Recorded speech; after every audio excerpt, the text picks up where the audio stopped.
Alors, attends. Hmm. Ok, room 2 en ligne, ouais. Ouais, ouais, ça marche. Donc là, je peux sortir et remonter de la room quand je veux, c'est pas gênant.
Hello.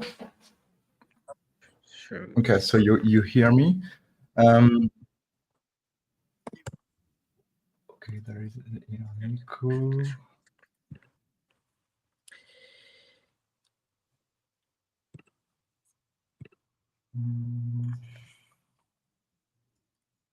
Okay. Can you hear me and see me? Yes, actually, yes, I can see you. I'm just starting my own camera. Right. So normally it will come here. Okay, so you can see me too? Well, I've got. Okay, yeah, sure, yeah. So I've. Okay. Can you see my presentation now? Yes, I can see your screen too on your face, so it's perfect. So if you want, Right. we can mute our mic and camera, and we'll just wait for 10 a.m. and then we are already live on YouTube stream. Okay, works. Okay, perfect. So I will read the YouTube chat, and if I have some question in it, I will. Yeah. Do you prefer that I will wait for the end of the presentation, or would you like to get the question in real time? I think it's better to wait until the end. You know. Okay. Okay. Perfect. If that's okay with you, right? Yes. Okay. Okay. I will wait to the end. Right. Thank you very much. So we can start at 10 if you are ready. Yeah, sure. Okay, perfect. So I could just put my slides on full screen. I don't need to see the workspace, right? Yes. Yes. Okay. You can do it. Yeah. Since the questions are coming at the end, so I won't be looking at the workspace. Okay. So we already have good mornings in the chat. So people are saying hello. So if you want, you can also open a new tab if you are like in double screen on your desk. You can open YouTube in the room too if you want to. But I will go back the comments. Yeah, in fact, this is the first time I'm connecting in such a such kind of workplace. So events, yes, okay. I'm kind of getting used to it. No worries. Okay.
Okay, I think we can start now.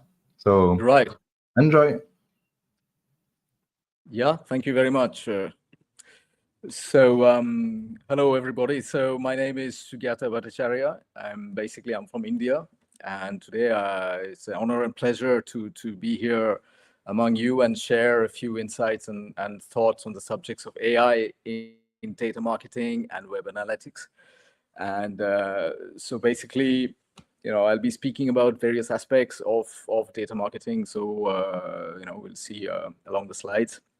And so I'll be taking questions at the end of the presentation. And so feel free to write them down and wait until I finish. All right. Thank you very much. So now, I started getting interested in the subject of data and marketing and advertising and so on during my time at my MBA when I wrote a thesis, professional thesis called Data Optimization and Acceleration in Marketing and Advertising. So basically, I'm currently in the process of upgrading and enriching my document. And so if you're interested in having a look or reading my thesis, please reach out to me via mail, and I'll be glad to share it with you. And also, I'm actually looking for a publisher. If anyone knows any publishing houses, I'd be glad to have a talk with them on the subject. So in today's presentation, I'll be basically dividing my talk into 3 or 4 parts, basically. So the first, we start with the customers, because without customers, we won't be having this conversation in marketing and advertising. And so we'll start with customer moments and data flows. Then we'll talk a bit about the Martech space, Martech AI trends and tools. We'll talk a bit about composability. It's one of the new buzzwords. In fact, over the last 2 or 3 years, I think we're talking about composability a lot. A bit about data engineering. We'll geek out a bit in one of the slides. Then we'll move to some of the data-related tools, such as CRMs and CDPs. We'll talk a bit about automation platforms, marketing automation platforms, and AI. And then in the end, we'll talk about web analytics and AI, right? So this is how I have divided my talk for today. Right, so let's dive in. So first of all, we're going to talk about customers, because I think that this customers is basically the North Star, in fact, of everything related to data in organizations and companies. And so we'll have to basically follow and understand and analyze customer trends and customer behaviors and how things evolve over time, how our ways of buying things and purchasing and consuming products are evolving. And technology have to adapt to that, I think, especially when we're talking about data marketing, of course. So now, how are we changing as customers? So customer behavior today. So we could say that we are more and more multimodal. So basically, if you're using a telephone and you're using a voice, or using videos to buy and sell, or you're using, I don't know, e-commerce systems and so on. So we are getting into multimodal kind of, say, in a customer attitude. And of course, we are much more connected than previous years. So we are connected across devices, using your cell phone, your smartphones, and tablets and whatnot. Greater engagements. So customers are much more engaged than previous times now with their devices, and meaning that greater engagements, meaning more touch points and a bigger amount of data, of course. And also, I guess, with all this choice that we have in front of us today as a buyer, we also have high expectations. As a customer today, I know that there's AI around, so I expect companies to know how to target and how to recommend products and things which are personalized to my taste, and know when to talk to me, of course, as a customer. So we are having higher and higher expectations. And naturally, when you think about what's going on in the world today with aspects of ecology and inflation and job cuts and so on, so we, as customers, we probably support more sustainability. So meaning that we are changing our phones and devices less often. So we are using them for longer periods of time. So these are the things that have changed over the years, and we'll have to take those into account when we think about data marketing, of course. that takes us to the customer moments. So now we are thinking about moments. So we're not thinking about a customer static kind of a journey anymore. We're thinking about capturing moments in a customer life cycle or a customer journey, in fact. So things have to be in the moment. They have to be immediate, relevant, and real-time experiences, of course. So this notion of customer moments is is generating a lot more data than before. And so we'll have to take this aspect into account as well. So this is a new word, in fact, that I'm hearing more and more often in marketing spaces. So customer moments. Okay. Now let's look a bit into the data and the tech side of things. In fact, how do we interpret these customer buying, purchase habits, and so on into data?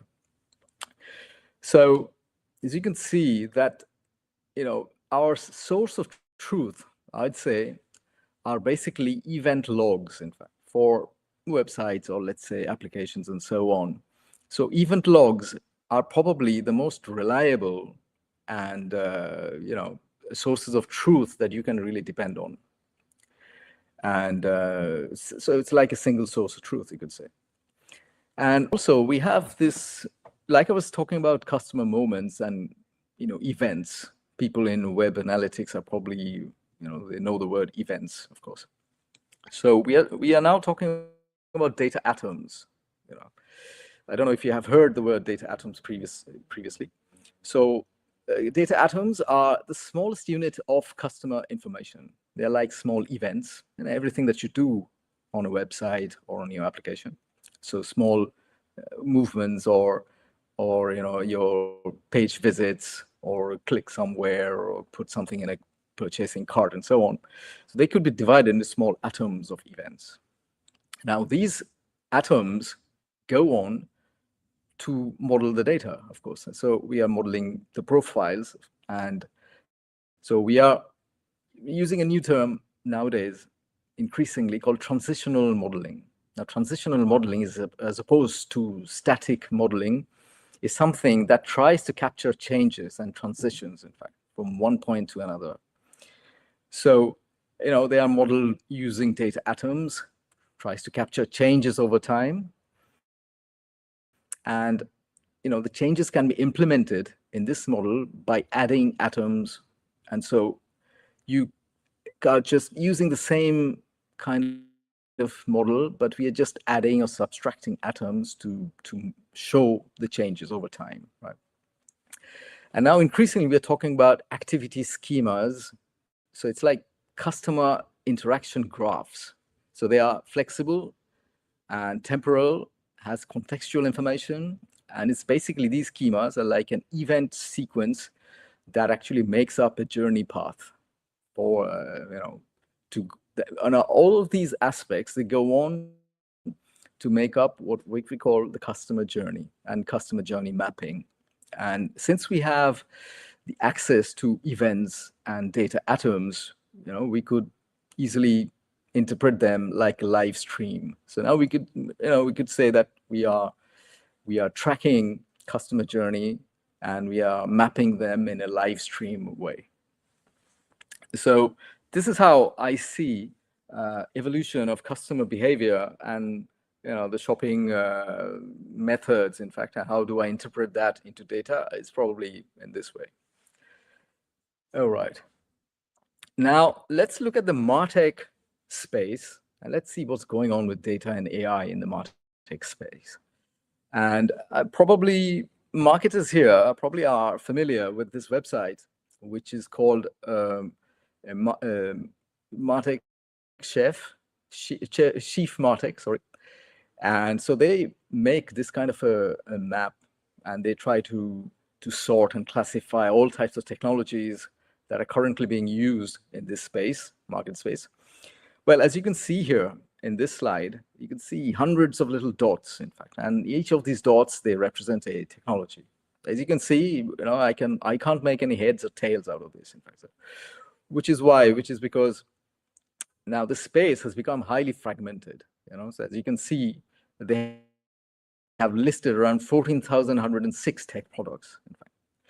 And naturally, all these tech products, they'll be using data, and they have AI infused in these tech products and so on. But now, what are we seeing, in fact? So we've seen this exponential growth in tech products, which has come to 14,000 plus. So how do you learn all these items? How do you know how they are different from one another? How to gain and make value from these systems?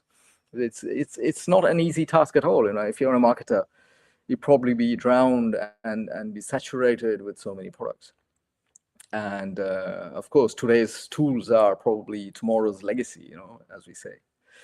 And so there's a new trend, I'd say, which is called stack rationalization, meaning people are shutting down tools that don't really provide sufficient ROIs, return on investments. And they're trying to eliminate tools that have duplicate features and services. So if you have 2 or 3 tools that do the same thing, in fact, there's basically no point in keeping all of them.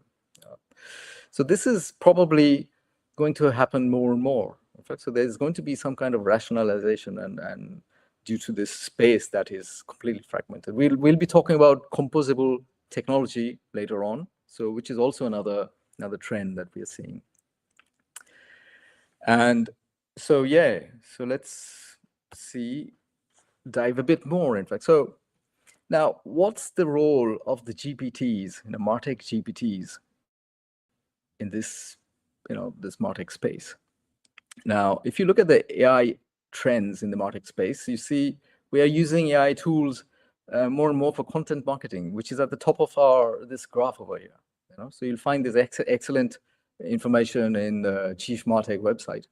So content marketing is being performed more and more, and it's more and more with AI tools nowadays, in fact. So that is at the top of the list. Then you have social media marketing, monitoring, SEOs, collaboration, product management, and so on. So you can see how we are using AI tools in marketing. Now, AI is infused throughout Martech, like I was saying before. And so we have listed about 3,135 marketing-specific GPTs from OpenAI. You see, that's a lot, in fact. So if you go through all those tools, I think you'll have a lot of things to learn. Now, what's important nowadays is when you have all these tools, you need APIs, of course, for agents and co-pilots. So availability of APIs and good quality APIs that you'll be able to maintain over time is of utmost importance. Then, of course, now to feed all the AI models, you need a data layer. So the data layer has to be robust and it has to be well-functioning data layers. So think about data layers, think about APIs. And also, AI is also impacting the composability aspect in technologies that we are going to see in the next slide, in fact, basically. And so these are the few trends that we've picked up, in fact, these current days, and this is how I wanted to analyze the situation. So now let's think about composability of data and AI. Now, composability is like when you're mixing and matching features and services in tools. So you're not using all of the features of one single tool, but you're trying to mix and match different tools, in fact, that to fit your purpose and fit your end objective, of course. So that is the idea of composing your tools with different features from different sources. And so here's an excellent graph, a chart where you can see the spectrum of the tools. So, if you look at the two axes, so you see, horizontally, you've got the technical and the non-technical sides of tools. So on both sides of the horizontal spectrum, you have on the left, you see the technical sides, and the right, you have the non-technical aspects of tools. And on the vertical axis, you see services and data. And so you can compose your tools, in fact, according to this chart and graph.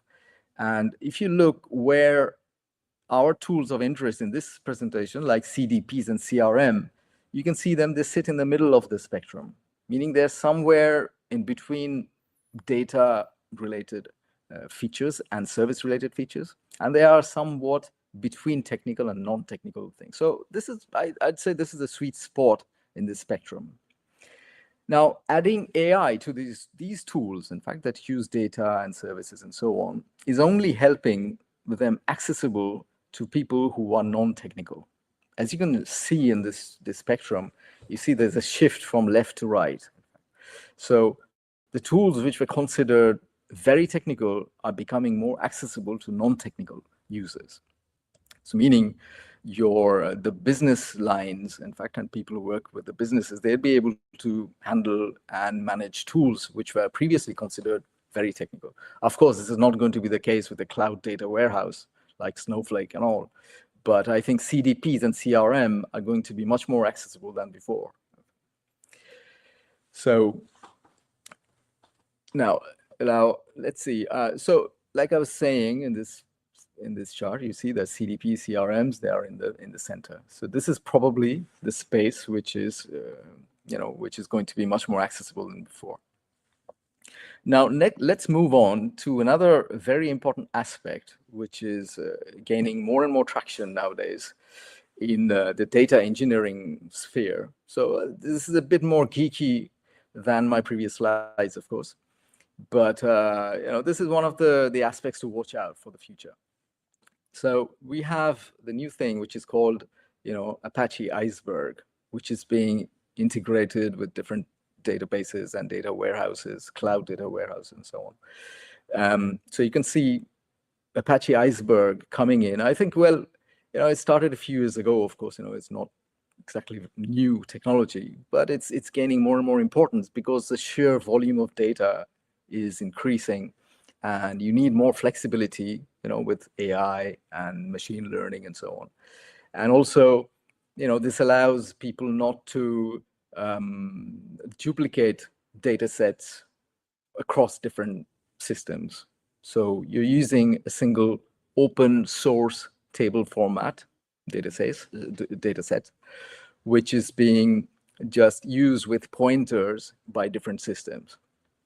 So let's say, for example, CRM like Salesforce is probably going to be connected with Snowflake, which leverages Apache Iceberg, in fact, for their operations. Now, this allows for more flexibility, improved efficiency, of course, and we have a new buzzword, in fact, which is called zero copy and zero ETL data stacks. So you're not using pipelines here, in fact, so it's using aspects such as pointers. And so it's much easier to maintain, so you don't have broken pipelines and so on. And you're having an open source table format, that fits, that could be, easily modifiable. And we're separating data storage and compute, which improves efficiency. And also, there's the other aspect of change data capture. So every time you make changes to a data set, and also these changes are logged, these events, they can be then listed and streamed directly to your Apache Iceberg tables, right? So these are the new things. So you need to dig in a bit more with different sources, and if you're learning about these things, and if you are more in the business lines than the tech lines, then this probably be of interest. Now, you'll probably notice in this slide, I've used the word crack. What's the crack? It's an Irish word, in fact, meaning what's the latest, what's the buzz, in fact. Okay, so you see, this is Apache Iceberg. I was quite interested and intrigued with this new technology, and I'm trying to learn more and more about this. Now, moving on to the data challenges, these are classical challenges that have persisted over time, and I'd say that, so we have issues with data velocity, meaning, real time. So how quick is real time? In fact, 20 milliseconds, 30, 40 milliseconds. So real time, continues to pose questions, and we always need to make things faster, faster interactions, faster recommendations. chatbots should pop up faster when I reach my pain point on the website and so on. So how fast is fast, of course? So that is one question to ask. Then we have the story of data quality, of course. So this is a major issue, and people are struggling to have improved quality. Data silos and walls, and so data in walls.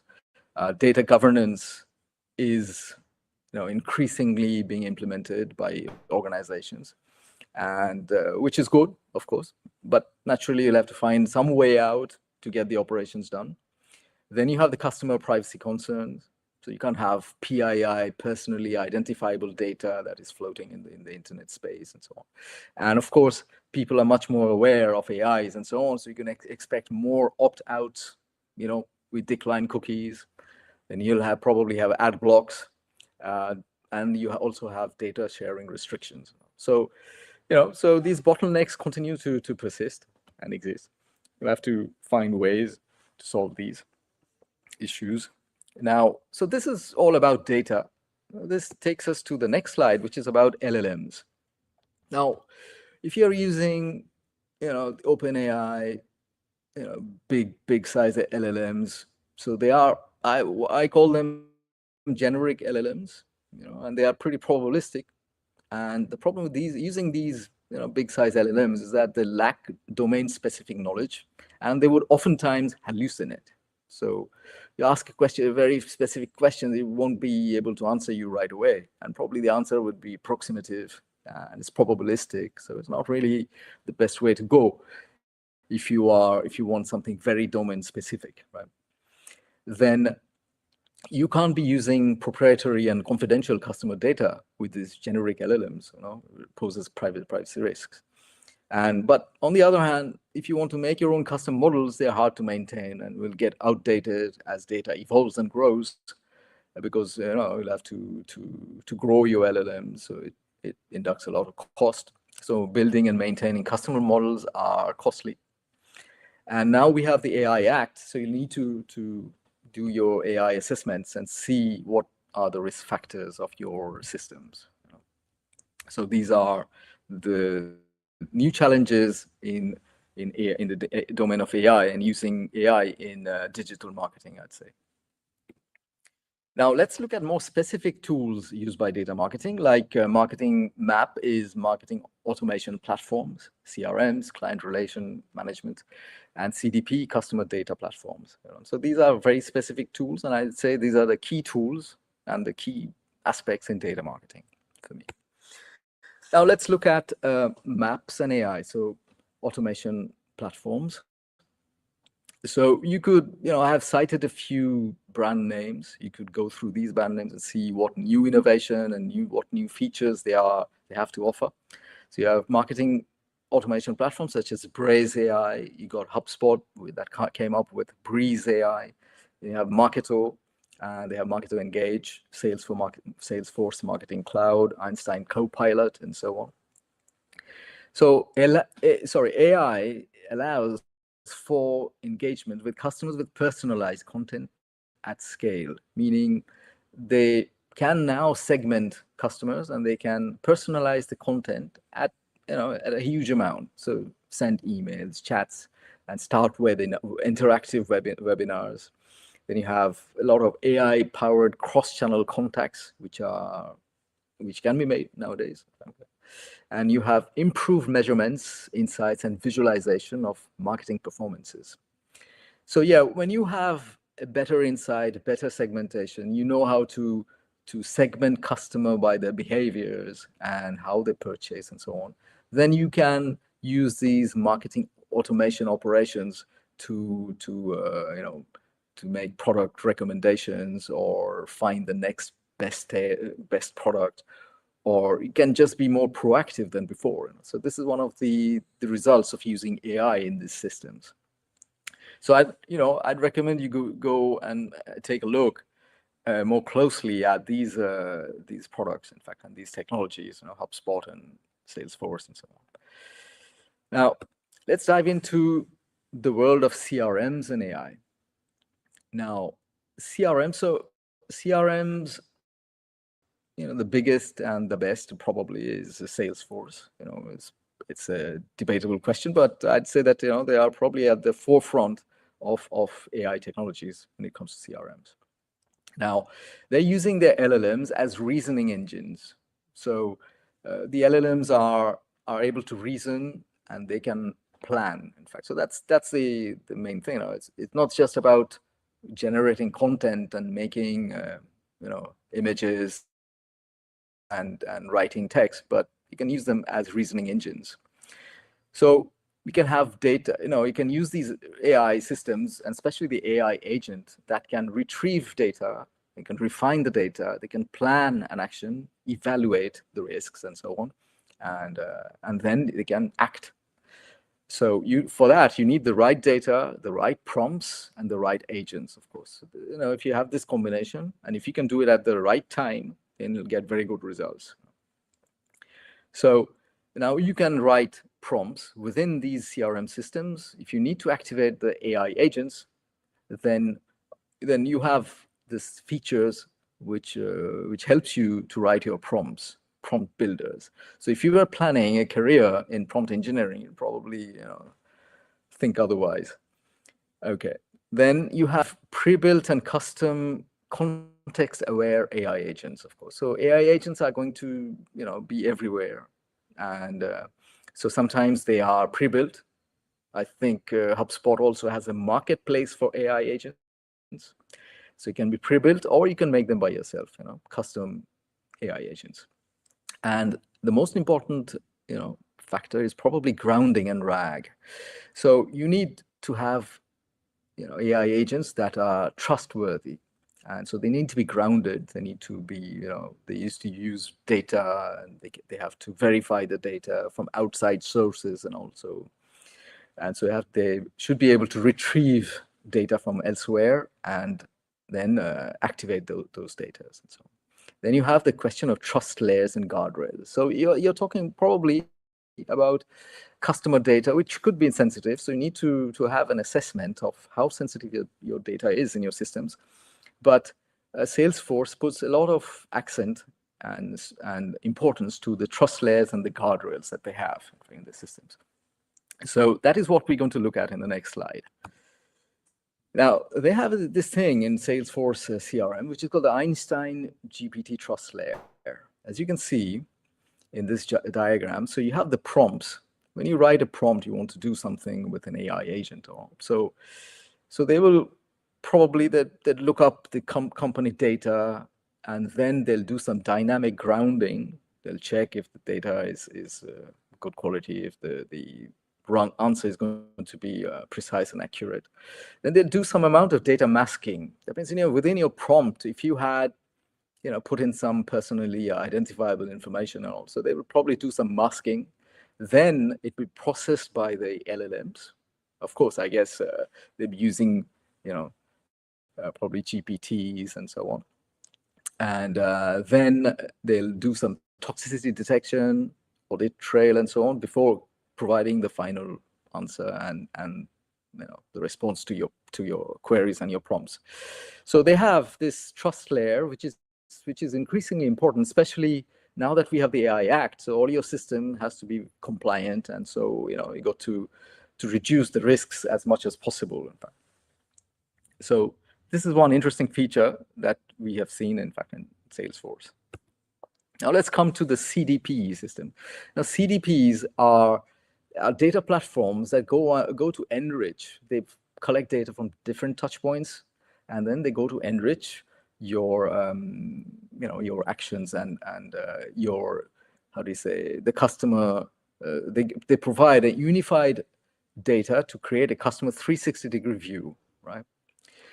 Then so they will examine the input data and maps them to the CDP data model, extract features from semi-structured and unstructured data sources.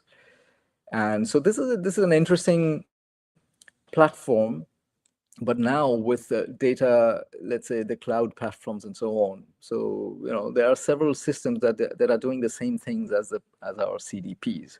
So the notion of composable CDPs are more and more in vogue, in fact. So It has to, so composable CDPs fits in with existing data cloud platforms, enable marketers to flexibly mix and match different ways data is collected, modeled, and stored, right?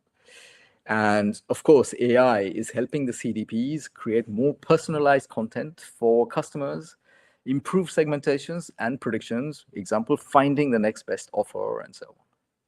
So the CDPs are undergoing a major change, in fact, nowadays. So you'll have to watch out this space as well. And well, okay, now that takes us to the AI-driven customer journeys, in fact.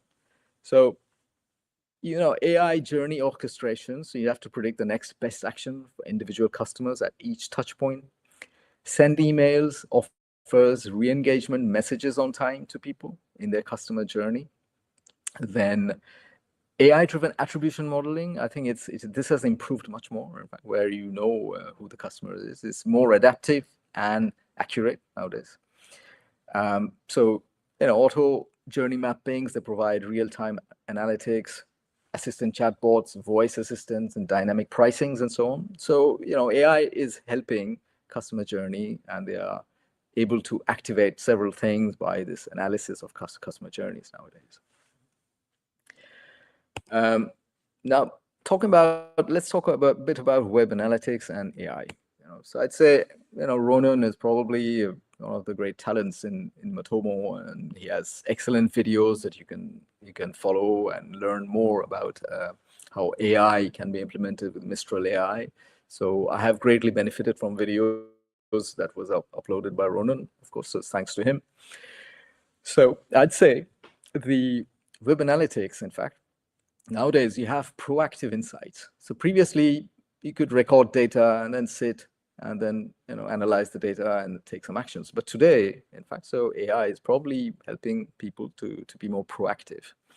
And it's helping with better segmentations, anomaly detection. I've noticed a bot and malicious traffic, and they can detect AI traffic nowadays better, in fact, these analytic systems.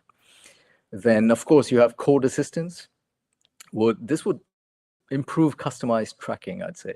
So I was speaking with someone, you know, the other day, and the person said to me that, you know, how is AI going to improve web analytics? I said that now people can make their custom trackings much better and much more easily than before. Meaning that whenever you have a problem, you go and ask some ChatGPT or someone, and they will probably help you with your implementing and putting in place your trackings. And of course, we are seeing progressively, we're seeing third-party plugins that come into the market. If you look at GA4, now they have a competitive edge because they have direct access to the Gemini, Gemini models, and they also have the Vertex AI. You know, so GA4. So we are seeing GA4 and Vertex AI integrations, which are creating predictive models. Then there's a thing, the word that I hear more and more nowadays is propensity modeling. So GA4 has a propensity modeling, and they can predict actions that a user might take in the future. And they're using Vertex AI pipelines, in fact, to do this modeling. And they use GA4 data that is probably put in BigQuery. And of course, Matomo plugins have seen Mistral AI and ChatGPT in their plugin marketplace. And of course, there was Content Square, the other analytics company, which uses AI Copilot assistance. So these are the new things that I have noticed in the web analytics space. Now let's look towards the small plugins and the third-party technologies that are coming into the space. So you can see Avian, you know, LLM data integration. So you can connect your GA4 to ChatGPT with the help of Avian, of course. So you're probably experts in this space, Matomo space. They probably are familiar with these tools. So I found Advisor, you know, for LLM data integration, GA4 to ChatGPT. There's another company called Monster Insights. So it's like a Google Analytics plugin for WordPress, and they are using a thing called the Conversations AI. So this is another tool to watch out for. Then you have Finally, you know, they have Chat Copilot with GA4s, and They're giving easy access to reports. Now, while talking to organizations, what they said is that really, in fact, what could help is to have easy access to the reports via chats. So you don't really have to look around, which button to click, in fact, where to find that report and this report. We should be able to do this with a chatbot, and we just ask a question and get the answer.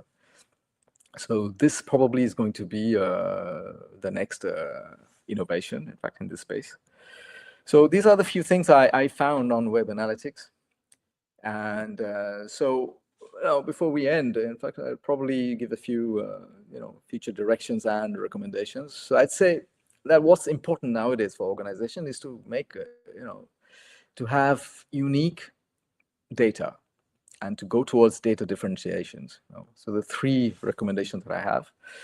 So organizations should prioritize collecting, curating, refining unique data that is exclusively owned and sourced by them. Because if you're using the general purpose LLMs, you'll find the same answers. But for your organization, you need a tailor-made responses and tailor-made, say, AI agents and so on.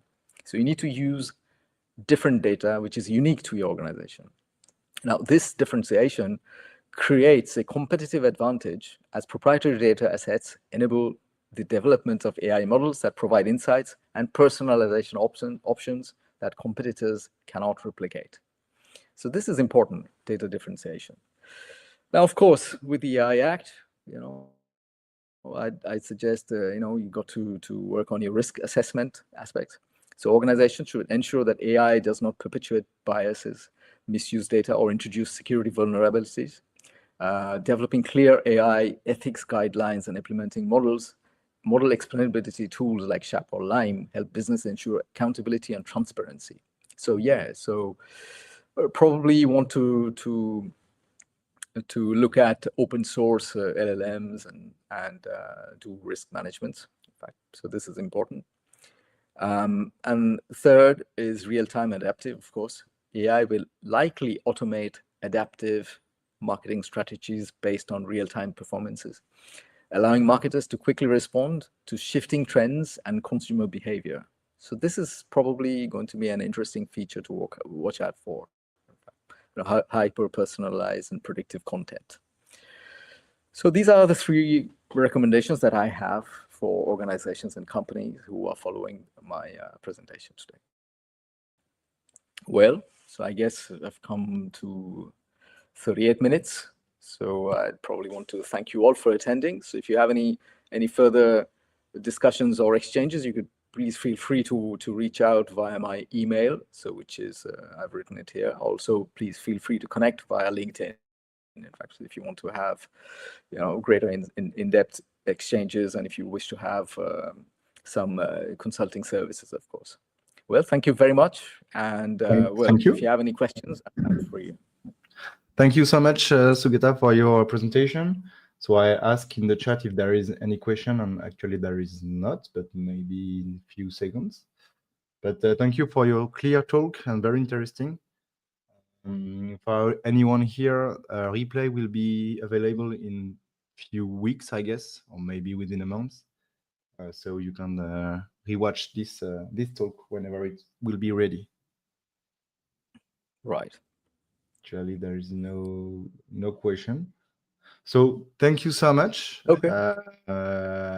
I think that you will stay on the event for the day. So maybe somebody can go to you in the work adventure place if you will be staying near the stage or maybe somewhere in the place. Thank you so much. And, sure. Thank you very much. I appreciate it. Conference. We will. Yeah. Bye. Have a nice day. Right? Yes. Thank you. Thank you so much. For the next conference, we will wait for Carmen Sayoni at 11, who will make a talk about how to sell Matomo for agencies and be efficient. Thank you so much.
Hello, Carmen.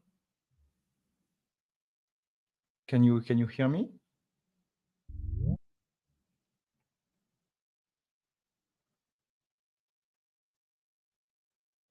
Actually, I can't hear you. So if you hear me, you can start by sharing your screen and then opening your web camera. And when you're ready, feel free to start the talk.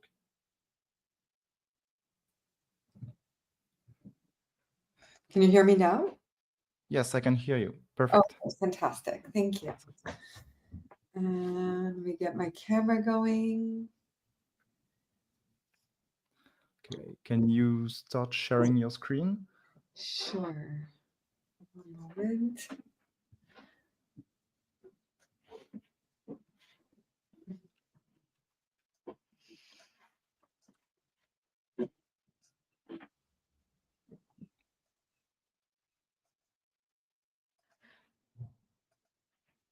Okay. Do you see my camera? No. Actually, no, I can't see your screen, but not neither your camera. Okay, well, let me check one more time. Sorry, I'm trying to see.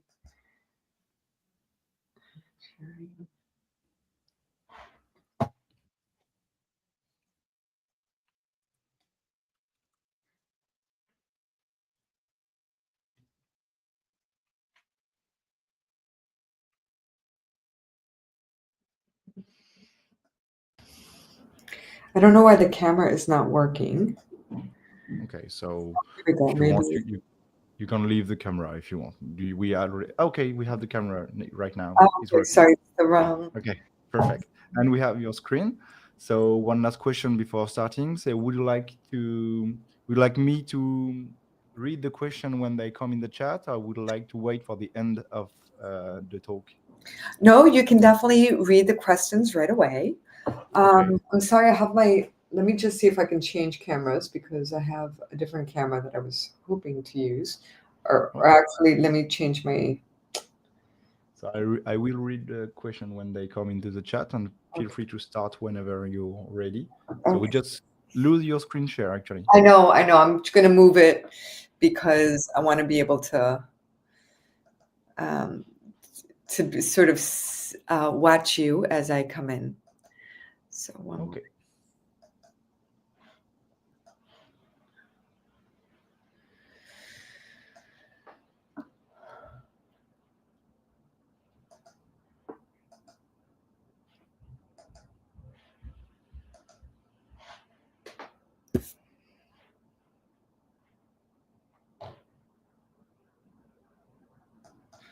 I'm sorry, I just need to find my bearings here and it's a little confusing.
Don't worry if you just want to change the camera.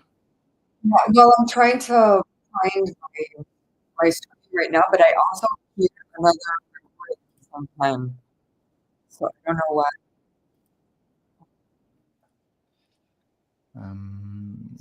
Try to get out. Can you hear me?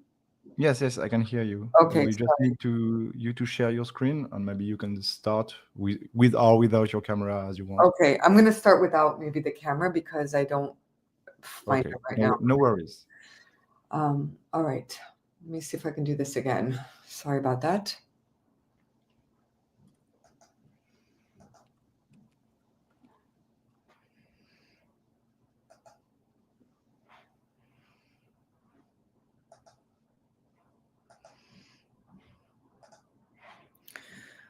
All right.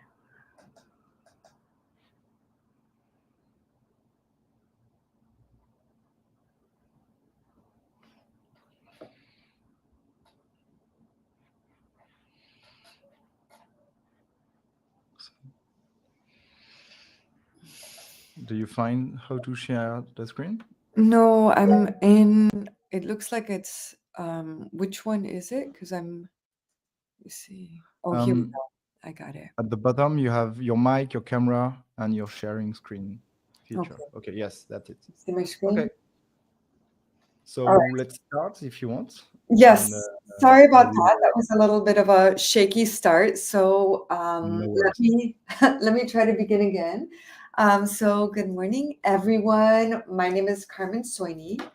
I'm an enterprise solution partner for Matomo, and I see myself as a problem solver and someone who helps people.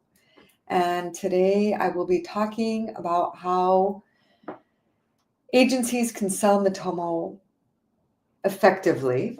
And I wanted to start off, I think, with asking some questions from everyone to see what are some pain points that maybe you experience when selling Matomo to your clients, because I think it would help me understand a little bit more really what are your pain points.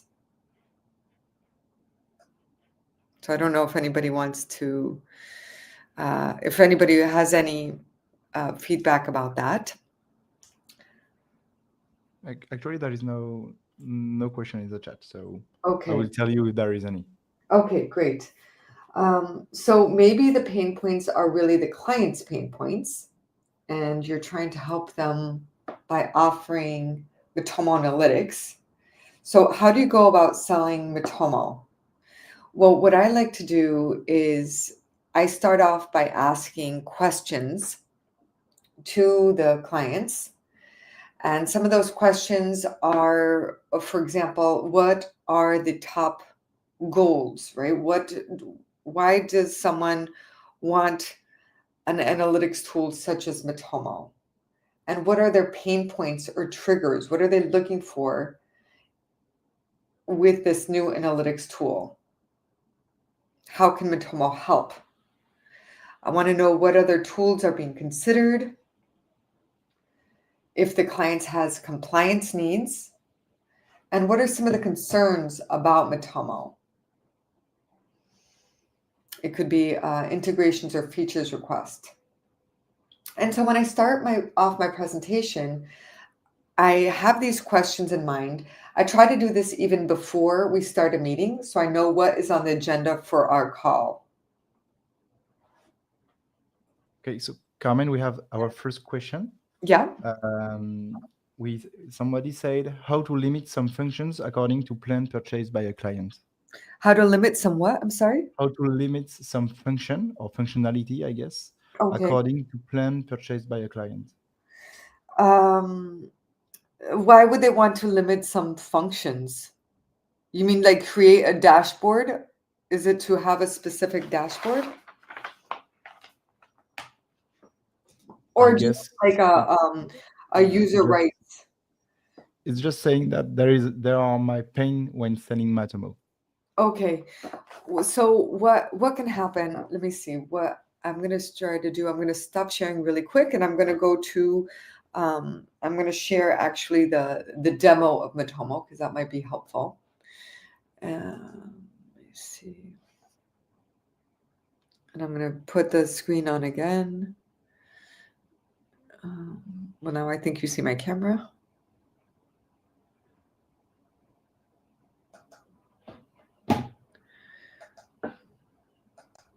Okay. Does everybody see my camera? Yes, we can see your screen. Yeah, we are looking at your Matomo instance. Okay, so with Matomo, you have the possibility of creating different users and giving those users different rights. So I don't know if that is something that was part of the question, but you can have a user right for read, for like a super user who can do everything in Matomo. So they can change parameters. They can give people different rights, different access. And you can have things like read, write only. So the users can change some things in Matomo.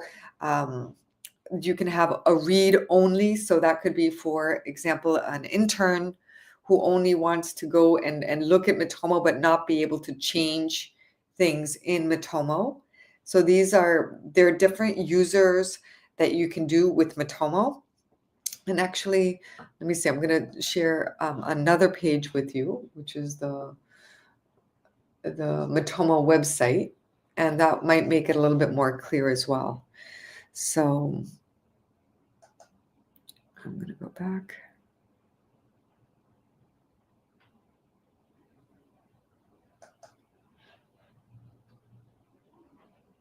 So actually, the question was like, for example, in session recording plugin within Matomo, Yeah. how can you limit like some sample to 10 video, 5 video, or 2 days of video, 10 days of video, because this guy want to sell plans to their customer about how many video they can store within Matomo. For the It's like recording detailed functionality per plan. But I guess actually it's not possible within Matomo Cloud. Yeah. And it might be possible in Matomo on-premise using config file, Yeah. but depending of the plugin and the feature. Yes, that's exactly right. Thank you, Ronan. That was a good catch. Okay, do you still see my screen or no? Yes, we are looking at your screen on the website of Matomo. Okay, then I'm going to try to go back.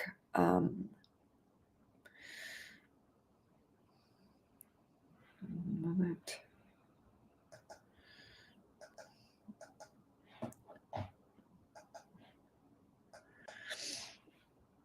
Okay, so now you should be seeing the Matomo open source. You're looking at your presentation. Yeah, thank you. So yeah, that is a concern. Sometimes you want to do something as niche as possible for the different clients that people have, right? So that is something that comes up. Matomo, you can give people different user rights, but it's more user for the whole dashboard. It's not per feature, as you mentioned. So what I usually focus on when I'm talking to my clients is on the pain, right? Why are they wanting to maybe look for a tool like Matomo?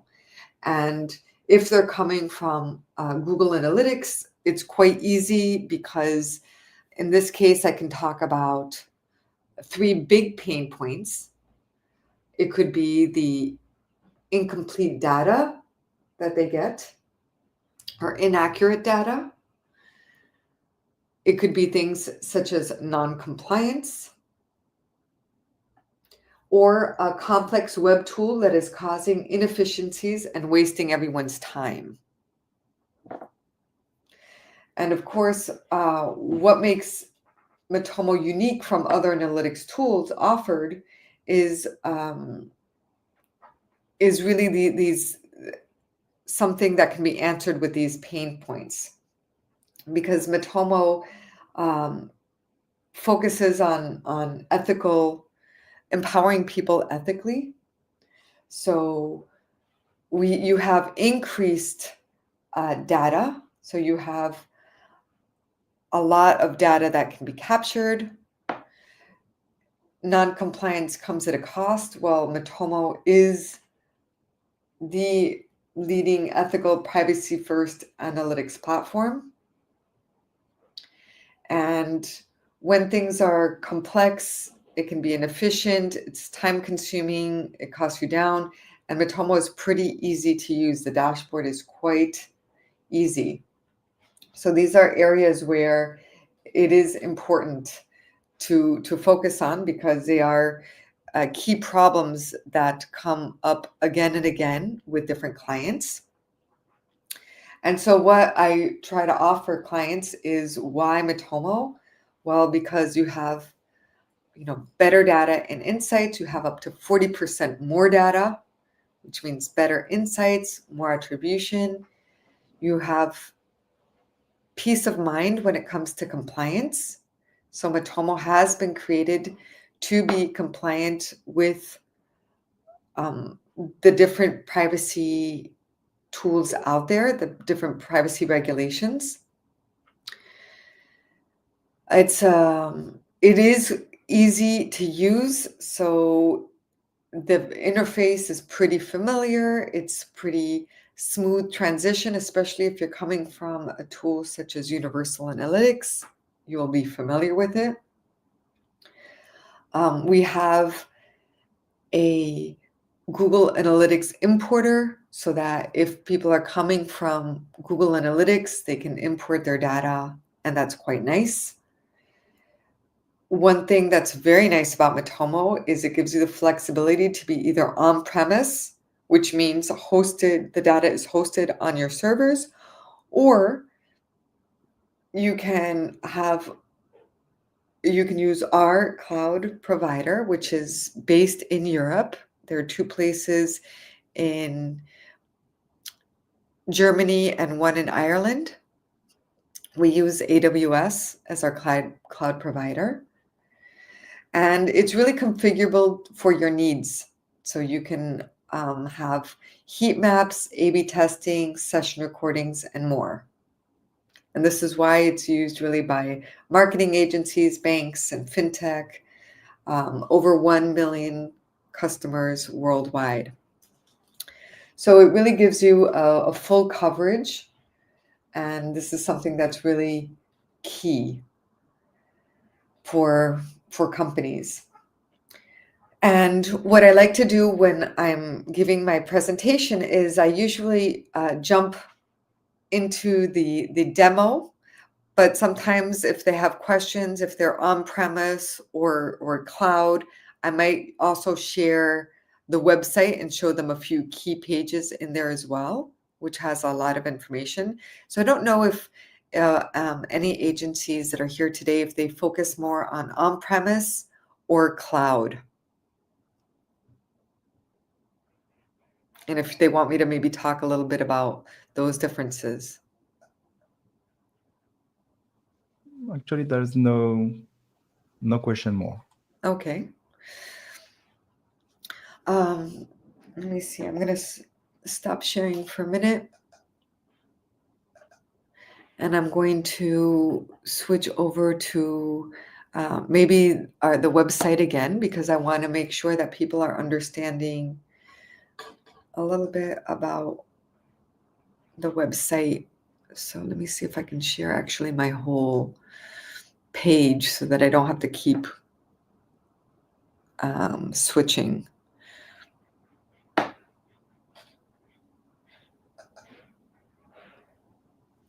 Yes, we didn't see your screen. Maybe you can share. I'm going to share the window. I'm going to share the entire screen.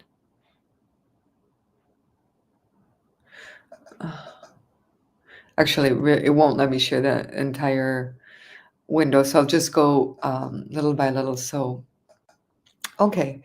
So one thing that I think is really cool about Matomo that I usually share a lot is the resource section. So depending what people are looking at or looking for, I will show them the list of all features. So if we're focusing on Matomo on-premise, obviously you know that you have the core web analytic features, which are available for free when you download Matomo on-premise. So that ends right over here at when you get to the premium features.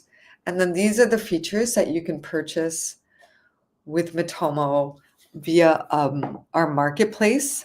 These are the plugins that we have, the different plugins. So depending on your client's needs, you might want to only buy, 1 or 2 or 3, as many as you want. And you can, each plugin, it's a 1-year license that's based on 3 tiers of users. So we have 1 to 4 users, 5 to 15, and unlimited. And it depends really on the users, what size.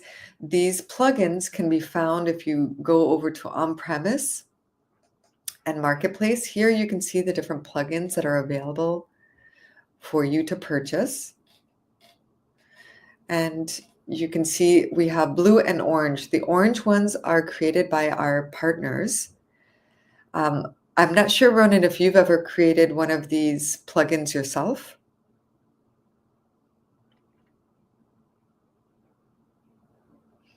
I know that Ronan has created some plugins in the past. And here you can see the premium bundle. So if you click here, you can see the 3 tiers of users that I mentioned before. And so, for example, if it's unlimited users, the price is 4,949 euros per year. And it includes all the premium plugins that we were discussing, that I was showing you before.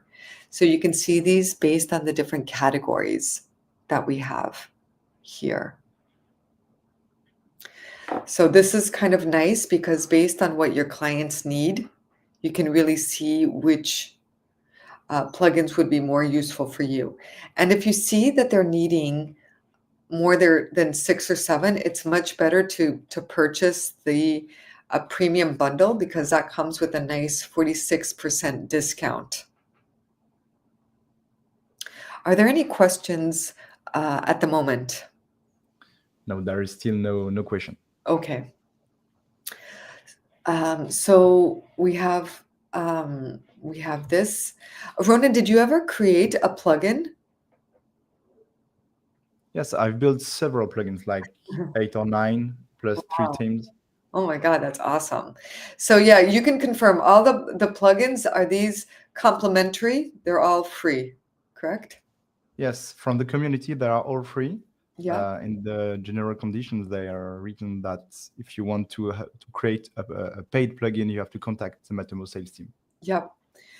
So this is really useful because when you're using Matomo on premise, you can really create things and make it as personal as you want to. The cloud comes with all these custom, all these premium plugins already included. For that, you check out the pricing, and here you can see the cloud pricing. We have the cloud has 2 sections. It's the business and enterprise. So the business, you just have to stay within these limits here. So up to 30 websites, 30 team members, etc. And enterprise, you can go beyond. So you can have 100 websites and 100 team members. So a lot of agencies often prefer enterprise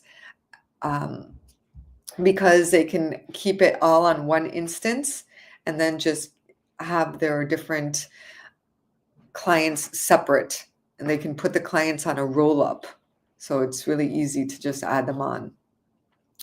And you can see here that all the different features are included, pretty much all. There are a few that are not, that are only available on premise or else enterprise. So you have pretty much everything included.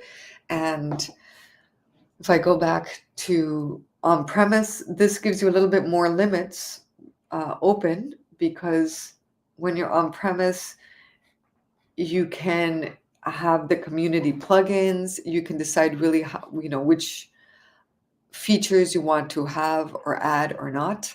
So you can do a little bit more with your Matomo, but it really depends on what. On premise is more technical. You need to have a little bit more knowledge to do it. You need the resources. So even though a lot of the features, the core features are free. So if I go back to list of all features, all of these are complimentary. But the more fun ones, the ones that you can really do a lot of tracking with, these you would have to purchase.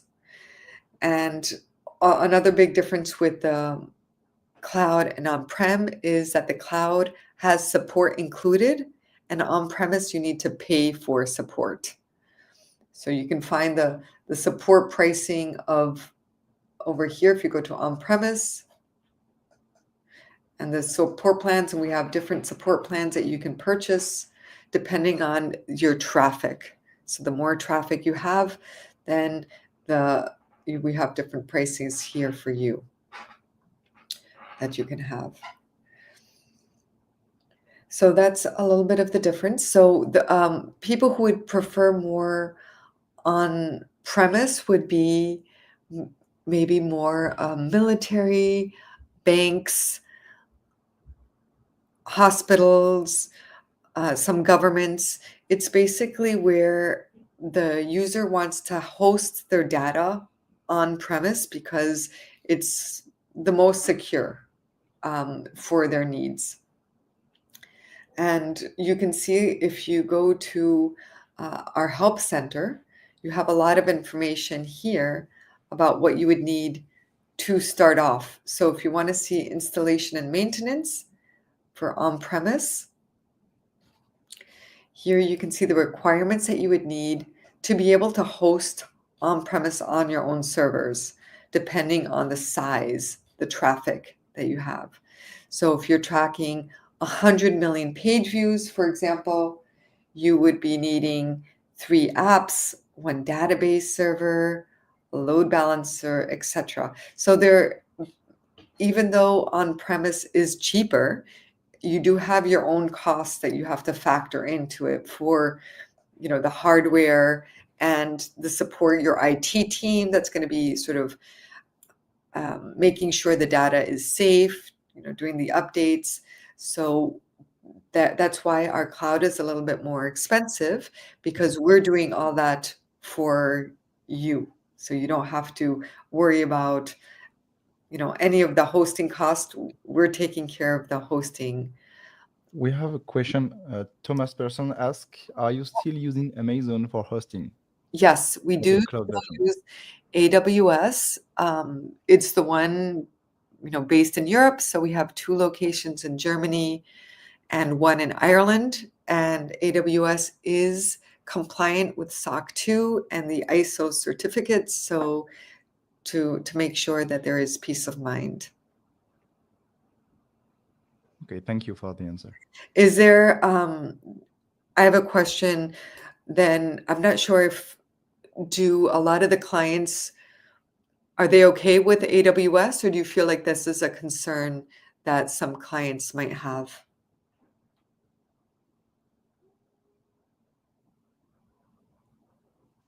I'm waiting for the answer of Thomas in the chat.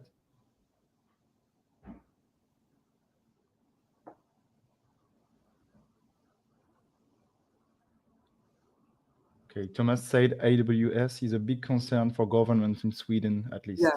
Yeah. Yes, I can see that being an issue.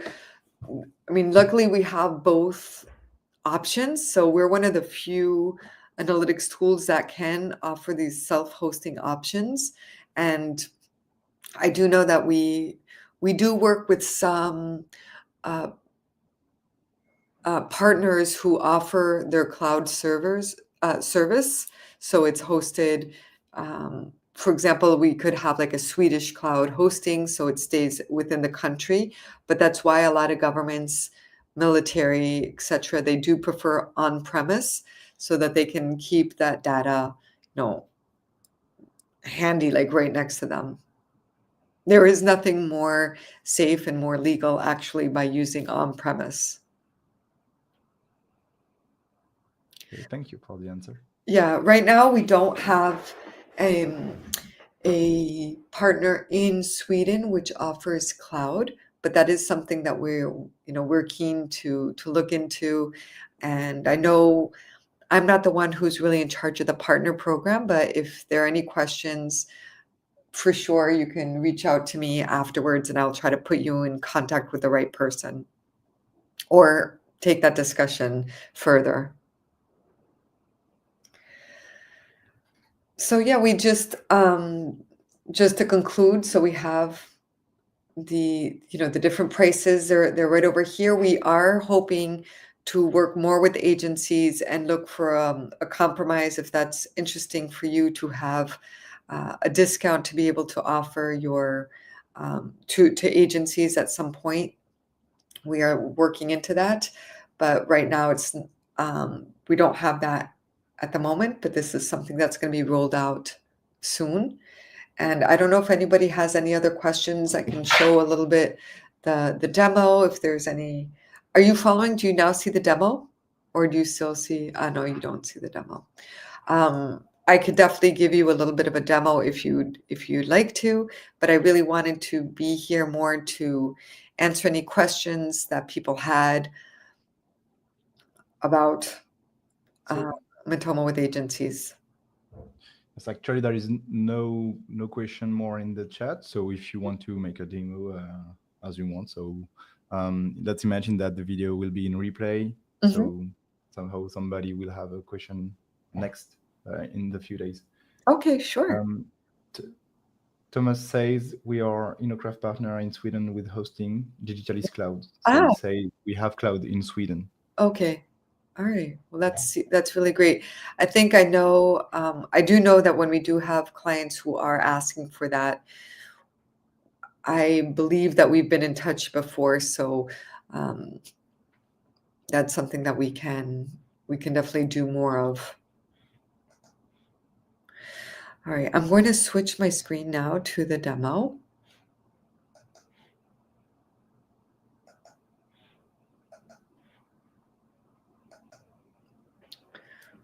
All right, can everybody see now the demo? Yes, it's working. Thank you. So this is a nice public site. It's demo.matomo.cloud. So anybody can really follow along on their own if they wanted to, on their own computers. It's based on a website in New Zealand. So that's why if sometimes you look, there's some funny keywords that will be like, what is going on? And it's because it's a diving site. So some of those words that you see there are based on that. But it gives a good idea of what Matomo can do. It's a nice demo that we have. Another thing that's really great is to actually trial Matomo. So we offer trials for both cloud and on-premise. The cloud is a 21-day trial. So you have 3 weeks to try Matomo, take it for a test drive, and it could be really a great way to see if this is a good fit for you, for your clients. And if you ever need a little bit more time to finish some tests, you can just contact me or anyone from the sales team, and we will make sure to extend that trial for you for a few more days if needed. So you see we have up here on the top, we have a couple of parameters, including a tag manager. You can set the dashboard in different languages. We had, someone asking for it in Basque the other day, and I was happy to see that we had that as an option. So we have lots of languages. You can see the different websites that you have. And here is the dashboard. Over here, you can see all the different metrics that you can use when deciding how to build and create your own dashboard. When you hover over these pages, you can see a preview of what these different widgets entail. So this gives you an idea if this is something that you want to have or not. And the nice thing about Matomo is that it's really configurable. So you can really change it around, make the dashboard key for you for different teams. So there can be one for the marketing team, one for product team. You can have one for different stakeholders. If the agency themselves are looking for it, you can definitely have all the different clients that you're looking at. So the websites, if you have many different websites, you can see that as a roll-up over here. Right now we only have two. We have the demo site and the example site as the roll-up. And this is also where if you have legacy data from Google Analytics, you would also see it over here as a measurable. So for example, if you were to import data from Google Analytics for one of your clients for 2022, you can name that legacy data 2022, and you can you can find it here and then see how that compares and take it to different levels.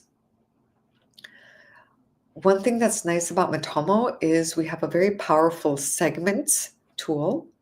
This allows you to choose a segmentation of your audience and make sure that this is really focused for what that segment wants to be. So you can have visitors coming from Germany, returning users, mobile users.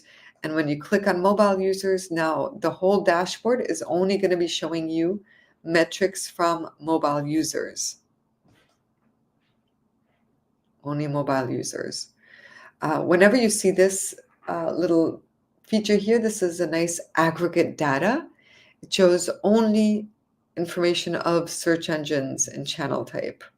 Here you'll have only the social network. And now it will be only social network coming from a mobile user. And you can even have that with multiple choices. So now we have returning users and mobile users. I'm going to select a little bit more data.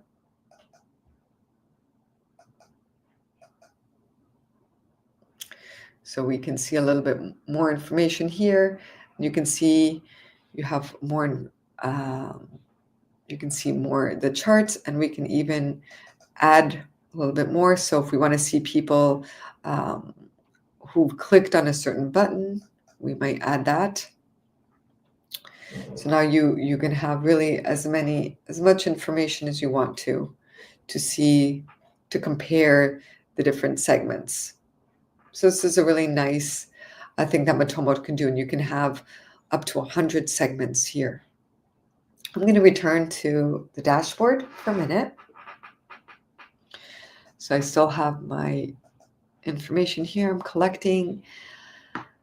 Over here on the left, this is where the magic happens. This is where we have really all the features available in Matomo. This is Matomo out of the box.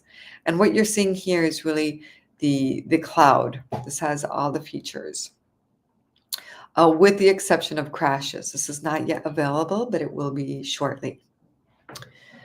So in visitors, you can see everything you want to know really about who your users are.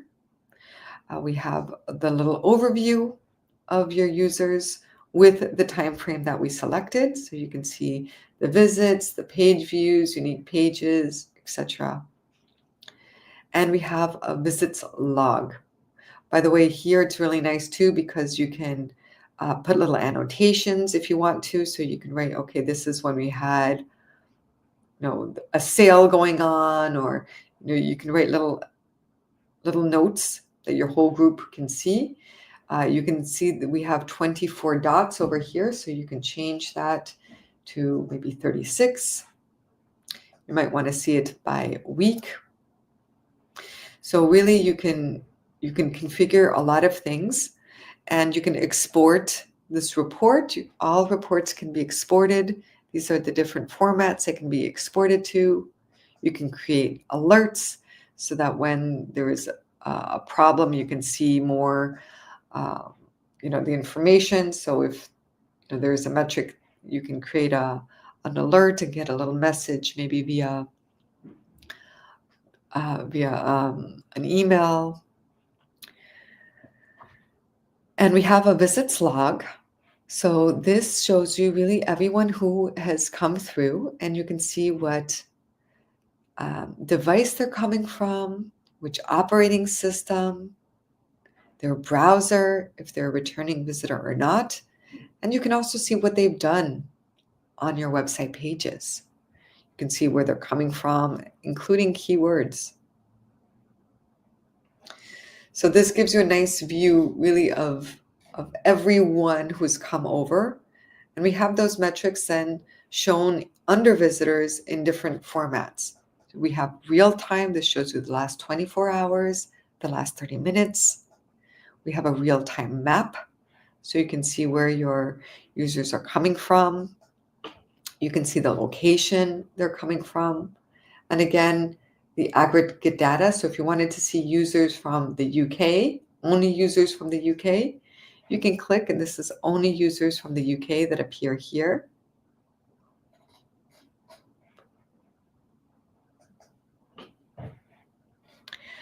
So it's really broken down to get as nitty-gritty as possible.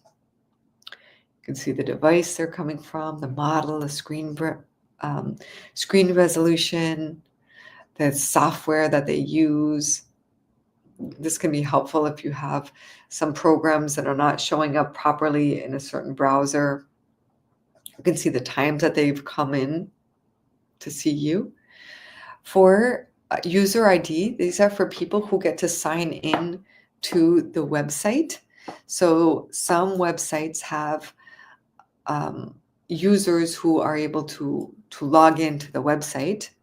And here you can, once you have this information, you can see, for example, the user and what they've done. Oh, sorry, wrong button.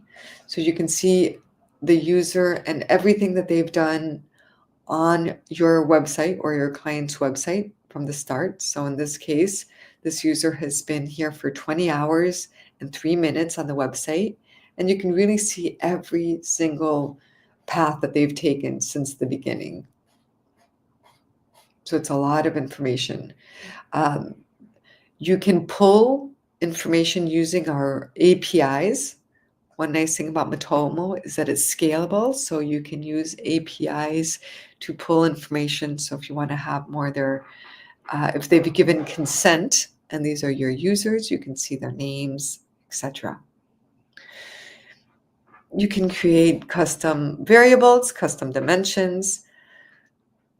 So this is all information about the users. And behavior shows everything you want to know about the user behavior on your website. So you can see the pages that they're coming from, the entry pages, everything about, how the bounce rate, the average time the page is taken to load, exit pages, a page search, site search. So if you have a site search on your website, you can see how they've searched for that. We can see how they've engaged on the page.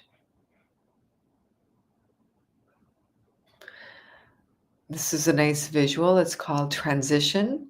So in this case, you can pick a page from your website. Here they've picked the page cart. There are other pages as well to choose from. And it's thinking a little bit, but you can basically, what you can do is you can see the transition from which pages they came to from internally, what they've done on the page, and where they're coming to externally. So this really gives you some idea, even how they came to this page from search engines, for example, how they arrived to the cart page, and where they left after they went on the cart. So did they go to the checkout? Where did they go, including external pages? You can see the page performance metrics. We have user flow. This is a nice bird's eye view of how users have come to how they've interacted with the web page. So you can see how they're coming and exiting, where they're going to. we have lots of interactions here. You can see that page by author, location, a lot of information here. Acquisition shows you really how people came to your website. So you can really see how they arrived and how they came to you, from direct entries. Was it from search engines, from the website, different social networks? So you have all the information about how they arrived. You can see the search. If you're using a search engine, you can see the different keywords that they've used to find you, to arrive to your page. So a lot of information here. Websites as well. So which websites brought you over to their page. You can see social network, campaigns. This allows you to see how campaigns are working on Matomo. We have the campaign URL builder. So you can create your campaigns, test them out. So this is everything about your where users are coming from. E-commerce. This shows you specifically how your products are selling, how what your orders are doing, the total revenue you've gotten, etc. And you can see you have an e-commerce log. So these are for people who purchased. You can see different products, which ones are the most successful ones, the sales, how they performed. And of course, you have multi-attribution. So you can see that we have different interactions that you can check. And you can see how they performed also via social network and the campaigns when they're coming in through to see the conversions and the revenue.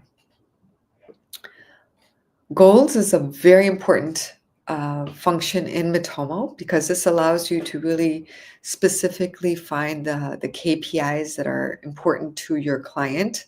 So that might be a different objective, like why you're trying to use Matomo as a tool to really understand the user engagement on the website. Is it to see how a specific product is selling? You can see all the different goals that you're trying to do. So you have an overview of your different goals. So if it would be, for example, someone maybe clicking on a certain button, it could be maybe applying for a job. And when you click here, you can see how your goals have panned out. You might be using funnels to help with the goals, to see where the pain points are of the users along the way. Here you can see there we have a drop-off. So there might be different steps to applying for the job. They first go to the job board, they view the job, and then they apply. And so you can see the different pain points, where you need to help users. Maybe there's something that's not clear.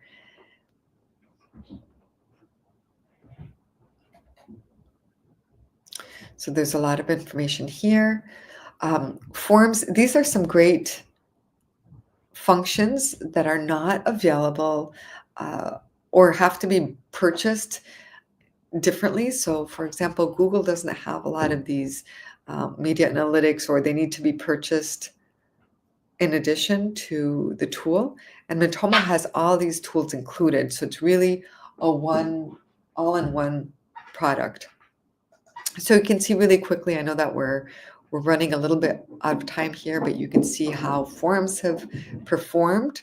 You can see the starter rate, the resubmitter rate, exactly everything that is happening on your form. You can see that in real time. You can choose the different forms that you have. So if it's applying to a job and how that's been performing. So just specifically analytics via the form.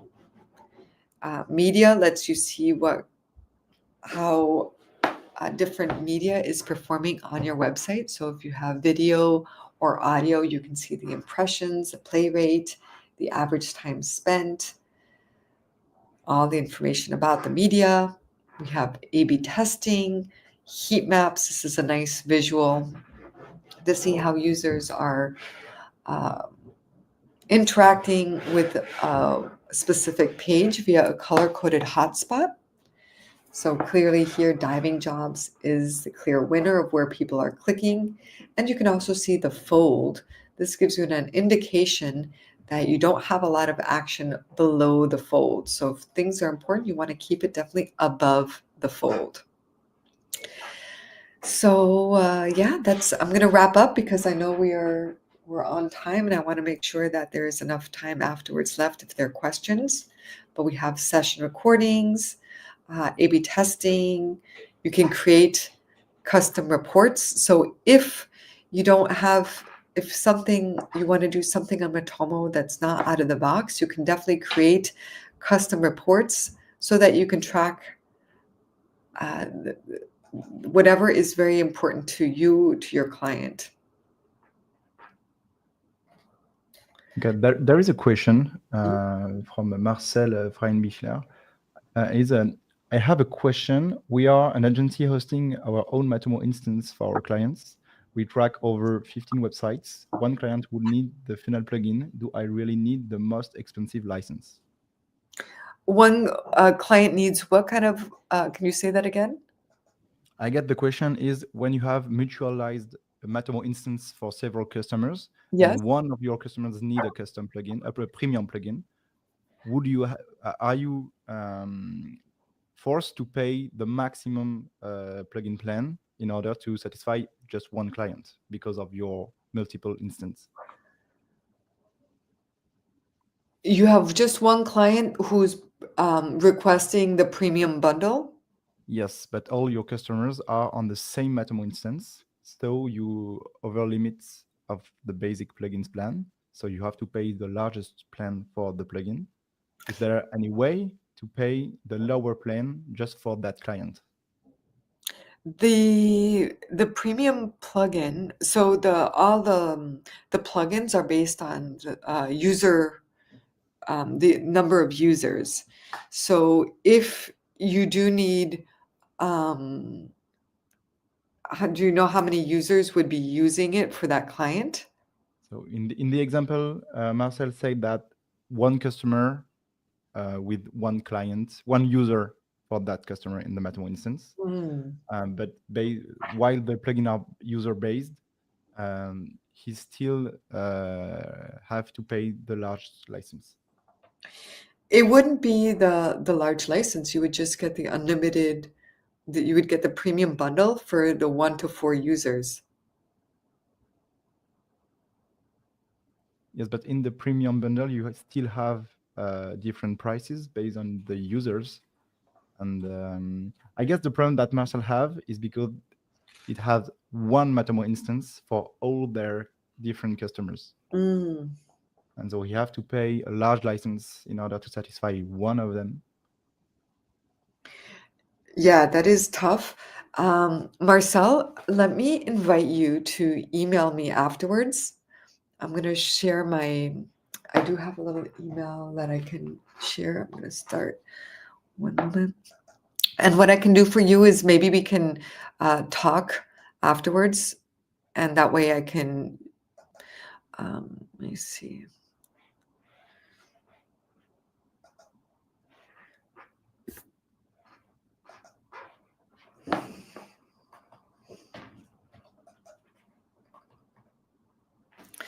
All right, hold on.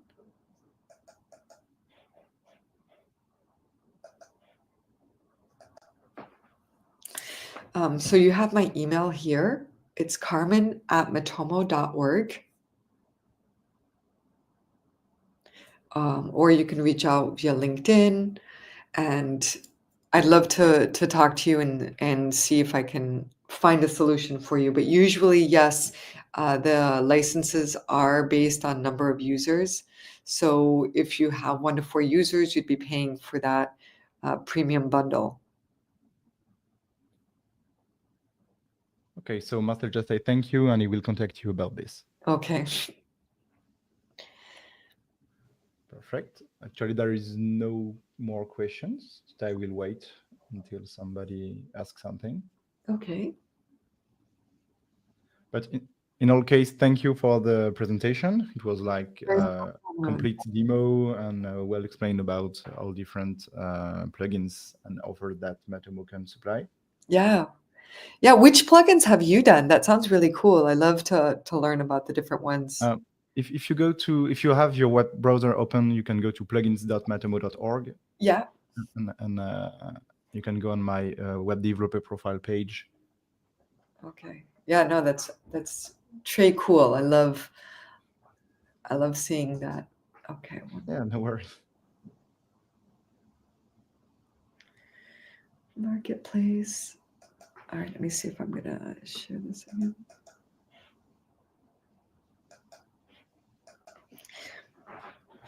Okay, and maybe you can scroll down a little bit. And again,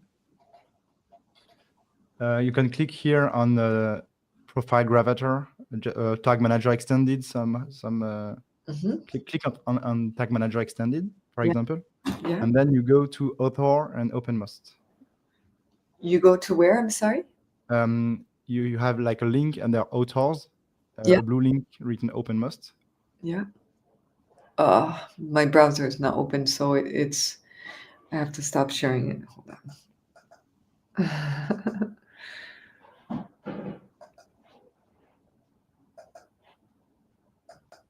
Okay, here we go.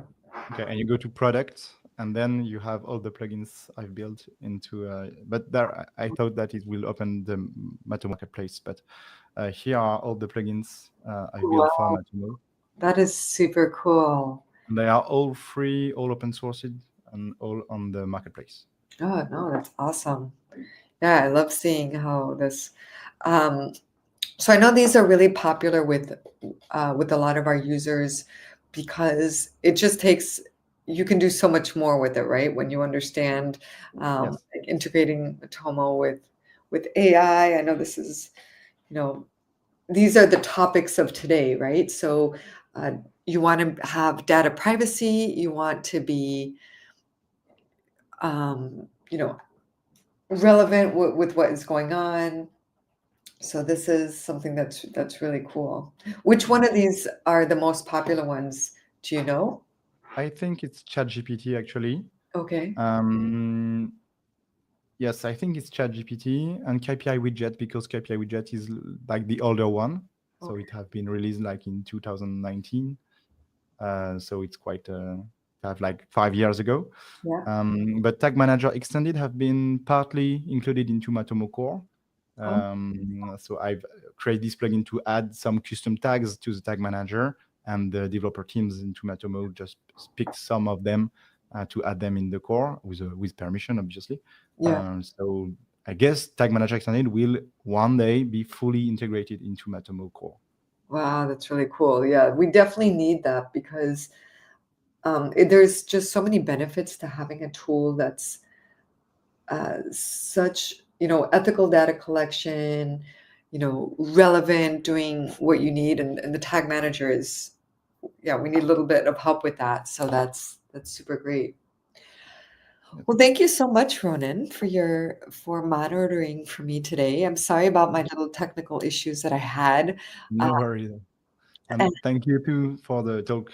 Thank you so much. And thanks the chat for many questions that we have. So it's very, very gentle, very nice. Yeah, and please, just to let everybody know that I love having conversations with people. So you can look me up on LinkedIn, send me an email, carmen@matomo.org.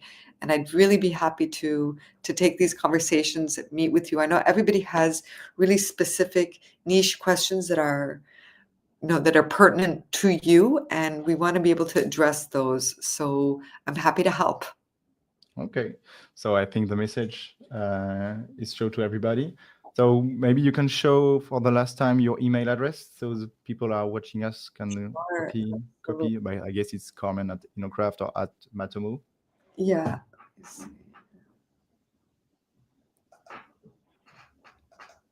Let me end with this. I'm gonna just have to get this out.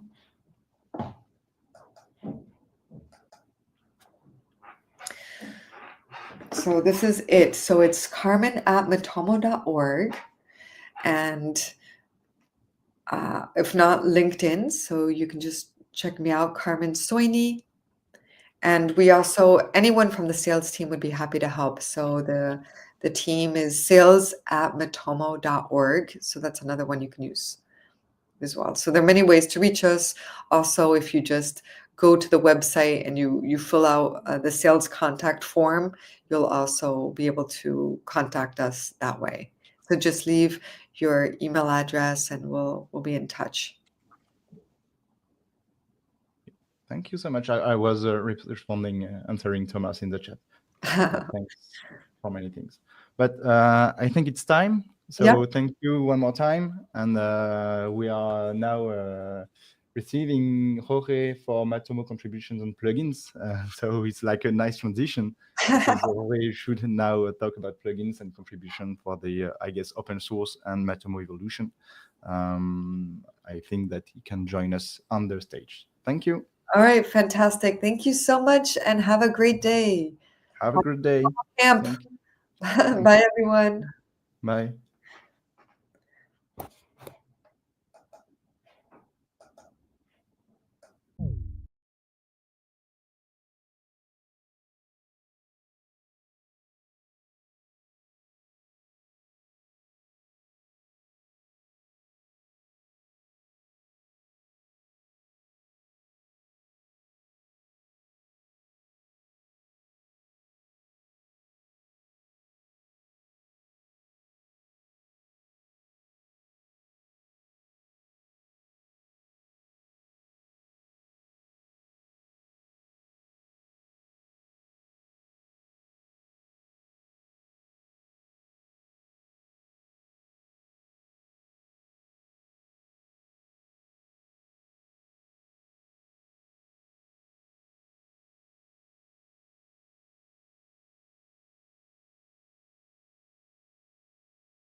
Okay, hi everybody.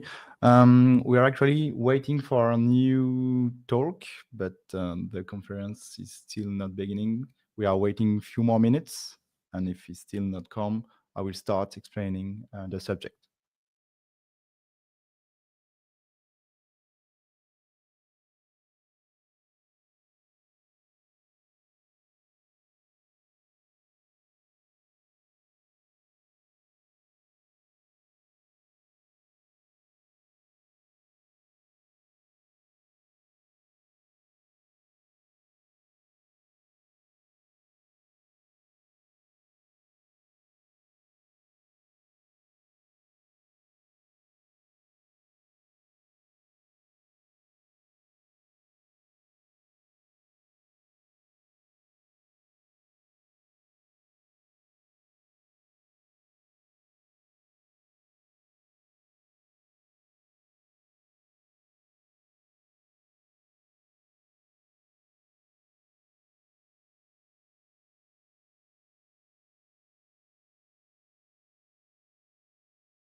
Okay. Hi everybody. I'm just testing something. Can you just tell me if my screen share is in the right position? If you can read anything on the screen, because I think that we have like mirroring issue. I just want to be sure that it's okay. Oh, we just have the information that our speaker might come.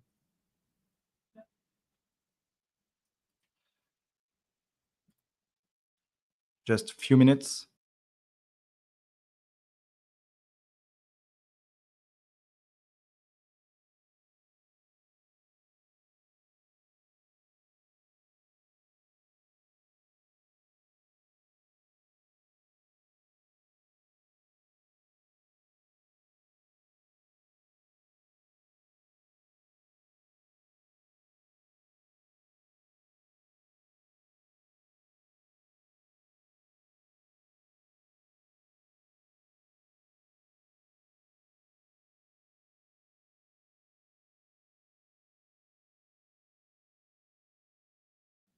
Okay, so we still have the issue with our speaker, so I will handle this conference. I will show you how to create plugins, how we can build some stuff to extend Matomo features and capabilities.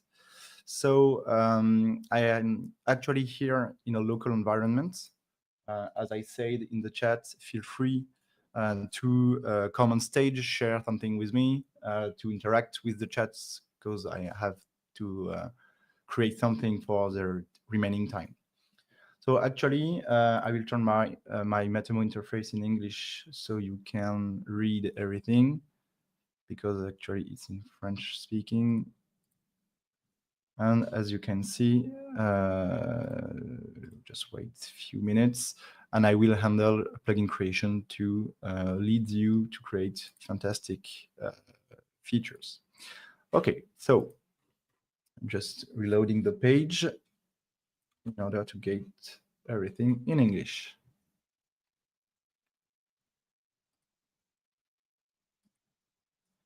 Okay, so welcome on a fresh Matomo installation that actually is not connected to any traffic source, so any website, any application. I have these waiting pages that I can hide, and now I'm going to be able to see the dashboard. I have also my PHP Storm, which is my favorite ADE software to code, to develop in PHP. You can use any IDE you want, such as Codium, VS Code, or anything else. I assume that this Matomo instance is actually installed on my local web server using Git, which install a slightly different version of the Matomo you have in production. The Git Matomo version is actually sorry, I'm switching between my screen. The Git version is actually a version that's made for development only, which is slightly different from the zip Matomo version that you can download from the website. So with the Git instance, I have PHP console, which can interact with the Matomo console using CLI, and I can make PHP console development enable development. I guess it's not written well. PHP console development enable development. I'm sorry for the wrong spelling. Okay, development mode enabled actually makes Matomo run a little bit slower because it have all the development tools enabled, and you can now use the console to create new plugins, to create fantastic stuff. Okay, so let's create a brand new plugin to see how it works. I will clear my my terminal. So you can just run PHP console generates double dots plugin, and then the terminal will ask you what's the name of the plugin you just want to create. So here we want to name our plugin MatomoCamp Demo as a plugin name, and you have a description, the fantastic plugin demo. Okay, the version number, we absolutely don't care right now. And as we can see, the plugin have been generated. So if we now go into the plugins folder inside your Matomo instance, and we are looking for MatomoCamp demo, we have a plugin named MatomoCamp. I just remind myself that the name MatomoCamp demo is quite a bad name because your plugin name can't contain Matomo trademark in its name. So as this plugin's name, I can build everything I want in local, but when I want to submit it to the marketplace, it will be disabled for me because the plugin contains the brand Matomo in its name, so it's totally forbidden. So you don't you can't do that. But for the demo, it's not a problem for us. Okay, so now we can see what's have been scaffolded in this folder. So first, the plugin starts with a plugins.json file. In its plugin for JSON file, there is the full description of the plugins and informations that will be shown on the marketplace page. Okay, so if I go to plugins.matomo.org, I will show you Tag Manager extended, for example. I will show you my screen. Okay, here is it. So all the informations that are provided below here in this area are coming from that file. So if you want to update any of those information here, you just have to set the value into the plugins.json file. Okay, so for the demo, we don't have to change anything, but be sure that here you are using a large Matomo version. So by default, it's your current Matomo version, but we are using technologies that are not recent, that are not really up to date. So we can just set 5.0.0 stable to handle all the 5.0.0 Matomo instance that can run this plugin. Okay, fantastic. Now we just have to decide what our plugin can do. This is a demo plugin, so I will show you how to create a page, how to create a tag, how to create many things, and the capabilities of the plugins API within Matomo. So our plugin is like a whole plugin that can do anything. Okay, so there is not like a real goal for this, but I can show you many things. Here we are in the second main file of the plugin, the plugin name.php file, which contain a class which is called by the plugin name, and in it we have several functions. By default, those functions are events listener and the associated function. So by default, as we create WordPress plugin or WordPress themes, we have to plug our functionality into hooks. Those hooks are called events in Matomo. And here, as you can see, we are looking for the cron archive.getArchiving API method for plugins hook. And when this hook is triggered within the plugin, we want to execute the getArchiving API method plugins for plugin function, which is just written there. So I can hook any function I want into the plugin lifecycle of Matomo and handle many functionality. We will use this functionality for embedding like style sheets of CSS, JavaScript files, to handle archiver cron system, to handle many things. But today, we will see what we are going to do with that. But for the beginning, I just leave it empty as we don't need any archiving cron system. Okay, cool. So I will take the Matomo documentation by default. Matomo plugin dev documentation. And we will see how to build a plugin. The first thing I want to is to create a brand new menu. So I just go into the develop section of the Matomo documentation, and I'm just looking for the menu. Here, I'm just looking for the console CLI line. So here it's generate double dots menu. Okay, so I can make PHP still at the base of the Matomo instance, not in my plugin folder. PHP console generate double dots menu. And now the CLI asks me, what's your plugin name? Okay, it's MatomoCamp demo, right? As you can see, this line of code just generates a menu PHP file with that handle a class called menu.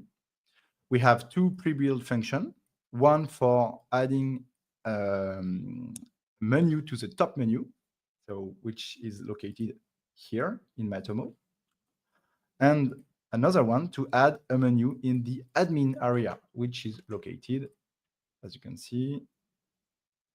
So my Matomo.local is very slow because of the development environment I'm handling here. So Matomo is very faster than that in production, but as I'm in a development environment, it's quite slow. You can add menu in this area, okay? So menu in admin system will be here, and menu in top bar will be here. As we are creating a brand new plugin, I will just add into the top menu. Okay, so this function can be removed or just let commented. I just uncomment the configure top menu function. Here, you can use this syntax to add translation within the menu. So the translation will start with your plugin namespace in translation file. then an underscore, and then the name you want to add. Translation is actually not defined in this plugin. So to simplify things, I just can say Matomo Camp demo, which will be the text displayed in our URL.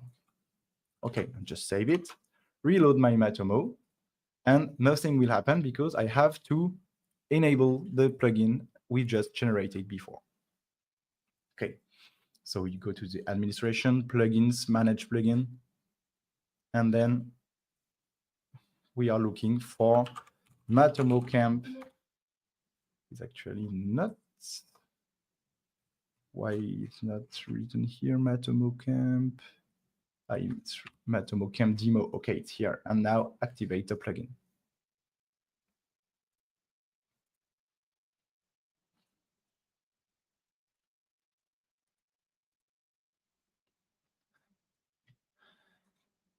So as the plugin is now activated, I guess it's still spinning.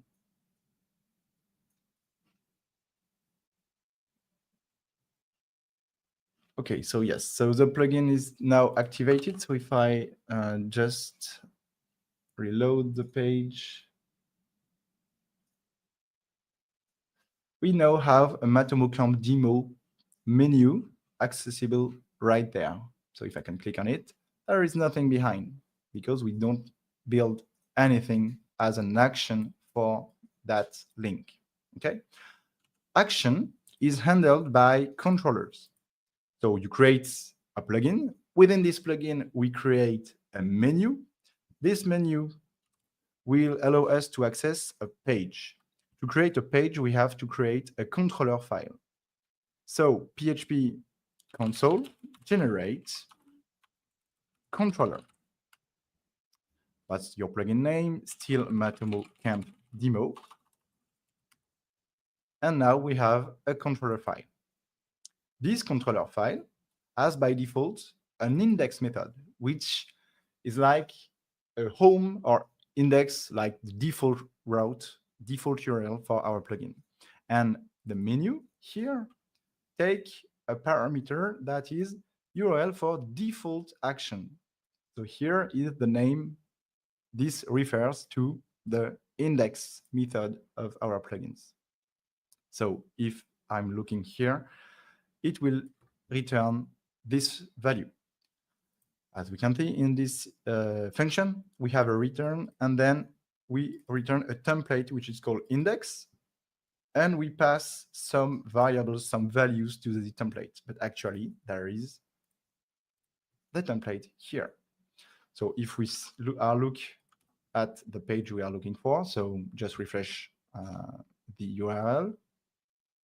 Yes, we have a brand new page that is accessible via the menu we just created before. If you are looking at the URL here, we have a module called MatomoCamp demo and an action which is empty. Empty is equal to index. Right. So now we have templates within. We have a template folder that contains an index.twig file. So we are able to code in Twig. Twig is the default render template plugin language, for Symfony in the PHP, but we can use it in Matomo as Matomo is built with Symfony. So there are many ways to handling pages like that. If you are a front-end developer, you want maybe to create a new section. In this section, you want to create a card. In this card, you can create card content. And in this card content, you will make an H1, which is called card title. And here we just write the name of our page or the name of the plugin. So MatomoCamp demo. Okay, let's see what happens. If we are reloading the page, we are now in a brand new page with the Matomo default style. Okay, we just generate a card with the gap, the padding, which generated by the card content.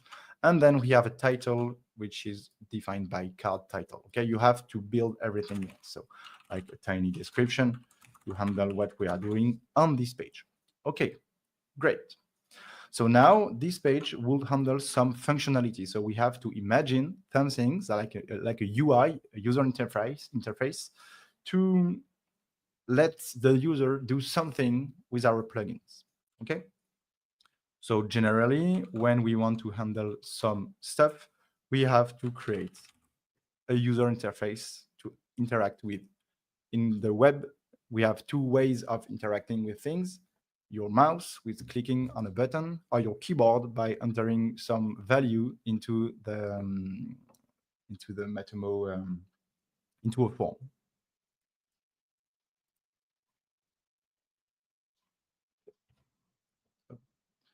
Okay, so I have here a button that I can right-click me in it and add some class to style the button as Matomo wants to.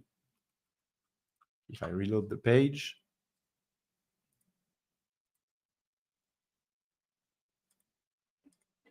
okay, we now have a button. Let's add the right class in this button. It's slightly long, as you can see. Okay, so now we have a Matomo designed button. I know you don't have to add BR here, but we are not here to design stuff. Okay, we have a button.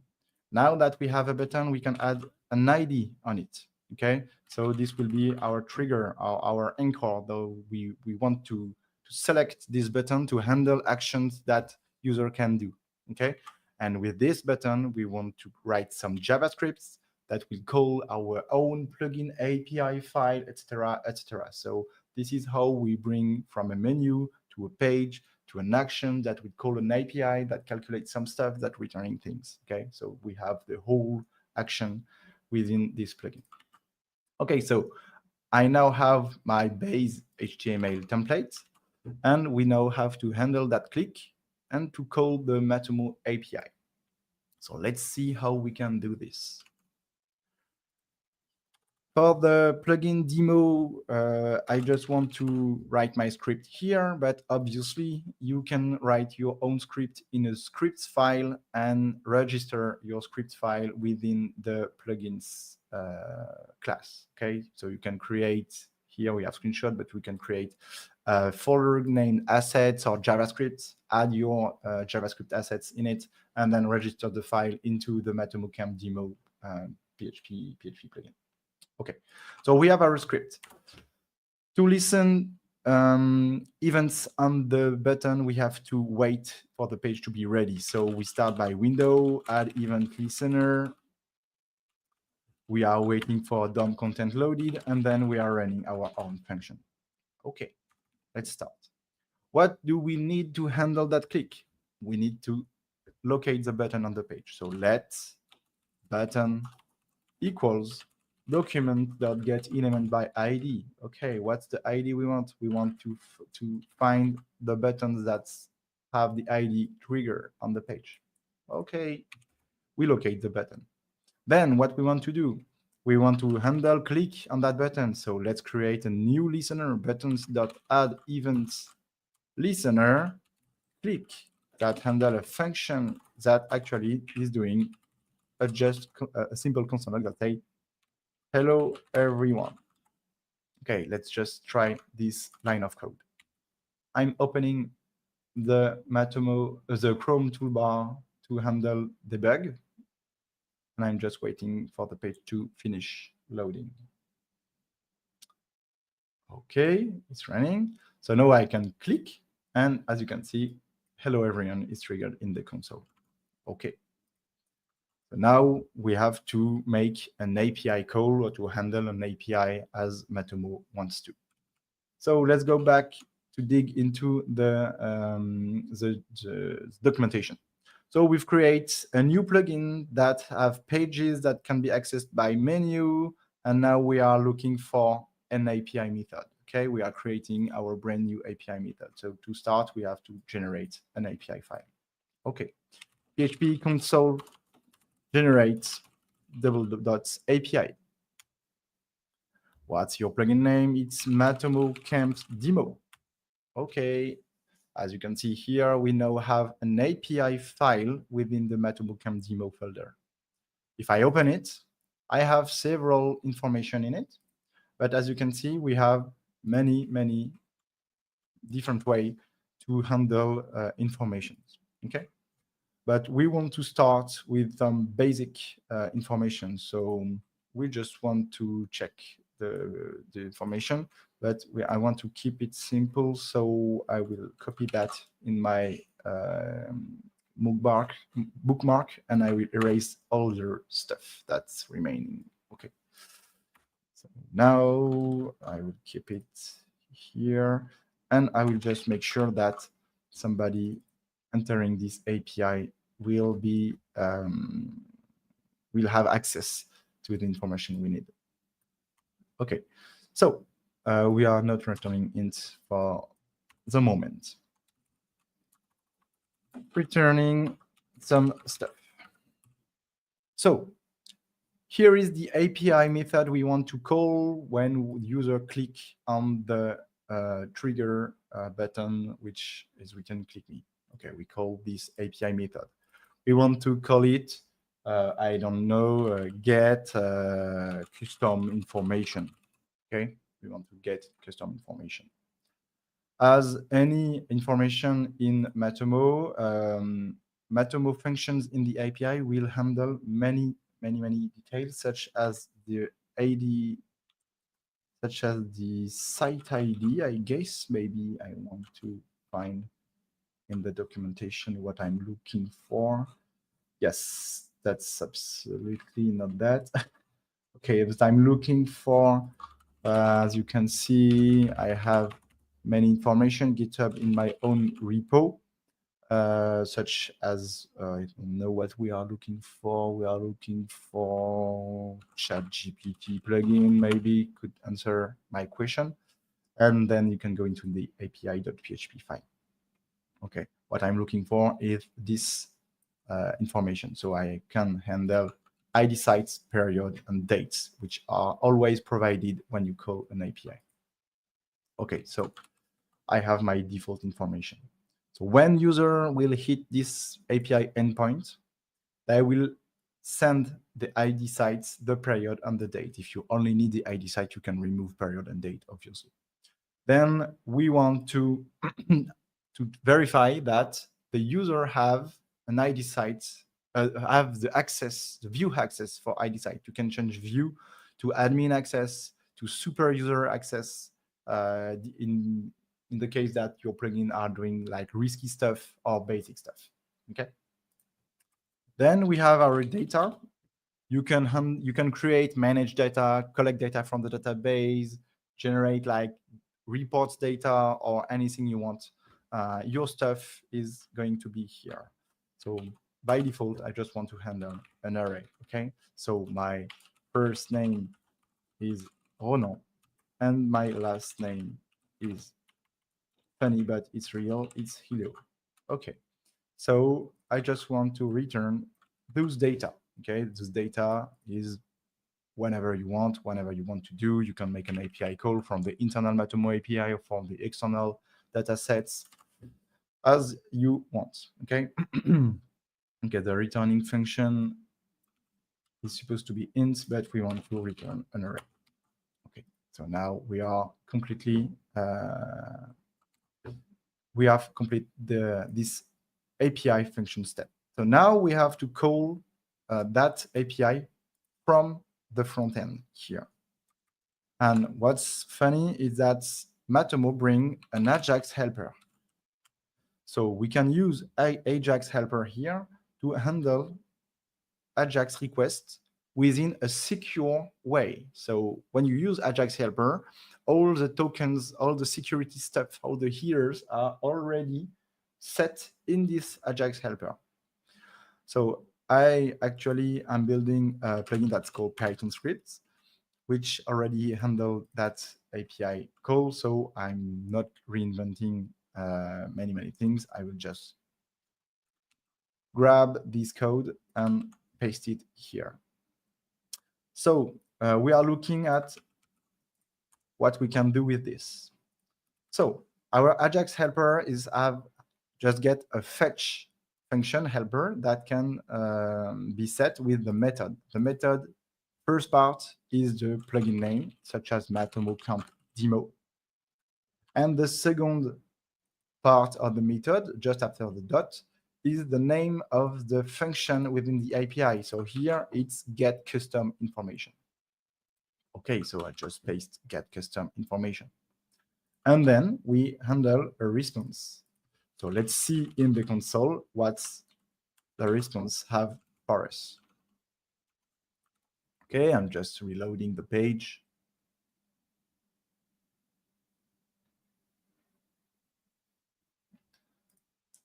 And now if you click on the button, so I'm just cleaning up my console and I'm clicking here and nothing happened. Okay, so it just waits. Okay, so it works. As you can see in my console, I just have my API data sent through the API via an HTTP request to my front end. So here we are writing in a twig file some twig stuff as HTML and JavaScript, but I know that Matomo now handle perfectly Vue.js. And yes, you can create Vue.js plugins. I want to show you in github.openbox.chatgpt, as my plugin ChatGPT is actually built in Vue.js, and how it works differently. What's the difference between a twig template plugin file and a Vue template plugin file? So we all start with a twig template for real. So here in my index.twig, it's very, very low. I just have an entry point. Okay, this is where the Vue app will be built on it. So I create a new div, which have a Vue entry that's looking for a ChatGPT dot the name of my Vue components. Those are optional parameters that I built specifically for that plugin. But you can start only with a div with Vue-entry, the name of the plugin, and then the name of your page. You now have to build a Vue plugin, a Vue folder within a source folder, and then I've made my own folder in it. I have a page and a component folder. Page folder will handle the page.vue component. So here is chat index page. That's just a div that handle a new component. Okay, and you have to follow a strict syntax. So first, you have to import define components, which is a method that allow Matomo to import plugins, to import Vue components into your Vue. Then you have to define what kind of components you are loading to implement within the same components. And as you can write Vue, you can just say your props, your data, your functions, your runtime cycle, etc., etc. And you can also handle style with less languages because Matomo is built with less language. Okay, now we have a page that handle a component. My component list are all in components, so I have several things on chat. So as you can see, the chat is based on chat message list and chat form. Okay, so let's see what the chat message list is. Chat message list is just an UL tag with chat messages in it and a chat loading indicator and an alert indicator, where the alert is loaded from core home. It's not a custom components I build. It's a native Matomo components. So you just can import plugins, components, sorry, from core home. There are several components such as form inputs, form text area, buttons, alerts, modal, cards. That are like basic stuff to create plugin and to follow the Matomo UI rules. Okay, so you know, have seen how we can create Vue plugins. So the main issue here, I can't fix it, I don't know how to fix it, is to run the Vue compiler CLI on Windows. So I have a Windows and a Mac, but I can't develop with Vue.js on my Windows environment. I can write it, but I can't compile it. I can only compile it within a Mac environment or Linux environment for sure. But Windows environments, my Node.js version, my Python version, etc., won't match with what's actually required. So I downgrade my Node version to Node 16, which is written in the documentation, but there is no way to handle that problem. Okay, so let's continue with our classic Twig and vanilla JavaScript in our plugins. So now we have our action, and maybe you just want to output the value or write anything you want. So I just build a code and an ID of output in it. Okay, I just bring back my BR to handle some space. And now I can just let an output for document.get elements by ID based on the ID of the output. And now I can handle that information. I can say output.inner text is equal to response.firstName. And I guess here, when the page will be ready, okay, we have output here, we have a click button, and when I click on click me, actually it hits the API, grab the first name value, and paste the first name value in the page. Okay, so it works quite perfectly. So now we have a complete life cycle of how you can create a plugin that accessible via a menu, that handles to the controller, that render a page, that have action on the page, that can call the API of your own plugin, that can build some stuff in it, and then throw back the results and handle the result and paste it or manage anything you want. So with this tiny plugin, we've just seen the basic of how you can create some new stuff. But now we are looking for something new. Okay, in the documentation, we have the ability to create some new reports. We have the ability to create some new widgets for the dashboard. We have the ability to extend the tag manager. And here we are looking for how to handle tag manager custom tag. Okay, which I guess will be very important for us, because tag manager is actually a huge feature with low base templates, and we need a tag manager to be more complete. Okay, so how can we now create a tag manager custom tag? As the tag manager will be set, I'm looking to handle new functionality to our plugin. Okay, I'm just clearing my terminal. So I can say console, PHP console generates tag manager dash tag. Now, okay, so maybe I just make a mistake in my generate API Kyber system. Okay, it's because the plugin is still not enabled yet. Okay, so we have to enable the plugins first. I hope so the recording are above 720p, but I don't think so. Okay, yeah. If you want me,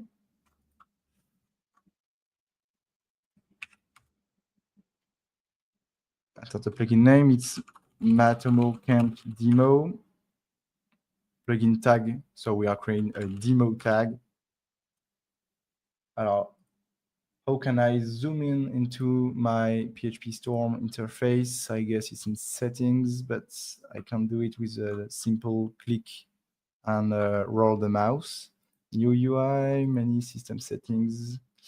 I don't think that I can easily zoom in.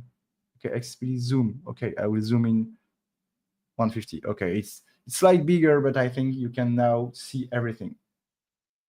Okay, perfect. So I've just typed, okay, it's very big now. I just tapped the PHP console generate _tag manager -tag command line in my terminal. And now in the plugin, I have a new folder that is called template. And within the template folder, I now have a tag. Okay, let's see. Every tag for the tag manager now have two separate files. One file is PHP file for how you build the Matomo UI, okay, Matomo administration of this tag. And now the JS file is to handle the logic of your tags. Okay? So what kind of stuff do you want to do on the browser of your users, okay? So let's see what we can do now. If we go to the tag manager, we can create a new container. Okay, let's start. Container is very slow. Okay, we are just now creating, we are using the default container, okay? And let's see if we have like more tags in our tags list. So I'm just going to tags, and then, okay, it's quite slow, as I told, in development mode. So we are now in the tag list, and I create new tag, and as you can see, here we have the default tag, and our demo tag is actually shown in the list. Okay, there is still no image, no description, not in the right category, but we have our demo empty tag. The first thing you can do is to change values here, so name, description, help, etc. But I don't recommend it to change because the name, the description, and the help information tags are language internalization handled. So we have to change it in the lang en.json file and change the value in here, okay? This is the MatomoCamp demo tag, okay? Demo tag, we can change the value we want, and some help or hints. Okay, the information provided here will be shown here, here, and in a blue question mark at the end of the line. Right. So now let's deal with the other functionality we have. So our tag is in a category, okay? Category means ads, analytics, custom, developers, social, other, okay? We now have to choose what our tags will do. As we are a developer right now, maybe we can store in development, but we can store in any of this category. We just have to erase category custom and say category. And as you can see, there are many, many categories here. So social, other, email, developer, affiliate, ads, analytics, remarketing, or custom. If you want, you either can return a custom value, such as MatomoCamp. And if I'm refreshing the page, we are waiting for the information to be up to date. So now it's not in custom, it's in MatomoCamp custom configuration, okay? And the demo tag is just right there. Perfect. So we just have to set an image. You see MatomoCamp.image folder. So we don't have any image folder /icon/image.svg. Just add your own image. It's quite easy. I don't want to show this because we have less time. So now we are able to create some custom fields to be able to edit the information that are being shown in the UI for administration. So every time you want to create a new field here, we are requesting like a specific ID. So MatomoCamp ID. The default value will be 5. We want to return a string, and then we have the field configuration. So by default, it's full of translation, but we don't want to handle translation as it's long for today, but you have to handle translation when you create a plugin. Okay. So the title will be MatomoCamp ID, and the description, the MatomoCamp ID. Okay. What the field can handle? Should your field handle variables, or should your field be able to be specific? Okay, so by default, when you want the people to enter a string or a numeric value or a keyboard value, just let the default field tip, okay? Because you don't know if the user want to interact with the field using variables or using a hard-coded string. And then you can just set a validator. So let's see what's in our tag. I will just refresh the page to be sure that our changes will be effective.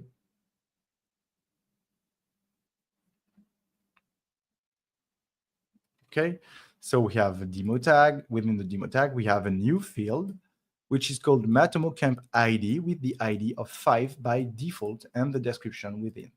We can now replace the value with any variables we want in the variables list, okay, such as a click class, click button, etc., etc.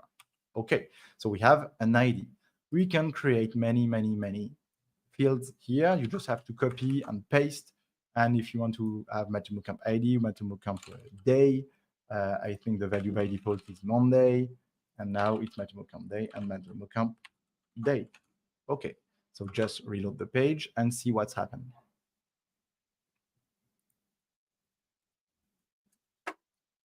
Okay,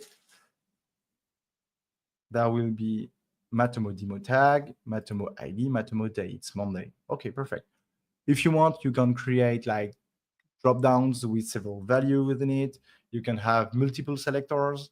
You can have whenever you want. If you are looking for how we can do this, keep in mind that the Tag Manager extended plugin that I've built covers almost every kind of fields you can use, such as int, strings, arrays, multiple selectors, etc., etc. So if you are interested in, you can go into my GitHub account, which is github.com/openmost/tag manager extended, and you have all the tags and all the capabilities here.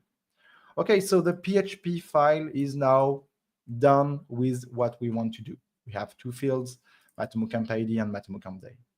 So now let's dig into what we are going to do here. The first thing I do is to remove everything between 5 and 23 line, because we want to code our own logic. Okay, so we have variables. We want to name it MatomoCamp ID to get things done. Okay, this is just a casual PHP storm freezing. Okay, now it's done. And here we want to get the value of the MatomoCamp ID field we just registered here. Okay, we registered a field that's called MatomoCamp ID, and we access the value using the parameter .get function. So we have to do the same for MatomoCamp day, and we can now run any kind of JavaScript we want to. So if you just want to run a console log or a fetch method or any kind of stuff you want, you can just write things here. So your own JavaScript vanilla stuff here. So we just want to say a console log that logs the MatomoCamp ID and the MatomoCamp day. Okay, I know this is not relevant because it's like basic stuff, but you have the full way, the full path to create wonderful tags. Okay, you just have to enter to create a new plugins, to set console generate tag manager tag line of code, and then to fill this, which is very simple, as you can see. If you are like a bit beginner, you can copy or paste code from repo GitHub, from ChatGPT, from anything you want. This is just the slightly hard part. And then you can collect the information within the database using those two methods, and you can build your own stuff. So basically, why should we handle this kind of information is to extend the tag manager. So extended. Now we have the logic. We can see what's have been done here. So we have like several templates, okay, templates like tags, and we have all those tags that have been made. So let's take some of them. If we want to, I don't know, we will see something like, I'm looking for relevant information without showing my customers' data, which is not that simple. But let's see. Okay, let's see. There is a github.com openmost data layer sync repo. Okay, data layer sync, which is a tiny script that handle the synchronization between Google Tag Manager and Matomo Tag Manager. Okay, this is basically a script you want to deploy in your website for every page, etc., etc. That's totally the case that we want to handle in a tag manager. So the basic here is just grab the script you want to. It could be a script from a third-party CRM, a third-party tracking analytics tool like a Hotjar, like Simple Analytics, etc., etc. Okay, just grab the code you want to handle in your new custom tag. Okay, I'm copying that, and then just paste it here. Okay, we just paste the code we want to handle here. And if you want, if you have like some IDs, some parameters, some information you want to add to modify from the code, you can just use the variables you define at the top of the screen to handle variation. Okay, so by default in Google Tag Manager, data layer is called data layer, but just imagine that you can change the name because GTM allows you to change the name of the data layer object.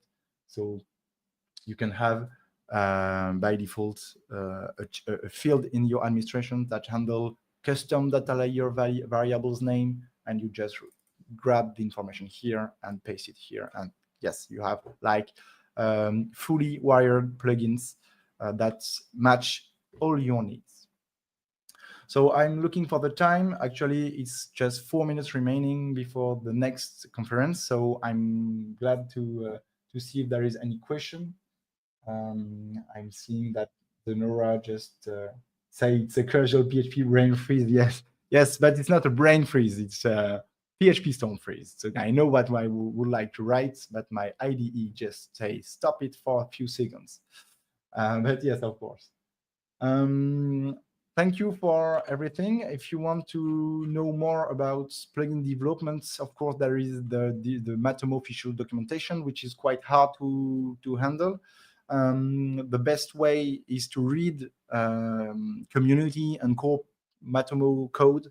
So how I learned to build plugin is by reading all of those stuff, not all of them, but by reading information in it and to get the logic of Matomo plugins. As I showed previously, I have a website where all the stuff I've made is completely free, completely open source too. So if you want to look at one of those plugins, you can just pick it, like, oh, I just want to know how you can handle weather information into your Matomo. And then you can go to the official Matomo marketplace, and then you will have all the screenshots, the documentation, FAQ, etc., etc. And if you want to know how it's built, you just have to click here on GitHub, and you will be redirected to the official GitHub repo that allow you to create any custom plugins you want. Okay. So I hope this talk will help you creating more plugins, more stuff for the community. It's very grateful to create something. As I told you, I have many plugins in the marketplace, all for free, but I have many downloads. So here is like 5,000. But if you click on more from this developer, I have several plugins I've made for the community. The most popular one is ChatGPT, which actually have almost 30,000 downloads, which is very important. And I've also made some themes. And in the themes here, I have one of the most favorite themes, such as the dark themes. And as you can see, it's been downloaded much at 30,000 downloads too. One of the most difficult things is to maintain stuff. I only create plugins that I already have, or that I want to have for my own or for customers, that brings me active to the maintain. But it's quite long as you have many plugins. And of course, you are welcome to contribute to create new functionality, to report some bugs, etc., etc. So if you want to join the community, just select the GitHub repo of the plugin you want to, and you can create a new issue. As you can see here, last month, there is somebody that have an issue with ads conversion tags within Matomo Tag Manager, but the issue here is not caused to the plugin, is due to the Google registrations that have changed and is now fully handled in the new Tag Manager version. So I can respond and close the issue. But community helps creating good stuff. Thank you so much, and I will let the scene free for our new speaker in a few minutes. Thank you.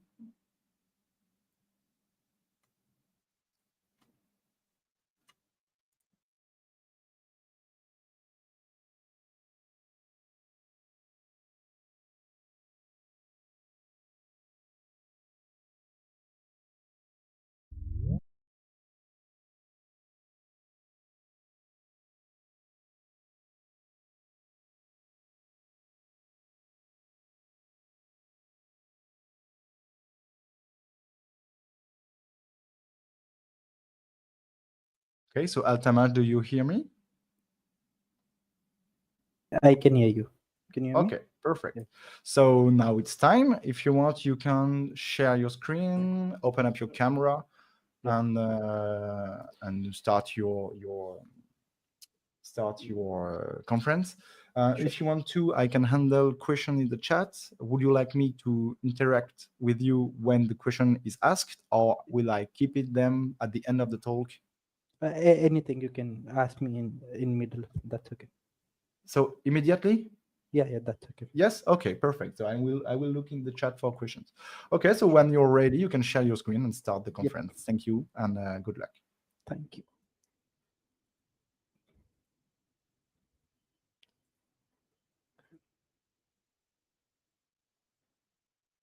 Hello. Am I audible?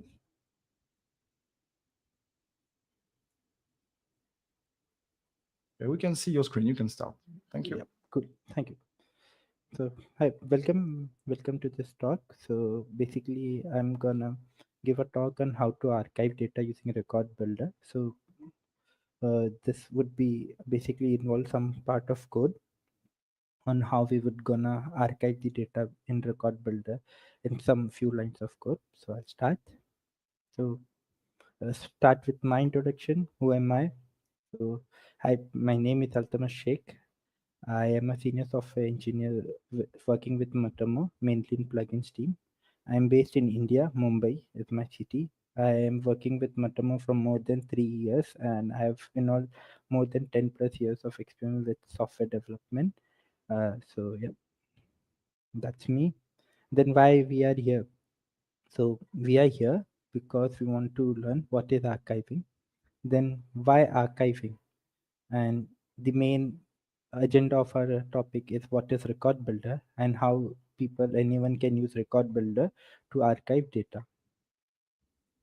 So if you see, the first question is what is archiving?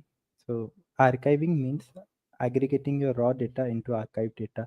It is nothing a fancier thing. It just archives the raw data so that it could be used frequently and more easily. So then why archiving?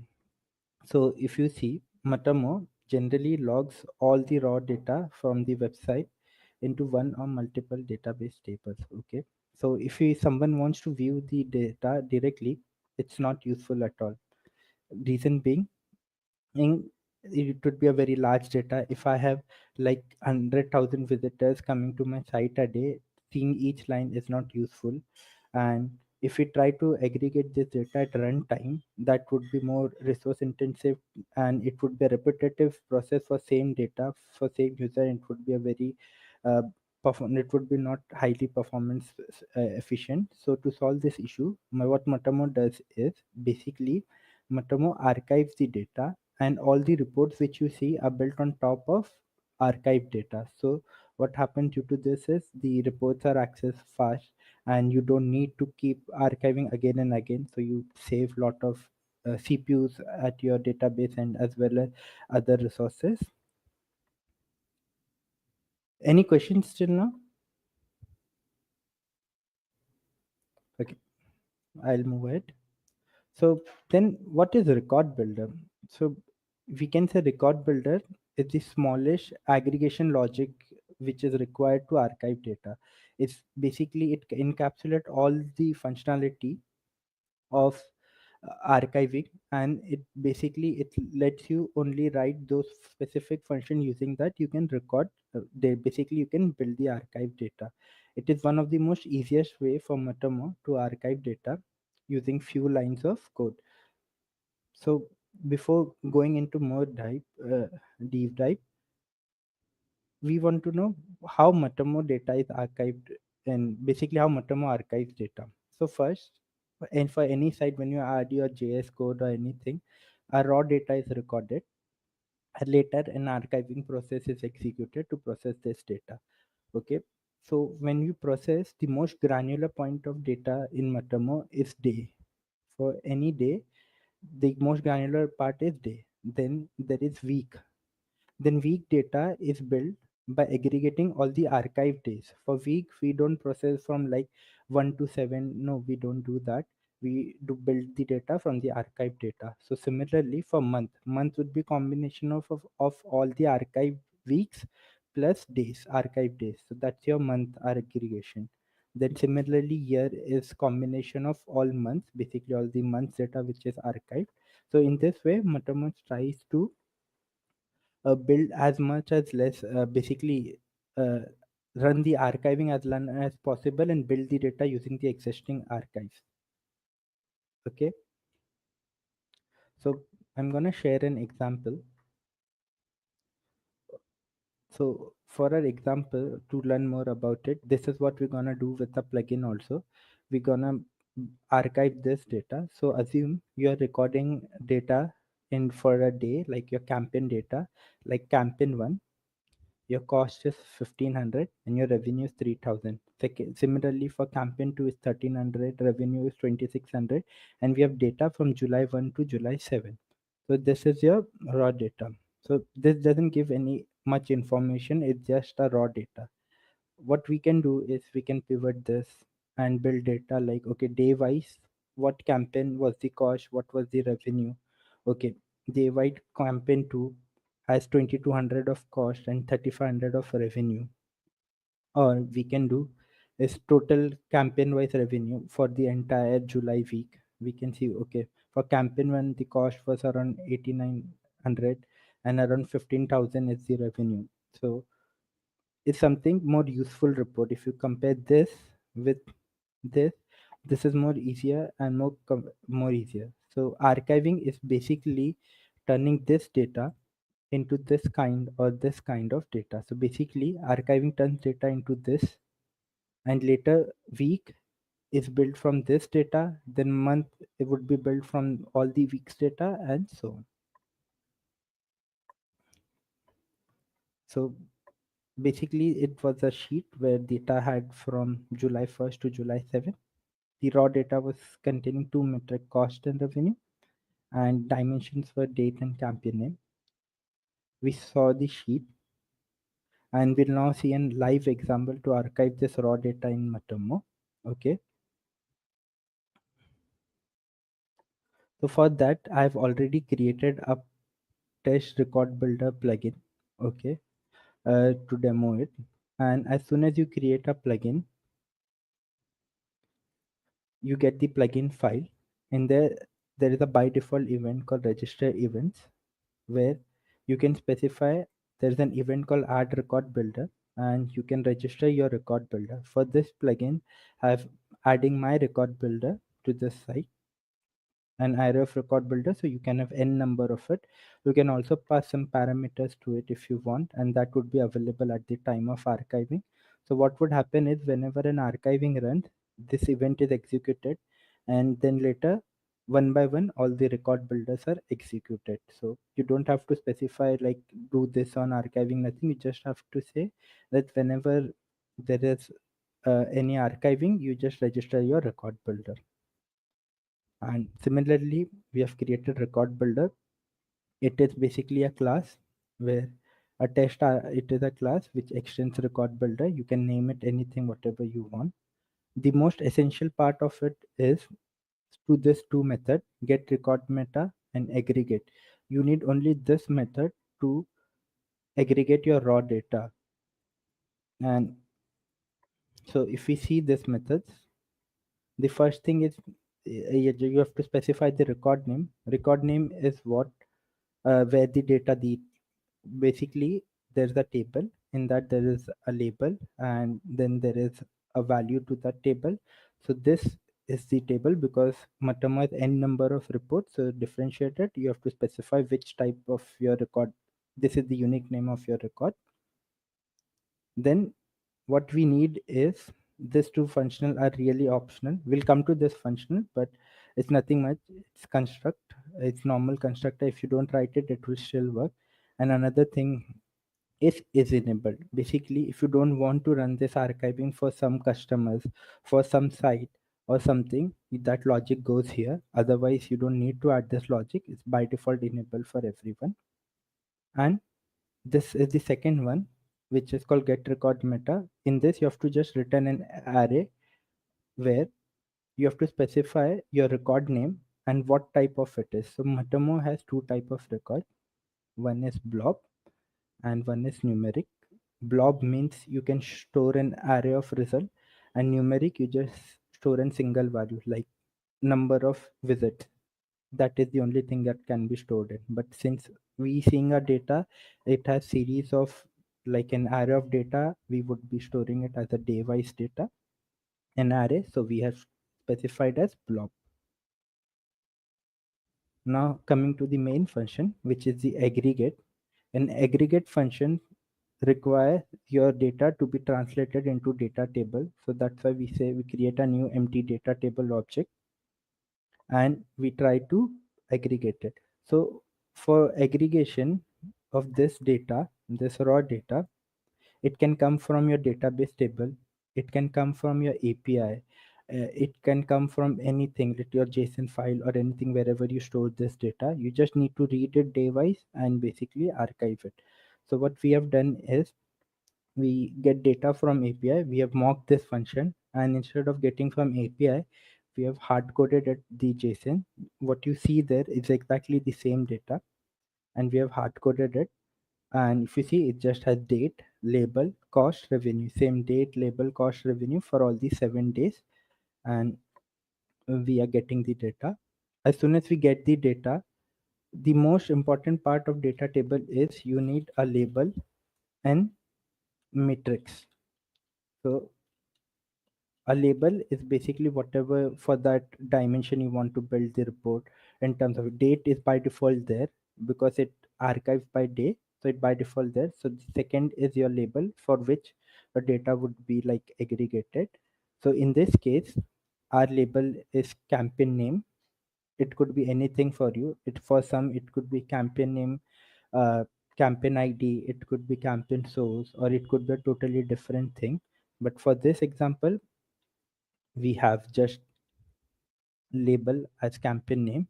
Okay, and then what we do is we do some row with label. We basically iterate this data and add to data table. This is one way of adding the data to data table. So this is an empty object, we are adding it. We are saying for this label this is the record. So for this label basically we are adding this metric data.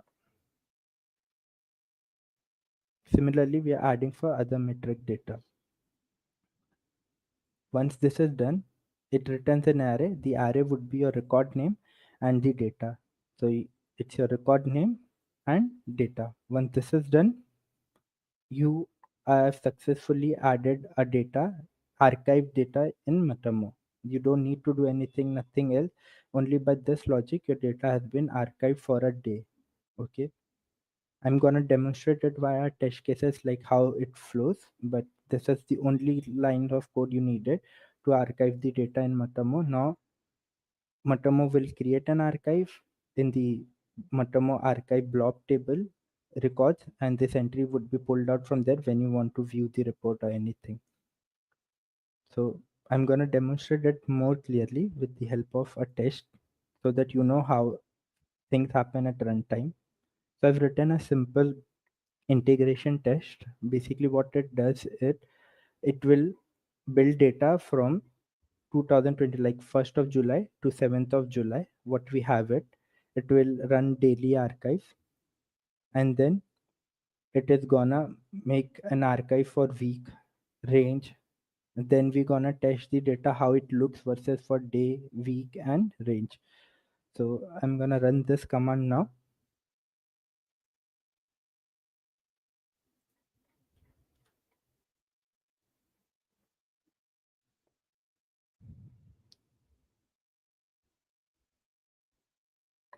So I have added a debugger. We need to wait for a minute for this debugger, and I'm gonna demonstrate you similarly how the data looks in database.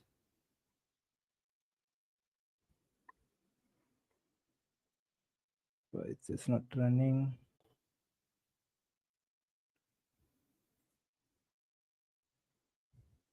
It should be done. I'm not sure why it's taking a minute, but yeah, it's done. Good. Give me a minute.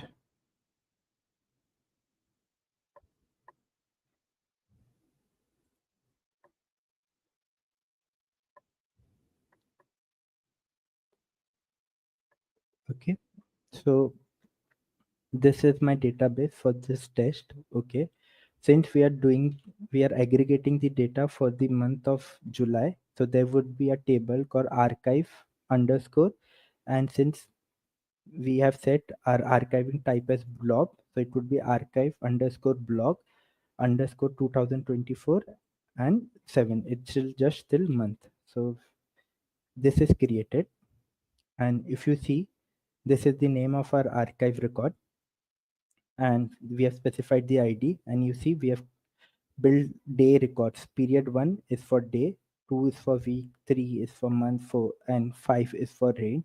So we have added a record. It added as a blob. Basically what we do is we serialize the data, the array, and then gzip it for space issues, basically to store the data in less space.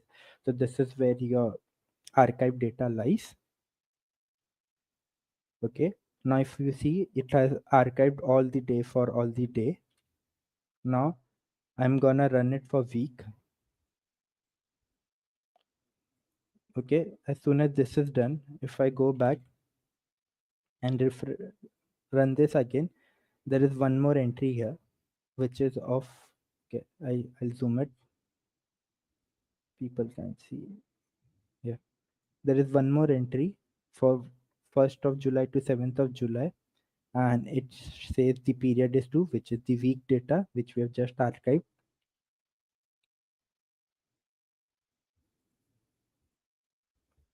Okay, now this is range. We have done it for range, so there would be an entry with period 5. So if I run it again,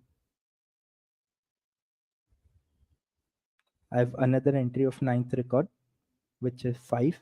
So now we have archived the day for range.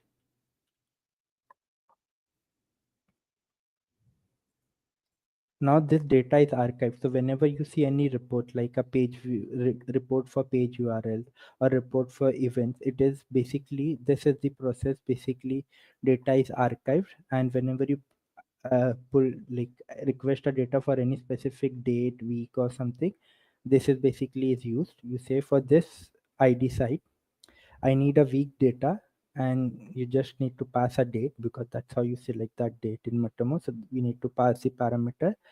Okay, you build an archiver, and then you say get me the data table where record name is this. We have created a record name. This would basically this what we have created in this file. And similarly, we'll get data. We have gotten data for day, week. Similarly, we can get data for, let's say, range. We can get for month or anything. And then what happens is we are comparing the data for 3rd of July. So if you go to 3rd of July, okay, our campaign 1's cost was 1000 and revenue was 1880. Similarly, for campaign 2 cost, it was 780 and 1350 was the revenue. Okay, so we have same 1880 for campaign 1, sorry, 1000 and 1880, and similarly for campaign 2, 750 and 1350. And if I see for a week, it is the same for week, where the total data it shows for the week, as well as this is, yes, this is the week data. 8910 is the sum, and for revenue is 1580 for campaign 1, and for campaign 2 is 7830 and 18,400 revenue for campaign 2.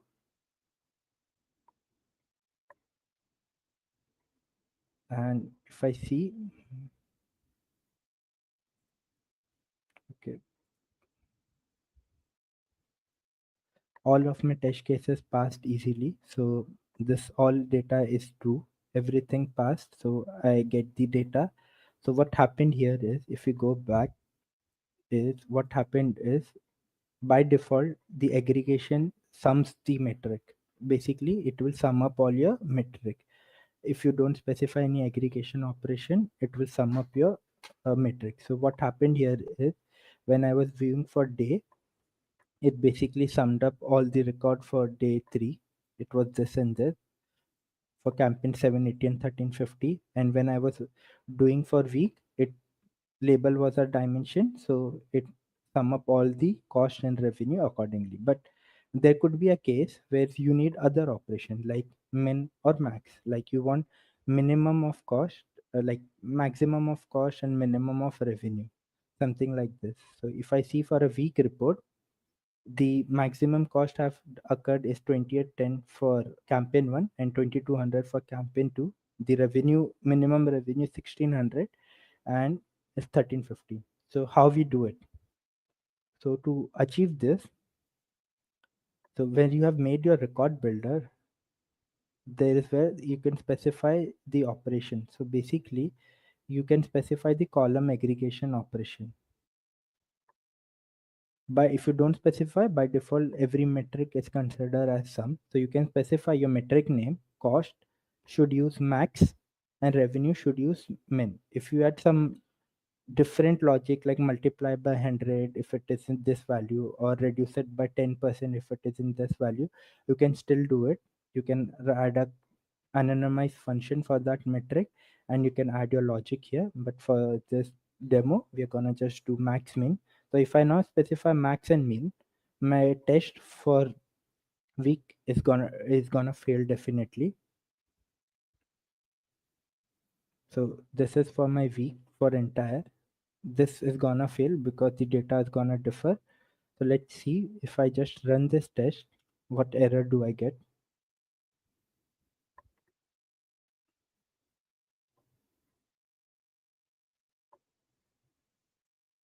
Okay, so this says an error. The error it says is the cost should be 2810 and revenue should be 1600 for campaign 1, because we are doing max and min, and this is what it shows for campaign 1. When you take max is 2810 and 1600 revenue, and for campaign 2 is 2200 and 1350. Cost is 2200 and revenue should be 1350. So it is this simple, like adding by few lines of code. Basically this part of code, you can aggregate the data, you can log the data if from, or you can build the data from, if you have an existing API, you need to add those data to Matomo, you can add it. And this is how you can build this data. You don't need any write a long line of code or anything. Just with few lines of code, this data would be available to you, and easily you can build UI. And when you build the UI, since it's data table, automatically pagination and everything could be taken care of by Matomo, and you don't need to build an UI also. So in few lines of code, you would be able to build a report. So this is what you can, how to archive data using record builder, the example was. And that's it for my talk. Any questions around here for anyone? Or does anyone want me to repeat anything? I can go there. No, actually, there is no question because your talk is very complete. So thank you. Okay. Is someone want to ask some question in the YouTube chat? we're just waiting for a few seconds. Yeah, But yeah, of course, thank you so much for the quality of your talk, which was very technical but clear in the same time. So as a developer, I enjoy your talk, and that's a great way to. So the part that I love is when you wrote test to test the plugin, because when I create plugin, I don't like tests, but I have to test my own plugins. And especially when you have a report builder, that is very annoying to test. But yes, thank you so much for what you've done here. I have a question for you. So if that's what you've shown here today about campaigns, data, and the record builder, do you want to make some custom plugins for the community, or is this like specific development for your customer? What would you want to do with that feature? Okay, so this feature is now widely used by Matomo. We also archive data using Yes, record it's builder. experimental, but you are close to a real plugin that can handle min and max for campaigns, to handle maybe budget when you call the Google Ads API, to maybe calculate an ROI or something like that. This can be used to basically leverage the cost. Basically, what you can do is, currently Matomo, you cannot add cost from like Google or Facebook of your campaign. So similar way, we can add a plugin where we read it from API, or we read it from, let's say, a downloaded CSV file or something, and then what we have logged for the existing campaigns, we add revenue for them, and then you can see what was cost for them. So basically you can see the entire report at one place. What was your cost, what was your revenue, what was your conversions, what was your click for this, and you don't need to like code too many things for this if we just extend this one. Okay, so there is like something to dig into in order to create a wonderful plugin. Yeah. Okay, so thank you again. There is still no question in the chat, but obviously your talk will be available on replay within a few weeks or months. Thank you. So we have like 30 minutes. So maybe people in European time, it's time to eat because MatomoCamp never stops. So maybe take that half hour to do that thing, and we all see back together at 2 p.m. And thank you again. Bye. Thank you guys. Bye. Have a good day. Bye.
Hello, Thomas. Can you hear Hey. me? Yes, Hey. I can. Okay, perfect. So you're actually live on YouTube. So if you want, yes, you can share your screen. You can open your camera if you want. And just a question before starting. Do you want me to ask you questions as they come in the chat, or would you like to stack them and answer them in a row at the end of the talk? At the end. At the end. Okay, perfect. So it's time. If you want to start, you're welcome to start and enjoy. All right, then I will start. Yes, you can start. It's already started. All right, let me get in position. Hello, everyone. Let's start with a reality check on the state of data usage in most organizations. We hear about the importance of data all the time. It's often called the new oil or the lifeblood of decision making. But despite this hype, organizations leave 97% of gathered data unused. And when it comes to web analytics, this wasted data often includes rich behavioral insights about user interactions, about preferences, and pain points, where so much potential remains untapped. Now let's consider the people working with this data. 74% of employees feel unhappy or overwhelmed when working with data. This stat reveals that many employees struggle to interpret and make meaningful use of data, and without a structured approach, analytics can become overwhelming rather than empowering. These two statistics together paint a picture of both underutilized resources and a workforce that's often frustrated by data complexity. So today, I'd like to focus on how effective event tracking and custom reporting can bridge exactly this gap.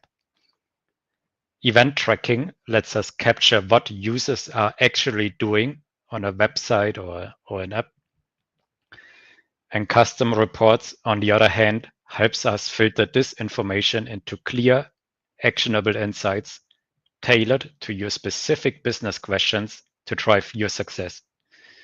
And together, they offer a way to take that unused 97% and turn it into something meaningful while making data easier and more enjoyable to work with. A little bit about me. I'm Thomas. I've been working with Matomo for over 14 years, first as a pure open source contributor and then also later professionally.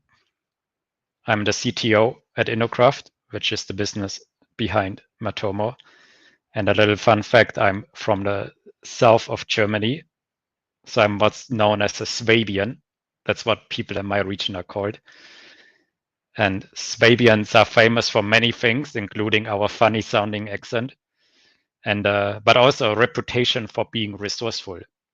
So we don't like waste, whether it's resources, time, effort. And I have to admit that this trait really stuck with me over the years. For example, I'm not a fan of wasted data, which is why today's topic really resonates with me personally. And I believe custom reports can help cut us through the clutter, avoid wasted data, and boost efficiency in how we work with analytics. Here's a quick look at what we'll cover today to unlock the true value of your event data.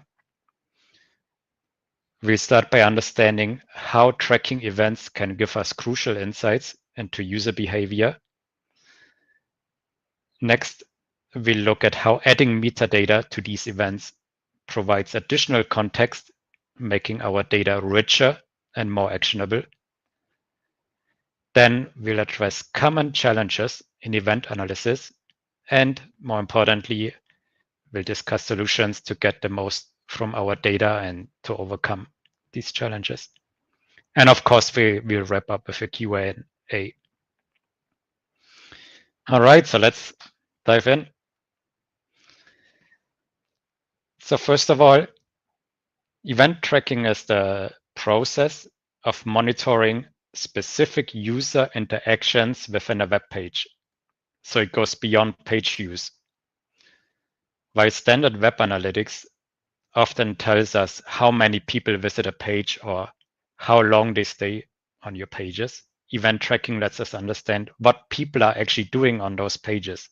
For example, instead of just knowing that someone visited a product page, event tracking can tell us if they clicked add to wishlist or if they scrolled down to read reviews. And each of those actions that people perform on a page or in a mobile app is an event that we can track individually. This approach gives us much, much deeper insights into user behavior, helping us to understand not only where people go on our site, like from pages, but also how they interact with our content or web page. It's very, very flexible and it's very tailored to your business. You can basically track anything you can think of. And this granular data helps you understand how users engage with your website or app, where they drop off, what drives conversions, enabling you to make informed decisions to improve user experience and to improve conversion rates. Event tracking can be applied across different sectors, each with its own type of user interactions worth analyzing, right? There are a few examples. In an e-commerce setting. We might track events when users apply product filters or when they redeem coupons or set up price alerts. For content-driven sites, we might look at sharing, commenting, or button clicks to understand engagement levels. For digital products, we'd want to track feature usage, trial signups, or subscriptions. And in finance, valuable events might include loan or insurance requests, portfolio adjustments, and account signups. Note though that Matomo can automatically track things like page views, downloads, outlinks, searches, and more.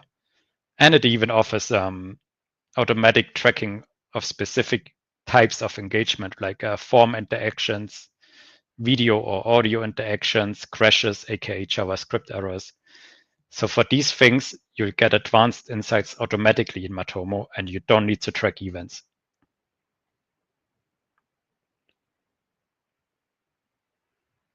To get a clearer picture of event tracking, let's break down what an event actually consists of. Each event has 4 main parts. First, we have the event category.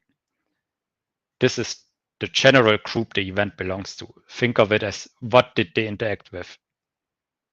That's typically the name of a component, like a wish list or a product filter. So we know what did the user interact with. Then the event action defines the specific actions the user took within that category. So it indicates what the user did. For example, the user added an item to the wish list, or the user removed an item from the wish list. The event name gives us more detail about the event, often describing the specific item or the element they interacted with. It tells us on which item the action was performed on. In the example of the slide, we see that the user interacted on an item called solar panel, which is a product, let's say. The user interacted with that item that they added an item to the wish list, which is the category. And then at the end, we have the event value. It's an optional value. It doesn't need to be used. It's typically a number representing how important an event is. For example, like the time spent on something or the revenue associated with the event, or how often the event was performed, right? It's like you could say this event was performed 5 times by the user. In this case, the 999 is supposed to mean that a product worth 999 euros was added to the wish list. And what values you submit to Matomo is totally up to you. So it's really flexible and you can use it for pretty much anything. And for the data, Matomo can then generate reports. And more about this soon, but we'll see here the screenshot where we can see that, for example, 64 times a product was added to the wish list. More about this soon. In Matomo, there are two ways to set up event tracking. Either you use Matomo's Tag Manager to capture events. You don't need necessarily developer knowledge for this. Or you or a developer can add tracking snippets into your website or product, which is fairly straightforward as well. And tracking snippets also work on mobile devices like iOS, Android, and other apps like Python, PHP, and other platforms. I don't want to go in technical details how this works and instead rather link to the FAQ. I have included QR codes throughout this presentation to make it easier to access resources directly. But as a quick note, I know QR codes can sometimes be misused, and therefore I've added the full URL alongside each code so you can feel confident where the QR code will take you, and feel free to type the link directly if that's more comfortable for you. Before I show you more about the event reporting in Matomo, I'd really like to mention custom dimensions. Using custom dimensions alongside event tracking, so it's not one or the other, you can do this together in one step, is incredibly powerful because it allows us to send additional data that provides more context about our users and their actions. So just to repeat this, so by using custom dimensions, we can send more data, we learn more about the actions that people took, and we can learn more about the people themselves. We can then use this additional data to segment users or create even more advanced tailored reports. And this in turn lets us uncover insights that standard metrics alone cannot provide. We've already seen the event example around the wish list that I was talking about before in a previous slide. And events are very flexible, but sometimes you simply want to track even more data around it. In the example of the wish list, you may want to track additional data like the product SKU, the name of the wish list that the product was added to, the role of the user, the age group, the theme preference. But these are really just examples. As a custom dimension, you can track anything that's important to you. If you'd like to learn more about custom dimensions, feel free to scan the QR code. It links directly to the FAQ page with more details. And generally, you can track custom dimensions just like events by using Matomo's Tag Manager or using tracking snippets. And if there are questions around this, I'm happy to answer it.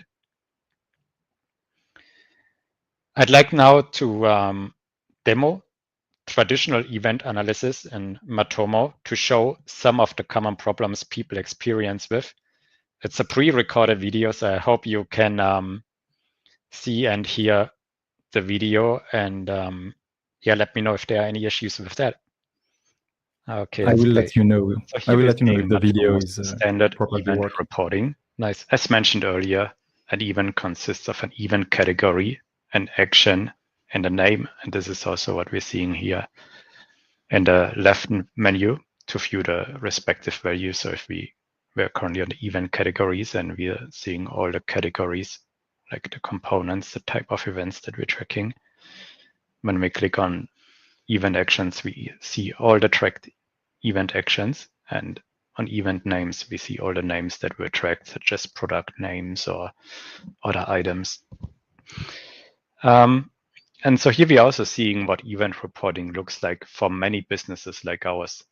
Typically, there are different event types mixed in one report, which can create a lot of noise and confusion, making it really difficult to draw clear insights from the data. So we can see different event data is mixed here in one report. We're seeing a wish list events, we're seeing coupons, feature usage, product filters, or when we click on event actions, we're seeing a whole range of actions. In fact, there are 134 different actions tracked, and that's something we're finding quite often in businesses, and we're facing that problem as well. That actually all those different event actions are mixed together. And because there are so many different event values or different types of events in there, many users don't know all the data that's being collected. How could you, right? When there are like 134 different actions tracked, it might be only 10 in your case or 20 or 5, but still you don't know what's hidden in these reports. And when you don't know what data is hidden in those reports, you don't end up using it because you can't know it's there. Meaning the data in the end isn't looked at and no insights and no decisions are made from it, which is a problem. And without the user-friendly reporting, stakeholders or like users of Matomo often ignore this event data. They're also seeing it as too complex or irrelevant, which then undermines its value. The next problem is that these reports are limited to just 2 levels. For example, when we go back to event category, we see here the wish list event category. We click on it and we can see all the event actions related to the wish list. We see here there's an event add to wish list. We see remove from wish list 38 times an event was removed, wish list was removed. 43 times an item was added to the wish list. And here the event value corresponds to the product value in euros. So 12,337 euros worth of products were added to the wish list on that given day. But we don't see now on which items products were added to the wish list or removed from the wish list.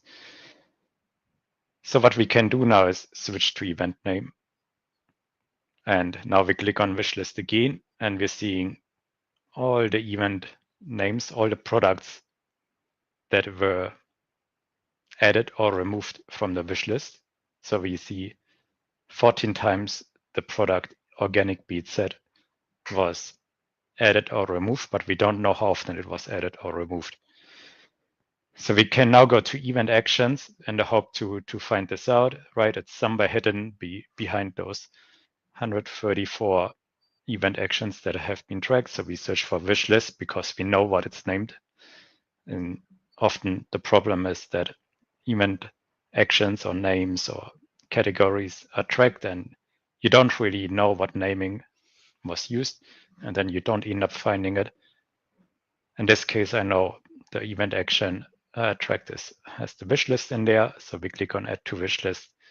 And now we can see, the refillable pen set was added most often to the wish list on that given day. It was added 9 times, and in total worth 351. The average event value, we see that on a tooltip. The product value, the value of a single product is 39 euros. So in total, 351 euros was added through that product to the wish list. The next problem is that we don't have the ability to explore event data across different dimensions like custom dimensions, device, location, or the stage and the user journey. If we wanted to see what countries performed a certain actions, it's simply not possible, right? We don't have the ability to say here or in Germany or in France or in the States or in New Zealand. So often a product was added to the wish list or removed. The same, we were previously talking about custom dimensions. We can see custom dimensions here, like the user role. We see that people who, I guess, have executed 1,500 actions, subscribers, 1,500 actions, but we can't say what kind of actions really they took. Like we cannot relate this back to events. The same for the custom event value. We're seeing all the different event values that have been tracked as a custom dimension, but we cannot relate this back to the events.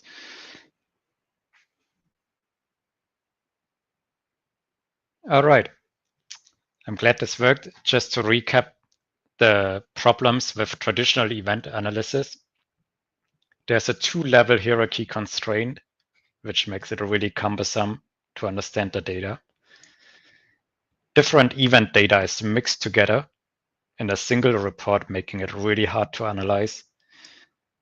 People generally lack the awareness of what information is in the event report, so there's like a lot of information is hidden to them. And as a result of these problems, people don't use it. And even if they use the event tracking, there's limited cross-dimensional analysis available, meaning you can't gain much insights from it because you can't relate the events to countries or location or custom dimensions, and it takes you overall much longer to extract the information you need. And the more complex something is, the more likely people make mistakes when interpreting the data, and ultimately insights will be missed, which leads to inaction. But luckily, we can solve all of these problems. If you're already tracking events, there's an important thing I'd like you to take away from this talk today. Yeah, and it's actually not related to custom reports. It's the value of creating goals based on events. So in Matomo, you might be familiar with goals, and you can trigger a goal whenever a specific event comes in. You don't want to create a goal for every event that you're tracking, but you may have 2 or 5 or so key events that are really important or very critical to your business, like the amount of trial signups to your service. You might be tracking this as an event, and such things you really want to create an event, a goal for it. And so you get more data, and I'll play another demo session so you can understand better why that might be useful. So here we're now seeing a goal that's being triggered whenever someone added an item to the wish list. And you'll soon see that you'll already get a lot more information than you would get from the standard event reporting in Matomo. So in this case, we can, for example, see today 41 times an item has been added to the wish list, and in total 11,639 euros of value has been added to the wish list. So this is already a lot more readable than the previous report. And more importantly, we can see close to 4% of the time when someone visits your website, they're adding a product to the wish list, and you can see how that improves or over time, or if it goes down. So in this case, we can see it's fairly steadily on the conversion rate. We can now see even more information. We can see most often people from Italy, Poland, or Portugal have added an item to the wish list. We can see how people found you before they added an item to the wish list. For example, in the channel type below, in the channel type report below, we're seeing 15 times a product was added to the wish list after they found you through a website, or 14 times they found you through a search engine, and we can drill into the search engines. Equally, we can see the whole performance per country. So we can see, and Italy, 7 people have added an item to the wish list. From Poland 6 times, from Portugal 6 times, from the States 6 times, and we can see, for example, the conversion rate in Italy is really high. So someone from Italy is much more likely to add an item to the wish list compared to, for example, from the Netherlands. And we can see the most value has been added from people from Poland. And the same we can see by device type. So we can see most often people who use a desktop added an item to the wish list versus people from a smartphone. They don't really add an item to the wish list, which kind of makes sense. It might be harder to use, and you might want to improve your website. And the same goes for various other dimensions, but there are still limitations. We still can't link it to various other dimensions, and you don't want to create a goal for every event. Otherwise, you would have like potentially tens or hundreds of goals which make the whole goal analysis really hard, because you want to be able to really track the most important goals fairly easily. Yeah, so we still can't easily see which items they added to the wish list, right? We still can't see that here. We don't see the custom dimensions. We can't see anything around the user roles.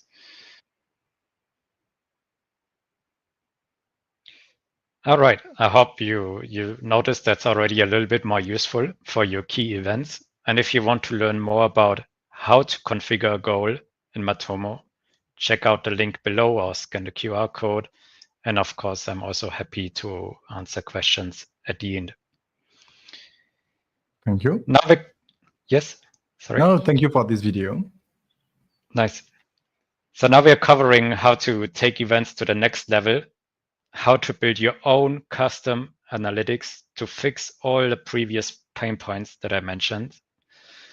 And in the next demo, I'll be showing some e-commerce related examples, what events you're tracking, what custom reports you create, how you organize them in your analytics. This is totally up to you. So it's extremely flexible.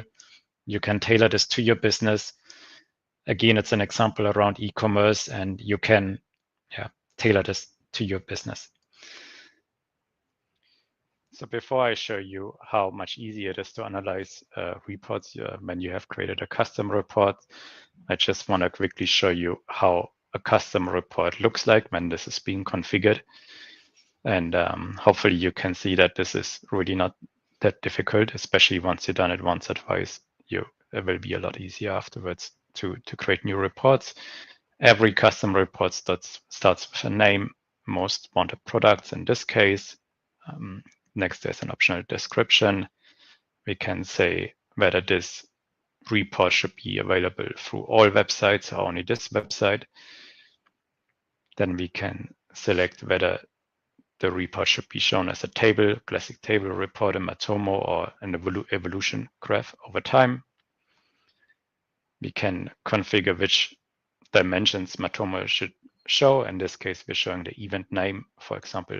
In the case of the wish list, the event name is the product name. Then we're wanting to see the user role, whether it's a guest, visitor, or subscriber. And then we could also say we want to see the country. In this case, it's already saved, so I had to unlock the report. And we can combine different dimensions to our liking to build our custom report.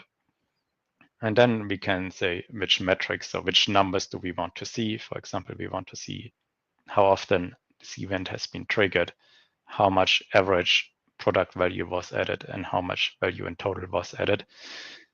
And then comes the really important part, the filter.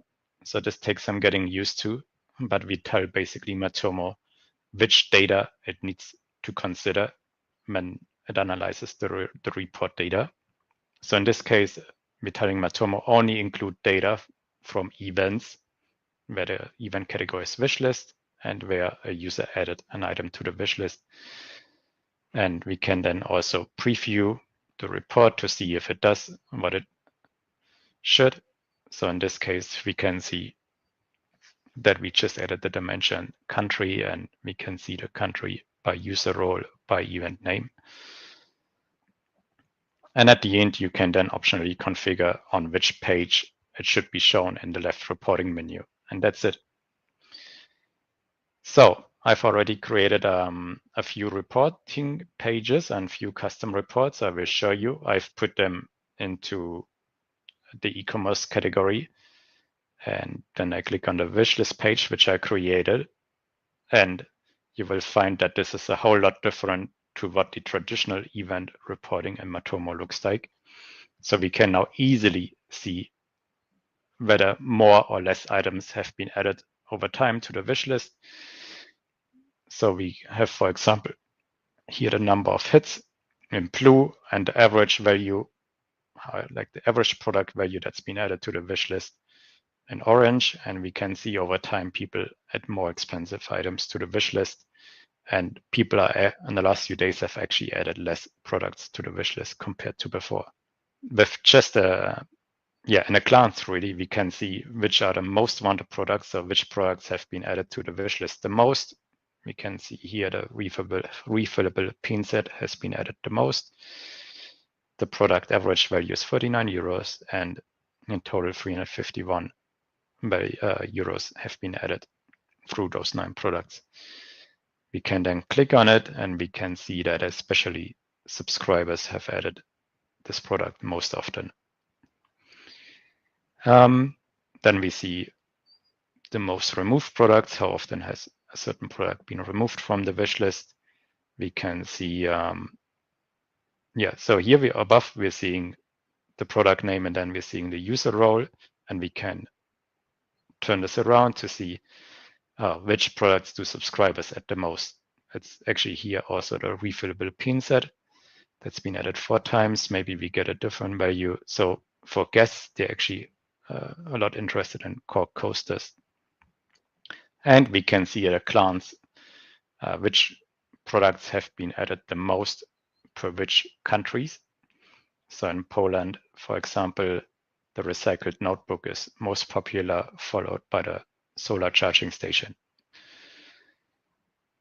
And then we added another evolution graph where we can see, let's get the total event value away, where we can see whether more or less products have been added in Germany over time.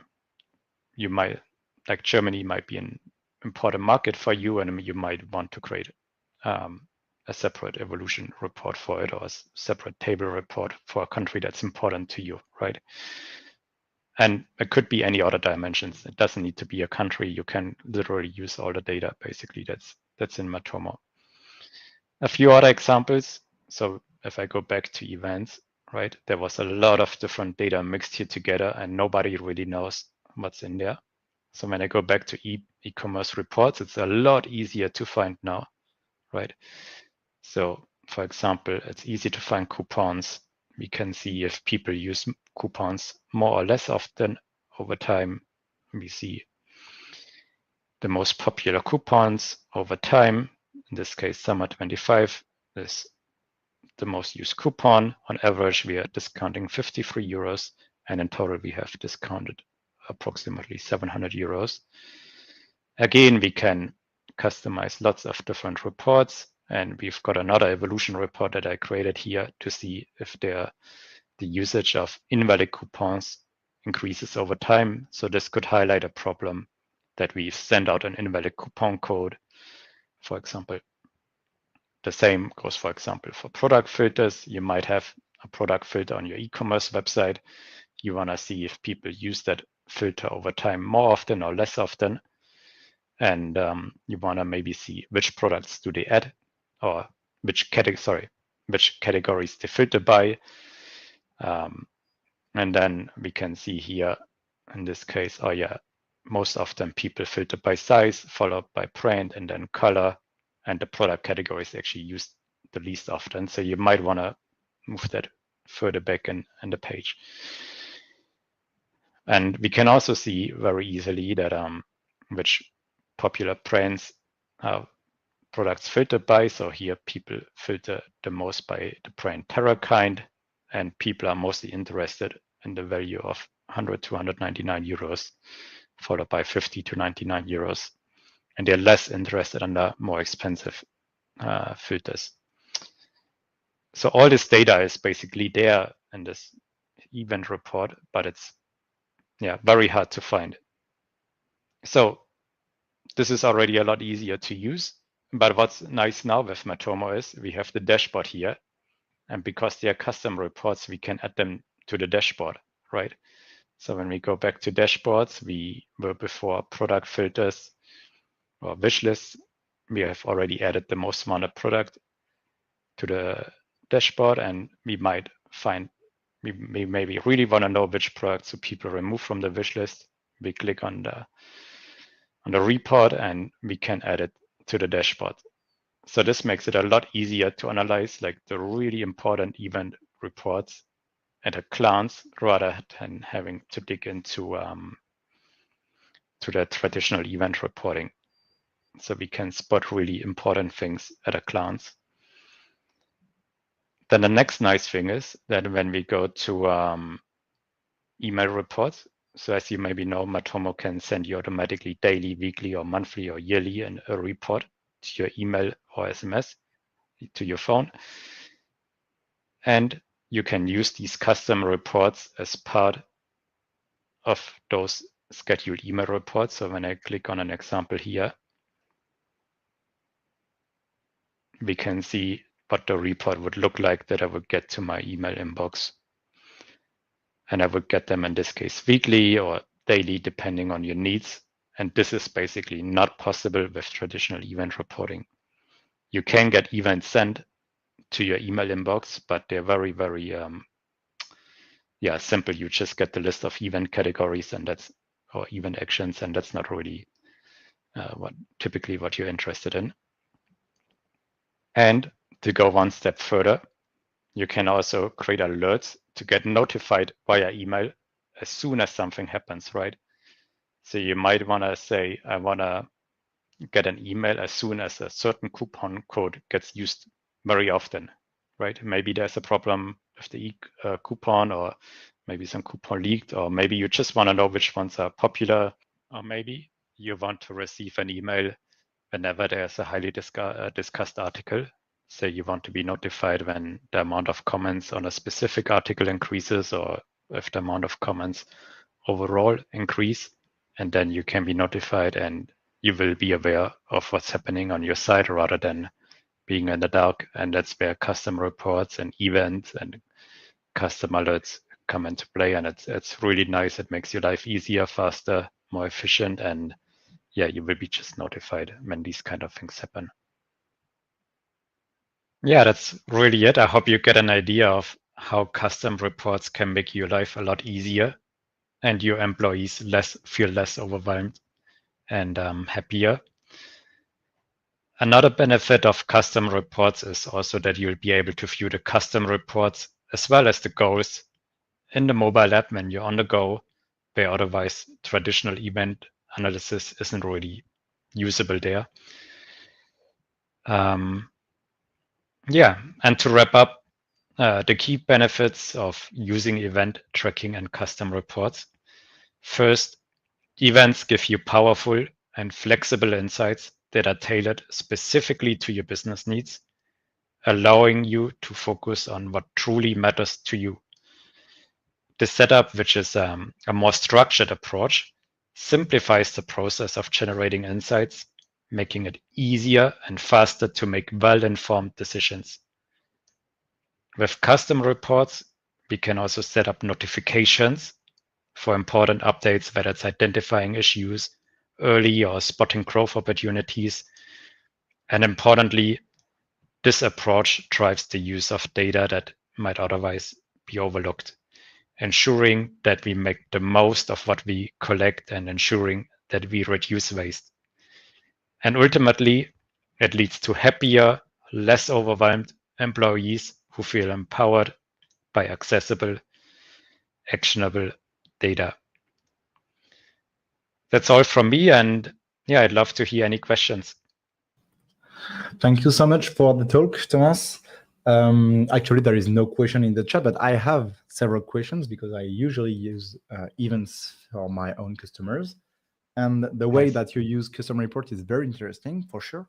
But I have a question about how to, not how, but do you add frequently custom dimensions attached to events? Such as, if you know, in the GS tracker, you have like 5 parameters, event category, action, name, value, and an object of JavaScript where you can add your own custom dimensions. Do you use it? How can it solve some problems? Or is it like a secondary feature that we don't have to use? How do you feel about that? You don't have to use it, but often enough, I find it really valuable to add additional custom dimensions, simply because you often have just more insights that you want to attach to generate more insights. Where otherwise the event is not enough. You can't get all the data that you sometimes want to track into those event category name and action. And I'm aware that custom dimensions are limited in the amount of numbers that you can generate. Yes. And sometimes I work around this by simply creating custom dimensions, like flexible ones, like custom event value 1, custom event value 2, custom event value 3. It's a bit more complicated to use later, but for every different event, I can then attach different values to it, to not needing like 20, 30, 50 custom dimensions, if that makes sense.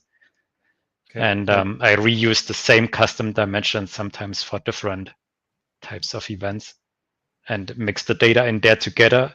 And I untangle it again in those custom reports.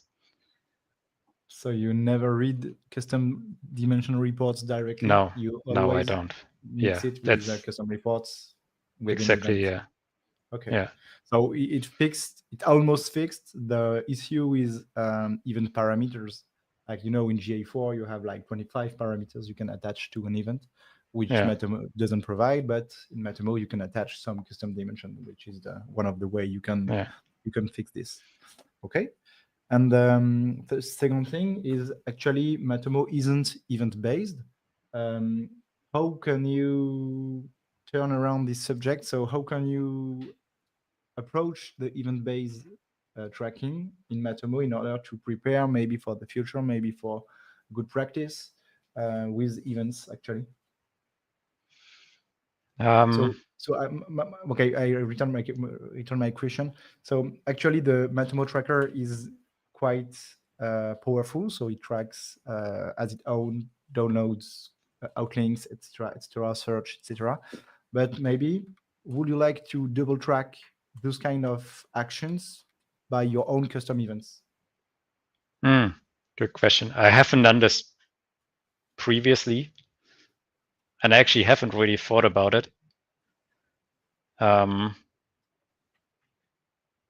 There's probably not a need for it, if I understand the question, that you double track certain things. Like, do you mean like a regular page view and then an event as a page view, basically? Yes, it could be things like that. Yes, I don't do it for page views, but yes, it could be done for page views. Yeah. Okay. I can't think of any direct advantage of doing it, except if you ever wanted to get your data out and into a different system potentially also, then but internally Matomo stores kind of everything again as an event, not directly, but in some kind of way. Like actions, I guess. Yeah, like actions, exactly. Which, yeah. So we have another. Thank you for your answer, obviously. Thank you so much. We have a question in the chat from Harpert class. He says, "Can I use the plugin freely if I have purchased the Matomo plugin bundle?" Yes, you can. That is included in a bundle. Yeah. And you can create on-premise. You can create unlimited reports, and yeah. Okay, I will add just one information, but for technical profile, you are able to create a plugin that makes your own events, but it's the hard way to do it if you don't want to pay the plugin, but there is a way that you can create your own custom reports using plugins. But I really don't recommend because it's quite difficult. Okay, actually there is no more question in the chat. Yes, we are done with this talk. So thank you so much. Thank you as well. I hope you can stay for the day or maybe walk into the work adventure if some people need to talk with you. But thank you so much, and see you again. Awesome. Thank you very much. Bye-bye. Bye. Bye.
Hello, can you hear me properly? Hello, hi, now I can hear you. Hi. Okay, perfect. So you're on stage, you're live. So if you want, you can share your screen, open up your camera, and when you're ready, you can start. I just have one question. How would you like to handle the question in the chats? Would you like to get them as they are coming, or would like to stack them, answer all of the question at the end of your talk? You can just you can stop me in my talk and just ask me. Okay, so I will read the question as the flow when they arrive in the chat. Yes. Okay.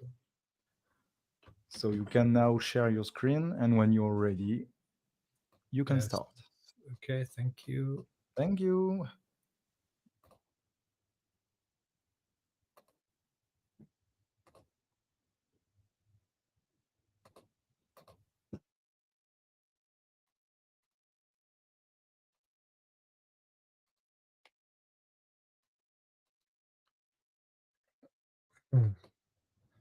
I cannot see. I hope I'm sharing you my correct screen now.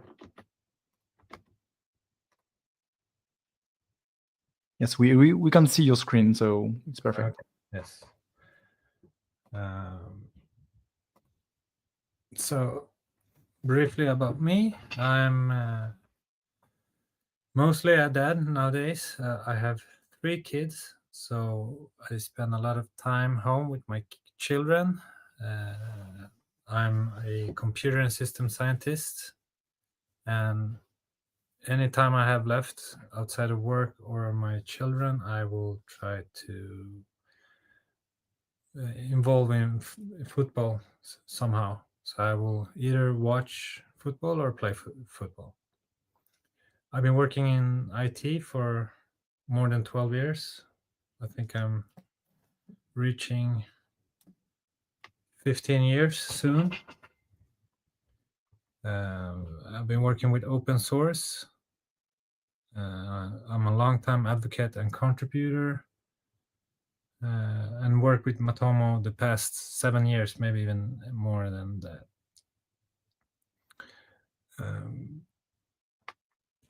One guy once asked me, what do I don't know? And I replied him, I know a lot about everything. So that's usually my standard go-to when people ask me stuff. But yeah, I am currently working as a freelancer, or I have my own business called George's. I have multiple clients across the world. Some of them are in the States, some of them are in Sweden. I also get requests from different parts around the world. I even got a request as late as today about setting up Matomo in the cloud. So that's what I'm going to talk about also.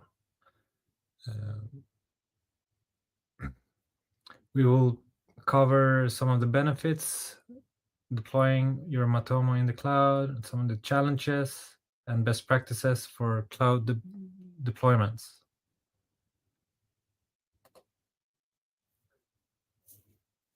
So some of the benefits for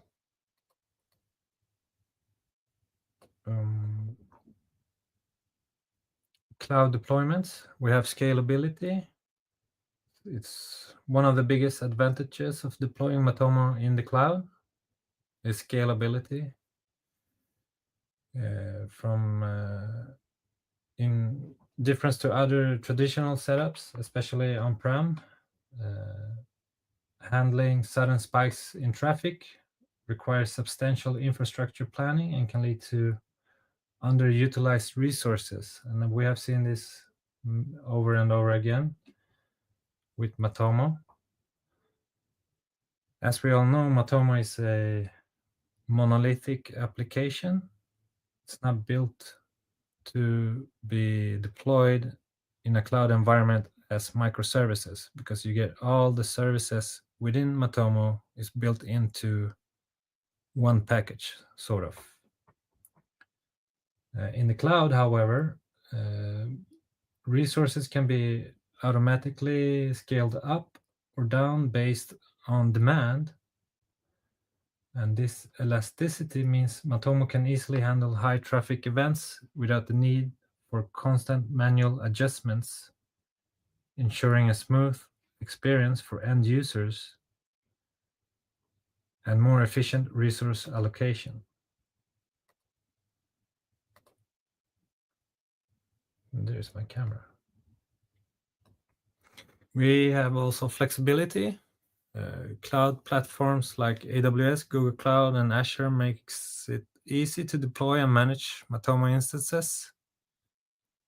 Cloud platforms offer ready-to-use tools for launching, configuring, and maintaining your Matomo servers. You can also quickly set up testing environments, adjust configurations, or deploy new instances to support specific analytic needs. This flexibility allows teams to respond faster to changing requirements, making cloud deployment ideal for dynamic environments.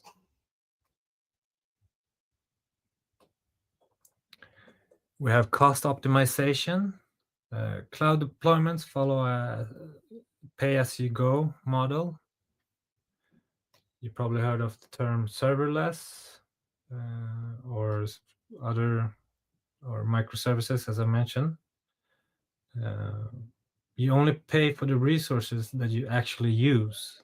So instead of having a designated server for your Matomo installation and for all of the tasks, you can spin up a instance to do one thing and one thing only, and then you terminate that instance to save resources, and ultimately you will save money. So you're doing a lot of cost optimizations in the cloud.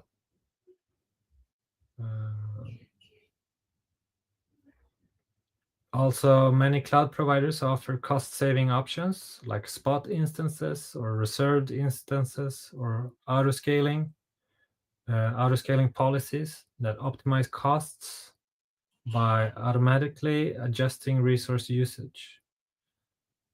These options can lead to significant savings compared to a fixed on-prem infrastructure, helping you balance performance and cost effectively.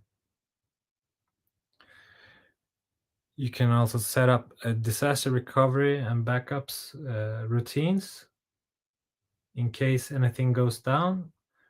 And if you have pre-built containers, you can just spin up containers. Let's say if you get hacked, for example, you just terminate your resources and you can just spin up new resources on demand. So we can simplify data protection. We have cloud-native backup tools to do rollbacks. You can schedule regular backups or set up a geo redundancy. By redundancy, I mean you can have duplicates of your Matomo in different geolocations around the world so that you will have more optimized Matomo where in regional spots where it's being utilized. And of course, you can have quick recovery in case of some data outage or data loss.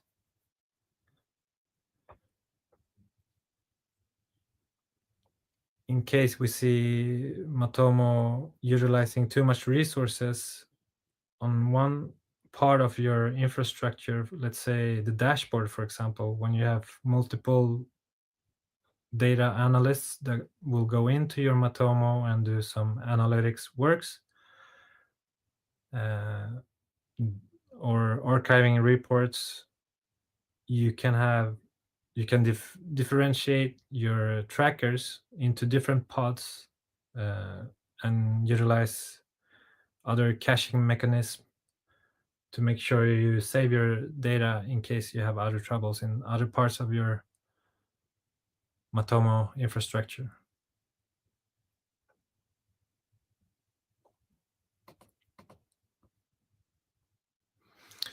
Of course, it's not easy to deploy Matomo into the cloud.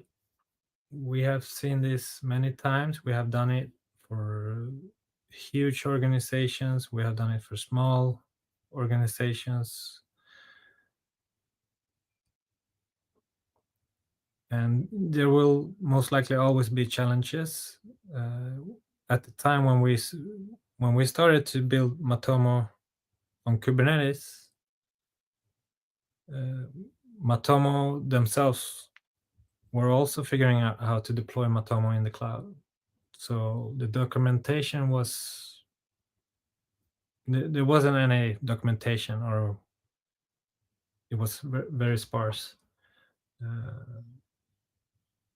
So cloud platforms offer scalability and managing performance under heavy traffic, particularly for high demand Matomo environments. As traffic increases,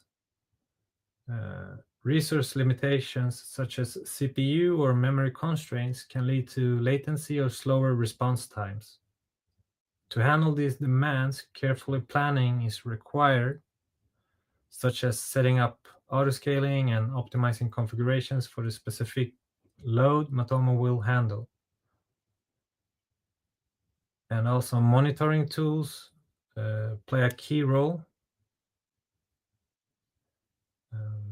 helping you detect and address performance bottlenecks before they impact the user experience.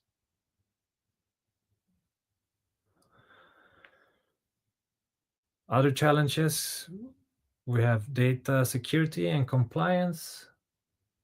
Data security and compliance are critical in any analytics setup, but they can become more complex in a cloud environment. Cloud deployments means that data protection policies must align with both organizational and cloud provider policies, especially for privacy-sensitive data, ensuring compliance with regulations like GDPR or California Consumer Privacy Act in the States, and requires diligent use of encryption, access controls, and secure storage options that are often built into cloud platforms. Additionally, careful planning is needed for regions with specific data residency requirements, ensuring that data remains protected and compliant wherever it's hosted. We have cost control. Cloud environments operate on a pay-as-you-go model, which I mentioned, which can lead to unexpected cost if resource usage isn't managed effectively. With Matomo, as usage fluctuates, it's easy to over-provision resources to ensure performance, but this can quickly drive up costs. Balancing performance needs with budget constraints means carefully configuring autoscaling policies and regularly reviewing resource usage and setting up alerts to monitor spending. By active managing costs, you can avoid the common pitfall of cloud cost overruns while still delivering the performance Matomo requires. And complexity of high availability. Setting up high availability for Matomo in the cloud involves ensuring that the system remains operational even if the parts of the infrastructure fails. This typically requires configuring failover strategies, load balancing, and redundancy, often across multiple availability zones or regions. Managing these elements can be complex and require expertise in cloud infrastructure. To minimize the risk of downtime, you'll need to implement load balancers to distribute traffic, set up database replications for reliability, and configure automatic failover. High availability adds complexity, but it's essential for organizations relying on continuous data availability from Matomo.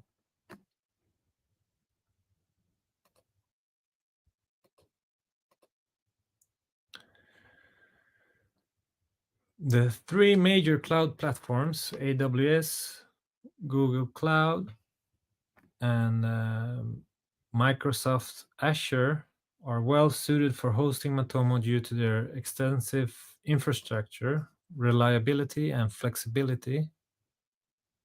Each of these platforms offers powerful tools, managed services that simplify deployment, maintenance, and scaling of cloud applications, making them ideal choices for running Matomo. If you think that these providers are, if none of these providers suits you, you can always be vendor agnostic and choose a different cloud provider, a regional cloud provider where you have your business, and you can set it up with OpenStack or other cloud tools.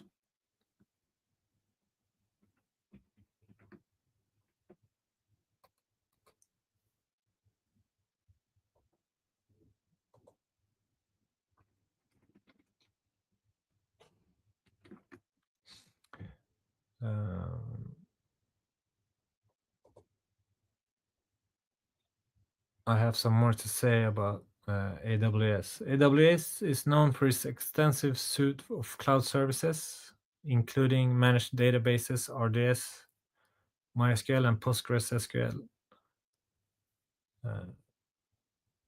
I have clients using Matomo on AWS with Aurora, for example, on AWS,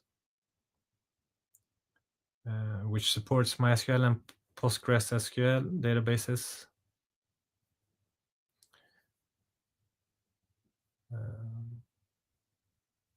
They offer elastic load balancing and powerful auto-scaling capabilities. And AWS auto-scaling dynamically adjusts resources to handle traffic fluctuations for Matomo, while S3 provides scalable and durable storage for Matomo data backups. Additionally, AWS global presence means you can deploy Matomo in multiple regions to improve latency and compliance with regional data requirements.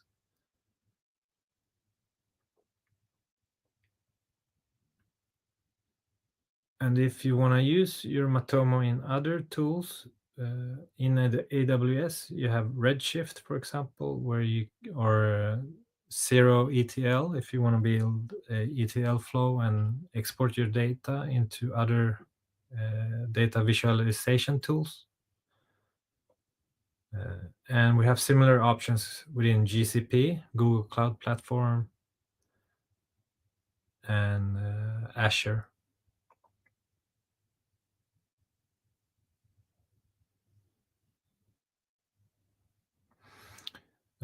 Azure also provides a hybrid cloud, which makes it strong for organizations transitioning from on-prem to cloud environments. So some of the key features that I mentioned are auto-scaling. Each platform offers auto-scaling features, and managed databases, and global regions and compliance, and flexible storage options.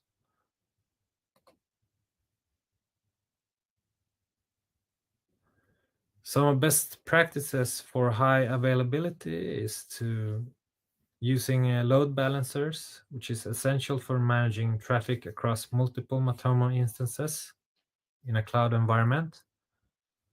Load balancers distribute incoming traffic evenly, ensuring that no single server is overwhelmed and that Matomo remains responsive even during traffic spikes. Most cloud providers like AWS, Google Cloud, and Azure offer managed load balancers that automatically route requests to healthy instances, helping maintain performance and preventing downtime. Database replication enhances data reliability and availability for Matomo, implementing master-slave replication or using managed cloud database with replication like AWS RDS or Google Cloud SQL ensures that data is continually backed up to secondary databases in case the primary database goes down. A replica can quickly take over, minimizing data loss and downtime. This setup provides both redundancy and fallback options, which is crucial for organizations relying on continuous access to analytics. Failover configurations prepare Matomo to handle unexpected server failures by automatically switching to secondary instances when needed. In a cloud environment, you can set up failover for both application, servers, and databases to ensure rapid recovery from issues. Cloud providers often support automated failovers as part of their managed services, enabling Matomo to recover quickly from disruptions and maintain availability for end users. Combined with load balancing and replication, failover configurations help create robust, resilient Matomo deployment that minimizes the impact of infrastructure issues.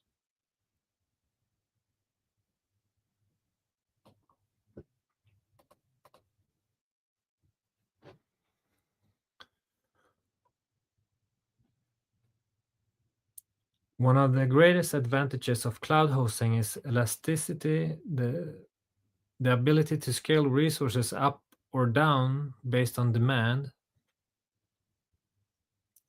Configuring auto-scaling policies for Matomo allows the system to add resources during traffic spikes and reduce them when traffic is low, ensuring optimal performance without wasting resources. This setup prevents server overload during peak times and helps control costs by scaling back when demand decreases. Most cloud providers offer easy-to-configure auto-scaling tools that adapt quickly, keeping Matomo responsive and cost-efficient. Caching is essential for reducing database load and speeding up response time in Matomo. By implementing caching layers like Redis, frequently requested data can be stored temporarily and served directly from the cache, bypassing the database.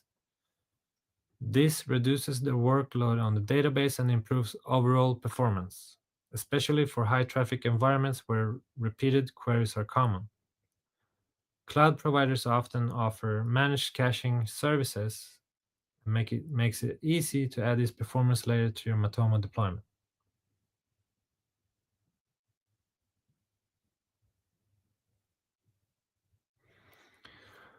Optimizing database queries is critical for Matomo's performance, especially as the volume of analytics data grows. Indexing frequently queried tables helps reduce response times for common reports for analytics views.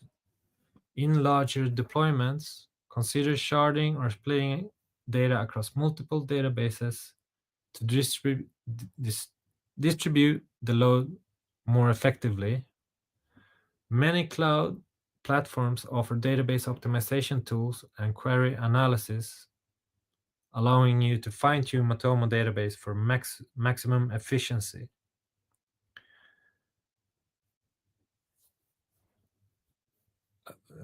Using CDN or content delivery network can significantly reduce the load on Matomo servers by caching and serving static assets like images, JavaScript, and CSS files closer to users' geographic locations. This not only offloads work from your main servers, but also improves access speed for users around the world. CDNs help reduce latency, ensure faster experience for global users, and allow Matomo's core service to focus on processing analytics data, resulting in a smoother and more efficient system.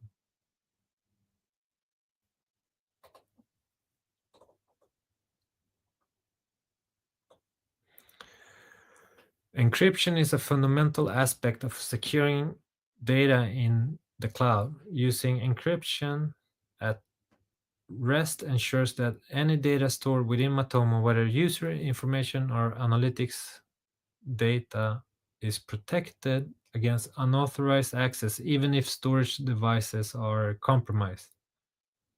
Encryption in transit protects data as it moves between Matomo servers and users by encrypting it with secure protocols like TLS. Together, these methods protect sensitive data and help compliance requirements such as GDPR. And implementing role-based access control, RBAC, is essential for limiting who can have access to different parts of Matomo's data and settings. By defining roles and permissions, you can restrict access based on each user's role, ensuring that only authorized personnel can view, edit, or manage specific data. Cloud platforms typically provide built-in access management tools to configure RBAC effectively, allowing for granular control over user access, enhancing security and minimizing the risk of unauthorized data exposure.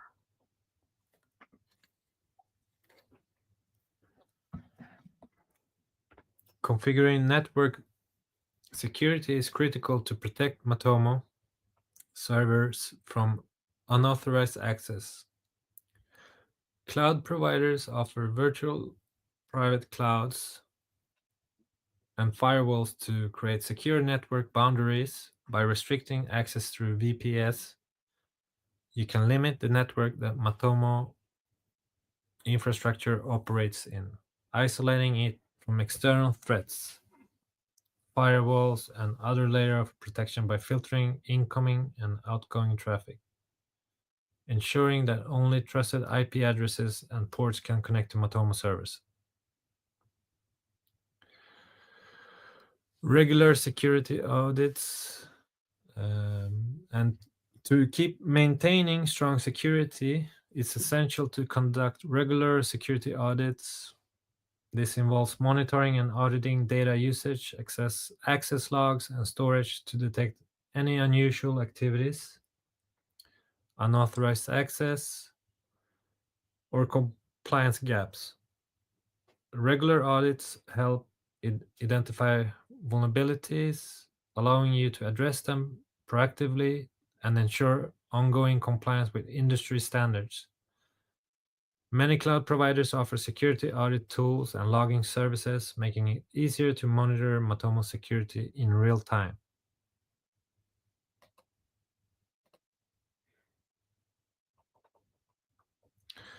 One of the best ways to manage cloud costs is by right-sizing your resources using only what you need. Regularly monitor Matomo's resource usage and adjust instance sizes to match your current needs. Avoid over-provisioning by scaling down underutilized instances or scaling up only as demand increases. Cloud platforms provide resource monitoring tools that help identify underutilized resources, ensuring you're not paying for more capacity than necessary.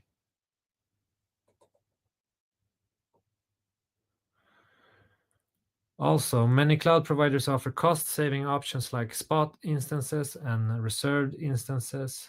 Spot instances are ideal for short-term or flexible tasks, allowing you to use excess cloud capacity at lower rates. Reserved instances provide discounts when you commit to long-term use, often reducing costs by 30%, or more. And by identifying Matomo workloads that are predictable or can be interrupted without affecting critical tasks, you can use these options to significantly lower operational expenses.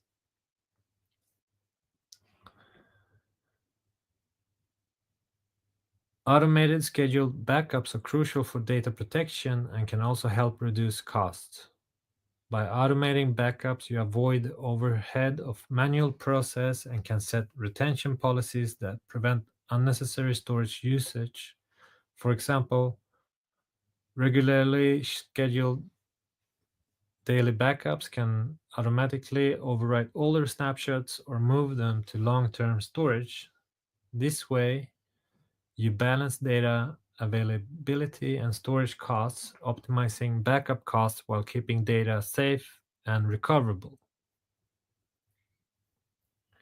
And to keep costs under control, set up budget alerts, monitoring expenses in real time.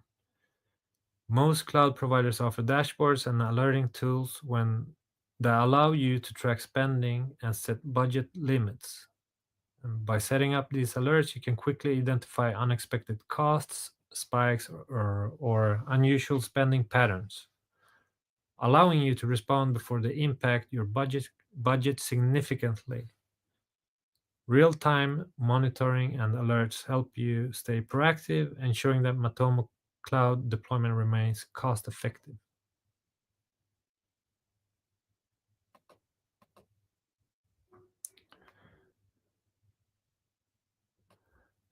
So let's walk through a hypothetical example of deploying Matomo in a cloud environment to show how we can address scalability, performance, and security challenges effectively. To handle fluctuating traffic, we set up auto-scaling policies on AWS, for example, to adjust the number of Matomo instances based on real-time demand. This configuration allows Matomo to scale up during peak times and scale down during off-peak hours, optimizing resource use and controlling costs. Load balancing and high availability on AWS Elastic Load Balancer, or ELB, distributes traffic across multiple Matomo instances to prevent any one instance from becoming a bottleneck. This setup, paired with database replication on AWS RDS, ensures high availability and reliability. Performance optimization, we can configure a Redis cache layer to reduce database load and improve response time. By caching frequently accessed data, Matomo can handle high traffic more smoothly and deliver faster load times for users. For some of you that already experience with Redis cache layer in Matomo might know that you need to use, or there is a plugin called queue tracking, for example, which will utilize Redis for queue incoming tracking data, which also secures your infrastructure from data loss in case of any other part of your infrastructure goes down. And to protect sensitive data, we implement encryption at rest and in transit use AWS IAM for role-based access control. This is very real-like scenario that I'm working with a client where I am the consultant, for example, and when I need access, I need to use my IAM user to access my client's resources. I can go in and check the logs or monitoring, but I cannot change the actual deployment. So from security perspective, it's a very good thing to use role-based access control.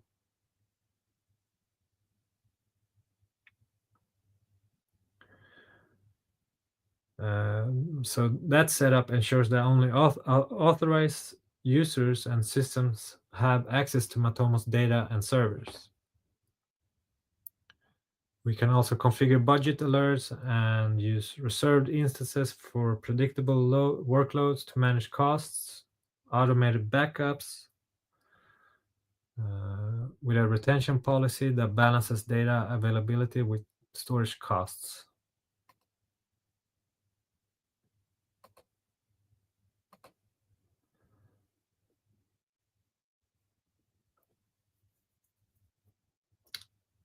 So this example setup demonstrates how we can use cloud-native tools and best practices to ensure that Matomo operates securely, cost-effective, and with the flexibility needed to meet changing demands.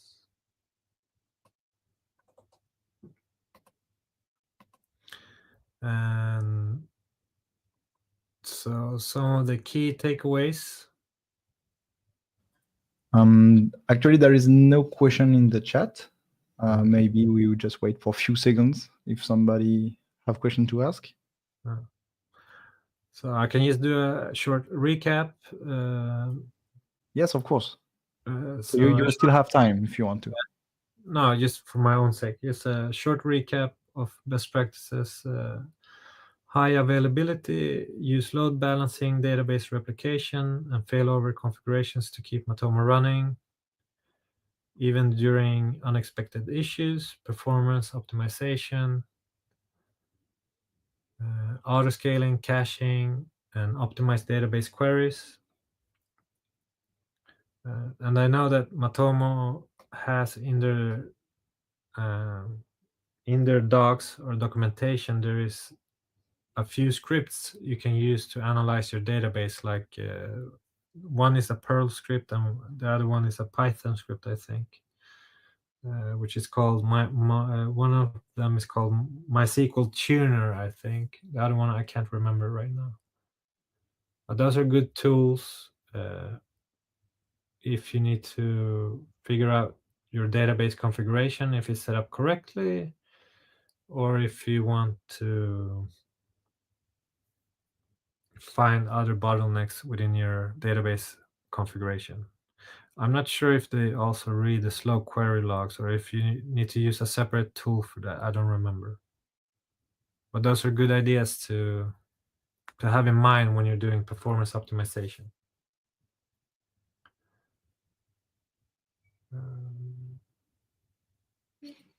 Okay, thank you so much. There is still no question in the chat, but I know it's still you in the room at 4 p.m.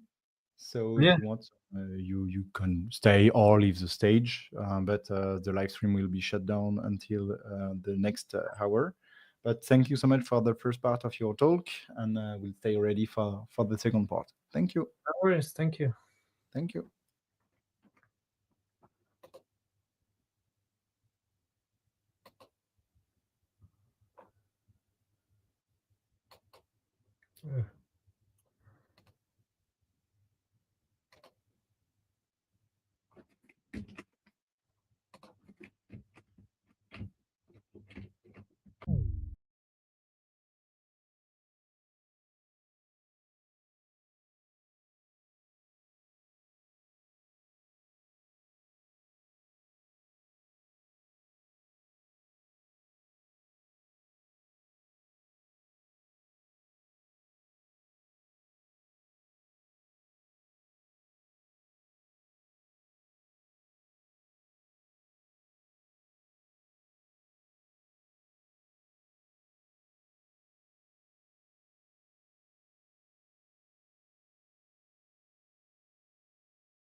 Hi, Ivan.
Okay, I see you.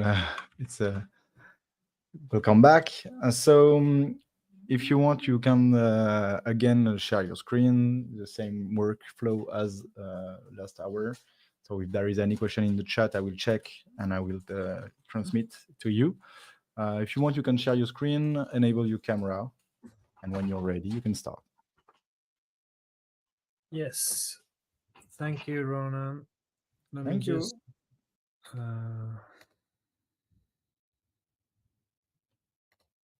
Set up my screen here. Presenter.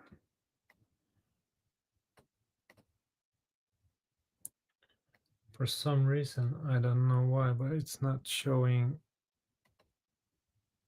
I guess that's good.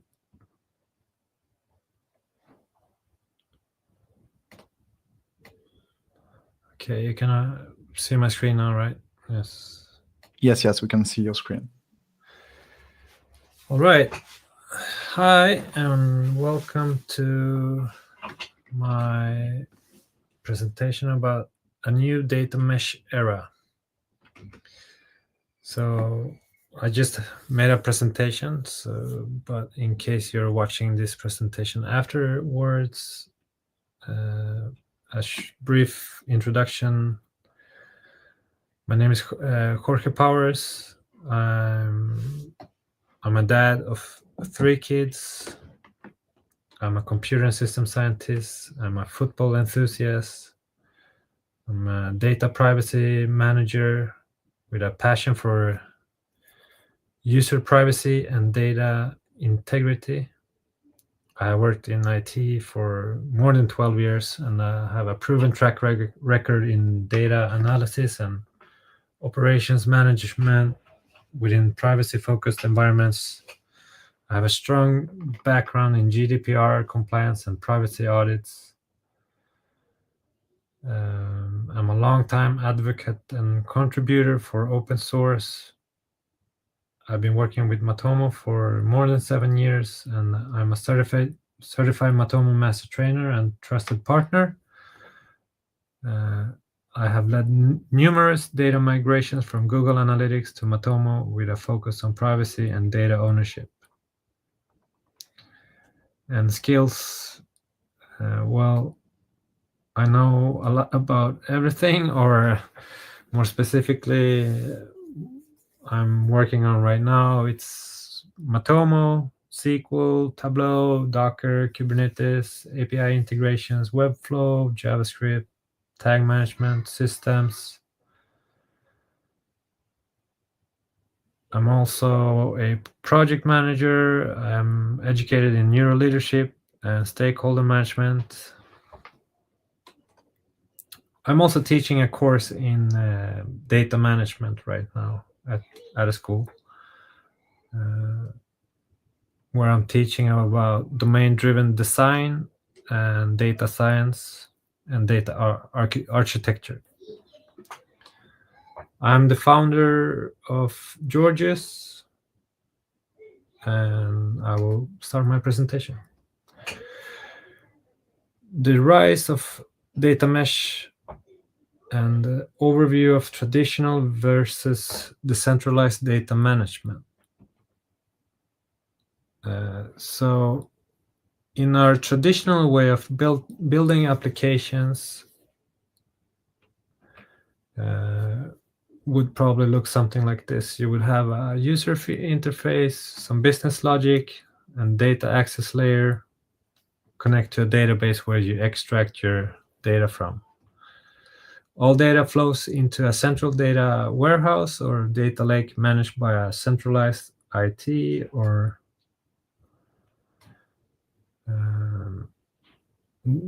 data team.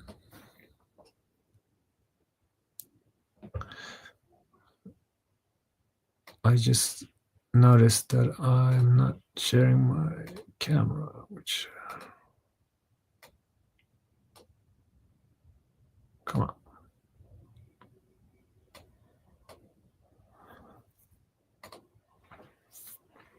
There you are.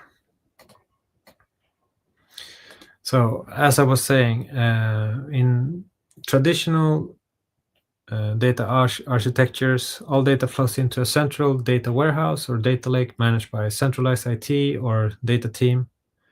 This centralization is designed to give organizations a single source of truth,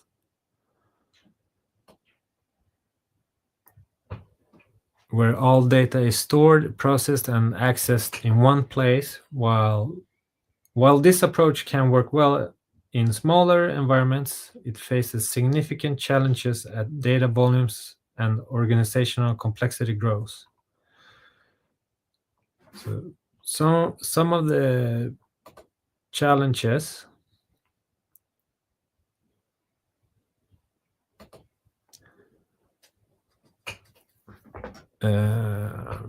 when data volume increase, centralized architecture struggles to scale efficiently. Adding more data and more users to a single system creates performance bottlenecks and requires increasingly complex infrastructure. With a centralized model, data ownership typically rests with the central data team rather than individual department or business units. This means that the teams must often wait for data access or reports, leading to bottlenecks and reduced flexibility. Centralized data systems face privacy risks as sensitive data from multiple domains is stored together. This increases the chances of data breaches and makes regulatory compliance like GDPR more difficult to manage consistently across all data types and regions. In the data mesh solution, data mesh offers a modern, decentralized approach to data management. Instead of pooling all data in one central repository, data mesh distributes data ownership and management to the business domains that generate and use it. This makes data more accessible, relevant, and manageable across departments.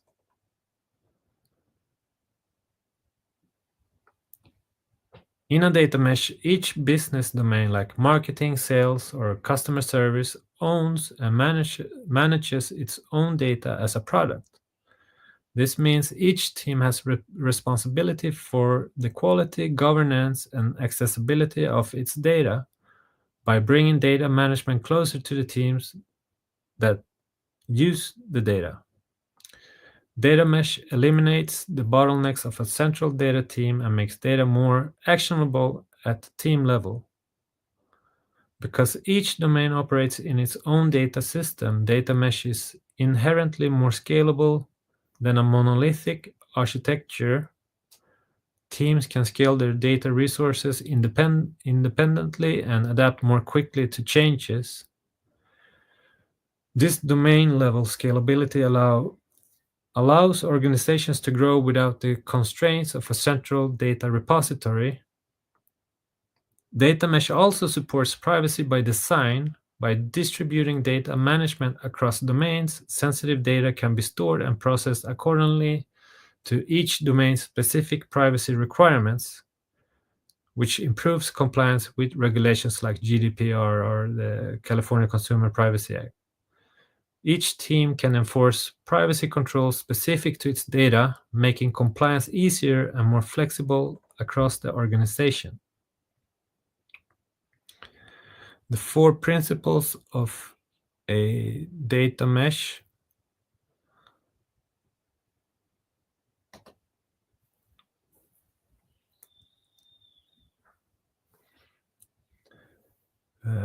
as you can see my dots here, imagine each department like marketing, sales, or customer support owns its own data instead of relying on a central IT team.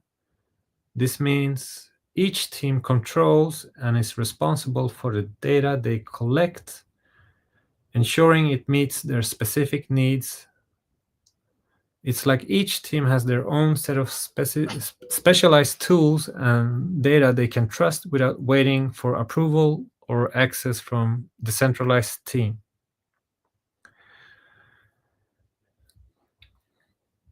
In data mesh, data is treated like a product that serves others with the organization, just as a product has a product manager who ensures quality and usefulness.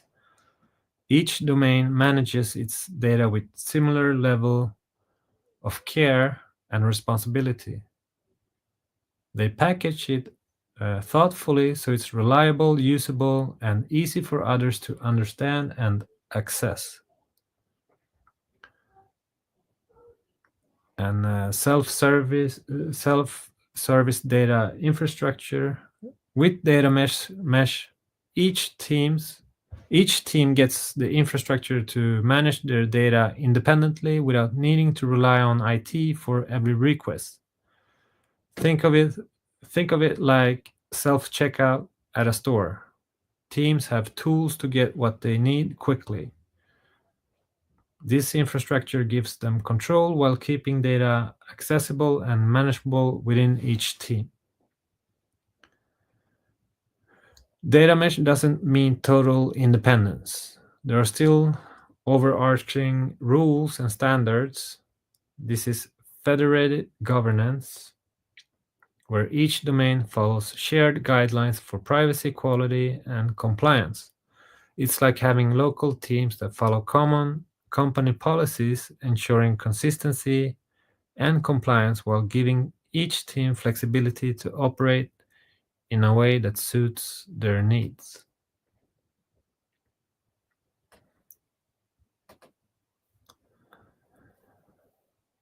Some challenges addressed by the data mesh approach are in traditional data architectures, data is often isolated within departments or locked in systems, creating data silos. When data is siloed, teams struggle to access information outside their department, leading to incomplete insights and inefficiencies. With data mesh, these silos break down because each domain owns and shares its data as a product that others can access and understand. By decentralizing data, data mesh ensures that insights flow freely across the organization, empowering teams to make better data-informed decisions. And as organizations grow, centralized data systems often struggle to keep up, becoming bottlenecks. With data mesh, each domain has its own data infrastructure that can be scaled independently based on its need. This decentralized ownership allows each team to be agile and efficient, adapting their data solutions as they grow or as new needs arise. Instead of waiting on a central IT to scale the system, teams have the autonomy to adjust their own data resources, making the organization more responsive and flexible overall. In today's regulatory environment, privacy and compliance are crucial, especially for organizations handling sensitive data. Traditional systems can make it difficult to apply consistent privacy rules across departments and regions. Data mesh tackles this by allowing each domain to manage its own data with a framework of federated governance.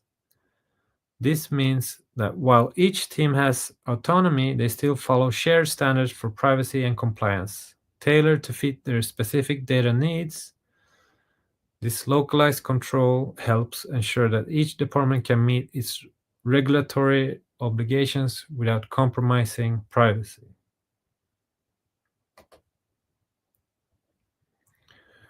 Now, data mesh as a concept is still pretty new for me. I've been in IT for almost 15 years now, and data mesh was first coined in 2019, I think. Now I forgot the name, but I see this being more popularized, especially in Sweden, where big corporations, but also outside of Sweden, in big organizations where data plays a central role, they are starting to implement a more data mesh approach to building their systems, or transitioning from old monolithic or data warehouse data lakes architecture to a more decentralized data mesh approach. So what is Matomo's role in this new data mesh era is, if you watched my recent topic about distributing Matomo on cloud, you might be familiar with some of the concepts that I'm talking about here.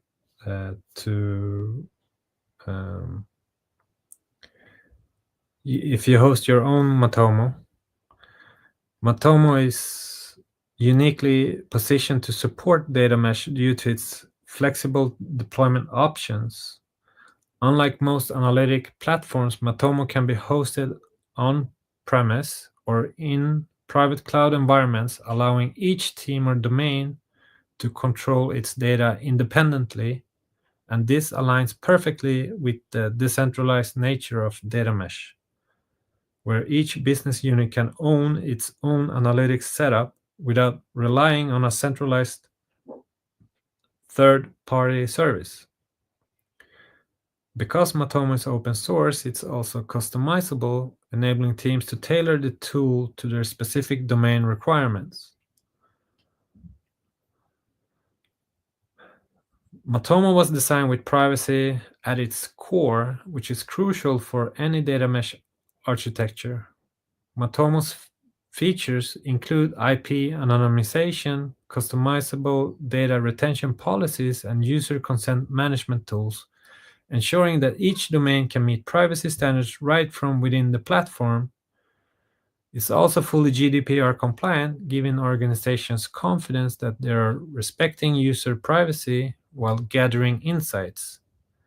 This privacy-first approach makes Matomo an ideal choice for organizations that prioritize data protection and regulatory compliance. One of the main goals of data mesh is to give teams full ownership of their data, and Matomo supports this by design. With Matomo, data is never sent to an external server or a third-party provider. It remains entirely under the control of the organization. Each team has full authority over how data is collected, stored, and used, ensuring it aligns with their specific needs and goals. This data autonomy is essential for organizations implementing a data mesh, as it empowers teams to manage and analyze their data independently while ensuring it's secure and compliant.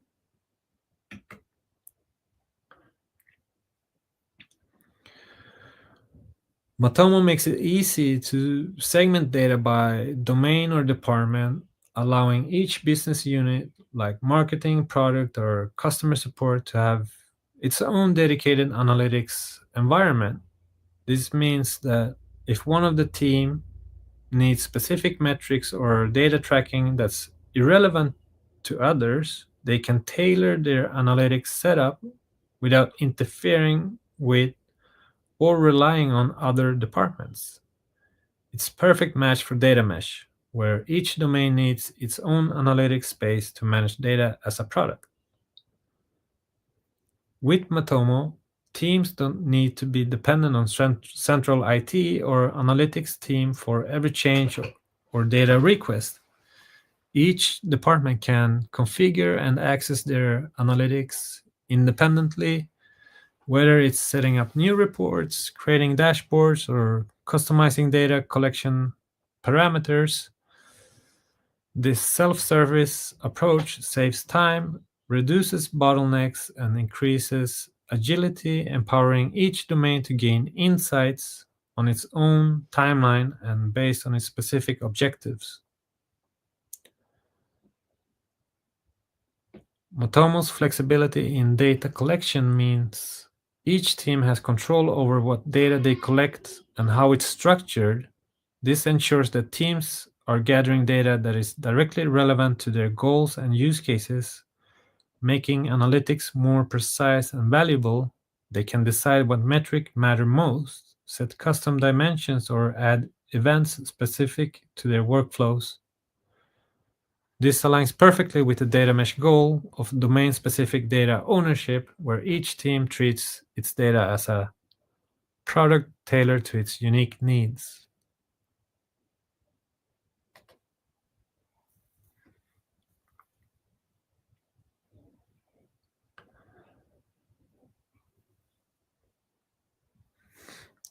If you're familiar with the concept of domain-driven design, where you have each domain handling their own bounded contexts, similar approach can be used with data mesh principles. We treat data as a product, and we have data consumers instead of centralized data teams.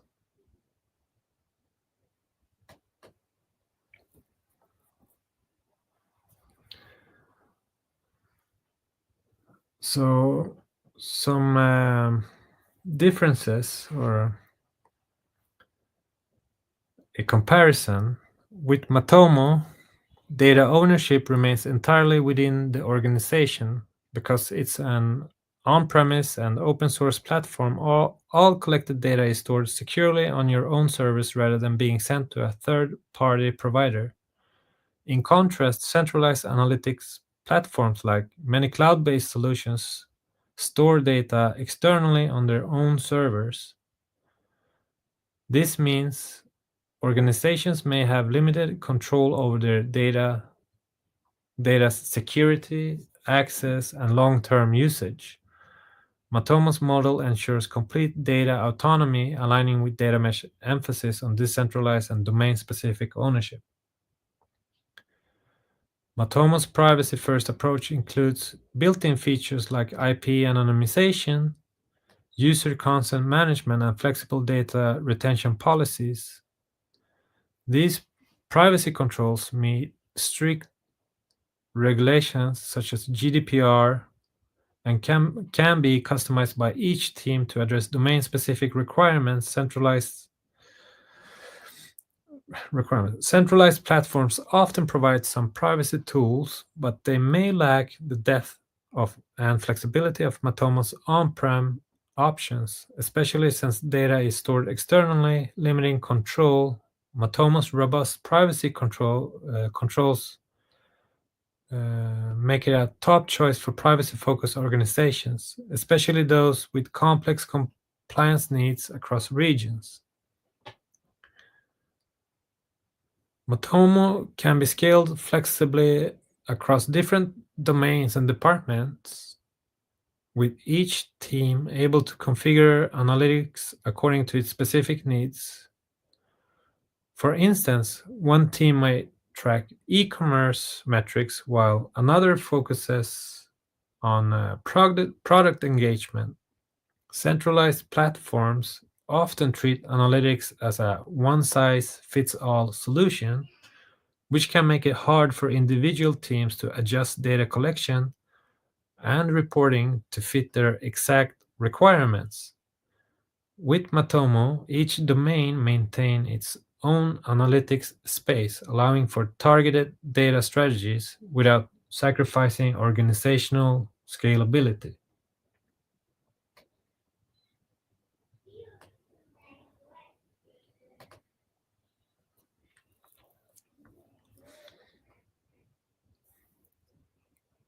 And I want to take a few minutes to discuss a couple of use cases or scenarios with Matomo in a data mesh architecture.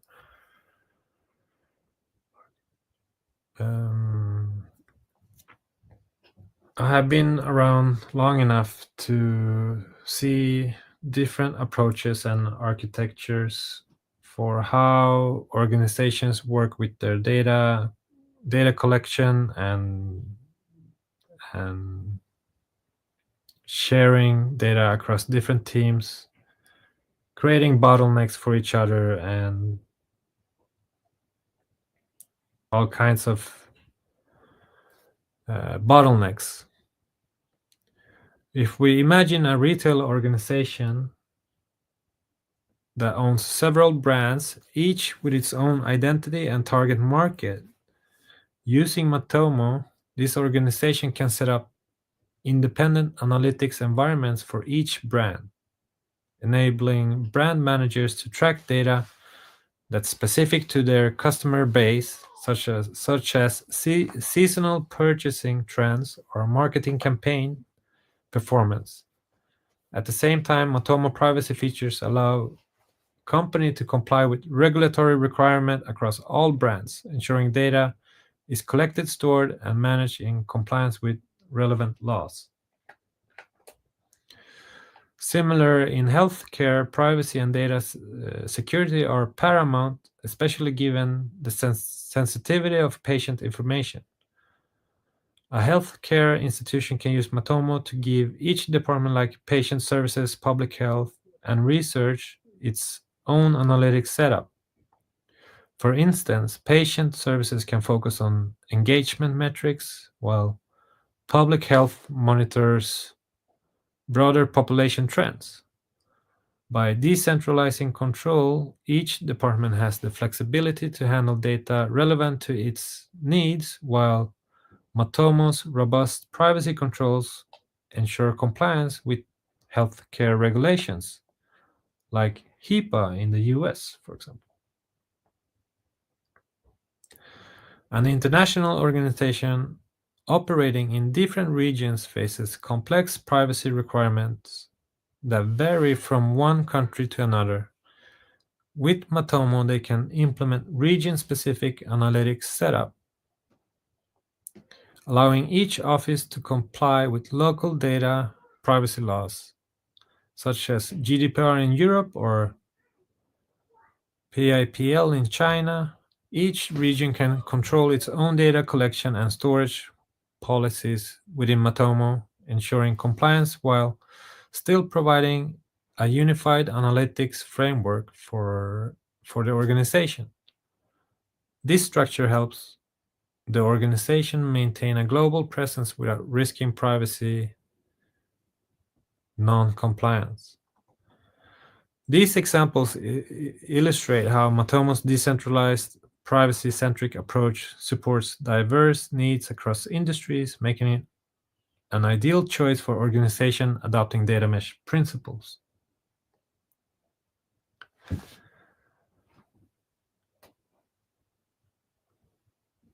I'm gonna deep dive a little bit more into this topic because this is where it gets interesting, at least for me. So a question, since no one has asked a question, I will ask a question myself. So does this mean that the organization uses the same Matomo installation for all brands or separates them into their own Matomo installations? And The organization can approach this setup in two ways, depending on its specific needs for data independence, scalability, and compliance. A single Matomo installation with separate analytics environments per brand.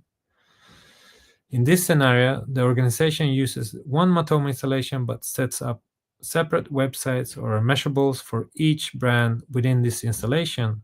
Each brand's data is isolated within its own environment, allowing brand managers to view and manage only their brand-specific analytics. You might say it's easier to maintain and upgrade. You get lower infrastructure costs or unified user access management. Privacy features can be configured for each website, and access permission can be restricted to each brand's data.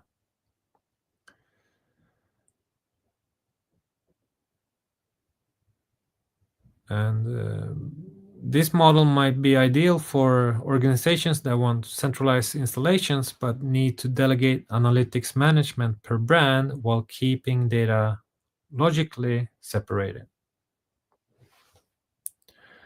On the other hand, you have separate Matomo installations for each brand. The organization could set up completely independent Matomo installations for each brand.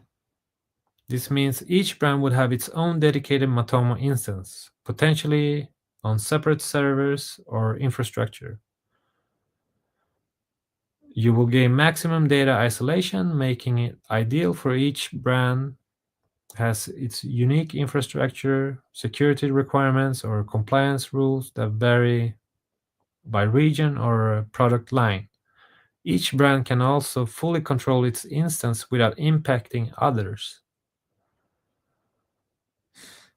This could be ideal for organizations with strict separation requirements, unique data management policies per brand, or different region with distinct regulatory constraints. In many cases, a single installation with separate environments per brand is sufficient. Matomo's multi-site capabilities allow for clear separation while keeping infrastructure streamlined. However, if brands have vastly different data governance or technical needs, separate installations provide the highest degree of independence.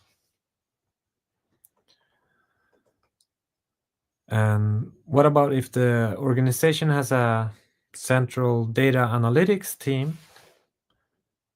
Then they would have to do roll-ups or integrate Matomo to a third-party tool, or use a data lake of some sort. And wouldn't that defeat the purpose of data mesh?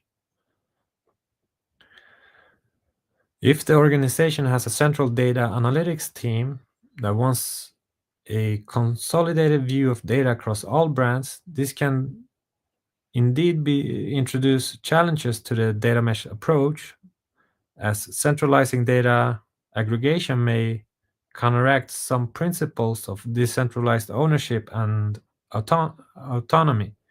However, there are ways to approach this need while maintaining the core values of data mesh. Using Matomo rollups, for instance, allows the organization to aggregate data from multiple brands or websites within a single Matomo instance. Each brand still retains ownership and control of its data, while central analytics teams gain a high-level aggregated view without needing to centralize the raw data itself. This maintains data autonomy within each brand while enabling aggregated insights. Roll-up reporting can provide consolidated KPIs and metrics across brands without pulling data into separate systems. Also, roll-up reporting may not support all analytic needs, especially if more advanced cross-brand analytics or custom data models are required. For more complex data aggregation, a data mesh-aligned approach involves setting up a data lake or data warehouse that adheres to federated governance principles.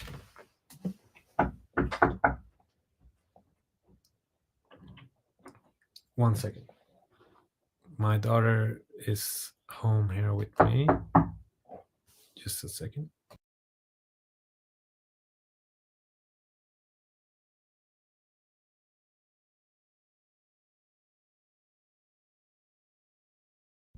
Sorry for that.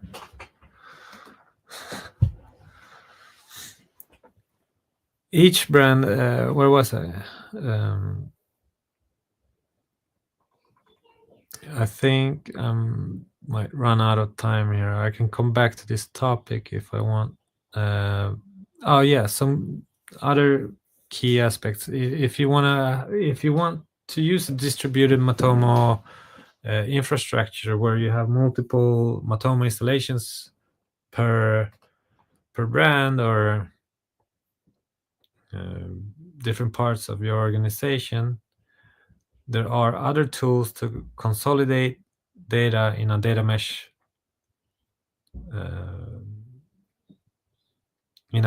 way.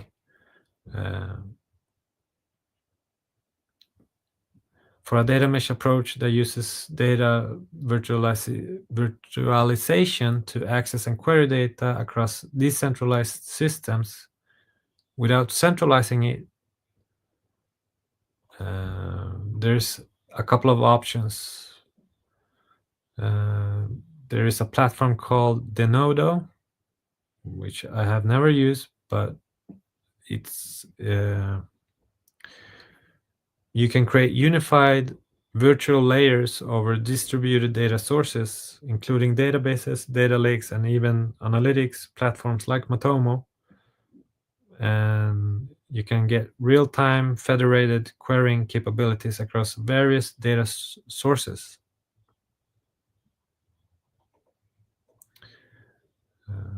It has a robust security and data governance tools and high performance for complex queries.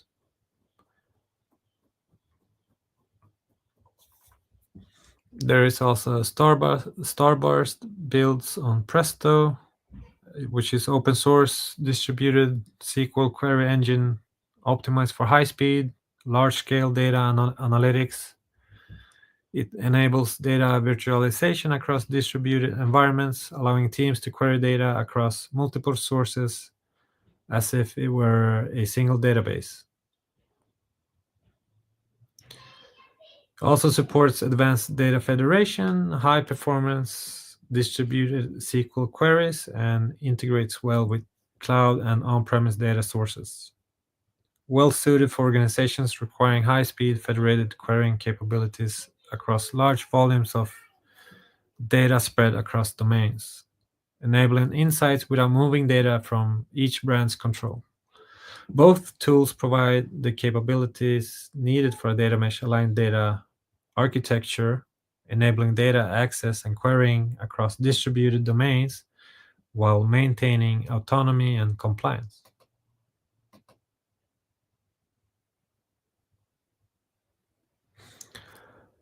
So how do you use this in practice? To align Matomo with data mesh, the first step is to assign a clear data ownership within the platform. Each department or business unit, such as marketing, sales, or customer service, should have designated ownership of their analytics data. This means setting up specific permissions and access rights within Matomo so that each domain has full control over their data collection, reporting, and analysis. This ownership ensures accountability, empowers teams, and aligns with the data mesh principle of treating data as a product, where each domain is responsible for managing and maintaining its own data.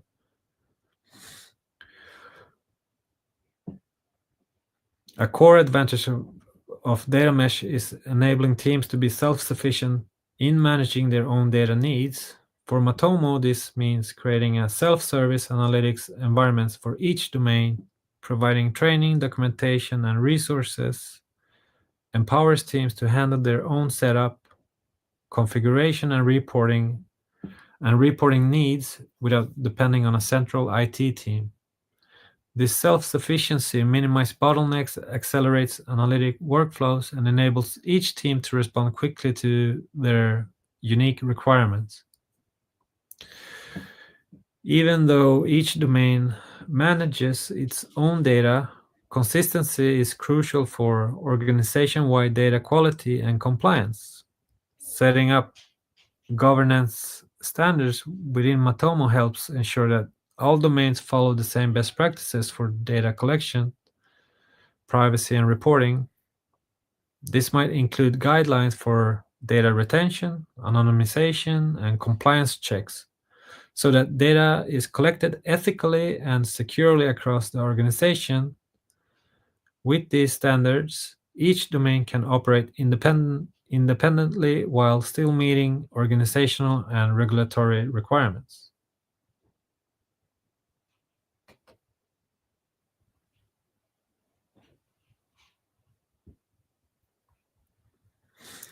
Matomo is designed with privacy as a core priority, providing several tools to ensure data is collected and stored responsibly. Some key features include anonymization, data masking, consent management. So personal data like IP addresses can be masked, reducing the risk of identifying individual users. Or masking, helping teams to secure sensitive information and ensuring that only relevant, non-personally identifiable information is stored. Matomo also includes customizable consent tracking tools, so teams can gather and record user consent based on each domain's needs and regional laws. This feature supports compliance by allowing data collection only when proper consent is obtained. Together, these tools empower each team or domain to manage data ethically and responsibly, making privacy a central part of the analytics process.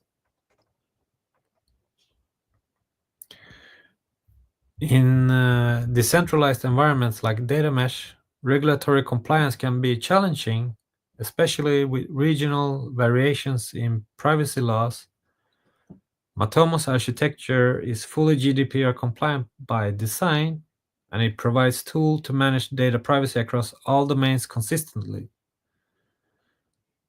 And because Matomo can be hosted on-prem, each team maintains control over where and how data is stored, and an essential factor in GDPR and other regulations.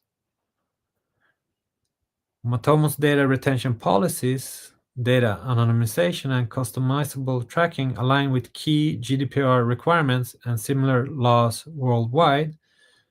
Each domain can tailor privacy settings to local legal requirements, ensuring compliant data collection and handling by supporting privacy and compliance from ground up. Matomo gives organizations confidence that they are meeting the legal obligations while allowing teams the flexibility to control their own data.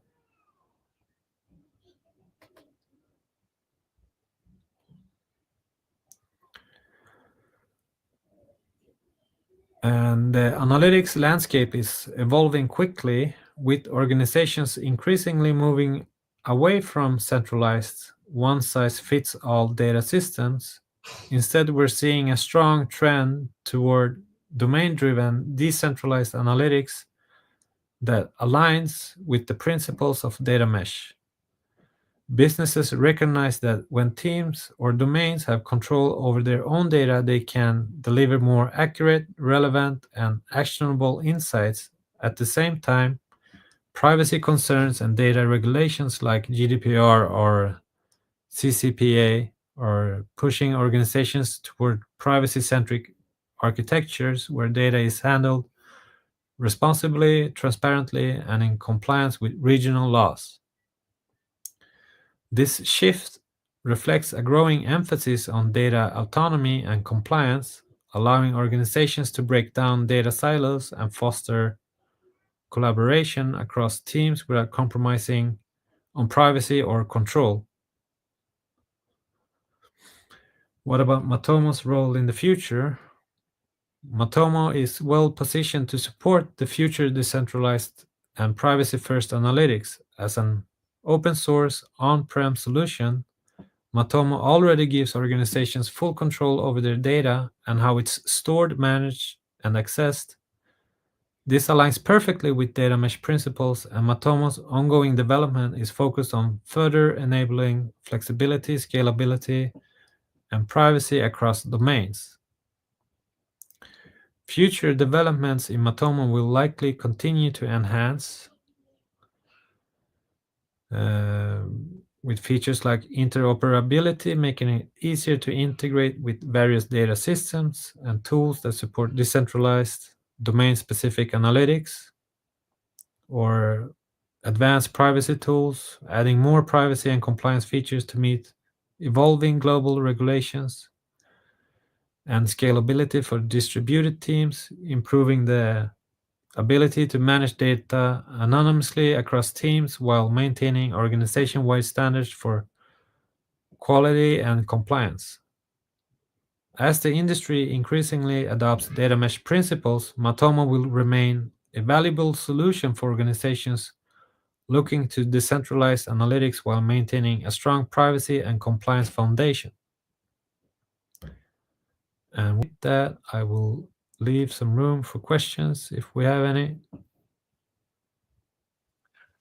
Hello. Actually, there is no question in the chat, but thank you for the talk. Again, we will wait for a few seconds if somebody is actually typing a question in the chat. Maybe just like 10 or 15 seconds.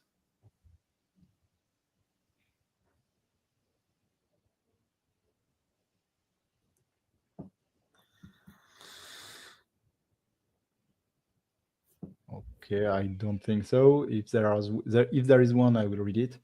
But in all case, thank you, Jorge, for your talk. Interesting again. So it will be available in replay in a few weeks or few months on YouTube too. We will have to cut the long day of room 2 to every single tiny videos. So thank you. I saw that Alfonso just left the room. So there was somebody in Work Adventure. So maybe you will stay again in the Work Adventure place to meet some of your viewers somehow. But thank you. And I guess we can now close the room until the next session. Thank you. Okay. Thank you. Thank you so much.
Et là, est-ce qu'on m'entend ici?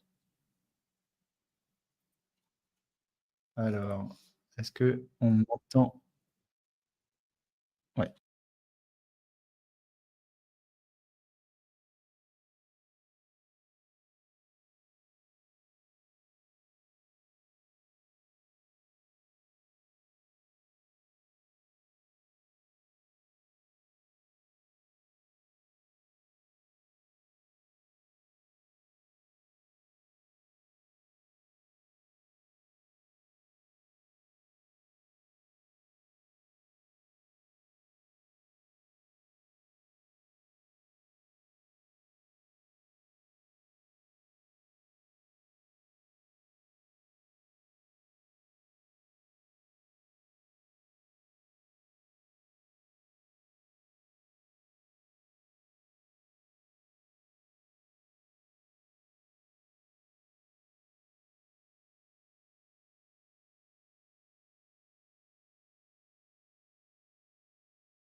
Ok.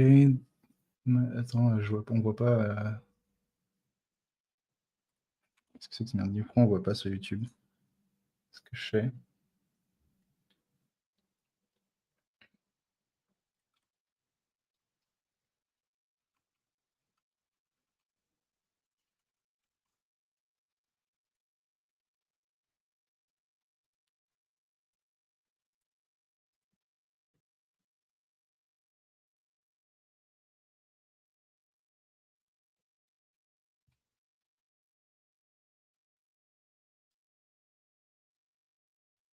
Alors, on va pas tarder à démarrer. Juste m'assurer que mon partage d'écran fonctionne correctement, parce que j'ai l'impression d'avoir un retour tout noir sur la vidéo.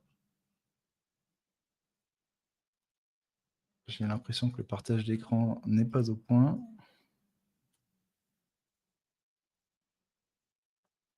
Alors.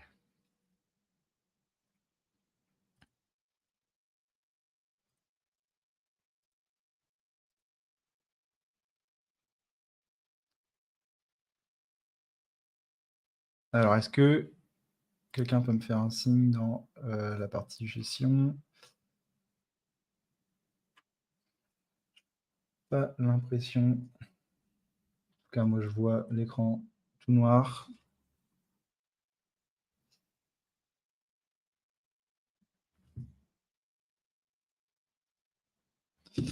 Alors, bah, génial. On va changer ça, inverser la vidéo. Tac.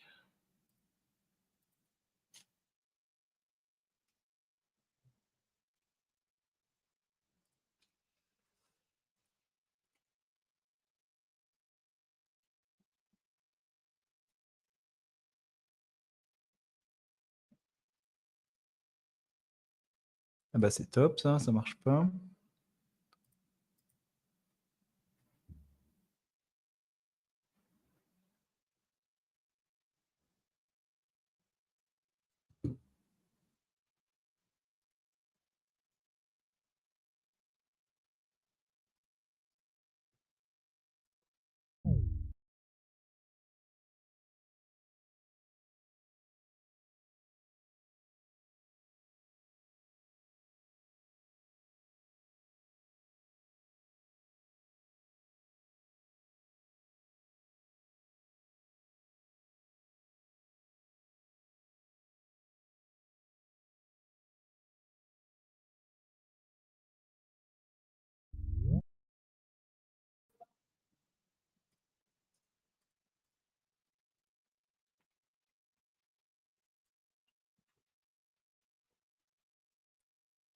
Okay. It seems better. Okay, if someone in the chat can say if you look at my screen, if it's working properly, if you can hear my voice, just a tiny message in the chat and we will start with a presentation. I'm looking at your response and here we go.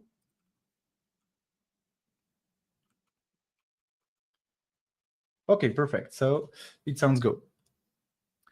Okay, so welcome in this conference about comparison of different trackers in Matomo and the different methods you can use to detect and grab a maximum of valuables data. So I will start by presenting myself and the program of the conference. Then we are going to look at what is the measurement protocol, which is not the default name of the measurement protocol in Matomo, but we will see. Then we are talking about the tracker and the tracking HTTP API, and then all the declination in the GS tracker, the difference with the PHP tracker, the difference with the image tracker, and for each tracker we are looking what are the strengths, the weakness, the use cases, how can we set up on the website with real exercise. So I have a local demo website, I have a demo Matomo instance, to see how all the trackers are working individually. Then we are looking at the log importer, how we can integrate third-party data, how we can work with tag manager systems, and we have obviously questions. I already have a screen with the chat on my left, so if you want, you can ask me questions during the presentation, and if I grab it, I can answer in my flow. So I'm presenting myself. My name is Ronan Hello. I'm a consultant independent at OpenMost, which is my own company. I'm working most of my time for customers about Matomo services, but in analytics in general. I have a personal website, which is written in French, ronan-hello.fr, where you can find some documentation about Matomo, Matomo trackers, Matomo instance, how you can configure it, etc., etc. I'm also a community Matomo contributor. I've created like 10 plugins, 3 themes like Google Themes, Dark Themes, which are the most popular. Plugins such as ChatGPT, Mistral AI, Tag Manager Extended, Weather Reports, etc., etc. Many plugins. I work for many different ways to make Matomo even better day after day, providing trainings for customers, etc. So, enough with my presentation. Let's dig into our main subject. Our story will begin with the measurement protocol. Measurement protocol is the way that a tracker will collect data and send it the proper way to Matomo. So first, the measurement protocol, it's a name that Google gave to their own measurement protocol, to their own tracker. So Matomo doesn't name it, so I grabbed the name from Google, but it's exactly the same thing and the same protocol. So how it works, it's basically an HTTP request with many parameters in the URL. We have basically 30 parameters, but we can have more if you use like custom plugins, if you use custom dimensions, etc., etc. And when Matomo upgrades its own core, sometimes you have more parameters, like when they add the performance reports, we now have the PF prefixed parameters, meaning for performance in the page, for server response time, etc., etc. All the parameters are not required, so you can send data through Matomo without all the parameters provided. So you can just send an event by default with like 4 or 6 basic parameters. So you don't need the 30 to make it work properly. So if we want to see how this works, you can go into your website. So I've just a session here. So you can go to a website, and then you can go into the network tab and click on your Matomo request. So to open this tab, I just hit F12, go to network, I filter with the Matomo keyword, and then I can here get my request. And then you go into payload, and you can see the payload of the request. So every gray parameter is the name of the parameter, and in white, it's the value of the parameter. So as you can see here, we are on a page. So we have an event that have been sent. When I hit the cookie banner, it says, for my CMP consent management platform, it allowed the cookie, and the event name is CMP allow for cookie allows. Then what is important here, it's basically we are looking at a web page. We have the URL of the web page. We have the referrer of the web page. So I'm on the conference page, but I came from the home page. We have the performance of low page speed, loading performances. We have many information such as user agent, etc., etc. This is the mostly the boundary of what Matomo can collect on your website. Basically, when you use the GS tracker, but like any tracker, you will see it works at obviously the same way. So by mistake, I closed my presentation, but I will start.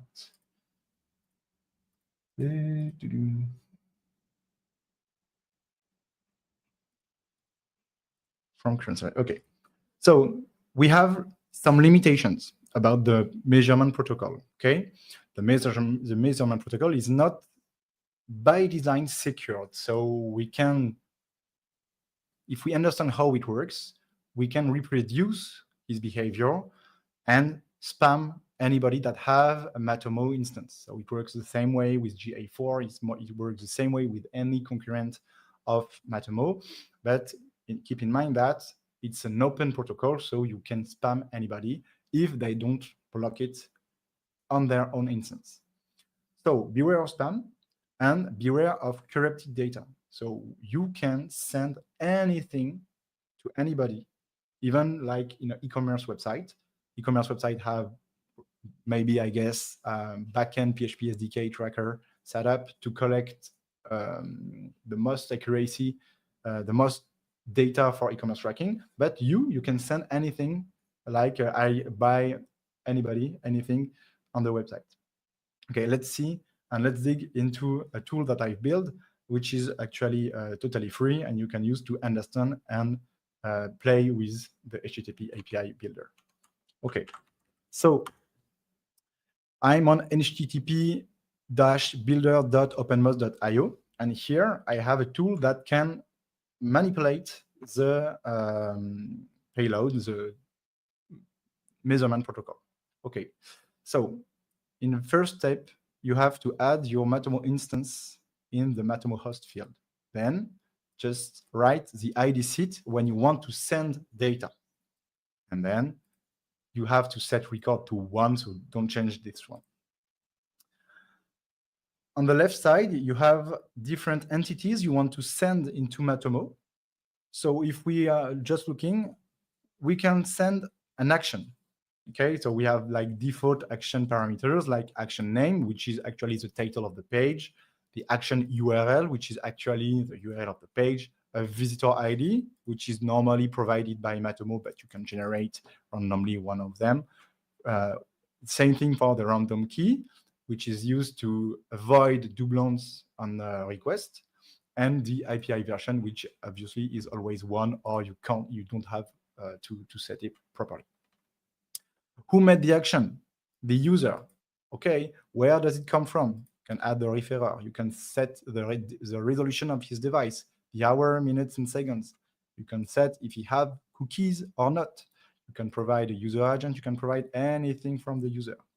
The same for specific action, like click on external outlink, downloads file, perform a search on the website, search with category and count, etc., etc. Something interesting, you can send event using this protocol. So if I want to send an event, I just have to say demo event as an action MatomoCamp, and in the name demo MatomoCamp. Okay, as a value, I will set it's 13, so I will set 13. Here I have my measurement protocol. As I fill this form, I build my request. Okay, so I just have to change my host to a real host, which is demo.ronan-hello.fr. And now I can copy this link. And when I go to my instance here, I just have to set that it's site ID 4, okay, site ID 4 to this instance. I copy the link. As you can see, I still have no data here. Now I copy this link into my web browser. It hits automatically the Matomo endpoint. And now if I go to visitors and visit logs at the day of today, I can see my event that I just created in this tool. So here I can see demo event from MatomoCamp, the name of the event and the value of the event. So you can do this for any information here, such as custom variables. Here you can add a pair of name and value.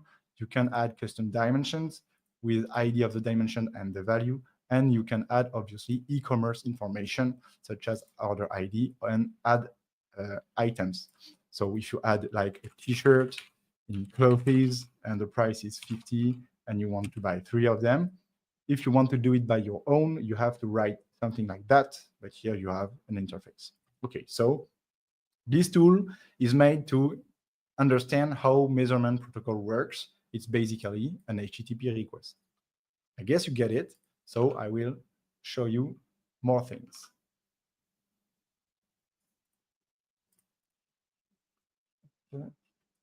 Okay, so we were on the limitation, and now we are looking about the tracking HTTP API, which is basically an API, which is the measurement protocol.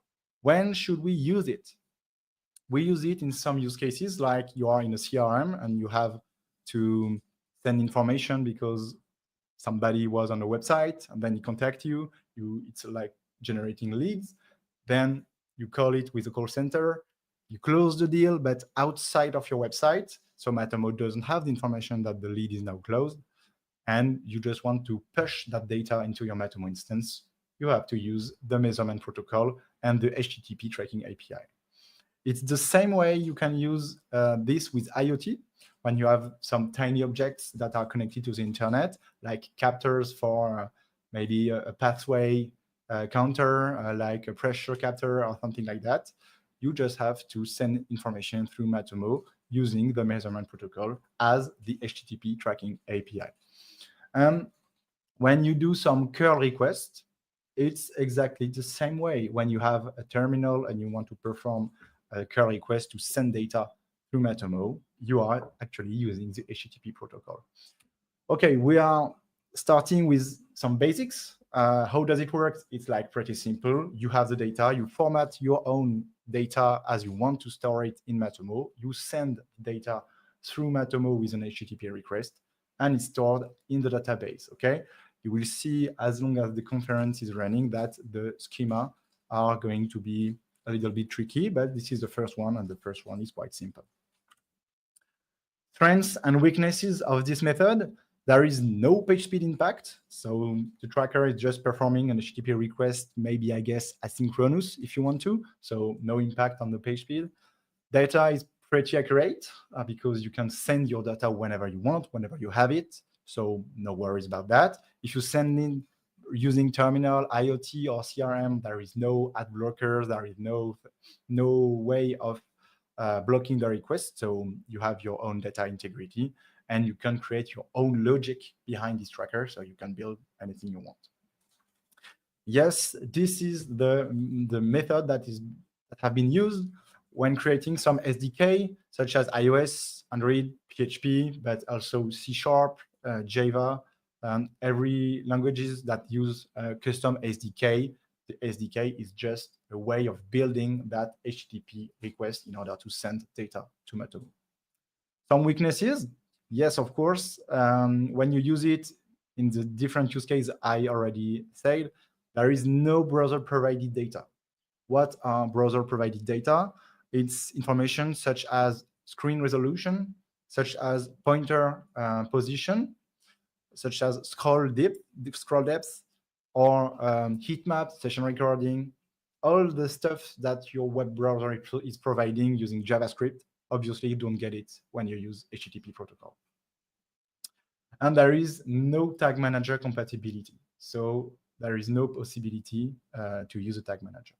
So I saw in the chat that where can you download the slide, please? Actually, you can't, but I will send them to the Matomo team, MatomoCamp team, and maybe they leave it a link. Or at the end of the day, you can see the replay of this conference directly on my own website in ronan-hello.fr/conferences. It will be, I guess, on YouTube by the end of the day. Okay, we are continuing. After the HTTP tracking method, what are the benefits? There is a question, what are the benefits of sending events data using HTTP requests? I don't think there are real benefits. It's most likely in some environments, you can't use default tracker. You have to use some specific tracking method like HTTP request. I told you, like, these different use cases. CRM, when you are in a CRM or in a PIM or in a software environment, when you can't run JavaScript or PHP or anything else languages, you obviously can just do an HTTP request. That's most of the case in many CRMs like HubSpot or Salesforce or anything like that.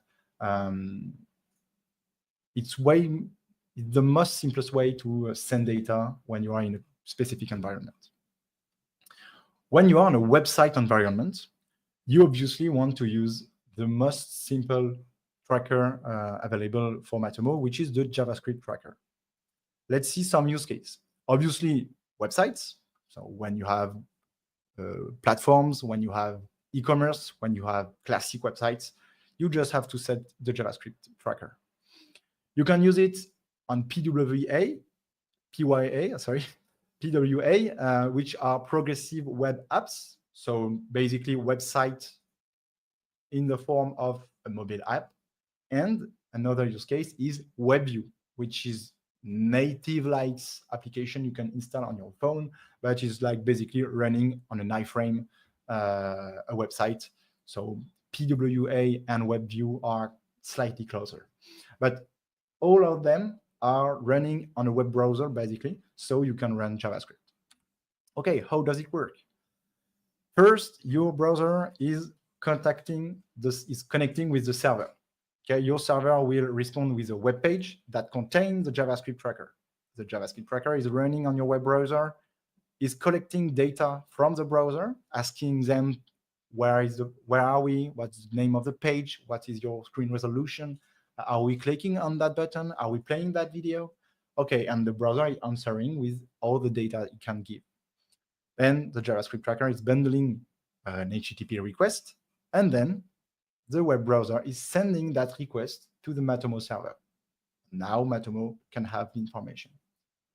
It repeats that schema every time you change the page. Every new page, you request a new page that sends you the page with the JavaScript tracker that collect data and send the data through Matomo server. Okay, there are some strengths to the JavaScript tracker. It's easy to install, like one-way installation. You just have to copy, paste the code. There are several plugins, several ways of installing the Matomo tracker using CMS, plugins, or stuff like that. And it's the only tracker that automatically detects file download, window size, outlinks, content visibility. So it knows if something is in the viewport or not in the screen. It has the ability to run heat map and session recording premium plugins, form analytics plugins, media analytics plugins, and obviously it's tag manager compatible, which are a very good ways of starting with tracking when you are on a website. So obviously JavaScript tracker is one of the most popular tracking solution for Matomo. But it has some weaknesses too. So it's easily blockable by browser extensions such as uBlock Origin or other. Those browser extensions can block HTTP requests, and then you lose your data. So yes, it's powerful, but it's easy to block. So beware of the situation you are. It's subject to CSP issue. Many of my customers have CSP issue. Basically, it's security improvements that you have to do. You have to allow Matomo to load on your own website. It's generally a problem at the installation of the website. When Matomo is properly installed and when your website is properly configured, it will run without any CSP issue. So it's not really a weakness. But you don't have any data validation. So your web browser is telling anything to the tracker, and the tracker will take that for the truth and send the data through Matomo. So no data validation. You have to trust every web browser of your users. So it could be not really interesting. There is no data consistency. There is difference between browsers. There is difference between countries, between legislations, between many information. So not the best for consistency and not the best for data accuracy too, for the same reason. And you have a medium page speed impact. So when your web server or your Matomo could be quite slow, or you want to track many informations, the tracker could have a medium impact in the page speed. So beware if your website is already a bit slow. Okay, so now we are talking about PHP tracker. So I'm switching from JavaScript to PHP because I guess JavaScript tracker, everybody here in the room know how to set up JavaScript tracker. So it's a base tracker. But for PHP, it's slightly different. Okay, let's see. Some use cases. We want to use PHP tracker to get the most accuracy, to get more data and valuable data. When? We want to use the PHP tracker when we are in an e-commerce concept, when you have websites selling products, you want to get money informations, you can't get fake data, you can't get not full set of data, you just have to use the PHP SDK connector for Matomo.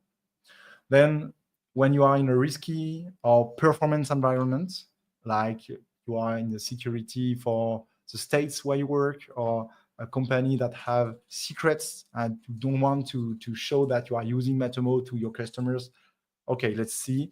PHP tracker is executed on the web server, so nobody can see that you have PHP tracker. In fact, yes, we can see using cookies, but you can hide it very well. And then when you have like a platform, a SaaS platform, which is an API, and many of your customers can use your own service by your own API, and you want to measure how they use your API. I don't know, you are a pure player services providing data through API. You want to measure how many requests they made, who are their own customer, etc., etc. So basically, you can put a Matomo PHP tracker behind your API to measure every interaction. How does it work? Your web browser is requesting a web page to the server. The server have a PHP. There is a mistake here. There is no JS tracker in this area. So you request a web page on the server. The server is collecting information, send the tracking information to the Matomo server, and return the web page without tracker. I'm sorry for that. There is a slight tiny mistake here. It returns a web page without tracker to your customer. So customer doesn't know that he have a PHP tracker on the server. Some strengths and weakness. The strengths is data accuracy, data integrity, because nobody can harm the data. PHP server is like a fortress, I guess, in terms of security. I know not often, but it should be a fourth place. But you have data accuracy and data integrity. You have a low page speed impact, which is very interesting if you want to switch to JavaScript tracker to PHP tracker to get more performances. And it's an almost invisible tracking method. So if you want to have a smiling face to your customers and say, hey, we don't track you, or we are not evil, you can just use the PHP tracker in order to get basic information without tracking a long way your user. But there is different weaknesses. I wrote, painful installation. It's not really painful, but it requires technical competencies. So you have to know how to code in JavaScript. You have to get to be the website owner in order to set up PHP tracking method, because you have a lot of configuration if you want it to work properly. It's not difficult or painful. It's just you have to know what you want to do in order to make it properly. But the main weakness is there is no browser provided data. So you can't have heat map, session recording, you can't have window sizes. You lose every browser data information. And today, Matomo doesn't provide server-side tag manager. So actually, there is no tag manager compatibility with the PHP tracker. There is another one. There is the image tracker, which is, as you will see, very close to the HTTP API tracker or the measurement protocol. Okay, image tracker, what is the use cases? We want to put a tiny image of 1x1 transparent pixel in emails to detect when users are opening their mails, if they have written, if they have read our email, if they have opened it on the phone, sorry, I'm losing my words, on the desktop, etc., etc. We can use it when you have user-generated content on a website, such as forums, for example. You can add different ways signature on when you post a topic on a forum.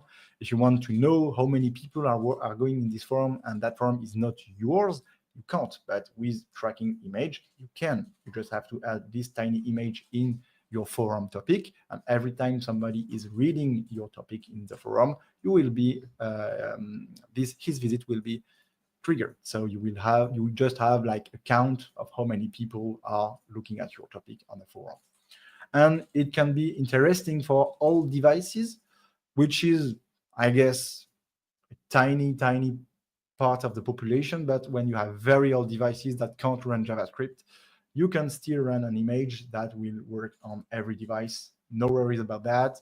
Even the oldest device will run an image when JavaScript can't on older device. And say, how does it work? Basically, your web browser is requesting a web page to your server. Your server is sending the web page with the image tracker in the body of the page. Your web browser is building the page to display the information to your user. By building the page, it called the image from Matomo. So the image will be displayed in the screen, so it's totally invisible. But by fetching the image, it will send information to Matomo. Okay, so the way that your web browser is reaching the image from Matomo server, in the same time, it sends information to Matomo. Okay, it's the way of displaying the image, and the image have tiny parameters, and this way you have to collect information to Matomo. There are some strengths and some weaknesses.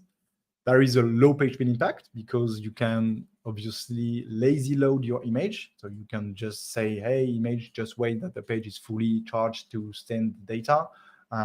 Or you can put your pixel at the top of the page, but just wait for the page to be ready instead of instant charging the image. And you can create your own logic to provide data as parameter, such as HTTP request API. They are like some of the same benefits and some of the same weaknesses too. But you are subject to CSP issues because you are working on a web browser environment. So every assets are protected by CSP policy, sorry.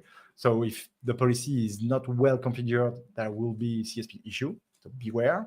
And there are, but so you are on a web browser, but you can't grab browser provided data. So as the image is the same for everybody and the parameters are the same for everybody, if you don't tweak yourself the image URL, you will have you won't have any browser provided data such as window screen, pointer location, scroll depth, etc., etc.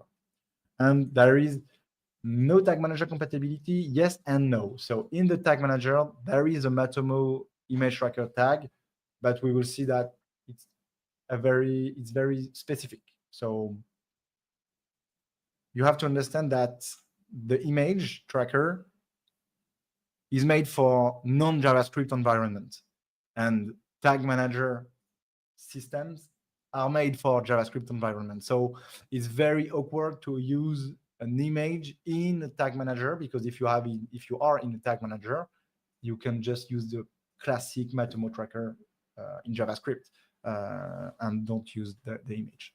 So here it's basically an HTTP protocol as an image URL. So it's a measurement protocol in the SRC attribute of the image tag.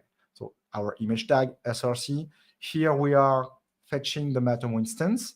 And as you can see in this example, we are sending event category is demo, event action is tracker image, and event name is demo. And then we have event value equal 12.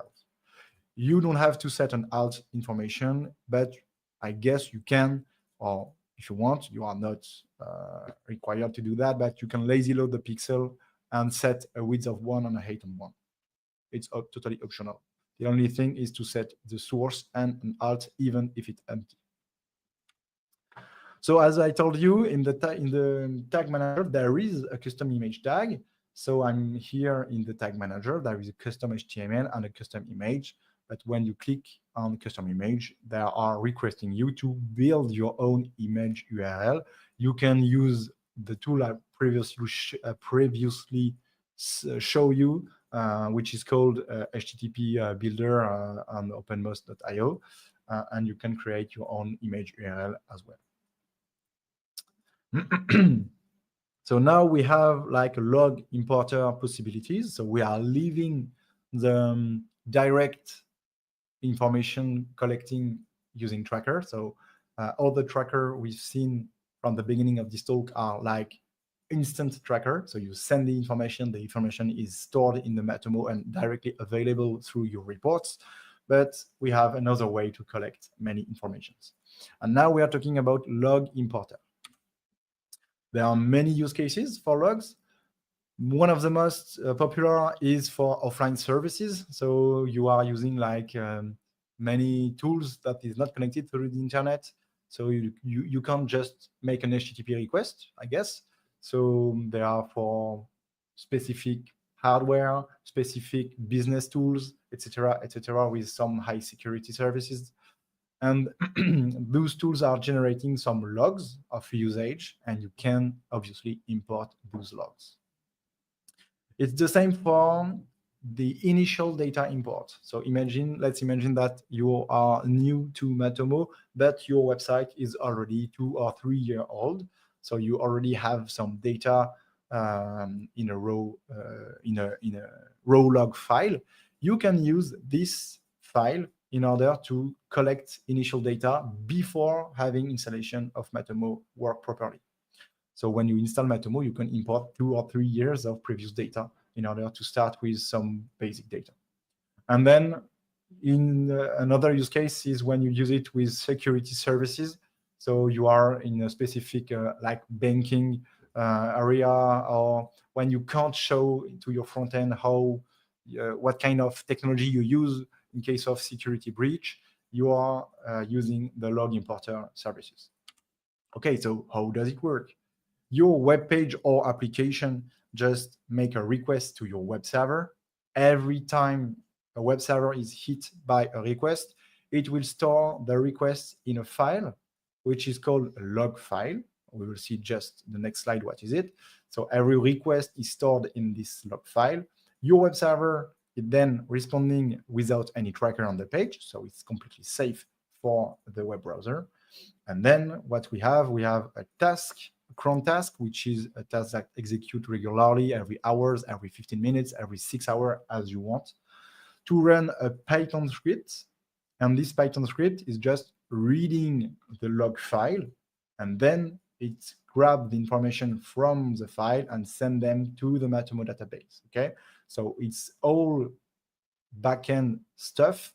The user in the front end never see anything of your tracking method, but you have basic data. So here I can show you an Apache log file. As you can see here, we have IP of the user that many IPs that I just hide for the slide in order to protect them privacy. And as you can see, we have every time a URL that is fetched. So user asks for product/Matomo dark theme in HTTP for my website, and then it changed the page, etc. So here we can see visits from our visitors. Okay, so this is difficult to read. So let's dig into the log anatomy. This is an Apache log, so it has a specific information order. Many web servers or many services can change the order on the information, but you can tweak your Matomo log importer in order to read properly your logs. So Apache logs is specific, Nginx logs is specific, Tomcat log is specific, etc. So depending on your web server, you will have different logs. Okay, so let's dig in. First, we have the IP address of the user. Then we have the identity of the user, which is often empty. So here we don't have the information. Then we have the date, the hour, and the UTC +1 information here. Then we got the HTTP method. So get is to get information of a web page. We can have post to send information, or in web, we often have just get and post, but you can also have put, patch, or delete options, etc. information in HTTP method. Then we have the requested URL. What kind of URL the user want to read. Then we have the protocol, the status code, which is 200, so success, the size of the response, the size of the page we just have to send, if there is any referrer. So here, no referrer, but if we have one, it will be stored there. And we finish with the user agent. With that information, we are able to import every link, every row, every line, and recreate visits from the past using the log importer. So how does it work? You have a Python script. You run from your Matomo misc log analytics log import.py, which is included in your Matomo instance. You just provide the URL of the website, the ID of the website, how many recorders you want to process the log file simultaneously, and then you provide the path to your log file. You have some options that you can provide here, but it will run the importer. Some strengths and some weaknesses. Strengths, data security at first. Yes, of course, data never leaves your server. It stays in your backend. It's never goes through the internet. So it's basically the best way in terms of security. There is like data accuracy and data integrity, because everybody leaves a footprint in your server, leaves a raw line, in the log file, and they can't modify the information. So it's better for data accuracy and data integrity. You have no page speed impact, so it's written low, but it's very no page speed impact because it's not concerned by how the page is actually rendered, and it's totally invisible for anybody. Weaknesses, it's a painful installation, so you have to install Python on your web server, you have to run a cron task, etc. It's not difficult, but you have to know what we have to do in order to make it work properly. It's not very difficult, but when you've never done this before, it could be painful. You obviously lose many information, such as browser-provided data, heat map, session recording, window sizes, etc., form analytics, media analytics. All of those data will be lost, and there is no tag manager compatibility for the same reason. Tag manager is a front-end technology in Matomo, and we are working on the server side.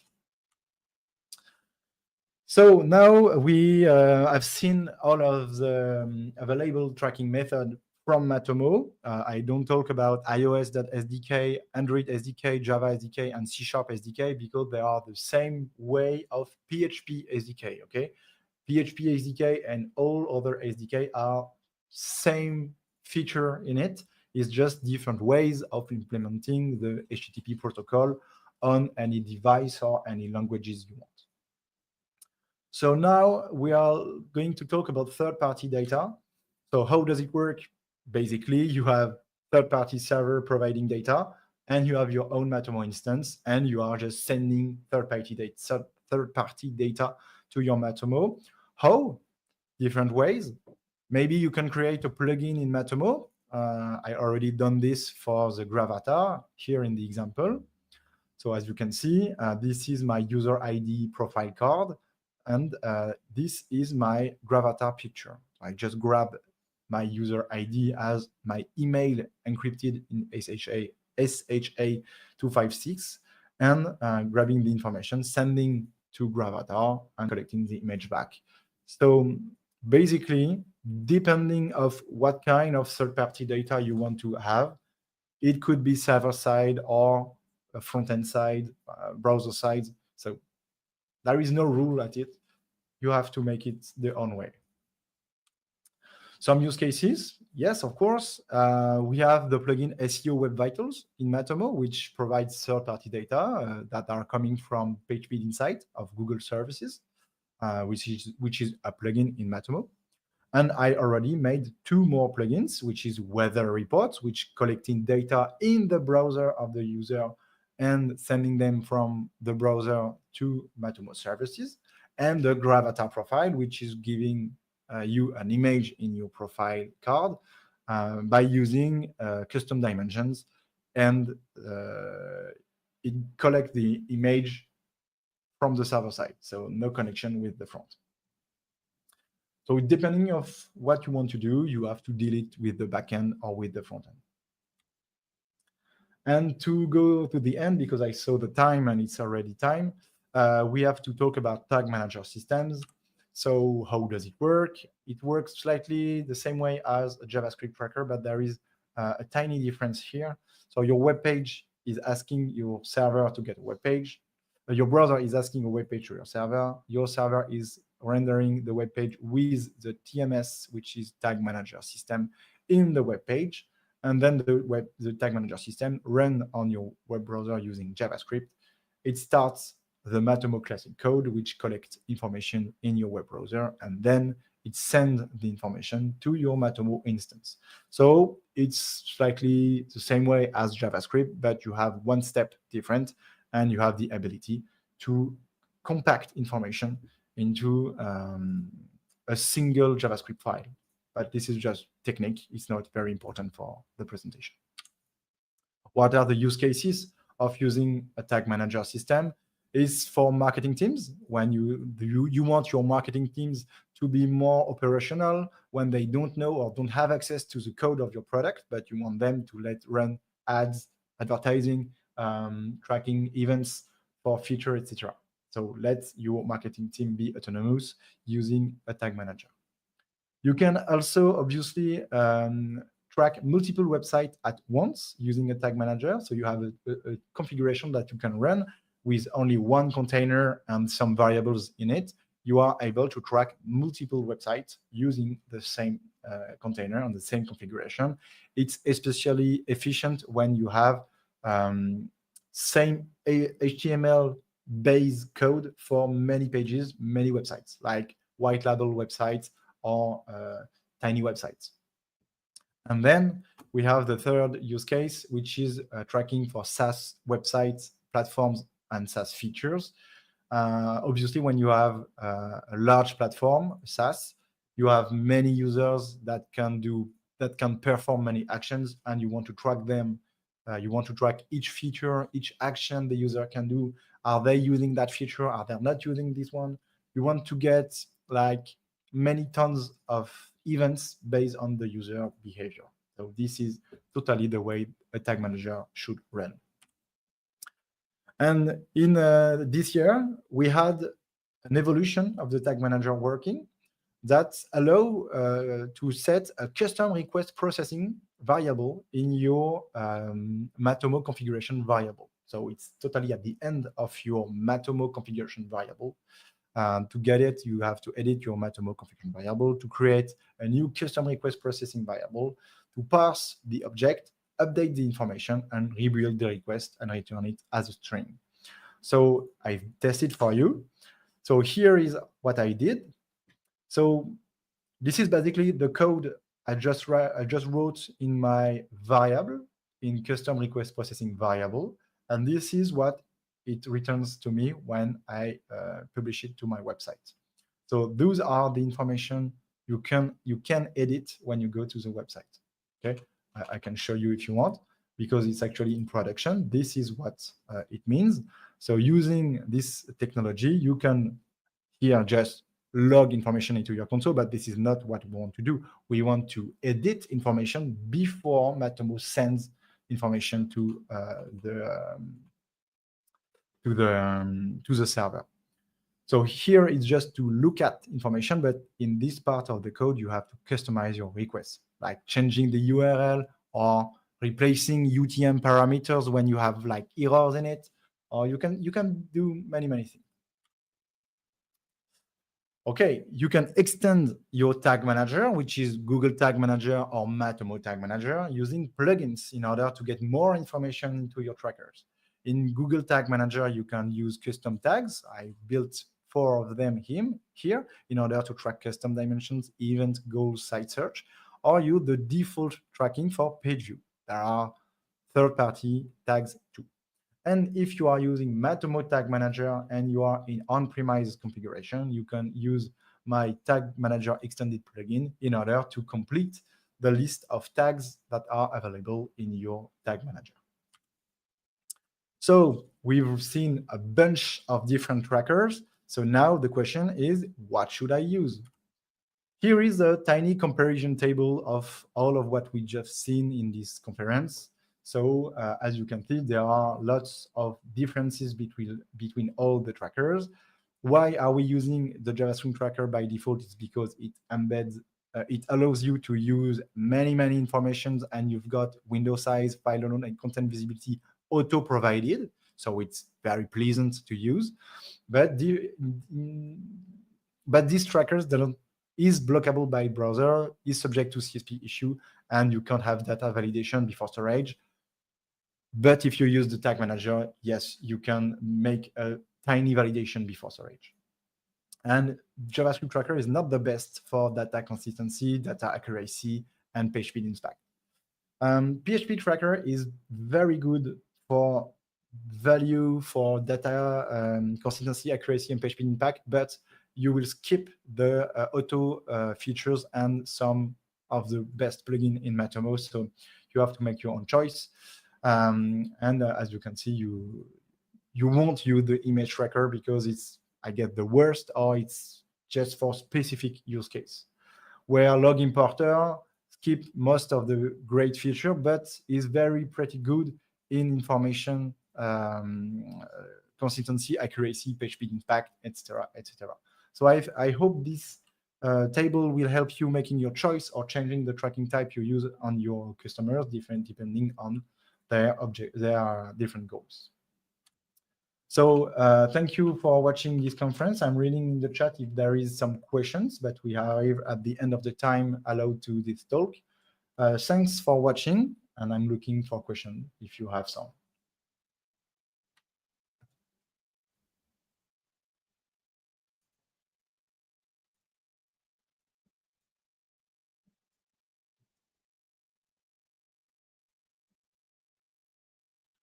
Okay, since there is no question, thank you.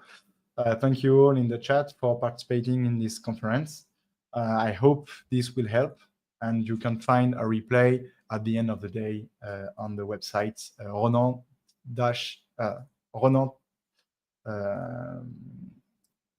hello.fr/conferences. Thank you. Bye.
Okay, great. Yeah, I think we are live.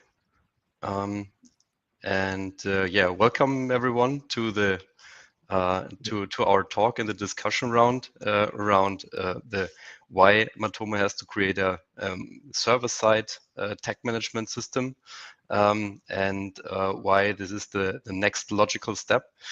So to bring everyone up to speed, we Dennis has prepared some presentation where we are trying to quickly go through the presentation and just bring everyone up to the same page. What is server-side tech management, and what are the advantages of it and why we need it, followed by a quick discussion round. Yes. Yes, so about the maintenance complexity, integration complexity, and all that, and what are great starting points, and what can the community contribute to bringing the server-side tech management to life. And so, yeah, I guess we will start with a quick walk through the presentation, I think Dennis will also join. Yes, A I'll few tell minutes Ronan late. that Dennis is still not there, so maybe you just send a message and tell Dennis to come on the stage. If you want to share something on your computer, feel free to share your screen. If you don't, okay, perfect, just came on. And then yes, you can start. We can start by explaining to everybody what's a client-side, server-side tracking. Sorry, a server-side tag manager, and we will see. Great, sounds good. So as the presentation starts, client side is not enough in 2024. And what is client side? So that's the default setting of the tech management as it is right now, for especially for Matomo and also the other players that still support client side tech management. What is it? You integrate the tag manager on your website directly.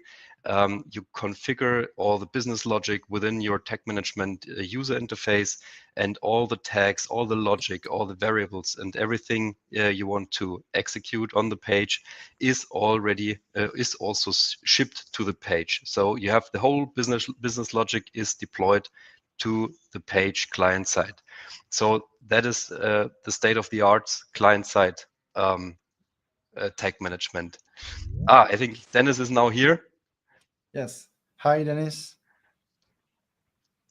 So we just let him sort out the microphone and everything, and he's very welcome to take over the presentation from the point where I am at the moment, as soon as his microphone works. So we will go over to the next. Dennis, there he is. Perfect. Hi. Hi. Hope you hear me well. Yes, we can hear perfect. So thank you, and sorry, I was a little bit confused how to proceed. So no worries. Yeah, on this screen you can see how and why you need server-side tracking, as there is two request usually from browser. One is going to server container, and one is going to vendor itself. For example, if you use Facebook or TikTok, usually you from browser send two requests, one directly to Facebook and one directly to your server container. Instead, if you use only web tracking, you send requests only to vendor itself and not send anything to the server.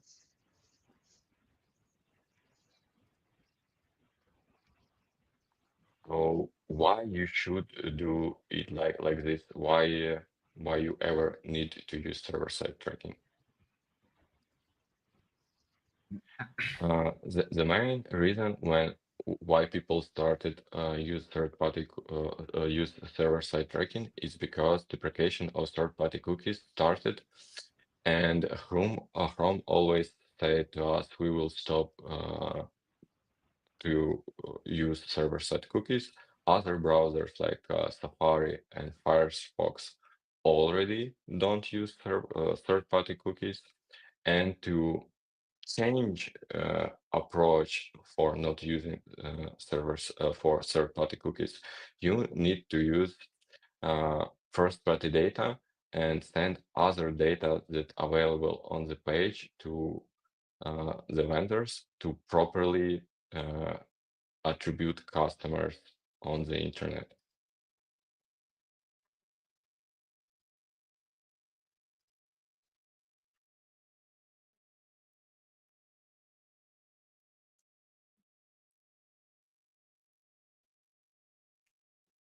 Dennis, your microphone is shut. Sorry, Yes, sorry. perfect. Impact of third-party cookies and deprecation on analytics and advertising is pretty big. If you remember, like 3 years ago, there started huge problems with Meta, and their index was very low because third-party cookies stopped working in Safari. They have lower attribution inside ads, and everybody started to scream. So that's how big impact was before people started to use server-side tracking. Also, with server-side tracking, you can enrich data, and currently it's more and more popular to use server-side tracking for post tracking, like not send value of your purchase, but send profit of your purchase. This helps advertise vendors that do advertising better optimize campaigns. And also, using enrichment capabilities, you can send data from CRM systems like user data to like you can like if you have a call and then want to track this information inside Facebook, like conversion, then it's server-side tracking allows you to send data from CRM to Facebook. Yeah, so like I describe it, mostly people use server-side tracking for creating better attribution to their ads. And here is official numbers of how PPC campaigns works with how in which percent is better for each platform. And this is possible because of ad blockers bypassing. If you use server-side tracking, that means that request comes from server to server, and impact of ad blockers, ad blockers cannot impact this. And currently, from our statistics and research in internet, we found that at least 30% of users use ad blockers, and this percent even higher for industries like gaming or some child toy. For example, if you sell toys for children, they also have problems with ad blockers because younger population, all of them know how to use ad blockers, and that's why this percentage is growing continuously. And let's not forget about ITP in Safari. It also caused a lot of problems. Here on the topic, I think it's more important this part because server-side tracking allows you not only send more data to vendors, but also decide like strip the data that you send to vendors and give you control of the data you send to the vendors. When, let's say, Facebook or Google have JavaScript file on your website, they allow it to do anything on your website and allow it to gather any information about customers on your website. With server-side tracking, you control what data is sent to vendors and provide more granular control inside your business and for your customers. Yeah, this part I little bit describe it. So with server-side tracking, you allow it to track also offline events. Currently, we see growth of tracking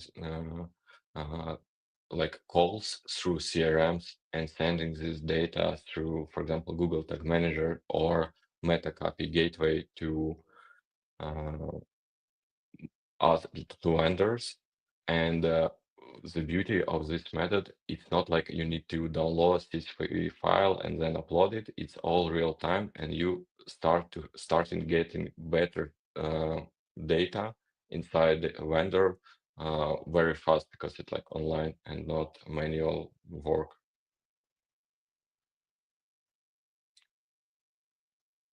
There is a lot of regulations all around the world, and for example, in US, if you are HIPAA compliant and not allowed to send any private data about your customers to to Google, you need some way to control what you send. And server-side tracking is very great instrument for such use cases. So it's not only about GDPR. All around the world, there is a lot of different restrictions that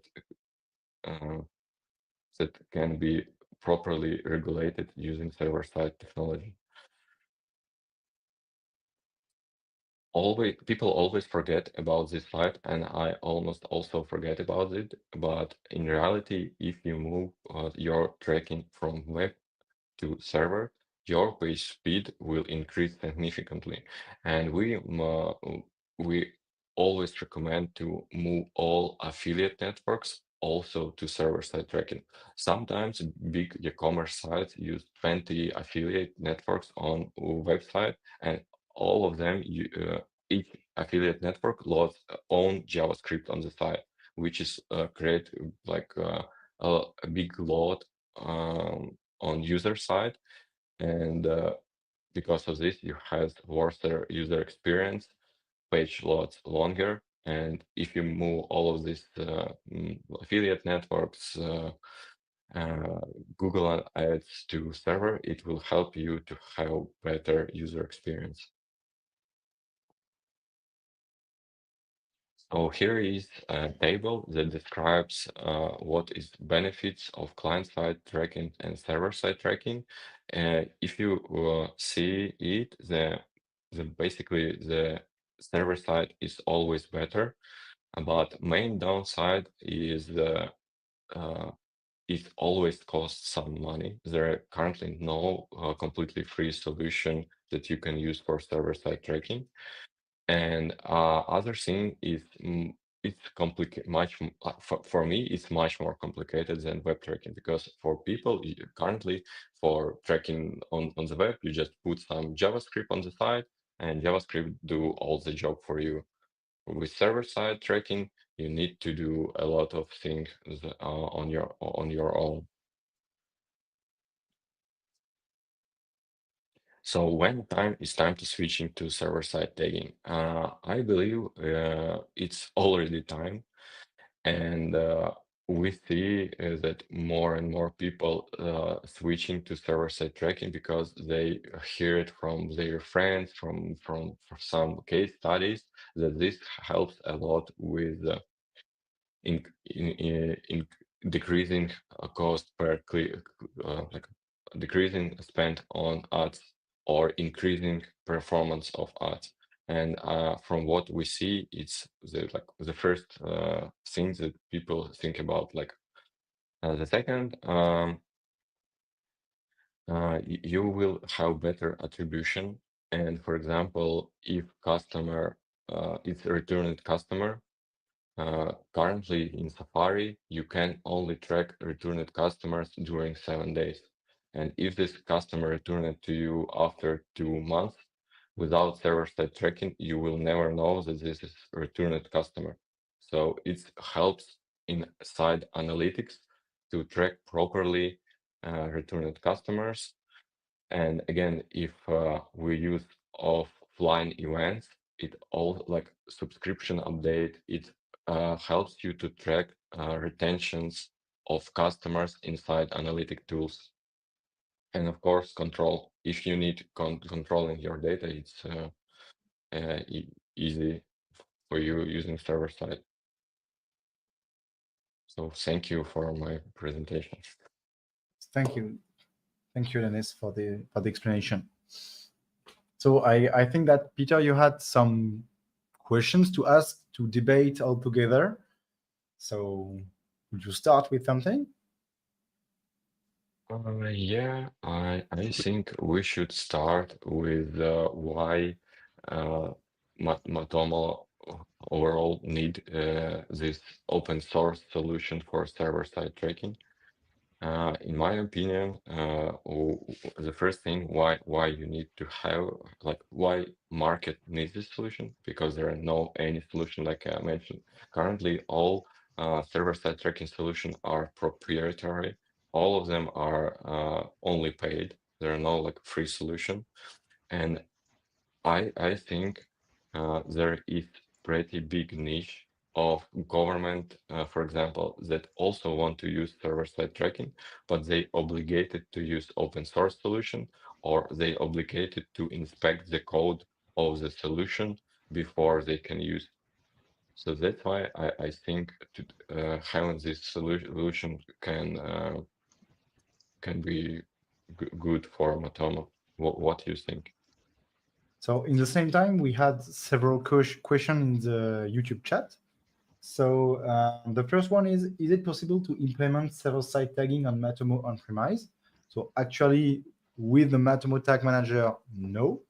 But using Google Tag Manager on server-side or any other server-side tag manager with custom tags, such as the state tags or the adding well tags, we can actually deploy a Matomo on server-side using Google Tag Manager.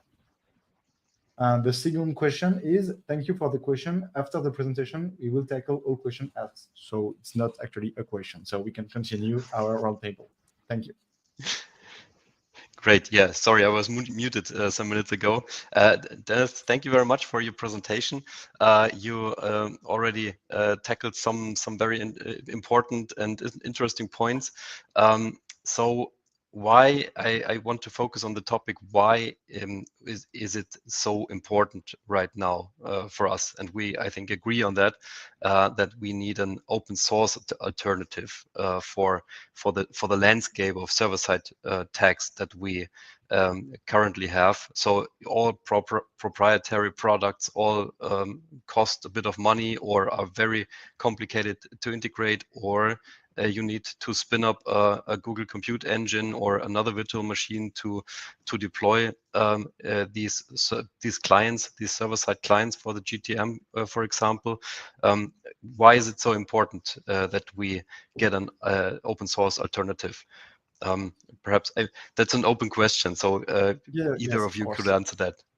So I think, so if I take the speak at first, actually I have many customers that ask me if it's possible to deploy Matomo as server-side, but not using the PHP SDK due to their environment or due to their advertising method, marketing method, etc. And the only way that is actually viable today is to use Google services, which can be disabled for some company or not allowed for some companies. So if we want to keep a complete ecosystem within the Matomo sphere, we have to be like in competition with Google server-side tracker and Google Tag Manager server-side. So we already saw that when Matomo had her Tag Manager live, like 5 or 6 years ago, it had a very high bump in the ecosystem. So Matomo is like seen as a complete tool And when it doesn't have any tag manager, it's like not complete. So now the rule of the game have changed, and to be a complete tool, you have to make server-side tracking and tagging. So obviously, we have to take that way.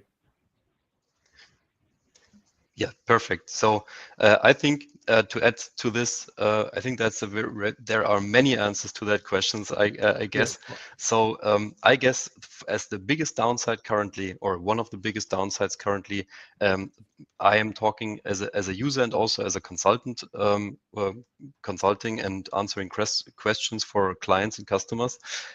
I think the data flow control is one of the central points, besides, of course, the data privacy stuff that is always important and is always a good opener to get Matomo up and running at any client of every size. So currently, I guess we have, so the web tracking is easy. I just say it's easy. It has its complexities, Yes. of course, but if we now try to have, for example, screen tracking on mobile devices, we have mobile SDKs, we have perhaps some server-side SDK for offline conversions or any kind of stuff. We always are struggling very much to control data flow because we cannot run business logic on these data flow before these are tracked. So currently we have all that business logic for web tracking, and around the ecosystem, mobile apps, offline tracking, other third-party services for hydrating the data, we cannot control. The only chance we have right now is to exactly try to implement them the same as we tried to implement the logic in the client-side web tag manager to really be able to compare these data flows. So that is really a complex thing to do. And a server-side tag manager to control data flows, to work and transform on that data flow, this would be really a game changer. Completely.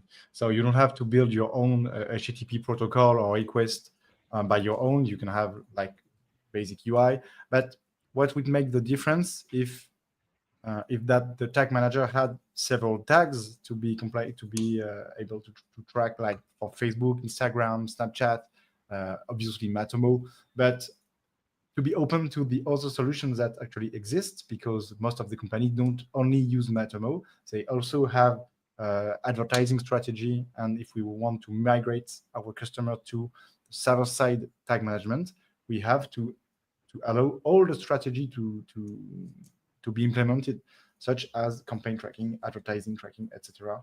So it's not a tiny part of the work. Yeah, and I only can add that idea for like use existing infrastructure for same like in Matomo infrastructure for server-side tracking is great because I think it's really will help with adoption of this solution, because one of the struggles currently for server-side tracking, if you even go with server-side Google Tag Manager, you still need some servers to run it.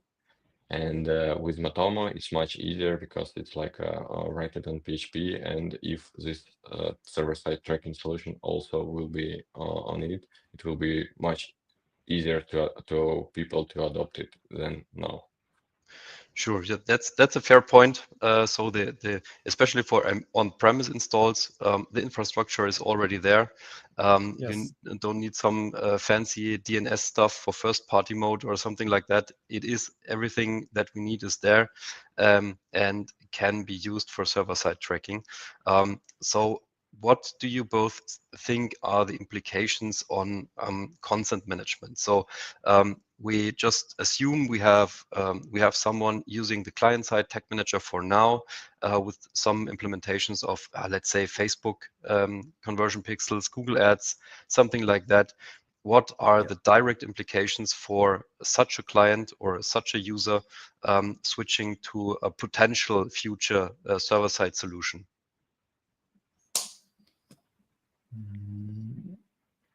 So do you mean like a migration script in order to reconfigure, to help them migrate to the server-side tag manager potentially? And also, yeah, especially what has to be changed in the consent management. Can it be the same as it was before? Can we get rid of some consents for the tracking, or is it getting easier to consent manage on the page with the server side tag per se, or how would this transition phase look like? So usually there is two options. First option, if your customer don't give it you consent to track you, you even not send this information to server side. So for example, if somebody log in to your site, click reject, then you not send any hints to server. That's first option. The second option is what Google used. If a person reject consent, you still send hit to server, but already with the stripped data. So there are no any personal data in this request. So there are no like additional things you need to do usually with consent if you use server-side tracking. Great. Yes, thank you. And also, Dennis, I think you also mentioned that in the presentation already when we had the comparison matrix between the different implementation methods. I think the last two rows, had already opened the topic for that. The complexity of integration, the complexity of maintaining such a server-side setup, and the complexity of extending such a setup. If you compared that to a client-side setup, because I'm just looking at that topic from a from a client perspective or from a user perspective.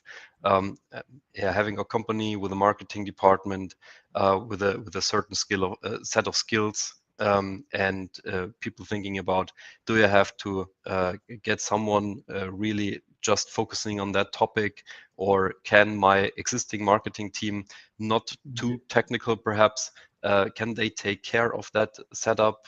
Can they extend it? Can they maintain it? And can they initially integrate it? What do you guys think of these three issues? So there are questions in the chat.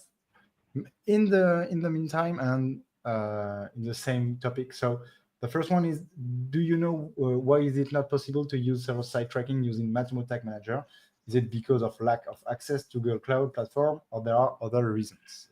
So to respond to this question, there are many reasons. So you can use Matomo in server-side tracking on Google Tag Manager, but it's not. But you can't deploy another tag manager from the Google Tag Manager initially.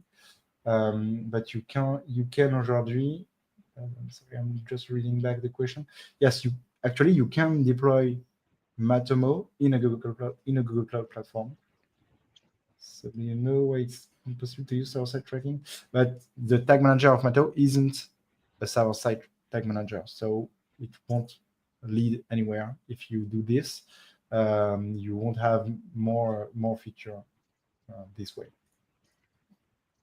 I'm looking for the question. Other question is, because you use server-side tracking and Matomo Tag Manager via a reverse proxy installed on the website server. You can Tag Manager on reverse proxy, but this is not the same way as server-side tracking. So it's not the same workflow of data. It's not the same way of managing data. So actually, it will just be a transfer of data through a proxy, which leads to no server-side tracking. It's not the same thing. Okay, there is no more question. I think I answered somebody, but I know that my English is pretty bad, but I hope that somebody answered that. Okay. So Peter, Dennis, do you have some answer to the question that Peter just said before?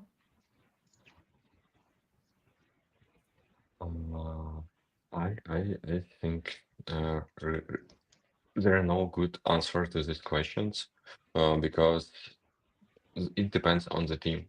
We see different, if you are very familiar with web tracking, then probably server-side tracking for you will be not that hard. If for you web tracking is just to put web pixel on the site and everything else done by platform, probably it will be hard for you to implement server-side tracking.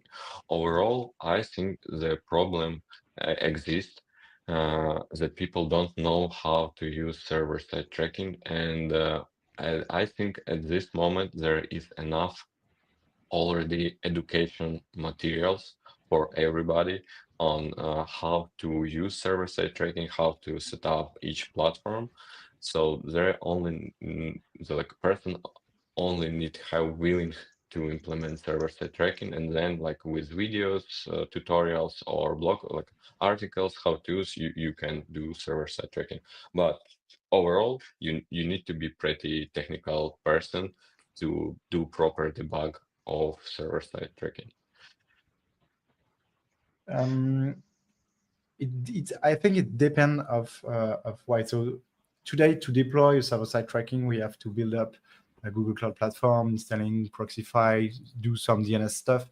But if it's just embed into a brand new Matomo version, as you update to Matomo v6, and now you can create a web container, but server-side container, not web, sorry, a server-side container.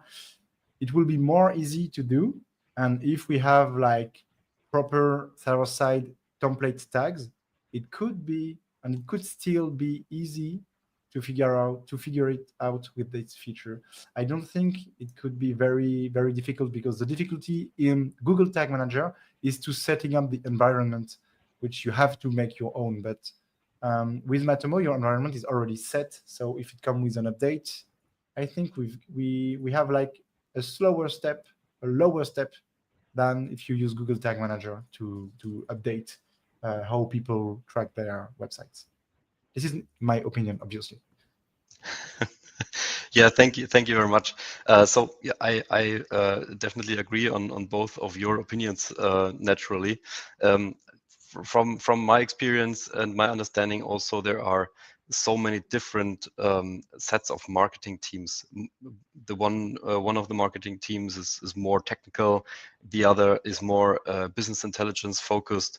The other is more for reach and using reach, creating affiliate networks and all Google ads and all that paid search stuff. So there will be challenges for sure, but I guess as you already said, Dennis, there is so much stuff out there in the meanwhile concerning the server-side stuff. It must be clear that yeah, teams maybe have to code a bit more if you cannot need a already existing template for something. But yeah, that brings me to the next topic to talk about or to discuss. What do you think? So just imagine we have a wish list that we can directly pass to the developers from Matomo. Okay, Christmas. Yes, exactly. For the future or initial user experience and creating a quick adoption rate for server-side tag management, what do you think would be the most important parts that have to be, I think, exaggerated, perfectly integrated from day one? And how can we implement or integrate the community contributions at its best? And how can we leverage these contributions at its best? Okay. I think one of the most painful usage of the tag manager today in Matomo, not for server-side, but for the actual tag manager, that should be fixed and not reproduced if we have an update to the server-side tag manager, is the lack of compatibility with actual solutions. So building a tag template is not very difficult. So I think that not a rockstar developer can do it when they just interest the subject. And what is making Google Tag Manager super powerful is the ability to get many, many tons of tags pre-built for marketing teams that don't want to touch code. Okay, so if you want to successfully launch a new feature or new version of the Tag Manager, you have to prepare the field to prepare so many default server-side tags templates in order to simplify the migration from marketing teams without bothering developer teams in their own company. I think this is the main thing we have to. I am agree that templates the main feature that Matomo need, but I more think it's like it's not needed for Matomo to develop integrations with Facebook, TikTok.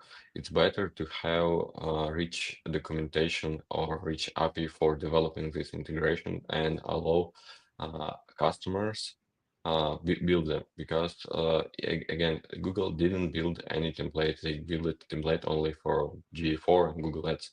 So I think in this with Matomo it should be the same, like have only Matomo template and allow other to develop these integrations easily. Also, from what I see, how users work with Matomo, how they use it, usually it's very privacy related, and the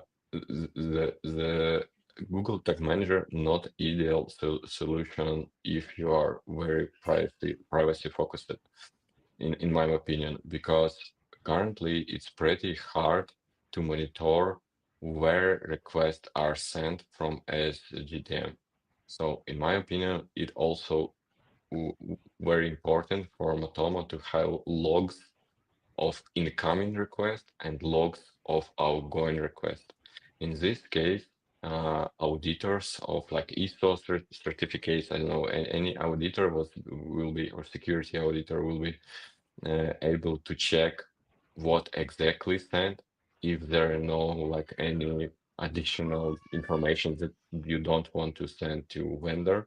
So I think besides templates, it's very important to have very strict login functionality.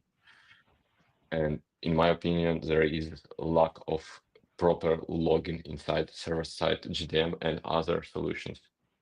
So it leads to building a good documentation for developers in order to create their own tags, and providing a separate marketplace in order to just install tags, but not by installing plugins, I guess. So a marketplace that will be available also in Matomo Cloud, such as what Google Tag Manager did with their own marketplace, I guess. Yes, this is really important, yes.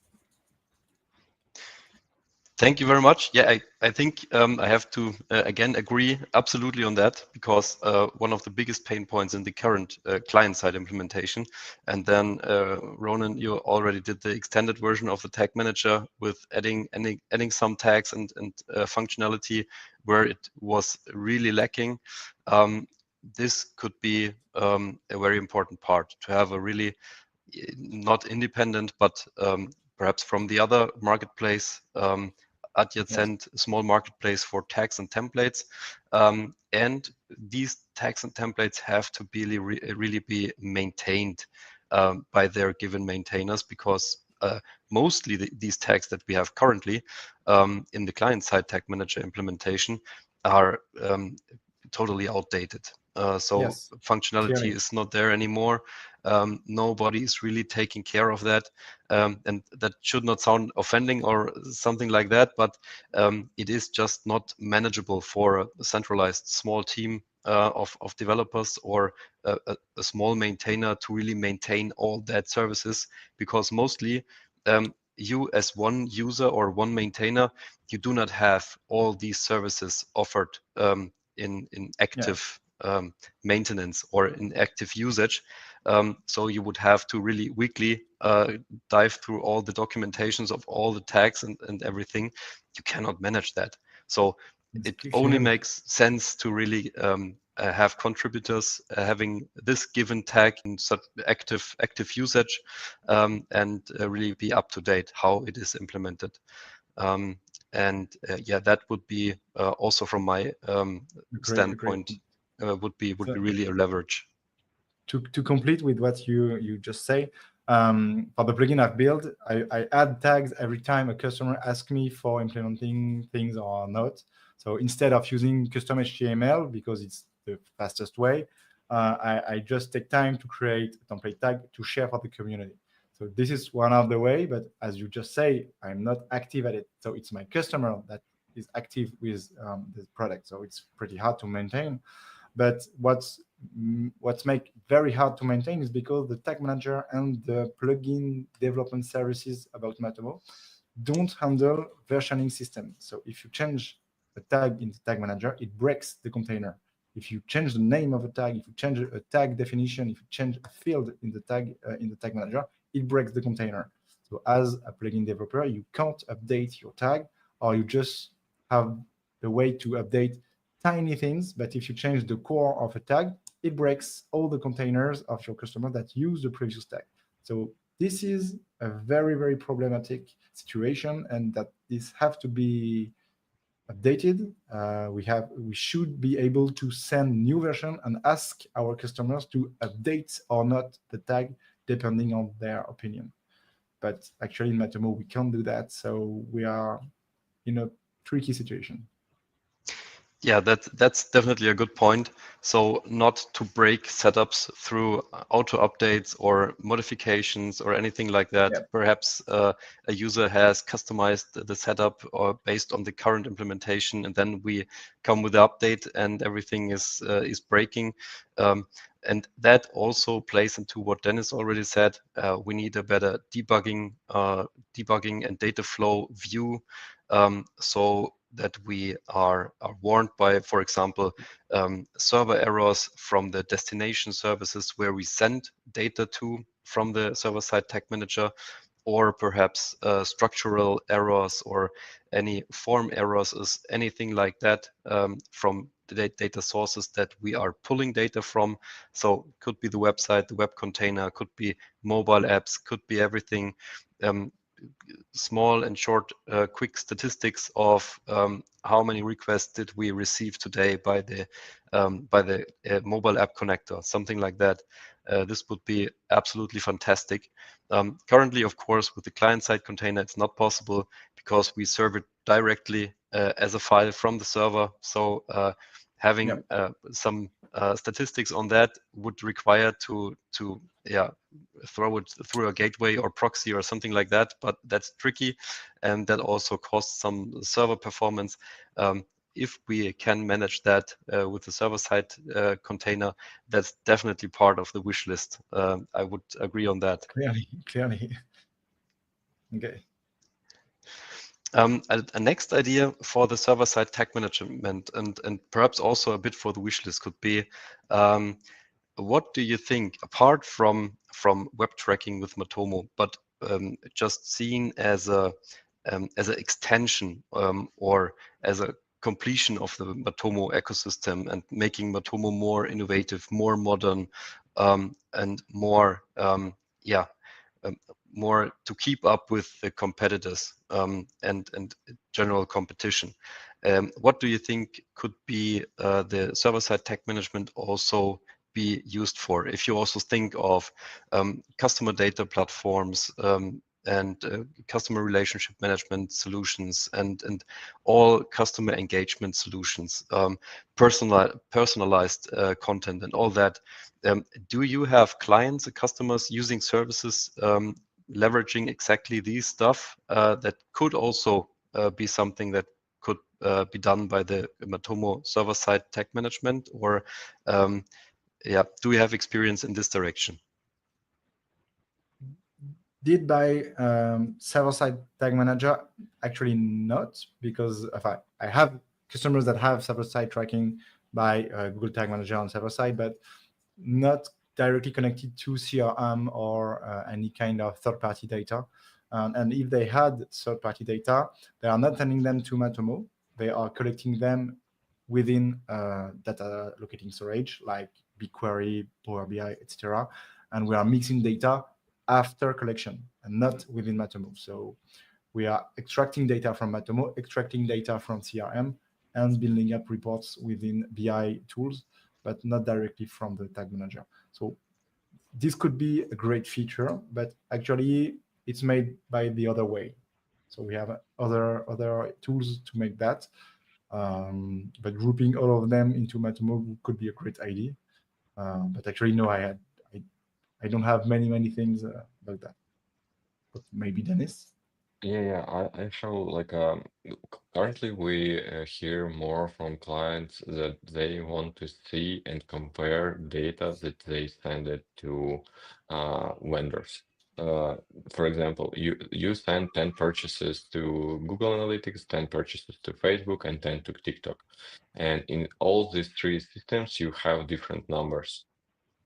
And you can check incoming requests. Their incoming was only 10 requests, everything fine. So to your HDTN, for example, was comment 10 purchases, but it's nothing. What was sent? There people not track. There are no possibility to check what was sent to these platforms and what status is there. So I think it will be great to have inside Matomo some analytics, not only about gather data, but analytics about data that was sent further. And this can be interesting for people because they can analyze like how many events were sent to Facebook without email or username or click ID or something. And this will help them to make better tracking. Compare HTTP logs from the server-side tracking to the data provided by third-party tools and adjusting the gap between what you measure and what they are providing you into their UI, right? Yeah. So idea is to like see what happening exactly and like what data exactly was sent and some analytics about this data. Okay. Yes, absolutely. That's exactly also one of my beloved features of another solution, so that you can exactly see to which destination, to which data destination you send which data. You have a short range of in a short time interval of a search functionality where you can look for certain requests that has been sent to certain destinations. You can really nicely debug. You have functionality for working a bit JavaScript on those logs and search and transform those things before these get sent to the destination service. And also, I think one of the great things would be some kind of deduplication of events and cleaning up data. Because that's also something, one of the biggest challenges of our time in web analytics, at least, is the data quality. Deduplicate data, having data that has some certain quality in terms of precision and completeness. I read also from setups, or a lot of people seem to set up the server-side tagging alongside with the JavaScript tracking, to have really both flows running. Of course, the deduplication seems to be important for that part. Did you also see those setups, or do you have experience with those setups? With both tracking? Okay.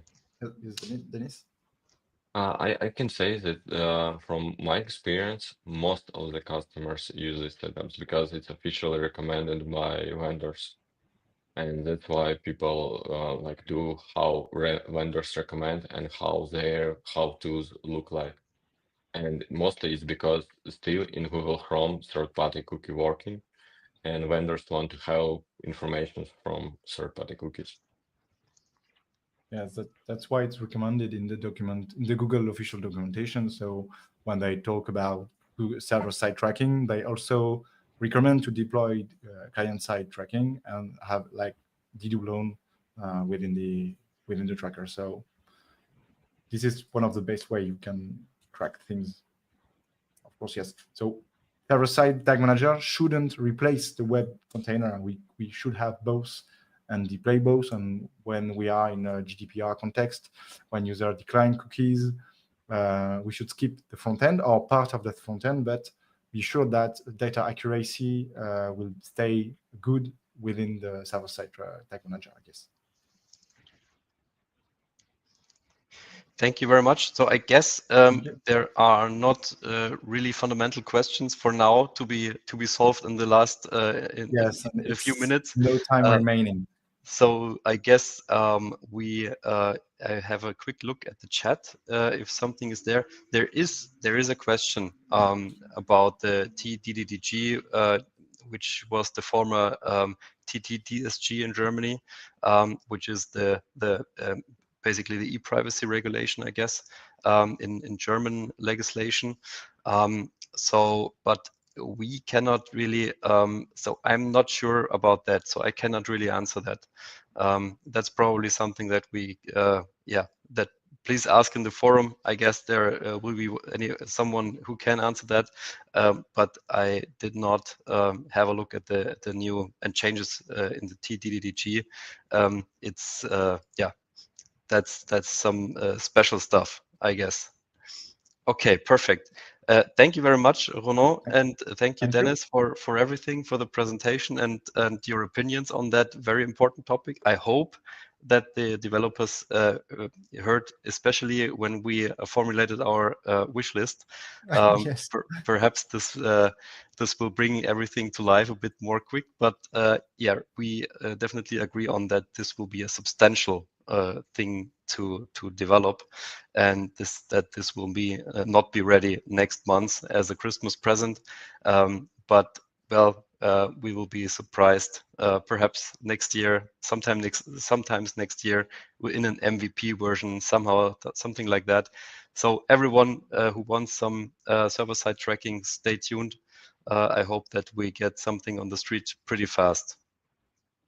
So thank you Ronan, so much. Thank you very much, Ronan and Dennis. Thank you. See you soon. Bye. Thank you. Bye.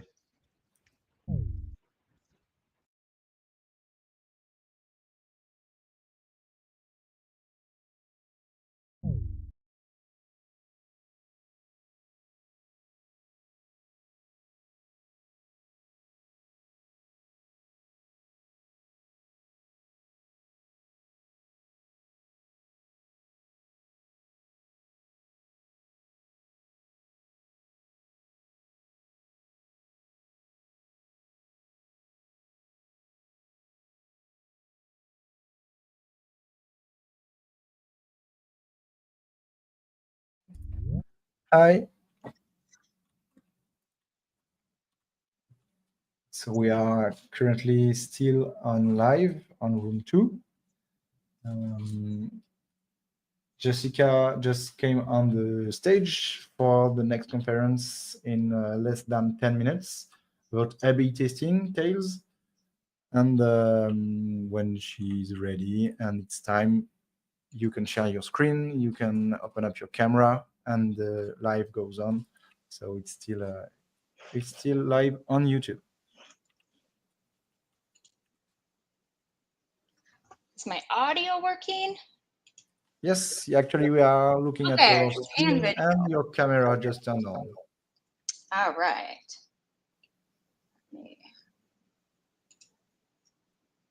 Shall I get started early? Because I think we're all set up here. Oh no, we are actually we are a bit early, so you can wait like for 5 minutes until it's 7 p.m. And at 7 p.m. you can start. Perfect. Thank you. Thank you.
Are we all set now? Yes, it's time. So as your screen is actually sharing, your camera is on, and the live streaming is on, you can start. And I will tell you if you have some question. But if you have access to the YouTube chat, you can read it too if you want. You're autonomous, and you have, and you know, 2 sequences. So you're like autonomous for the time. Thank you and enjoy. Thank you very much. Thank you. Well, good morning, good afternoon, and good evening, everyone. I'm excited to be here to discuss A/B testing and splitting the difference with Matomo. My name is Jess. I live here in South Florida. You probably have heard about the 2 big hurricanes that just recently hit. That's where I live. Thankfully, there were no damage. Today, I work at Portland Labs, the team behind Concrete CMS, an open source solution that powers organizations to build secure, flexible websites. Everything from intranets, HR portals, to your front-facing sites. Concrete has been trusted by major institutions like BASF and the US Army to deliver robust online environments.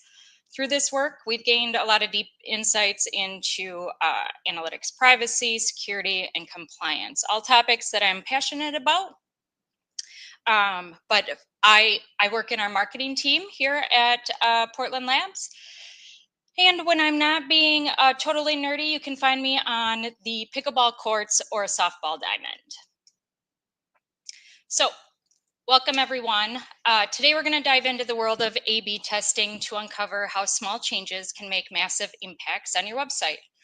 We'll go through some strategies, tools, and quite a few real-life examples that can help you make data-driven decisions for website optimization. So whether you're testing headlines, buttons, or page layouts, A/B testing gives you nice, real feedback from real users. So we'll start with the basics, covering A/B testing and why it's essential. We'll learn how to structure a solid testing process, everything from documentation to communication, collecting data, goal setting. We'll talk about some best practices, some practices about creating hypothesis, running tests effectively. Data interpretation, I'll show you how to read your results, assess statistical significance. We'll talk about heat maps, and optimization and iteration. So by the end of this session, you should know how to run and design an A/B test, improve user engagement, and understand what variables can make changes to your A/B testing.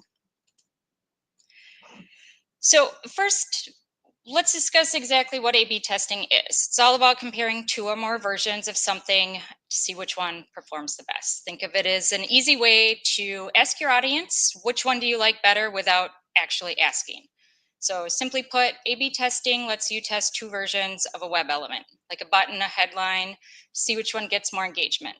Version A could be your original, while version B has a slight change of a button.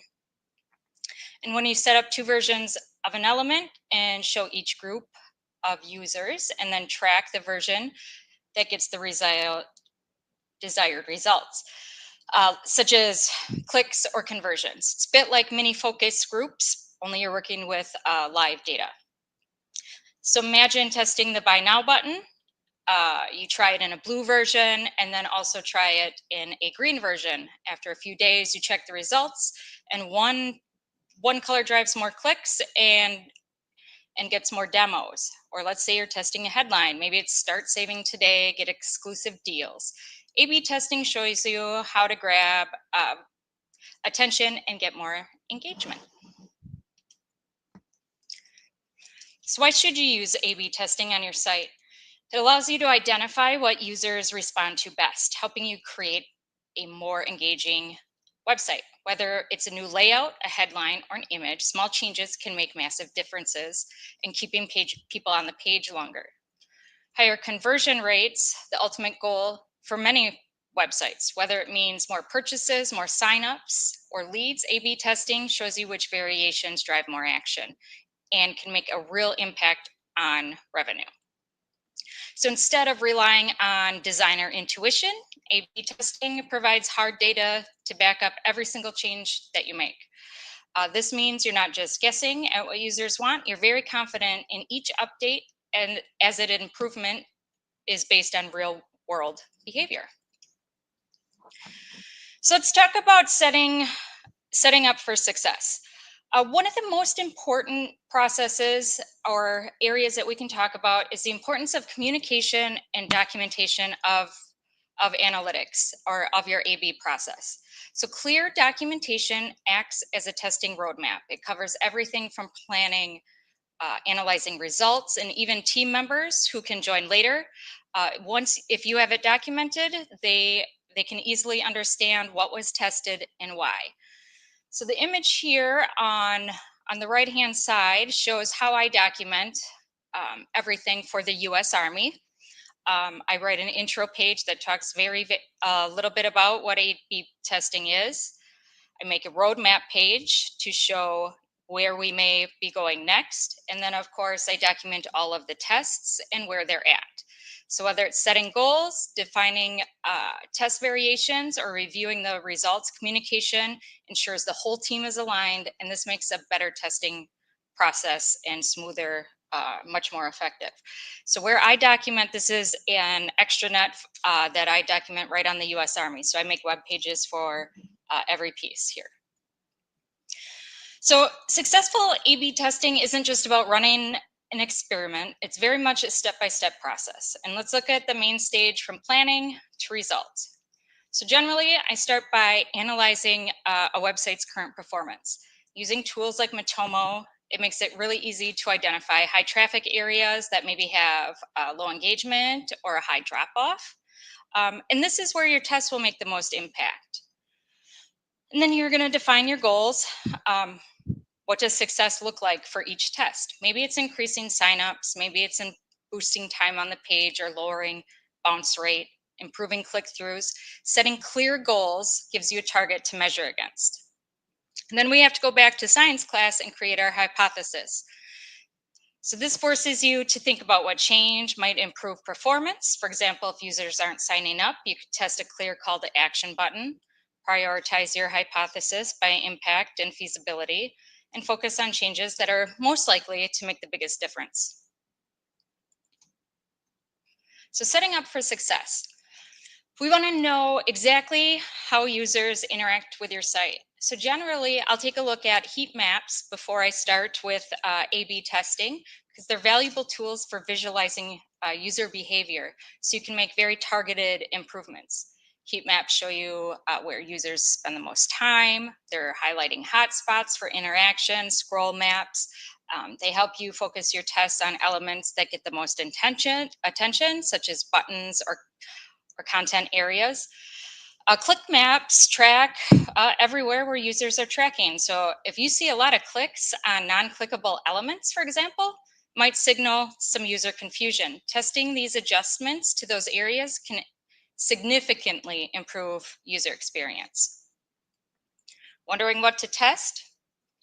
So whether they come from other areas that you can test, whether it comes from emails, user complaints, customer support, phone calls, product reviews and ratings, support ticket submissions, patterns can quickly emerge on what users are unhappy about that can inform where you should start testing. And it's important to have a system in which you can monitor and gather issues with your product or your site. And often these might even be reported as bugs. These either point to a simple engineering solutions, or built-in issues with fixing overall functionality. As you track your products metrics on a daily basis, you'll find areas that decrease in performance at one time or another. It happens to all of us within certain funnels, like decreasing the number of conversions, cart abandonment. When this happens, it's time to test and find out why. So with all of these insights, heat map, feedback, complaints, you're not just guessing what to test, you're also informing and letting user behavior guide your testing decisions. And I always recommend focusing tests on areas that matter the most. So sometimes user interest doesn't align with our assumptions. So in this example that I was running on our homepage on concretecms.com, this click map revealed that visitors were frequently clicking on the brand logos right above the trusted by the best section, expecting them to be interactive.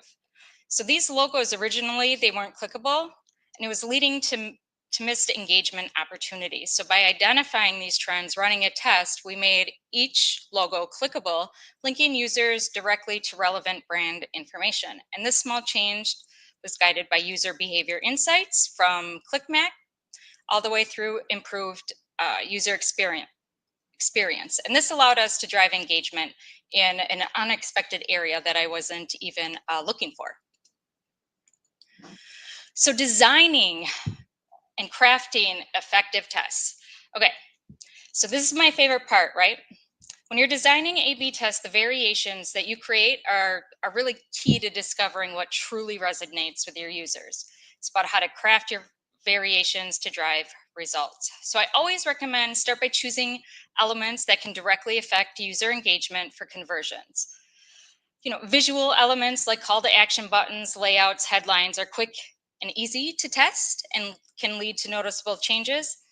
And then there's also functional elements like sign up processes, navigational structures that can be a lot more complex to test, but provide nice, valuable insights as well. So when testing multiple elements simultaneously, I recommend starting with three variations, so multivariant testing. So you'll have the original. So this is your control, the baseline that sets the current users. You'll have a decent change, right? Making a meaningful yet conservative change, like adjusting a color and a headline or a layout. And then the third version, I call the batshit crazy version. This third option is bold. It's an unexpected shift. It's a major change that pushes everything to the limits with your design and assumptions. The last variation can really reveal some surprising insights. Sometimes the wildest idea, the one that seems least likely to perform, performs the best and pushes the limits, allowing you to explore a wide range of possibilities. And if it doesn't perform great, you still have valuable data. And it might not lead to game-changing improvements, but the data is still there.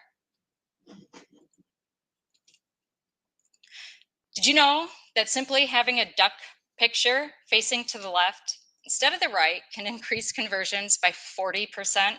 Sounds ridiculous, but it's backed by research, and HubSpot demonstrated this surprising effect many years ago, showing just how powerful small details can be. So let's dive in. We'll talk about what to test, go through some more real-world examples. Let's talk about an high-impact A/B test. This is from the Obama campaign when we had an election back in 2008. So this was quite a long time ago, but it was very impactful. By testing the different buttons and text information, they increased signups by like 40%, resulting in millions more signups, millions more volunteers, and $60 million in donations. So this example shows how real user data can defy assumptions. And the campaign staff originally assumed that videos belonged here. But the testing revealed that the images drove way higher engagement. And without this data, they would have missed a huge opportunity. And Obama's team didn't just stop with one test. Their great success with the first one inspired them to continue experimenting across their website, constantly improving results and learning more about their audience. Let's talk about HubSpot a little bit more. So most websites have some type of homepage hero image that inspires users to click, engage, and then spend more time on sites. So this test, A/B test, shows an example how hero images can change the impact of user behavior conversions. So HubSpot did some A/B testing in effort to increase their signups on a landing page. The version that ended up winning was the version with happy, smiling people. And that made the difference and increased conversions by a crazy 6% compared to the rather boring version. All right, so let's talk about some best practices. A test success really depends on how it's run. Testing in a controlled environment allows you to ensure accuracy without affecting your live site. So I always recommend running tests on a staging site first.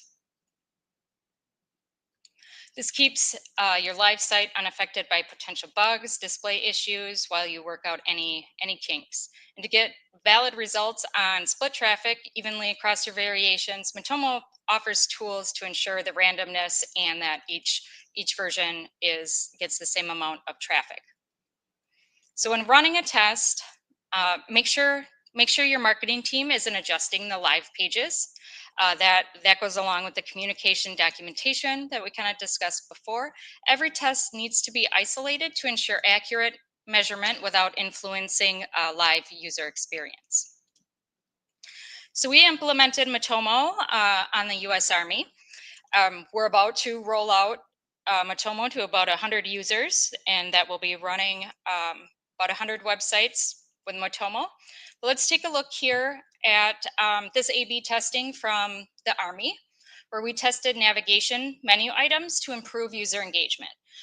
Testing navigation is a little bit more advanced, but the hypothesis was simple: replacing the term home life with a more intuitive term that Army soldiers understood will improve user engagement. So we prioritize this test based on user feedback and engagement metrics from the click-through rate of that menu item. So we tested home life against 4 different terms like Army services, family and community services. And by comparing click-through rates, bounce rates, we could see which term really resonated best with users.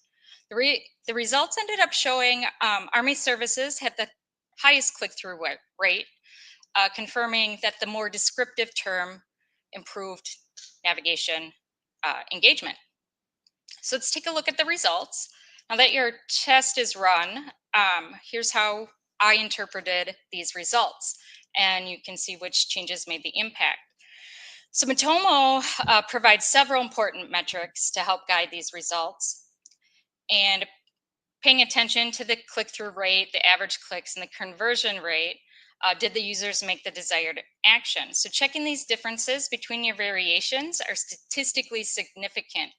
Statistical significance confirms that your results are not due to random chance, giving you one variation that really outperformed the other. So you can see here, Army services had a slightly lower engagement rate or click-through rate than home life.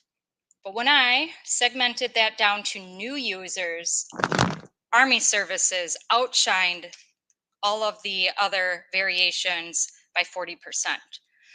Meaning our users were used to the old system. So there was a slight difference, but as you dig more, you find that new users actually engage with something more.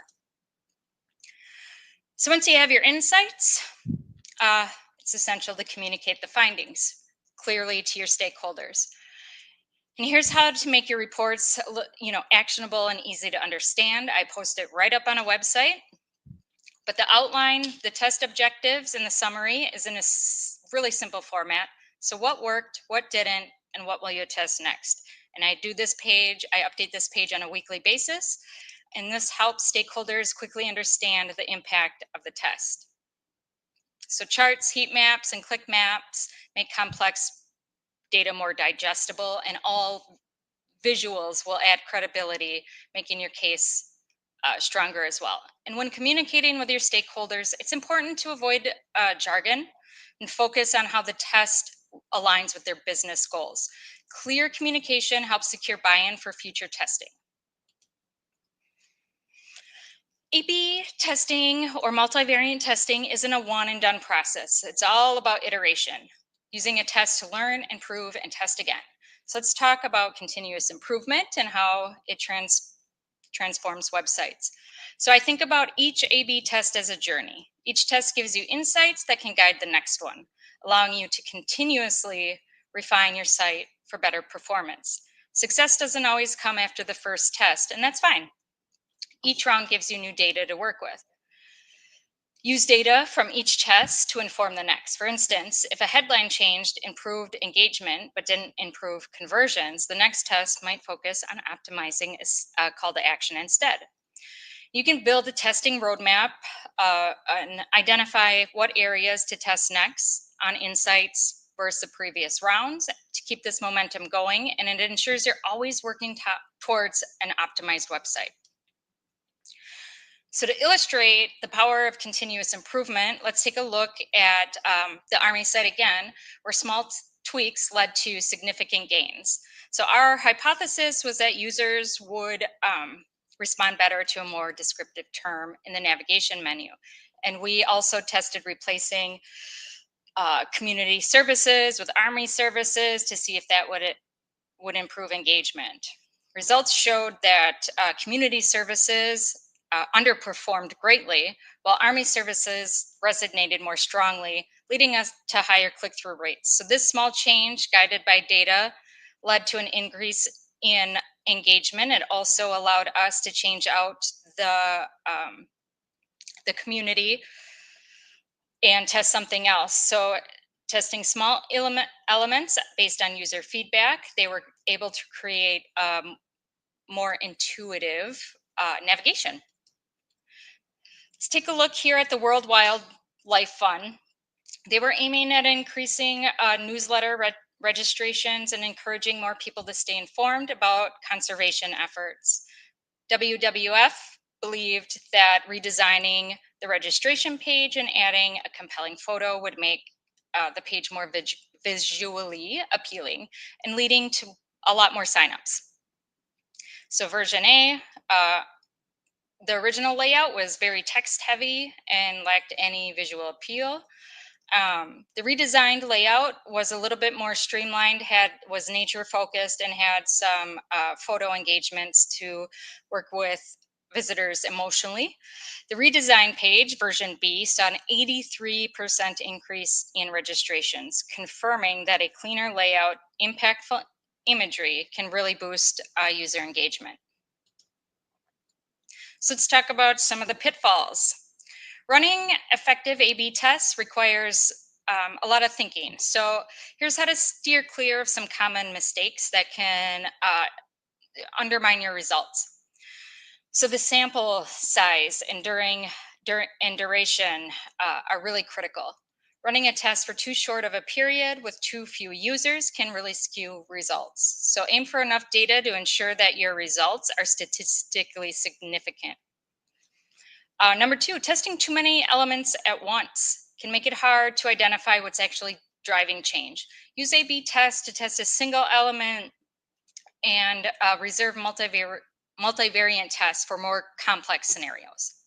Results for one audience like segment, such as desktop users, new users, may not apply to other areas of the test, such as mobile or returning users. So by segmenting, you can ensure that the changes benefit all users, or you may implement your changes a little bit different.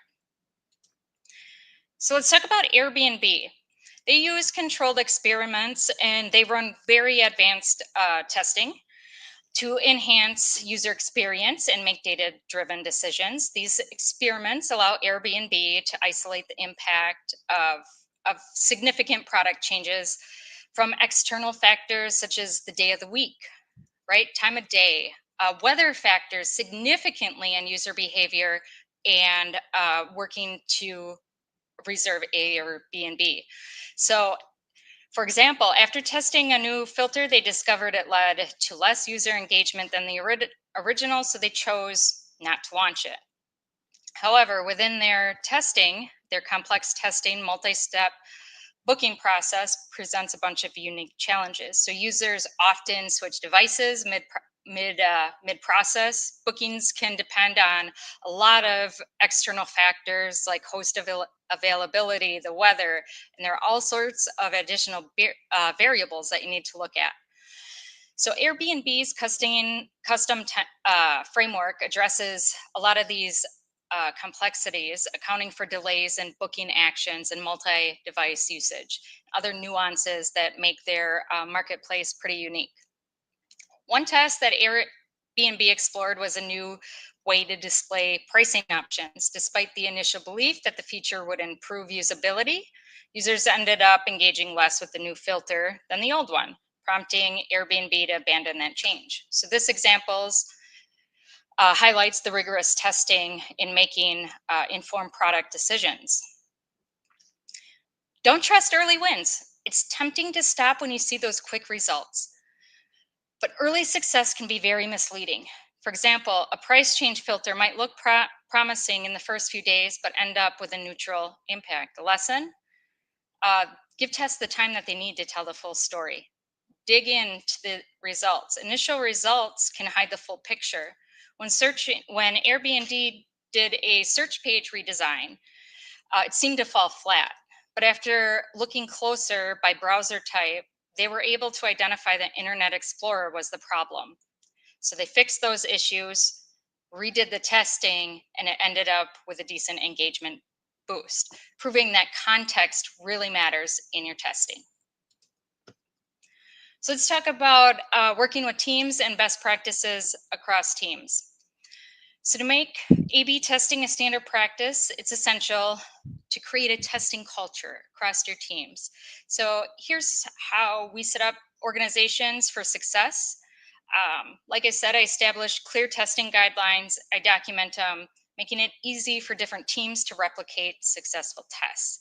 By documenting all of your tests, teams can share insights and avoid duplicating efforts, right? Digging through a bunch of PDF files versus going to a website makes it very easy. So having a test repository helps everyone stay informed and build collective knowledge. A/B testing isn't just for one team. You need to encourage cross-department collaboration. So talking to your marketing team, talking to your product team to get information on user requests, design teams, making testing a very collaborative effort within your organization. Shared goals, ensure all teams are aligned and what's working towards optimized experiences. So A/B testing isn't just a tool, it's a mindset, right? So embrace experimentation, encourage curiosity, and use data to guide every single decision by adopting a culture of testing. If you're testing your organization for continuous testing and improvement. I always start with very small, simple tests that can deliver quick wins. And then you can expand your efforts, getting more complex. Remember, even the small changes can really drive significant results. Successful A/B testing is a continuous process. So regular reviewing, refining, and iteration to build on each insight and help keep improving your site's performance. And then, of course, encouraging every team to share their findings. By building a shared knowledge base, you really empower everyone to help make these data-driven decisions, and it benefits the entire organization. So if you're ready to get started, I recommend picking one element, set up your tests first, and begin to let your users know what works best. So thank you for having me. If there are any questions, I will be happy to answer.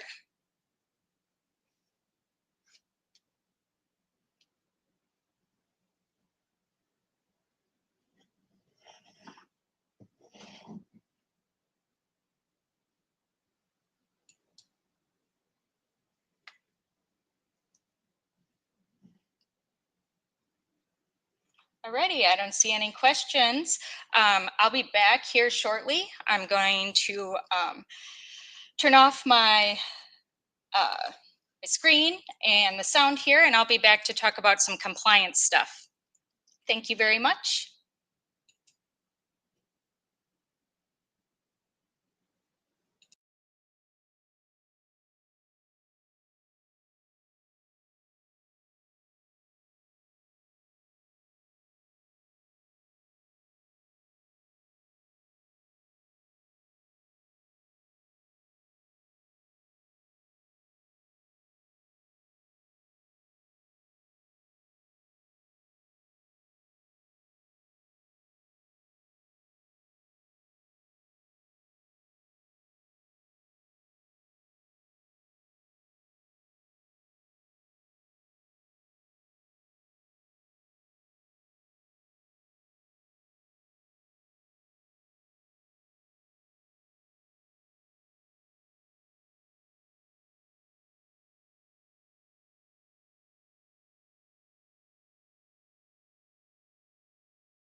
Alrighty, here. We'll get started in just a minute, but I want to double check, make sure everything's working.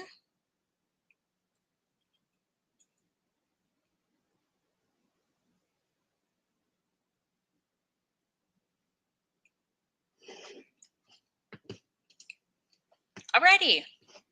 So good afternoon, good morning, good evening.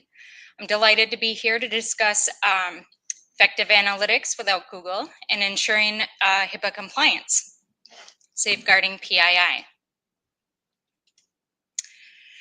My name is Jess, and my journey into technology began in an unexpected place, nursing school, back in 2002.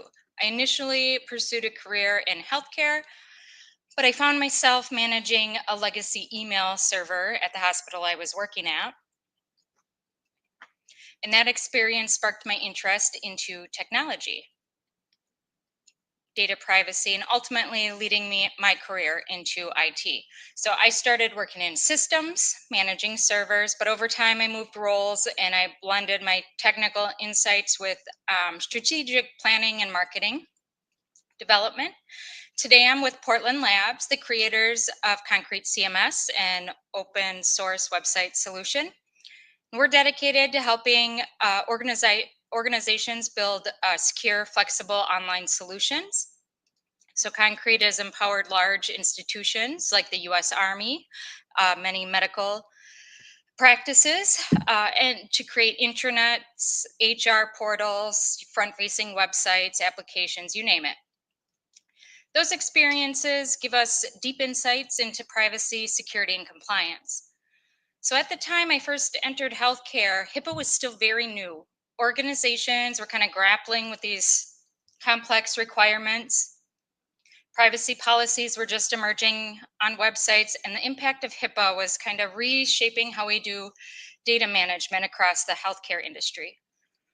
So today, as someone who has some data-driven focus in marketing, and I'm the owner of our analytics system, and I'm excited to share some principles from a marketing point of view. My goal here is to help you understand how to protect patient data, keep your organization compliant, ultimately fostering some trust with responsible data management. So thank you all for being here. Let's dive right in. So I wanted to start with a quick story. My 12-year-old daughter recently started cybersecurity class in 7th grade. And I'll totally admit I might have nudged her into it. When I asked her what she was learning, she gave me the rundown. Security configurations, encryptions, all the good stuff. And then she added, but Mom, it's kind of boring. Fair enough. Now I get it. Security settings and configuration aren't the most exciting topics to a 12-year-old. Probably not to most of us either. But here's the thing. As routine as they might seem, these measures are absolutely essential in healthcare. They're the backbone of patient privacy, trust, and compliance. So today, we're going to tackle these very boring yet crucial elements, focusing on how we can use healthcare data responsibly, keeping privacy and security at the forefront. So before we dive into the healthcare analytics and HIPAA compliance, let's talk about just some regular cybersecurity basics. Something that's probably familiar to a lot of you all. But let's imagine you're at home and your front door has 3 locks, right? You have a deadbolt, you have a chain lock, and then you have a lock on your doorknob. And having those locks looks great. Keep the house secure. But if you forget to even unlock one of them, that whole security setup doesn't mean much now, does it? So cybersecurity works in a very similar way. No matter how many security tools we have, each one needs to be set up, monitored, or the system becomes vulnerable. And in healthcare, leaving the digital door open, unlocked, could mean exposing sensitive patient information, a risk none of us can take. So just like making sure each door on our front door is secure, our responsibility is to ensure each step of data management, our locks, is configured correctly, from encryption to access controls. So today we'll look into the basics of how cybersecurity, healthcare, and safeguarding that data, and also building trust with patients. So as we all know, protecting patient information in healthcare's top priority. And in this slide, we're going to go over what we're going to talk about today. So our first focus is on why data privacy matters, particularly in healthcare, with sensitive information like PII and PHI. Healthcare organizations face some unique challenges. Breaches not only affect patients directly, but they can really damage trust and incur significant financial penalties. So that's why protecting patient privacy is absolutely critical. HIPAA standards provide a foundation, a framework for managing patient healthcare responsibly. HIPAA, the Health Insurance Portability and Accountability Act, establishes strict rules that organizations have to follow to prioritize both privacy and security of patient data. So this framework helps healthcare providers and partners handle PHI in a compliant and safe manner. Under HIPAA, we have both privacy and security, and both are essential for effective data protection. The privacy focuses on maintaining confidentiality, while the security deals with technical safeguards to protect data integrity. Remember, we can't really truly keep data private if it isn't also secure. So these two rules will always work hand in hand, ensuring that PHI is protected from unauthorized access and misuse. Finally, HIPAA compliant analytics and alternatives such as Matomo are essential for organizations that want to gather data-driven insights without risking patient privacy. Many traditional analytics platforms like Google Analytics, it doesn't meet HIPAA requirements. However, there are tools such as Matomo that are designed specifically with privacy in mind. And these options allow us to analyze trends, improve services without compromising patient data. We'll discuss Matomo quite a bit throughout this presentation. This overview sets the stage for the entire session. We'll dive in deeper to some practical steps, some tools, and how to balance analytics in a private way. So why do analytics in healthcare matter? So healthcare analytics goes beyond simple web tracking. They're essential for understanding patient needs, improving care quality, making informed decisions across the entire organization. But why does that matter for healthcare specifically? So first, analytics empower healthcare providers to make data-driven decisions that improve patient outcomes, operational efficiency. By analyzing these trends, such as the most frequently searched services or common patient inquiries, we gain insight into what patients need and want. This helps us prioritize resources, optimize services, directly benefits from patient care. So imagine we're tracking the most visited pages on a healthcare website. If we see a high volume of traffic on pages related to specific treatments, appointment scheduling, we can understand the patient demand in real time. We've really seen a lot of this during the COVID. There were dashboards you could open up and check out. You could see if the hospitals were full, if their beds were full, or if they were open beds. So depending on your needs, this really streamlined user care. So you could go to the right hospital, get the right treatment that you need. So whether that's by streaming online appointments or ensuring patients have easy access to the information they need. Now, regulatory. Now, here's the catch. Handling healthcare data comes with very unique privacy responsibilities. We're not dealing with numbers, we're handling sensitive patient information, which makes regulatory compliance like HIPAA very crucial. HIPAA guidelines help us manage this data responsibly so we can use analytics safely without compromising patient data. So the first thing we're going to talk about, does your website even need HIPAA compliance? A lot of times they may not. So let's talk about when it's required, when it's not required. So if your website collects PHI through forms, apps, tracking technologies, HIPAA compliance is necessary. This includes site functions that display, store, some kind of process, or transmit healthcare info. So examples might be healthcare information collected during an appointment scheduling form, or maybe a prescription or something. Portals, so accessing health information or services. HIPAA also applies if your website has access to portals to access their health information. Maybe they're refilling prescriptions or scheduling appointments. Any patient data that interacts with the healthcare services must be handled with HIPAA compliant protocols. However, if your website is purely informational, such as a general healthcare information website, maybe with a phone number to contact your office and make an appointment, HIPAA compliance isn't necessary. You can use whatever tools you want, but compliance is only required if there's a possibility of interacting with that sensitive data. So WebMD, for example, isn't going to need to follow HIPAA privacy policies. That's a very educational, informational site. And this distinction is crucial as it helps organizations depend when and where to invest on technologies.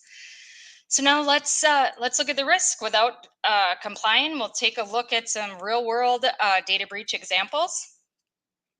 So the privacy challenge in healthcare. 2023 healthcare data breaches hit an all-time high. So this slide is showing where most of the breaches happened, what state in. So the darker is the more breaches that happen. And it's critical to prioritize patient privacy and data security. So what's going on here and why should we care? So in 2023, there were 725 reported healthcare data breaches. So that was impacting over 133 million individuals. It's a huge number, and it's only growing, making it clear how vulnerable patient data can be if it's not well protected. And these breaches, they don't just expose private data, they also damage trust and create extreme financial strain on businesses. When patient data is exposed, it can make patients hesitate to even share information. And the average breach costs right around $7 million per incident. So that's why protecting data isn't just about compliance, it's also about building trust and keeping healthcare operations financially sustainable. Given these challenges, it's clear that HIPAA standards are more essential than ever. So next, we're going to take a look at how HIPAA provides a roadmap for safeguarding data, right? So in the USA, we just had the Change Healthcare breach, right? So Change Healthcare processes an impressive like 15 billion medical claims annually. That covers about 40% of all the US billing claims. So this is a substantial market presence that keeps Change Healthcare one of the largest healthcare transaction processors in the nation, right? So their breach started in February 2024. A cyber attack, exposed PHI of 100 million Americans. So in 2023, it was 133 between 725 different agencies. This year, 2024, Change Healthcare hit 100 million individuals with one breach. So beyond that, highlighting the significant reach of Change Healthcare's data handling.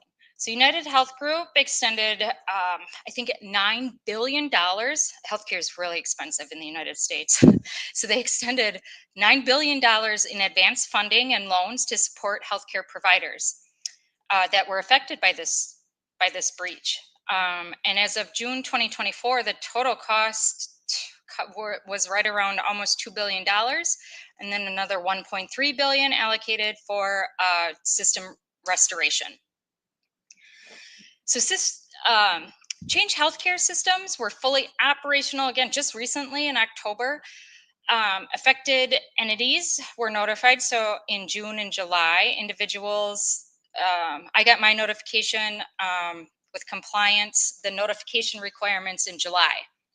So Change Healthcare offers they also offer de-identified data analytics services, empowering healthcare providers to understand trends and making informed decisions and improve patient outcomes. So the Change Healthcare cyber attack really underscores the urgent need for robust security across the healthcare sector, especially for large-scale processors and clearinghouses that we may not even have thought of. So we hear about HIPAA all the time, GDPR, and all of the compliance. But what does this really mean when it comes to healthcare data for HIPAA? So let's break it down and see how HIPAA steps in to protect patient information. So at its core, HIPAA, the Health Insurance Portability Accountability Act, is here to safeguard your patient privacy. I think of it as a foundation for protecting healthcare data. It sets clear guidelines for PHI. By following these organizations, they can build a layer of trust with patients, showing them their sensitive information is safe and always treated with care. If you're using analytics to gain insight on patient trends or improve security, HIPAA has essential rules that need to be followed. First, analytics should be anonymized, so it doesn't track back to any individual.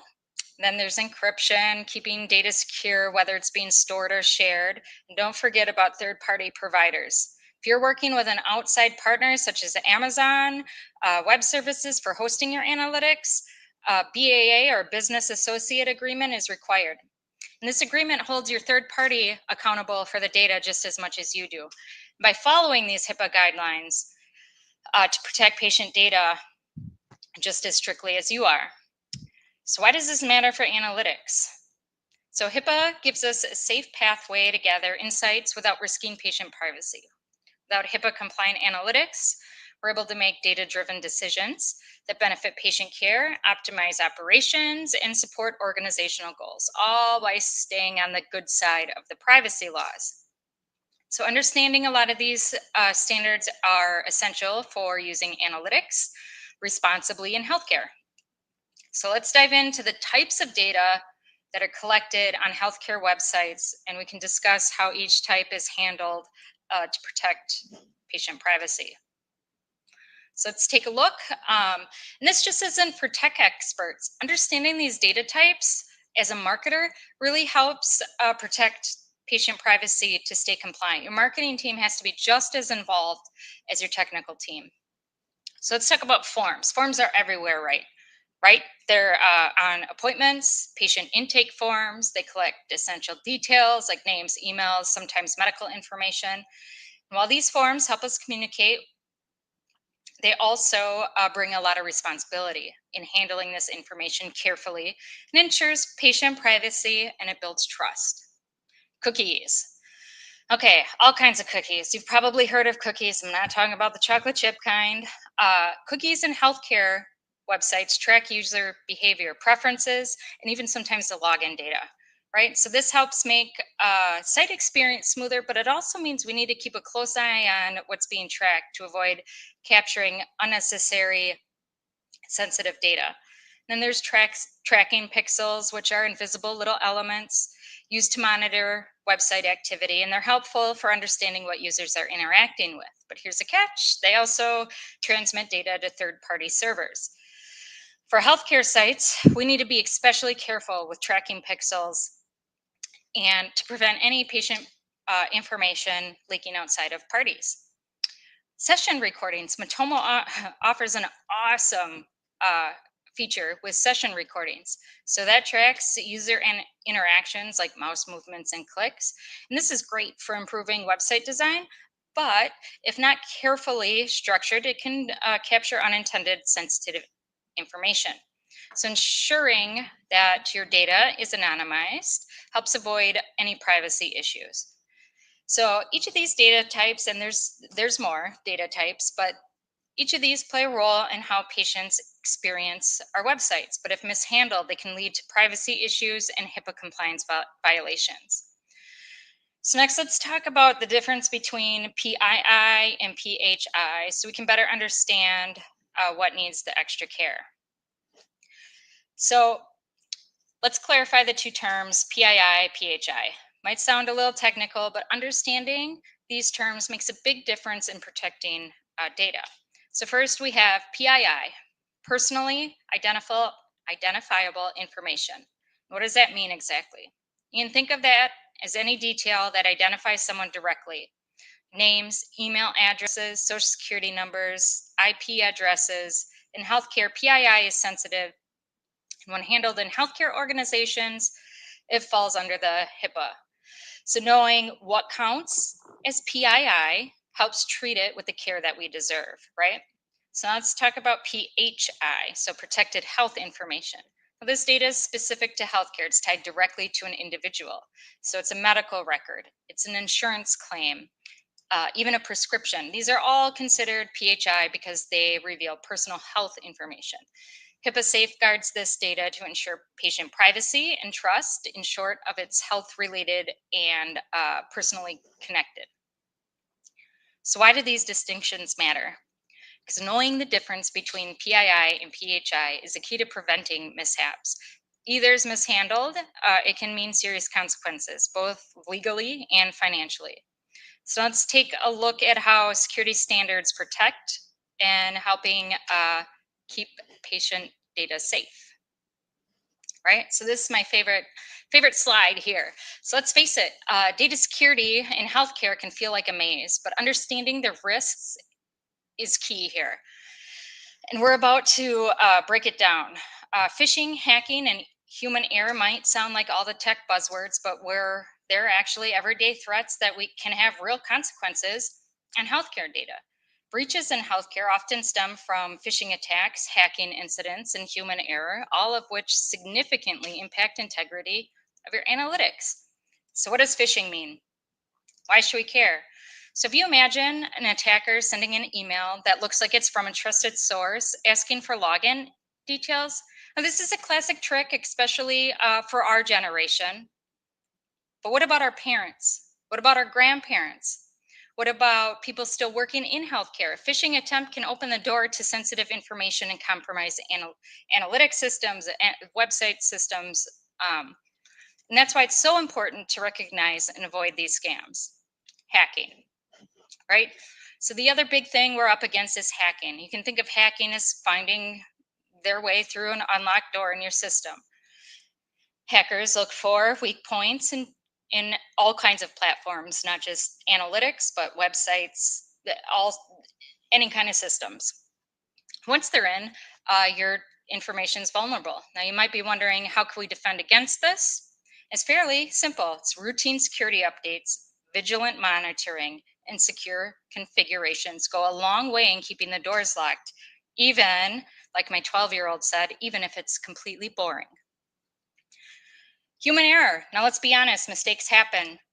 The biggest security vulnerability sits between the keyboard and the chair, humans. Whether it's an accidental click, a misconfiguration, it's a common way that data gets exposed. Imagine a file with sensitive data without proper security settings. That impact can be huge, but with regular training and clear procedures, we can reduce these risks. So if someone's sending an email, they know that they need to encrypt, and so on. Hacking is the leading cause of data breaches. So and it's responsible for nearly half of all of the incidents in healthcare.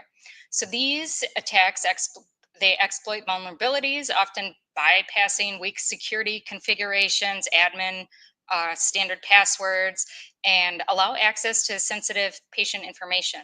So a reminder that all the boring stuff, robust security is more crucial than ever. These threats remind us why security is essential in healthcare. Next, I'm going to talk about Google, why it doesn't quite fit the bill for HIPAA compliance, and we'll see what types of alternative security we need. Now, there's always workarounds, right? But Google Analytics, somewhat the go-to tool for websites, but here's the catch: it's not designed to meet HIPAA's strict privacy security standards in any way. So why is that? Well, let's talk about, I mentioned BAA. Let's talk about one of the HIPAA's basic requirements. If a third party handling protected health information, there has to be a business associate agreement in place. These agreements hold the third parties accountable for following HIPAA standards. Google Analytics, however, they do not sign the BAAs for Google Analytics, which means it's off limits for data handling for any data that falls under HIPAA. Now you might be wondering, what's the real risk here? Analytics can inadvertently collect information that could qualify as PHI, IP address. I don't think they do IP addresses, but detailed user behavior, healthcare, even small bits of data can potentially link back to an individual, making it risky to use any HIPAA regulated setting without strong safeguards in place. Right now, you can set your contact forms to work a different way, and there are workarounds, but as it is, Google is not HIPAA compliant out of the box. There's no way to make it HIPAA compliant at all. But ultimately, HIPAA's goal is to protect privacy, and Google Analytics wasn't built with those standards in mind. So not complying with HIPAA's privacy and security rules, it can expose healthcare organizations to privacy violations, which carry hefty fines.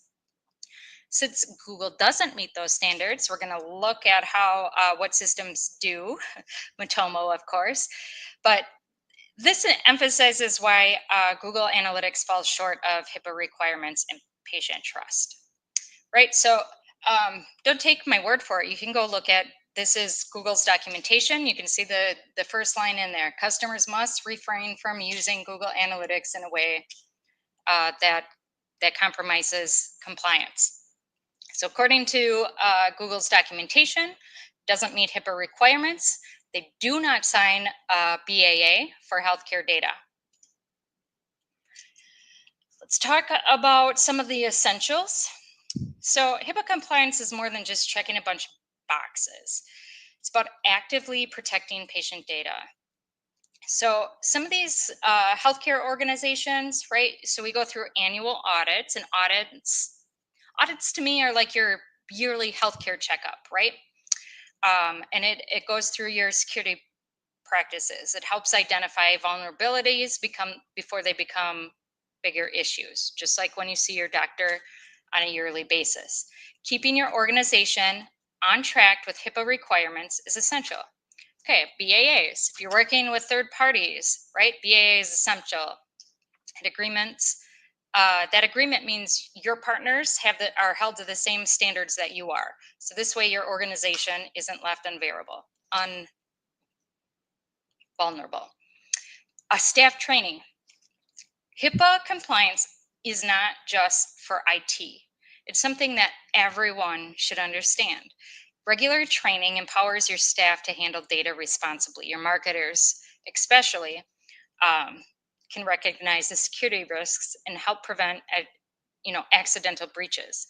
So these are the main essentials healthcare organizations can confidently meet HIPAA standards. So let's talk about cookies. Cookies. So why does this matter for marketers? Cookies can be incredibly useful for understanding user behavior, but in healthcare, tracking has to be done carefully. So let's explore how at Portland Labs we log cookies and why this information is essential for effective healthcare marketing. So cookies play a huge role in understanding user behavior. Cookies like cookie search. Marketers can type in a cookie and explore the extensive, this is an open source database of over 100,000 cookies to learn about what data is being collected and what its purpose is for. This resource helps ensure transparency and provides ways to assess which cookies are essential and which might require any type of consent. But by better understanding these cookies, we can fine-tune tracking while respecting data privacy. And I'm just going to show you a little bit, this is a little technical, but it's not too much for marketers. To dive in deeper, cookies and tracking elements on your website, you can access the JS console in your Chrome's developer tools.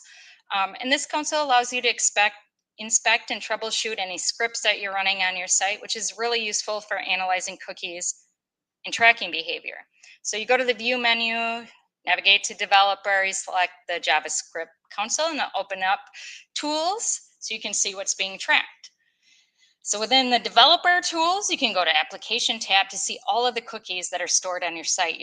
So here you'll find detailed information right on the left-hand side there, such as the cookie names, the values, the domains, the expiration date of the cookie.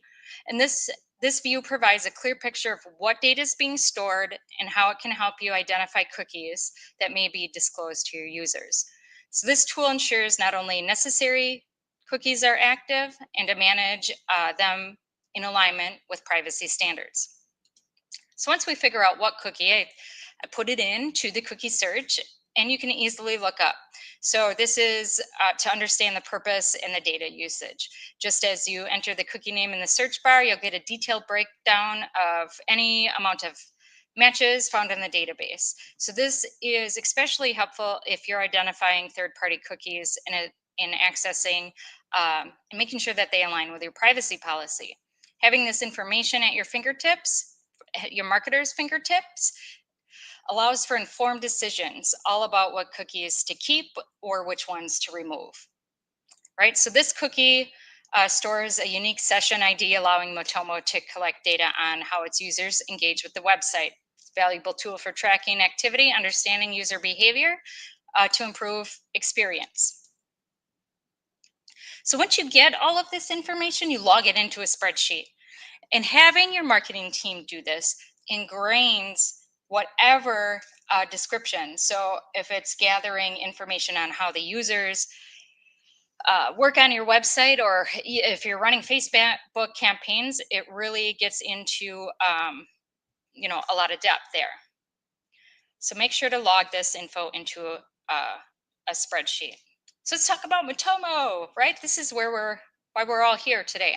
So when it comes to analytics and healthcare, it's possible to get useful insights without risking patient privacy. And there's another talk and 2 sessions ahead of me that looks like it's going to go through in detail about how to pull that data. So I'm going to talk here about the open source self-hosted analytics that ensures that you have full data ownership, meaning your data stays compliant on your servers. And this gives you control on how it's used, accessed, and it's perfect for any organization prioritizing HIPAA compliance, GDP, any type of compliance. And what makes Matomo a great fit for healthcare, for starters, its built-in privacy controls are like no other analytics system. You can have IP anonymization, so individual users can't be identified. It also has a lot of customizable settings for data retention, encryption, which are essential for keeping patient data secure. So I'm going to go ahead and show you that analytics and privacy don't have to be at odds. I'll walk through a couple configurations to ensure some HIPAA compliance. But let's take a closer look at how it's set up to ensure. With the right configurations, Matomo can securely support healthcare data without risking patient privacy. So encryption, making sure that data encrypted on server side and your databases prevents unauthorized access by making data unreadable without the correct decryption key.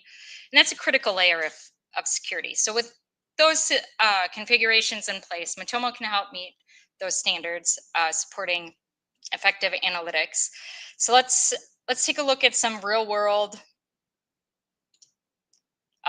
the real world of how we would go about this. So you can enable IP anonymization, and you can choose how much you want to anonymize. This feature allows you to identify details from user data so individuals can't be tracked to their IP addresses. So this is just a simple step in maintaining user privacy in healthcare.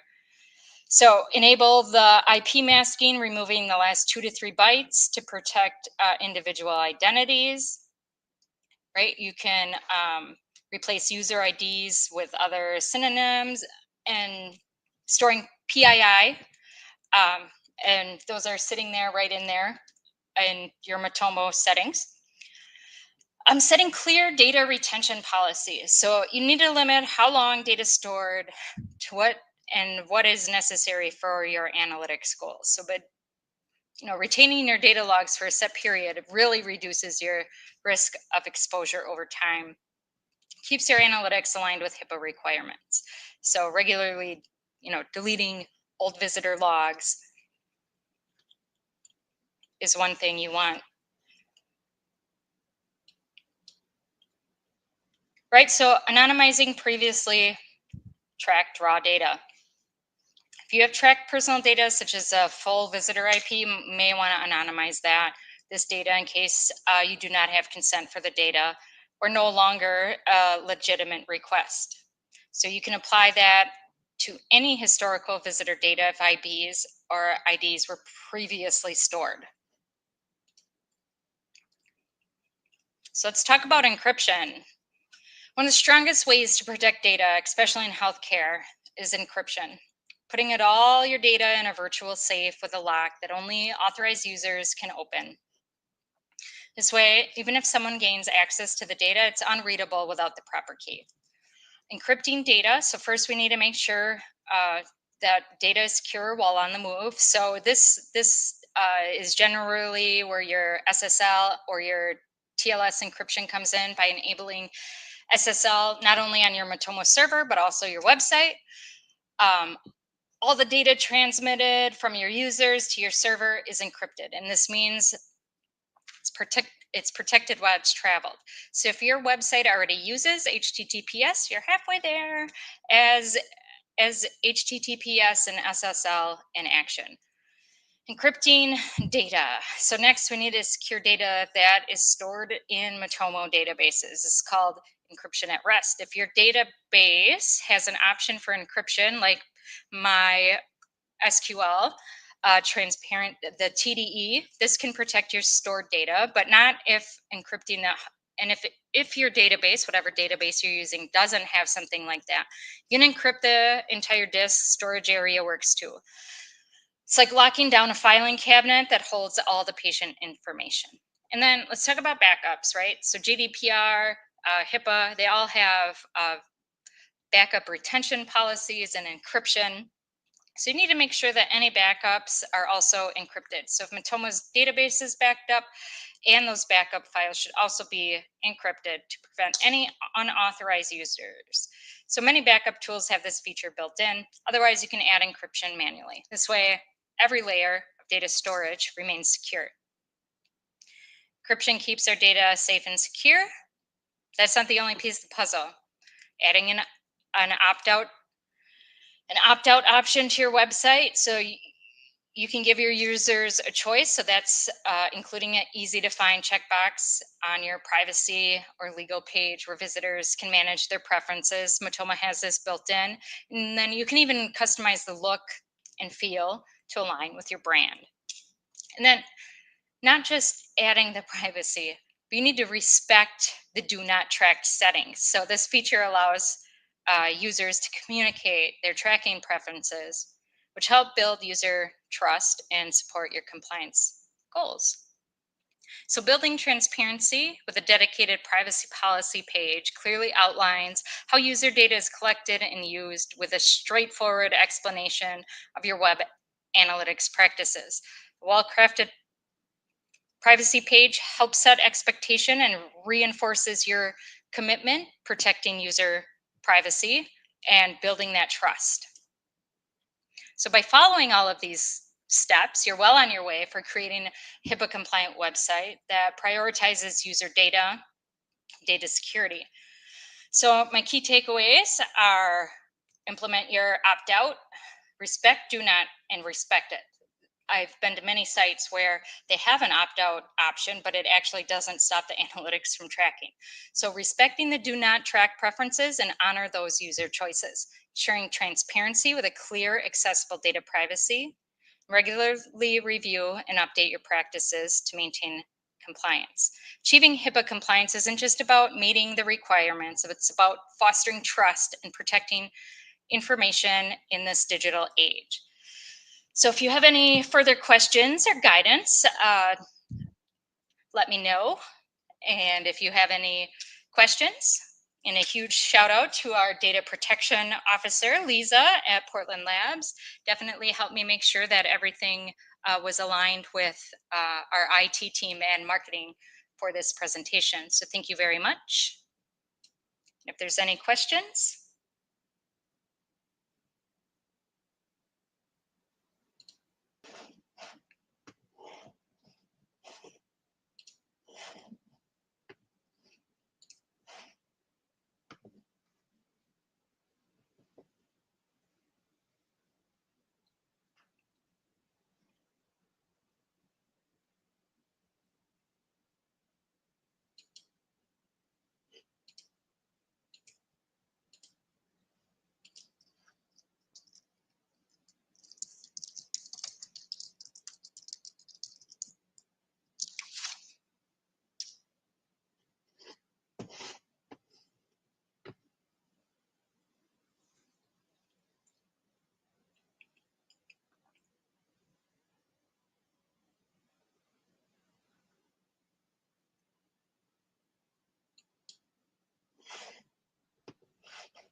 That's our primary competency.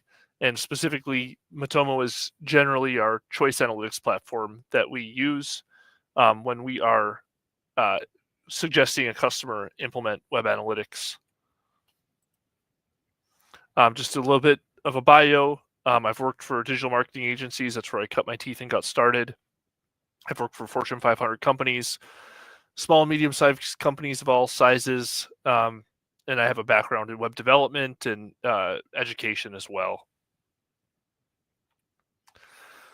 And the purpose of this presentation or this speaking engagement is just keeping it simple. So using Matomo to track what matters and deliver insights. The main focus on this is statistical analysis for web analytics. So implementing a web analytics platform like Matomo for the purpose of gaining insight, having data to run analysis on and gather insights from.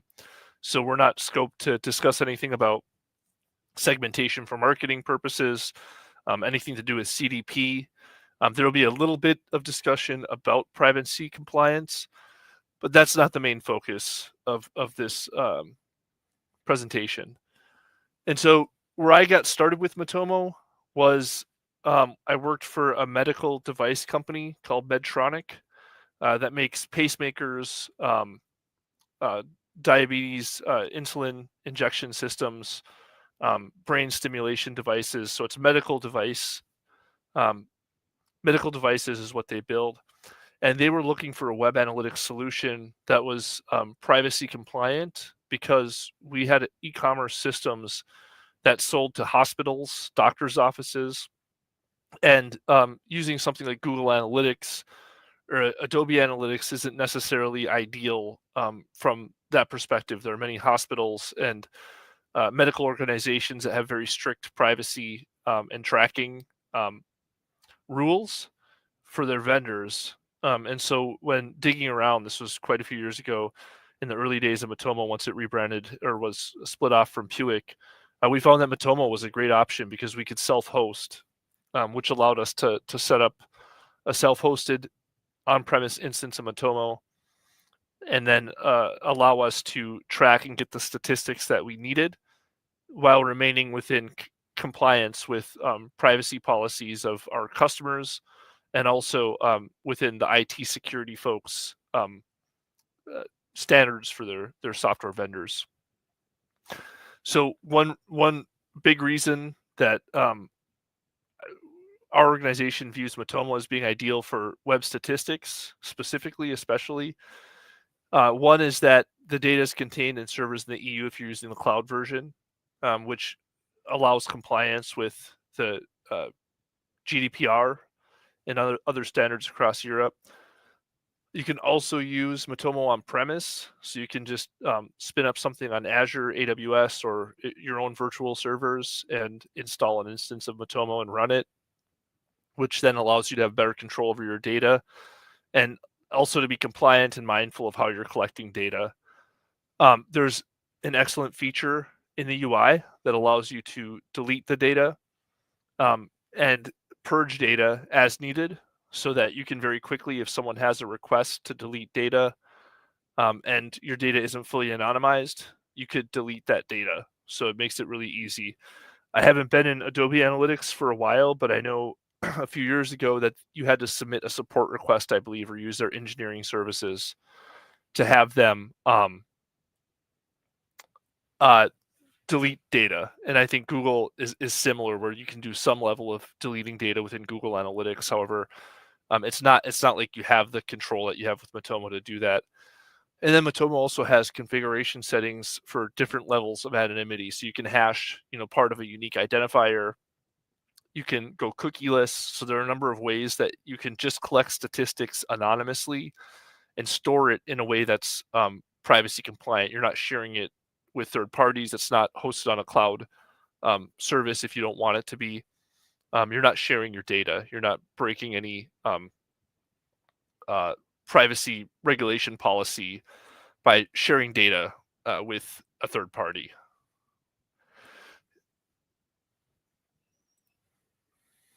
And then another thing that we consider when we're talking to folks about implementing Matomo is just, what are you looking for? So obviously Google and Adobe offer full marketing stacks. So they don't have a core competency of statistics, web tracking.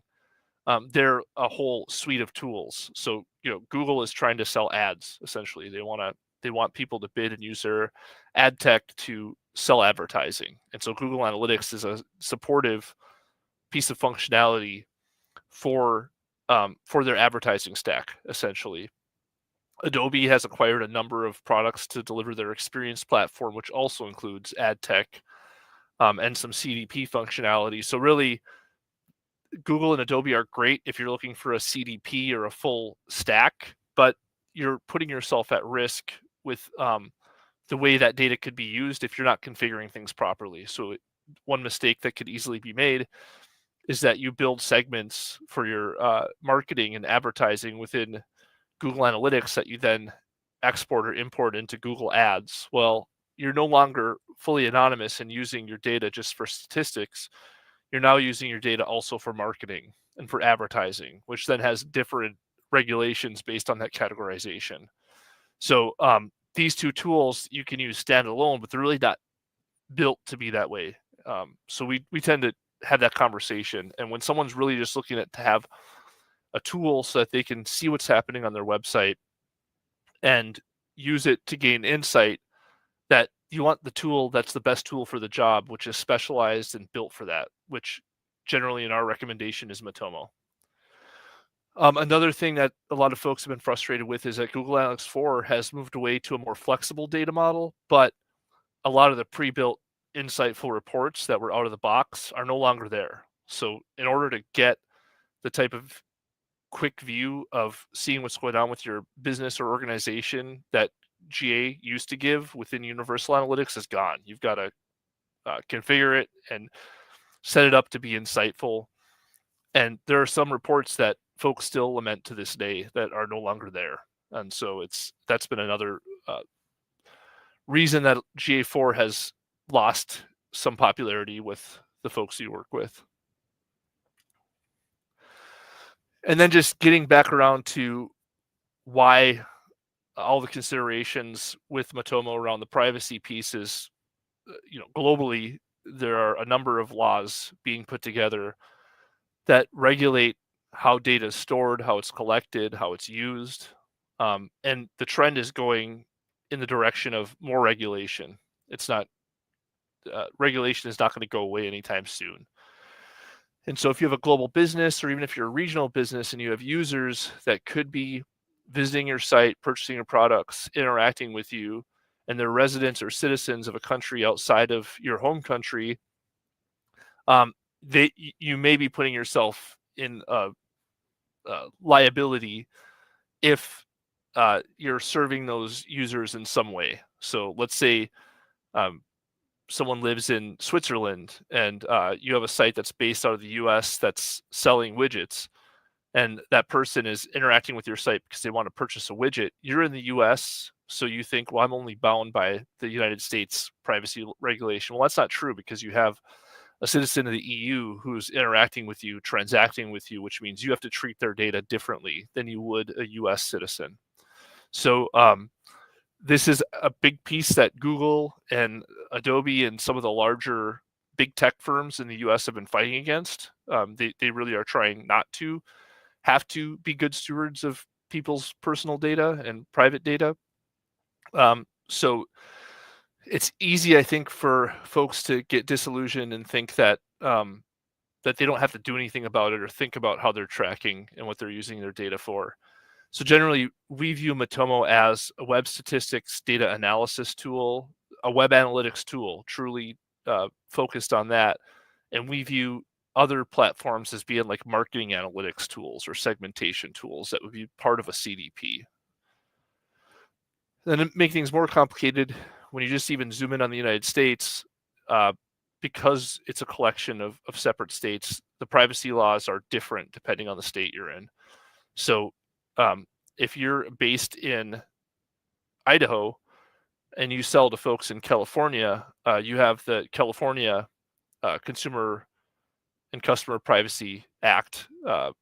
They have a privacy regulation where someone can say they don't want you to sell their data, and you have to treat their data in a special way in a number of states. So really, there's an arms race of making sure that you're treating data the way that you should. So anyhow, despite the fact that earlier in the presentation, I said that there wasn't going to be a ton of focus on privacy, we have to talk about it because that's the gorilla in the room, that there's a lot of consideration around how you're collecting and using data and categorizing the data that you're collecting, which is really part and parcel to why Matomo is the ideal tool that we use for that. And then there's different ways to categorize the data, anonymous, pseudo-anonymous, PII. And so what we generally would set up with Matomo is being as anonymous as possible. Sometimes it's tough to be fully anonymous because someone could think of a way to tie a bunch of disparate data points together and try to figure out who someone is. But that's the direction we tend to drive things towards anonymous. And this is just a breakdown of some examples of those types of data. So anonymous is not personal at all, no IP addresses. You start getting into the IP address realm, even though it's not always easy to zero in on the person via IP address. You might be able to get to a household or a family or a device. That's still pseudo-anonymous. And obviously PII is anything like first and last name, address, email address, etc. So all that said, when we're looking at setting up and implementing web analytics for statistical analysis and insight, we select a tool that is best for that, and then we implement it with that in mind. So when we're implementing and engaging on an implementation project, we are generally thinking about what insight does this organization or business want. We're not thinking about, can you build segments for your marketing or anything like that. We're thinking, you want to get insight about what's happening on your digital properties. How can we get you insight into what's happening with that? So a lot of these best practices, I'm not going to read through the list, are pretty obvious. You need to make sure you talk to the stakeholders to say, okay, what are you trying to do? What does your business do? What are you trying to do online? What are your objectives? Because that's going to define what your measurement plan is going to look like. And then a lot of it's just asking questions, framing the right questions, asking the questions, really getting an understanding of, okay, this organization you're working with has an organization that does something or a set of things. They have online presence to facilitate some portion of their business. Are they trying to sell something? Are they trying to book something? Are they trying to rent something? Are they just providing information for self-service? Are they just providing content? Maybe that's their purpose. Or are they a B2B company where they're just trying to provide information about their product so someone goes to one of their partners who maybe sells their product? So there's a lot of different reasons why websites and digital properties exist. So it's really important to understand why, because there's not necessarily a cookie cutter template for tracking implementation. There are always the basics like page views and some of the simple out of the box stuff, but generally there's some customization that has to happen. In our experience, I think earlier on when we were doing implementations, we would see that people would have really long lists of, I want to track everything. And, we'd implement very complex, a high number of events, high number of custom dimensions, a high enough number of custom metrics. And so we would put all that together. And then, if you look at the 80-20 rule, 80% of the usage within the reports was, a small fraction of what we implemented. And a lot of it went unused. And so we did a lot of work to implement, and folks weren't utilizing some of the metrics that just maybe weren't necessarily what someone needs to watch on a daily basis. Another thing is thinking about the data model ahead of time and making sure it's extensible. So if you're thinking about how you're going to name your events, name your custom dimensions, some of the conventions, think about how that can be extensible in the future. And then obviously there was a long enough discussion earlier about some of the privacy policy implications. So that's just something to keep in mind, especially these days. I think that was less of a concern maybe 5 or 6 years ago, but it's a lot more important now. And a lot of that is just categorizing your data. So when you're engaging to talk about an implementation project, okay, how would you classify this data? How would we categorize it? And for different trackers, what would you consider this tracker? Is this for marketing purposes, for advertising?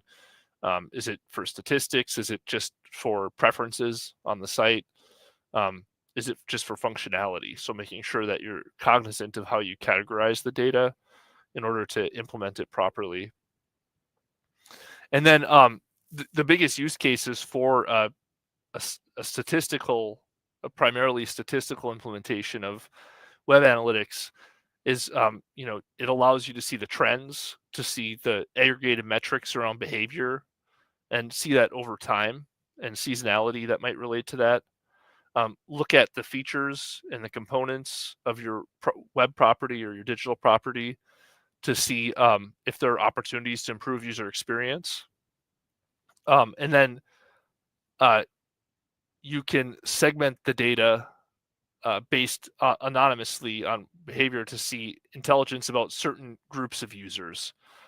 So you could have cohort analysis where people over time come back, but then you could also segment on people who consume this type of content. And these segments would not be used for marketing to remarket to someone or target them, but it would be for your insight to say, well, for example, users who read about this type of content tend to then go on to do these actions on the site. So you can get a better understanding of who the people are that are interacting with your business online, and maybe get some better insight into your customers based on their usage online.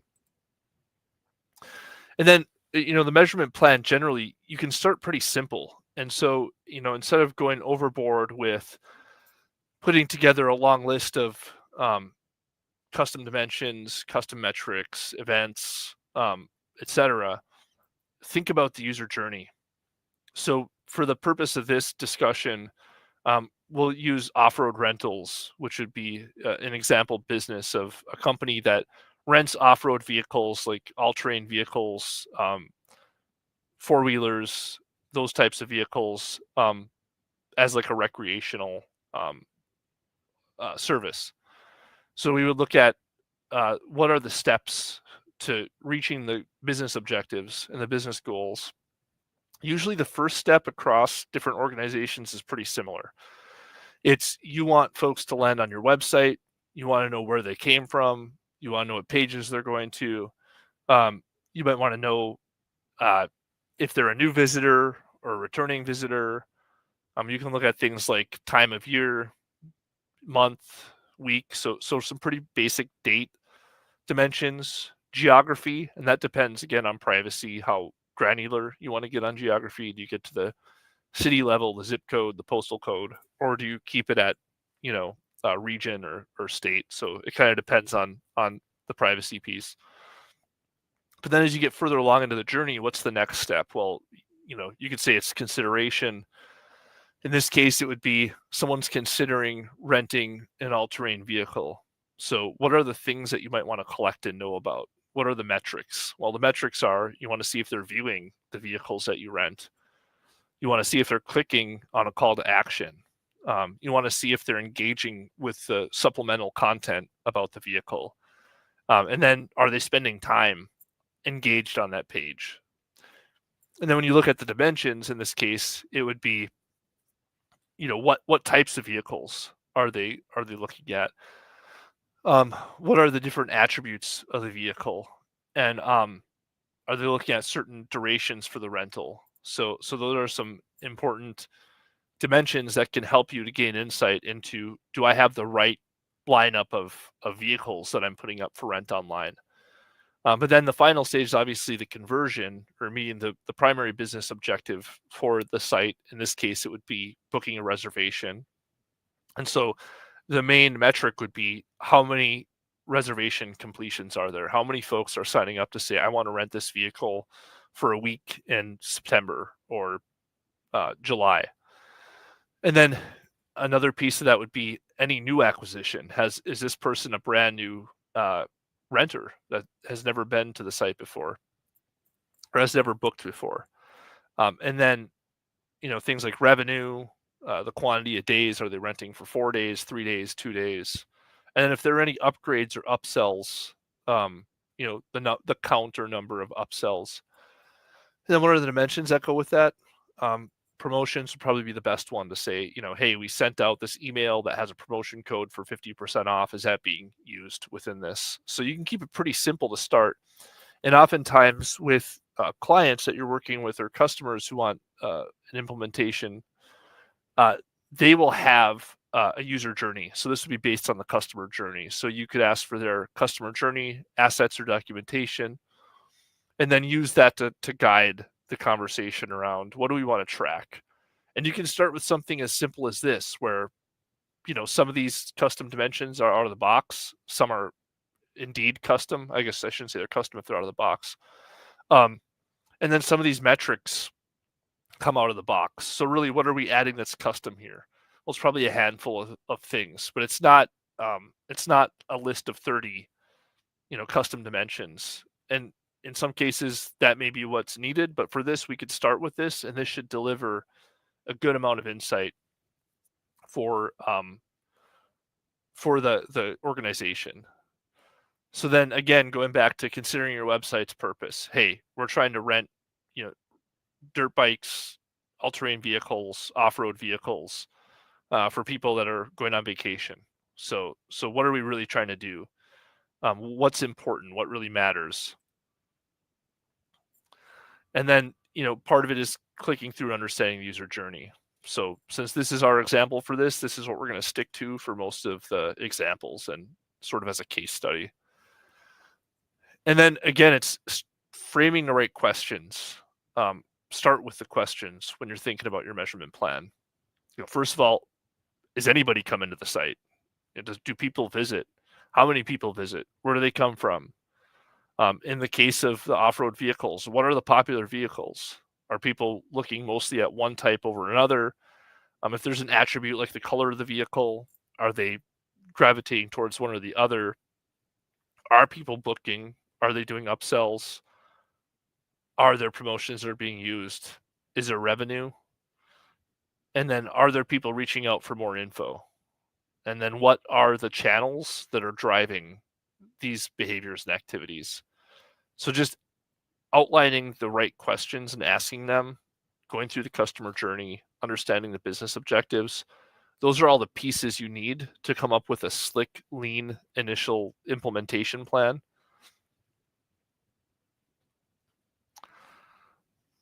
And then again, it's planning based on the objectives and experience design. So with all those questions, that really highlights this part of the journey.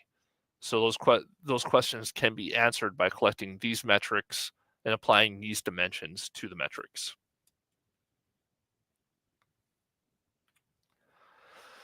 And then again, with starting lean is you can always enhance. You can be iterative. So think about what is going to get the most usage immediately.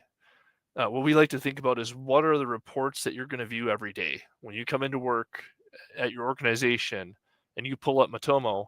What are the reports you're going to go to?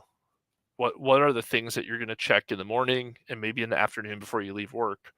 Because it's going to be helpful for you to better operate and run your department because you have that insight. And really add custom dimensions and metrics only if they provide information that's useful. So in this case, we would add things like the season, the vehicle type. We could have the color of the vehicle. Those things might be important when looking at insights, like potentially some content related to certain types of vehicles may be most relevant for some seasons. So let's say for off-road rentals, in the wintertime, we may promote snowmobiles and those types.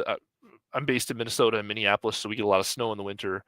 So we have snowmobiling going on in northern Minnesota all winter. So you might switch from dirt bikes and two-wheeled vehicles to snowmobiles. And seeing if that's the right move to make on your website. If you do those things, do you see a change in behavior based on the web analytics that you implement? if you already have data that's being collected, leverage it.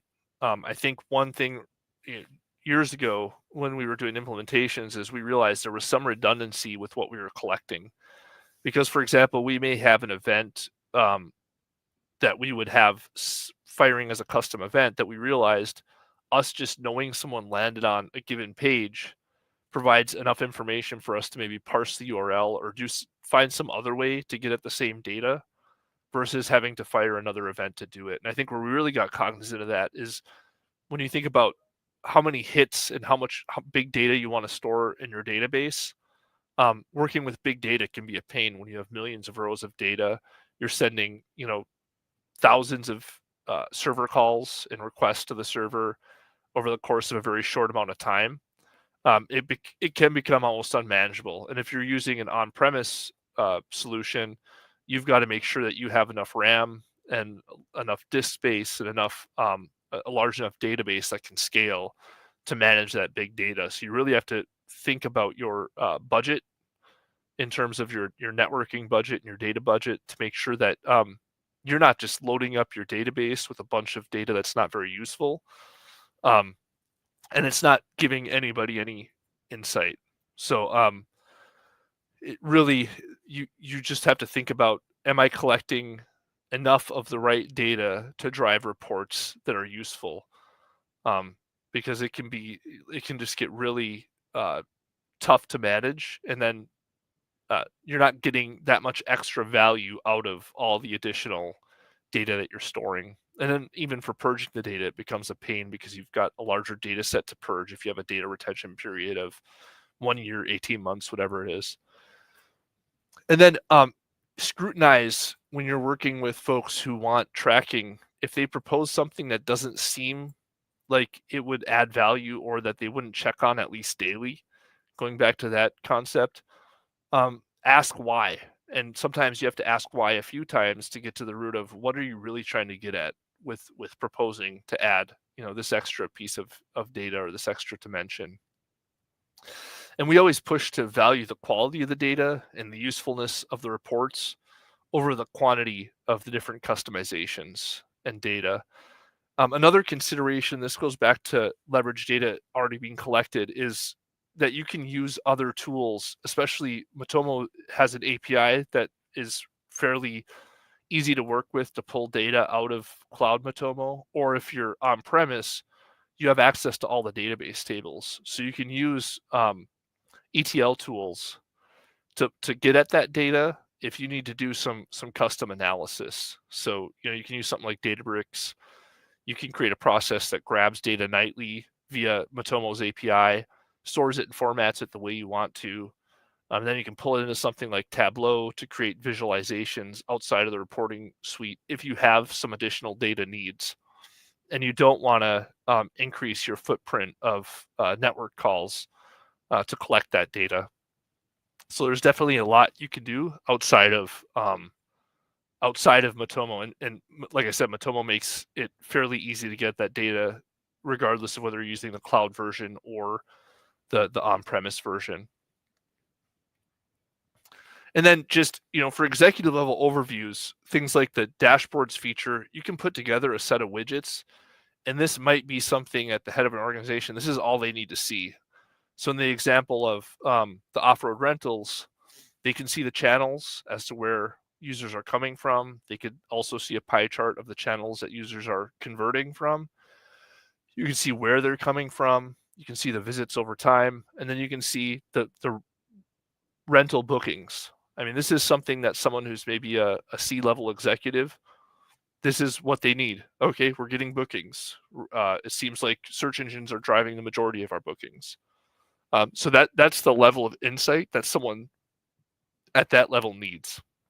And generally, if they need more detailed information, then they would make a request to someone who's a data analyst to put together a more focused and targeted report.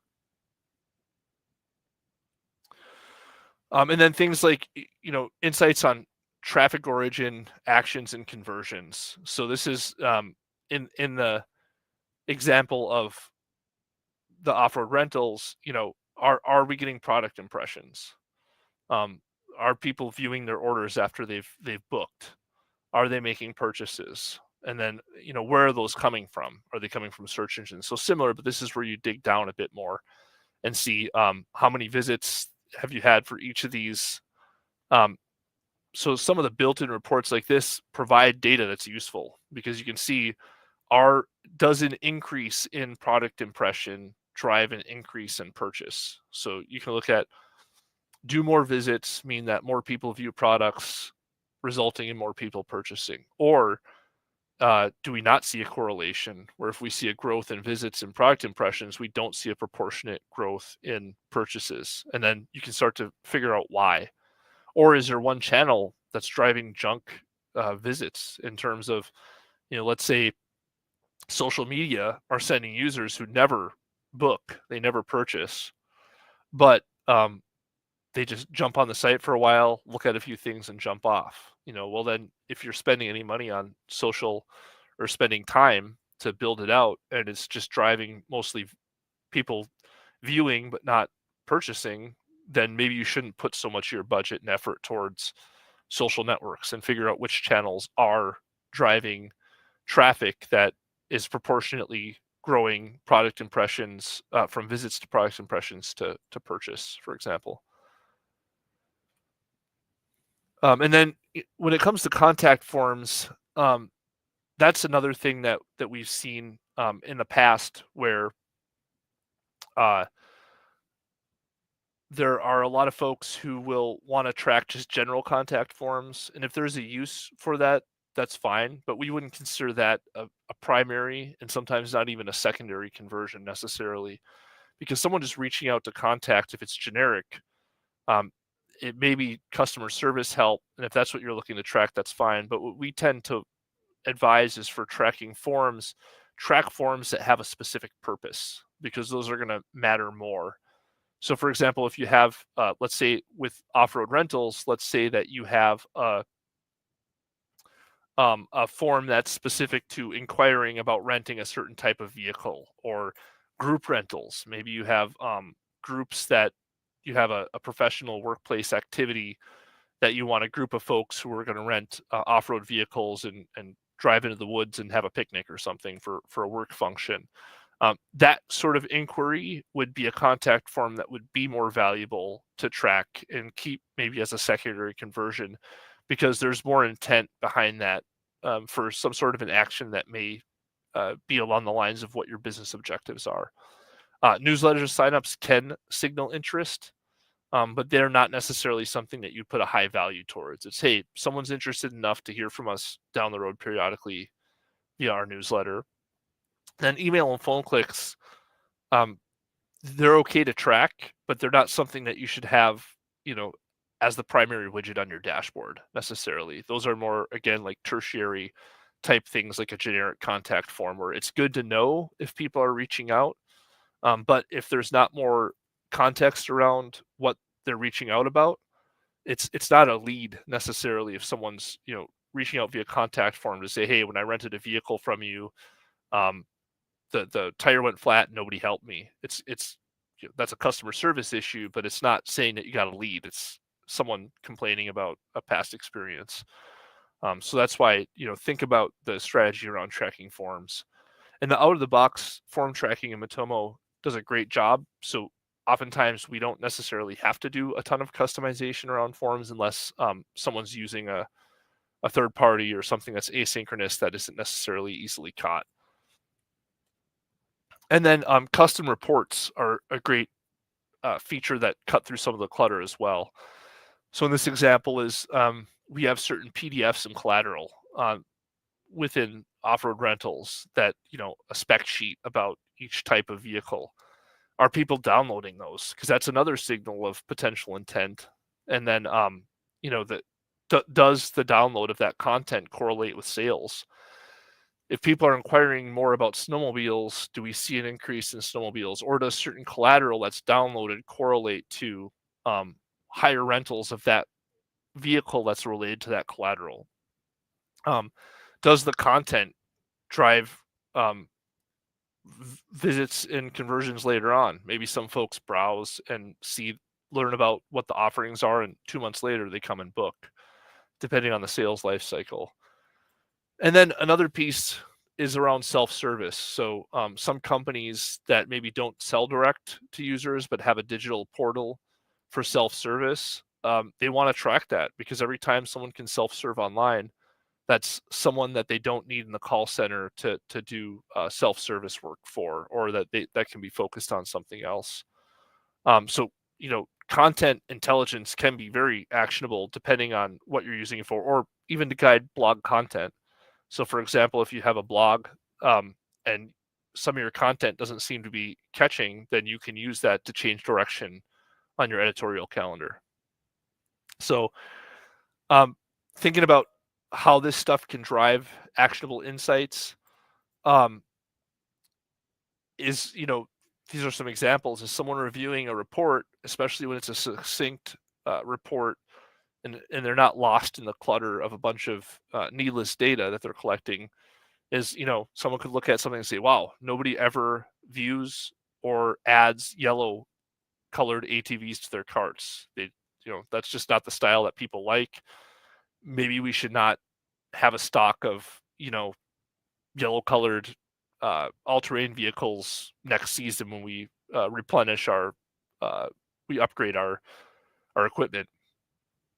Another example is someone could look at some insightful report and say, well, gee, content viewed about regional ATV trails seems to drive visits and people renting. So we need to create more content that talks about the regional trails in our area, and talks about the adventures that you can have within the area near the rental service, because we know that when we show people the kind of fun they can have when they rent this type of a vehicle, that they're more likely to return or rent in that same session. So it kind of all goes back to making sure that if you create a curated set of reports that have the right data, people will actually use the reports. They can get valuable insight and start to modify the business and the way that things are done digitally, so that it can bring improvement to the organization as a whole. And that's where web analytics can play a really strong role, is we can collect quite a bit of data about how people interact with digital properties, and we can use that for intel that you can't necessarily get from other places within the business. So again, final recap on this. Matomo's core competency is web statistics, which is why when someone says, I want to know what's happening on my website, we tend to we recommend Matomo, hands down. It's also very friendly to very tough privacy standards and can be configured to be compliant. So it's really out of the box, allows us to do that quickly. And then you want to start again by understanding the business objectives. What's the purpose of any digital property that you want to implement web analytics on? What's this trying to do? What do you expect out of this? And then use the customer journey, the user journey, to drive the measurement plan alongside the digital property, and start with the questions. Again, it's really important to say, to think of questions that someone would ask when they're consulting a report within the web analytics tool. And then if you notice reports aren't being used, or certain custom dimensions that you're collecting aren't being used, don't be afraid to remove them. You don't need to have, more isn't always better. So you don't need to have 1,000 custom dimensions if you're only using 200 of them, and 200 is too many. So a lot, it's really just making sure that you're getting the right data. That's more important, that you're putting together and getting reports that are insightful than collecting the most data. And I think where I go back to is, I worked for a company that created software for online cake ordering and cake decorating years ago. And we collected every dimension about a cake, and about the store, and about the user. And we realized there were only certain things that were really useful. Like, I would say like half of what we had collected, no one ever even consulted. So we cut down, and when we started to cut down on what we were collecting, we actually saw the use within the organization go up, because some of the end users felt so overwhelmed by how much data there was and not really knowing where to go. That's not to say that there aren't scenarios where you need to collect a lot of custom dimensions, have a lot of custom events, but you just want to right size it. That's what's most important. More is not always better. Sometimes you need more, sometimes you need less, but just make sure to right size it and keep it simple versus going overboard and delivering something to someone that they can't even use and is overwhelming.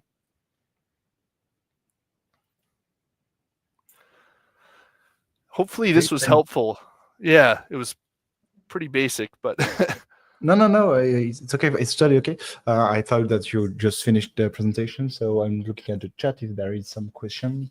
And you have one. Thanks for sharing your thought. It was very interesting. So no worries. I'm looking for the chat if there is more questions. But thank you for the talk. It was very interesting. So I hope that you will be able to share your replay when the replay will be available, maybe within a week or a month. Yeah, sure thing. And sorry, I'm not seeing the question for some reason in the chat, so I'm happy to answer any. Okay. So actually, there's no more question, but thank you for everything, and preparing the room for the next talk. Thank you so much. Yeah, sure thing. Have a good day. Thank you. Bye. Thank you.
So yes, I'm fine. I'm just launching the live streaming right now. I guess that you want to start maybe right now, or maybe you want to start in 10 minutes, because yeah, the whatever. schedule Yeah, was... is there anybody? I know it's. I feel like it must be quite late there. Is there anyone here? Yes. So it might be more interesting for you to start whenever you want, because we are cutting the video into tiny replays. So you will be able to share your video in a few weeks or a few months if you want to. So Okay. you can start now or in 10 minutes as you want. So feel free to do whatever you want. Okay. Okay. Yeah. And would I share my? Can I share my slides? You can share your screen. You can enable your web camera, and I will tell you if I see everything I need. Okay. Well, would you mind giving me 5 minutes? Yes, of course. Take your time. How's You it can been start going whenever today? you want. How's it You're going already today? live. If you want me to hide the live, I can cut the live temporarily, but you're actually live. Yeah, fine. I'll just give me 5 minutes to take care of one thing. So. Okay, no worries. Okay.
Okay, Ronan, I'm happy. I'm ready to start whenever you are. Okay, so I'm ready. If you want to, you can start. I'm looking at your screen on your camera. Everything seems okay, so you can start whenever you want. Have fun. Thank you. Sure. I'm getting an echo. I'm not sure if that's on.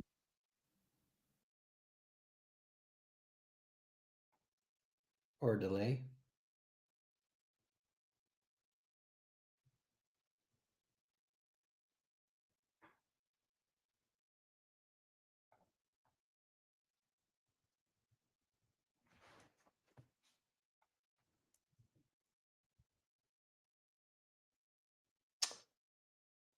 Okay, I'm ready to start. Hey, Ronan, I'm sorry to bother you, but there's like a delay. Like, It's a tiny delay between what you are looking at in a work adventure and the live streaming on YouTube, but it's like few seconds. You don't have to bother with the YouTube live. Just focus on the work adventure. This is where the video will be recorded. So if there is any question in the YouTube chat, I will read it for you. Would you like to get the question when they flow in the chat or at the end of your conference? oh, I think the issue was I had YouTube live running the same time, so I'll log out of that. Okay, good. Yes, you can close the YouTube live, of course. I did. Perfect. Or if All you right. want to, you can just hide the microphone, shut the sound off on your YouTube channel, and just read the chat if you want to. Okay, let me just do that. I'll set that up. Okay. Thank you.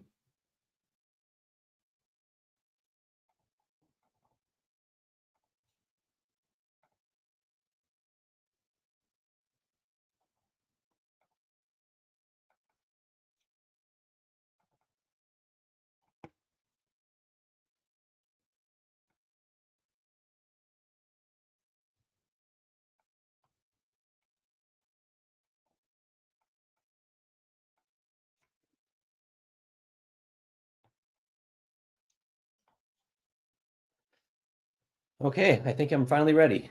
I haven't used this tool before, so. Okay, right. perfect. So you can start. All right, great. Thank you. So I'm going to cover today specific Matomo uses for health and medical data. Just quickly about me. Hold on a second here. About me. So I run a digital consultancy based in the US called Pharma Forward, and we focus almost entirely on digital analytics for healthcare, and that includes pharmaceutical industry, for medical devices and other hospitals. So we focus a lot on taking digital data from and developing insights around that. I've got about 20 years of experience in digital marketing, and I've worked extensively with Matomo over the last year, and become a huge proponent and fan. And a big part of my work has been transferring clients from Google Analytics or Adobe Analytics, especially for websites that exist outside the US, to Matomo platform. And I have to tell you, I've had a lot of fantastic wins and learned a great deal. And I'm going to share today some what I think are some best practices and strategies for leveraging Matomo for healthcare-based websites. And I say this with a deep understanding that the requirements for healthcare advertising and healthcare marketing and data collection are significantly different in the U.S. and the rest of the world. So as I present, keep in mind that I'm thinking globally, but most of our work tends to be in the U.S. But in a lot of cases, work that we've done, the U.S. is definitely moving more toward a GDPR-based solution, which makes Matomo, very useful for platform, especially as more healthcare companies, prioritize data compliance and privacy. So I think, one thing you may not, some people don't realize is the size of the digital health market. Just some recent analytics and measurements, over 1.3 billion people worldwide engage with some sort of digital health platform, primarily on the web, but also platforms such as telemedicine, smartwatches, and all this data tends to be connected to the internet in one way or another. So this market of collecting digital data is tremendous. In the US alone, the US digital health market revenue is expected to hit $47 billion this year. And you can see this predictions for the market. And from a digital advertising perspective, and this may seem a little foreign to users outside the US, because I know there's not a lot of healthcare advertising in the EU. Healthcare and pharmaceuticals is actually the second largest digital industry. Only, I think only retail spends more money online for digital marketing and digital ads than the pharmaceutical industry in the US. So as you can imagine, it's a very large industry with tremendous amounts of data being captured. And I think this is a great opportunity for a rethink of how digital data is captured and processed, because as even more data becomes available, we're seeing increased privacy and compliance and regulation. So that's just it. But it's a tremendous market. I don't think people realize the amount of spend that we see and the amount of investment that these pharmaceuticals companies put into digital. So just a level setting and just the size of this market. I think people are always surprised when they realize just how large this market is in the US.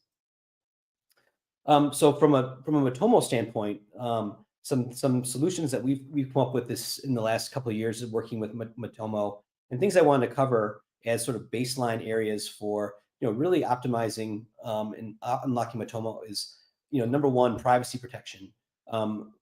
People find Matomo to be very useful in the fact that we have a lot of controls over the privacy and compliance preferences, and we can control that on the website level. And I'm going to talk a little bit about best practices for configuring healthcare websites in Matomo to make sure that they're highly compliant. The next piece is full data ownership. Unleashing Matomo, there's a lot of strength in just the amount of data ownership that you have. This is tremendous when compared to, say, Google Analytics or Adobe Analytics, where these platforms are owning the data.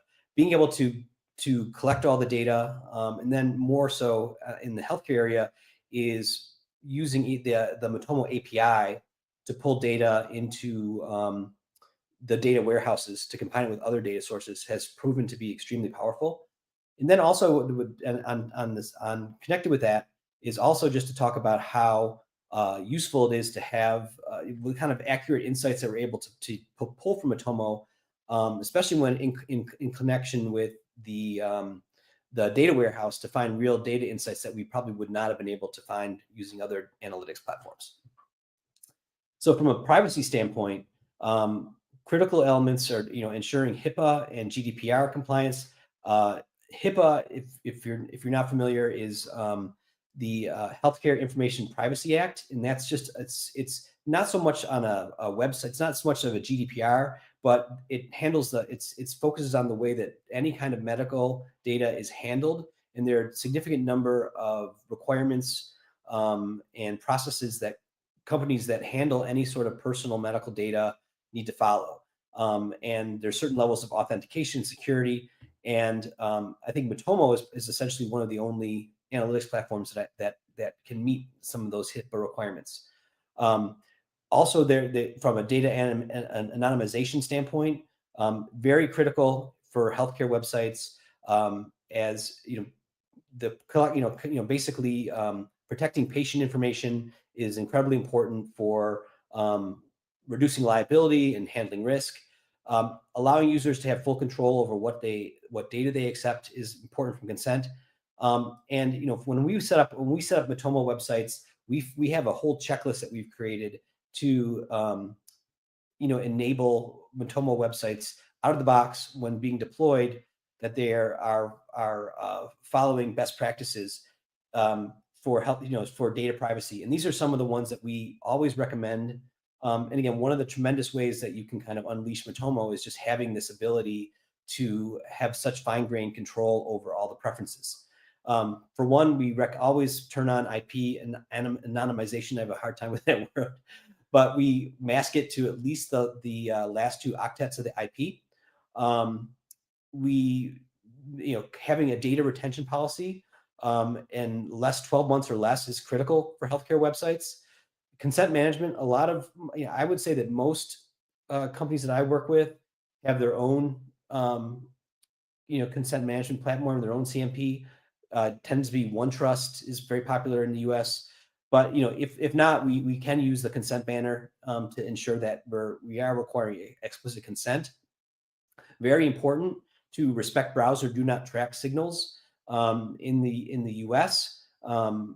Increasingly, whether it's iOS browsers, Safari or Chrome, there's more preferences built in to those browsers to have do not track, and so we have to respect those. I think this is one setting that I often see in Matomo tends to be overlooked.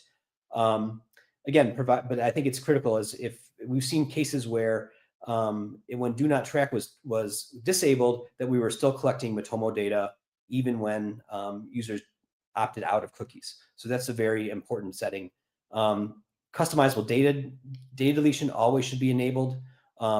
Auditable logs, if there ever is a data breach or that we need to have logs, and this is again one of our favorite, features of Matomo is being able to have logs in case there are any issues.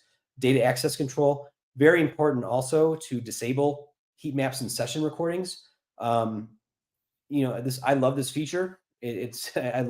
But when enabled, there's a possibility that you can basically observe users entering personal information or interacting with information. So I believe that disable heat maps is on by default, but turning that off. Anonymized user ID, also very important. And then just making sure that there's the content security policy is fully configured. In healthcare data, a data breach for a hospital or any sort of company that is capturing medical information could be the end. It could result in the company going out of business. So any sort of safeguards that we can put into place to avoid data breaches is essential. And again, this is one of the reasons that being able to use Matomo and having that control of the data is very incredibly useful.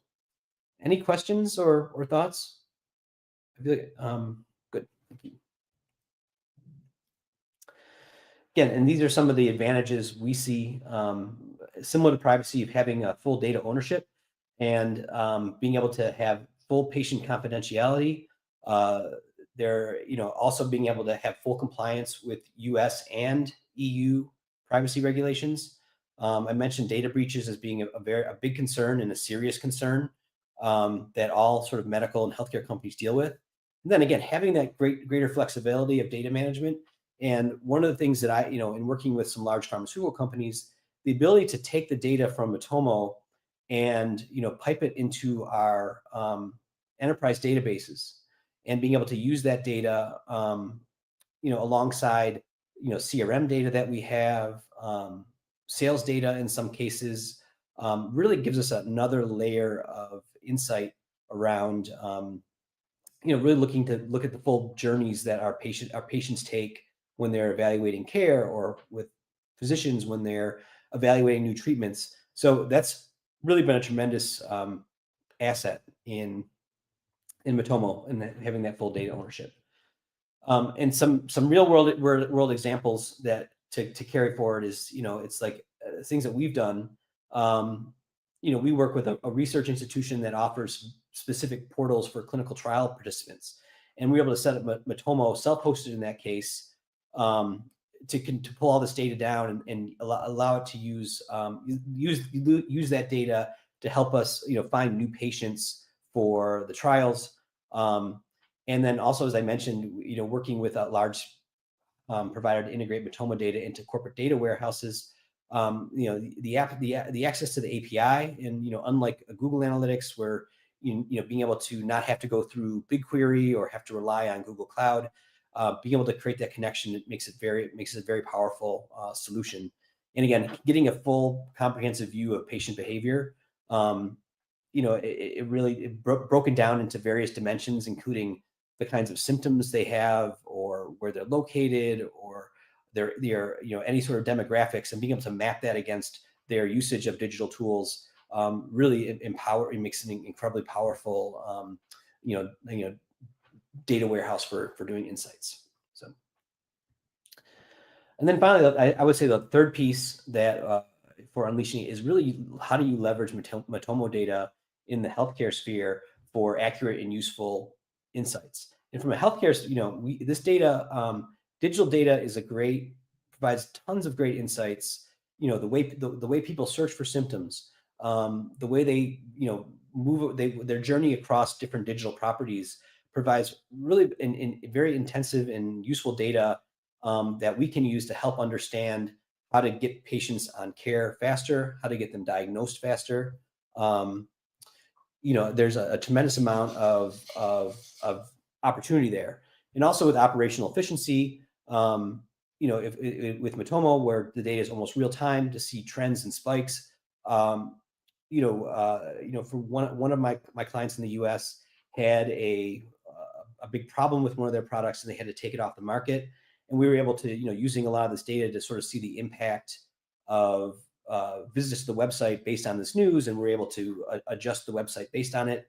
And then again, understanding how patients use, you know, healthcare data without violating their privacy. So aggregated metrics on, you know, the types of the types of symptoms that lead patients to, you know, search for different types of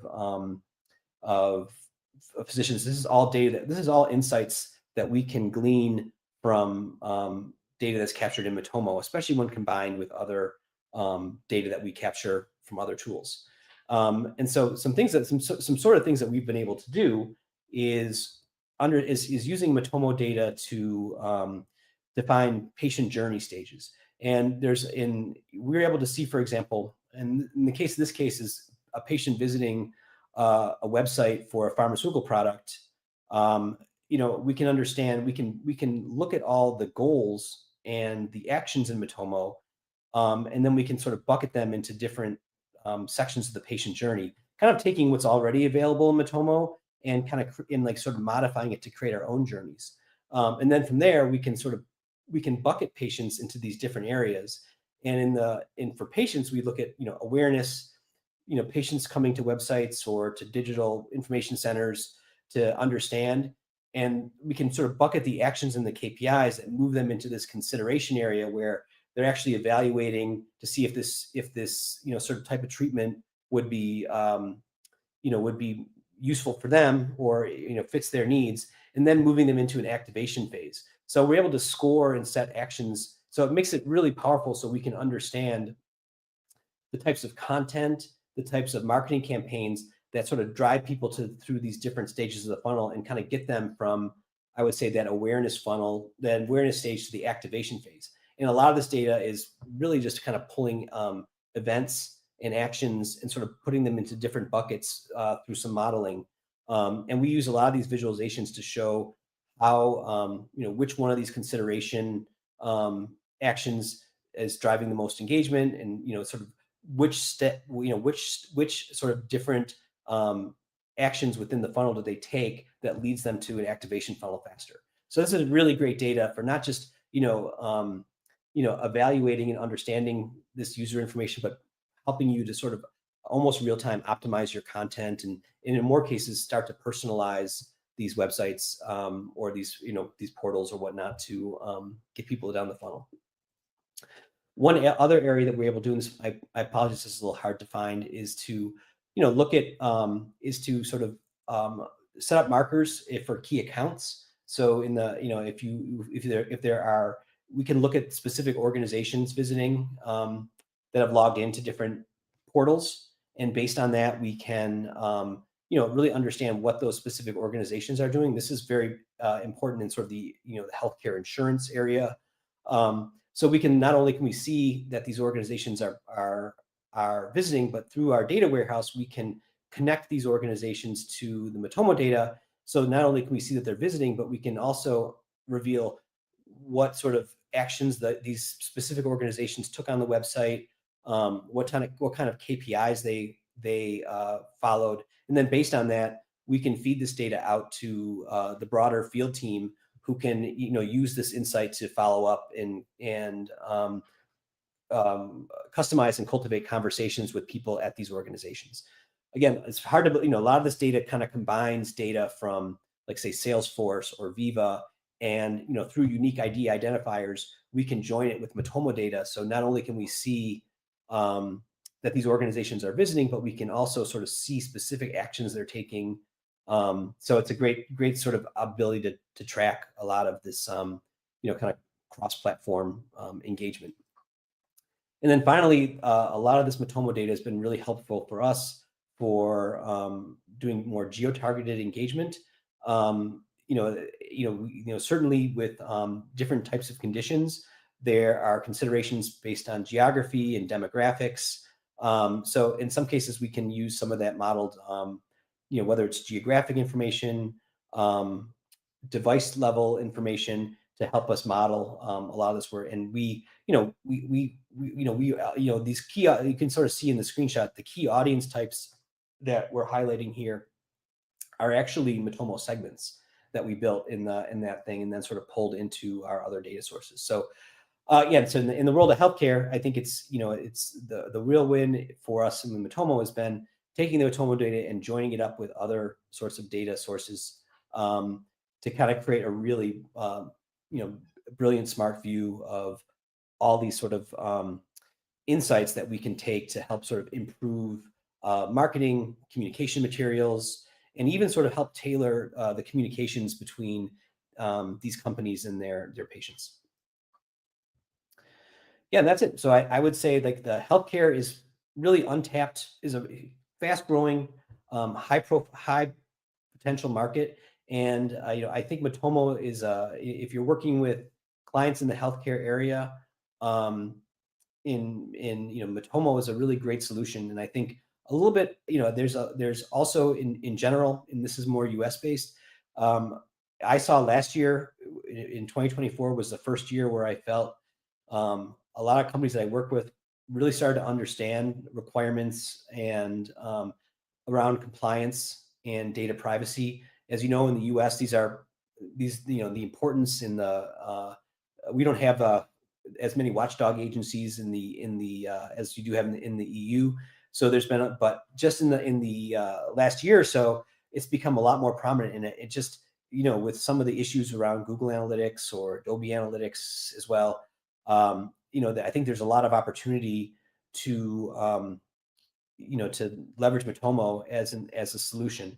And one of the other amazing things about Matomo that I've felt when I've been sort of kind of proposing this to my clients is that we can stand up Matomo instances from legacy GA data, which is a tremendous, because I think one concern that a lot of clients have when switching platforms is, am I going to lose all my historical data?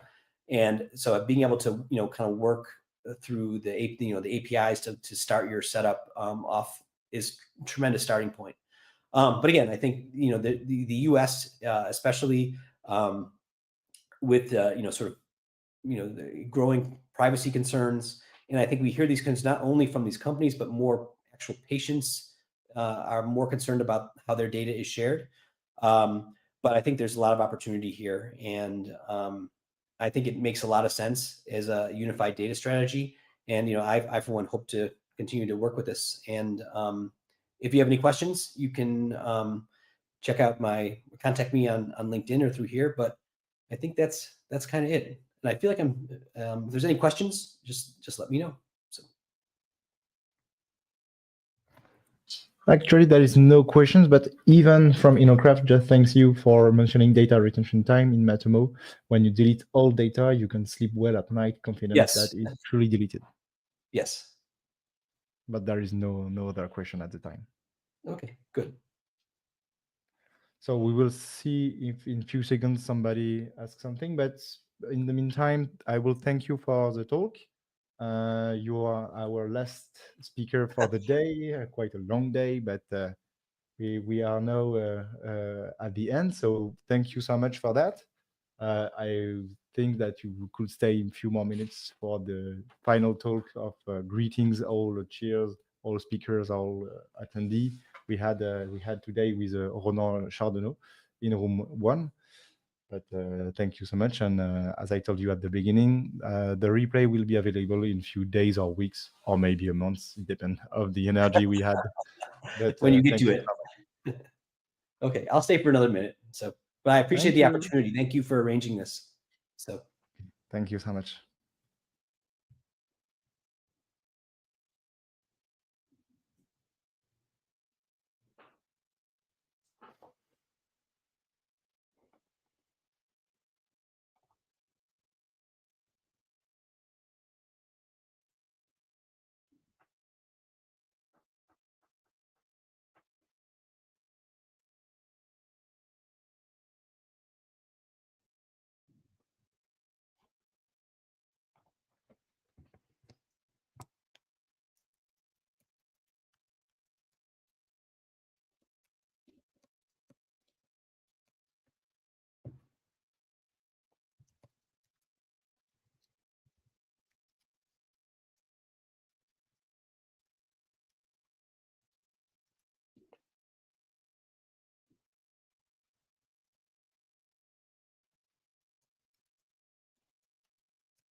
All right, everyone, I'm gonna log off. Okay. I'm sorry. You told me. Would you like me to stay on a little longer, or? No, it's okay. So there is no more questions. So you obviously can leave the stage if you want to. Thank you so much. Thank you, sir. Thank you. Bye. Bye.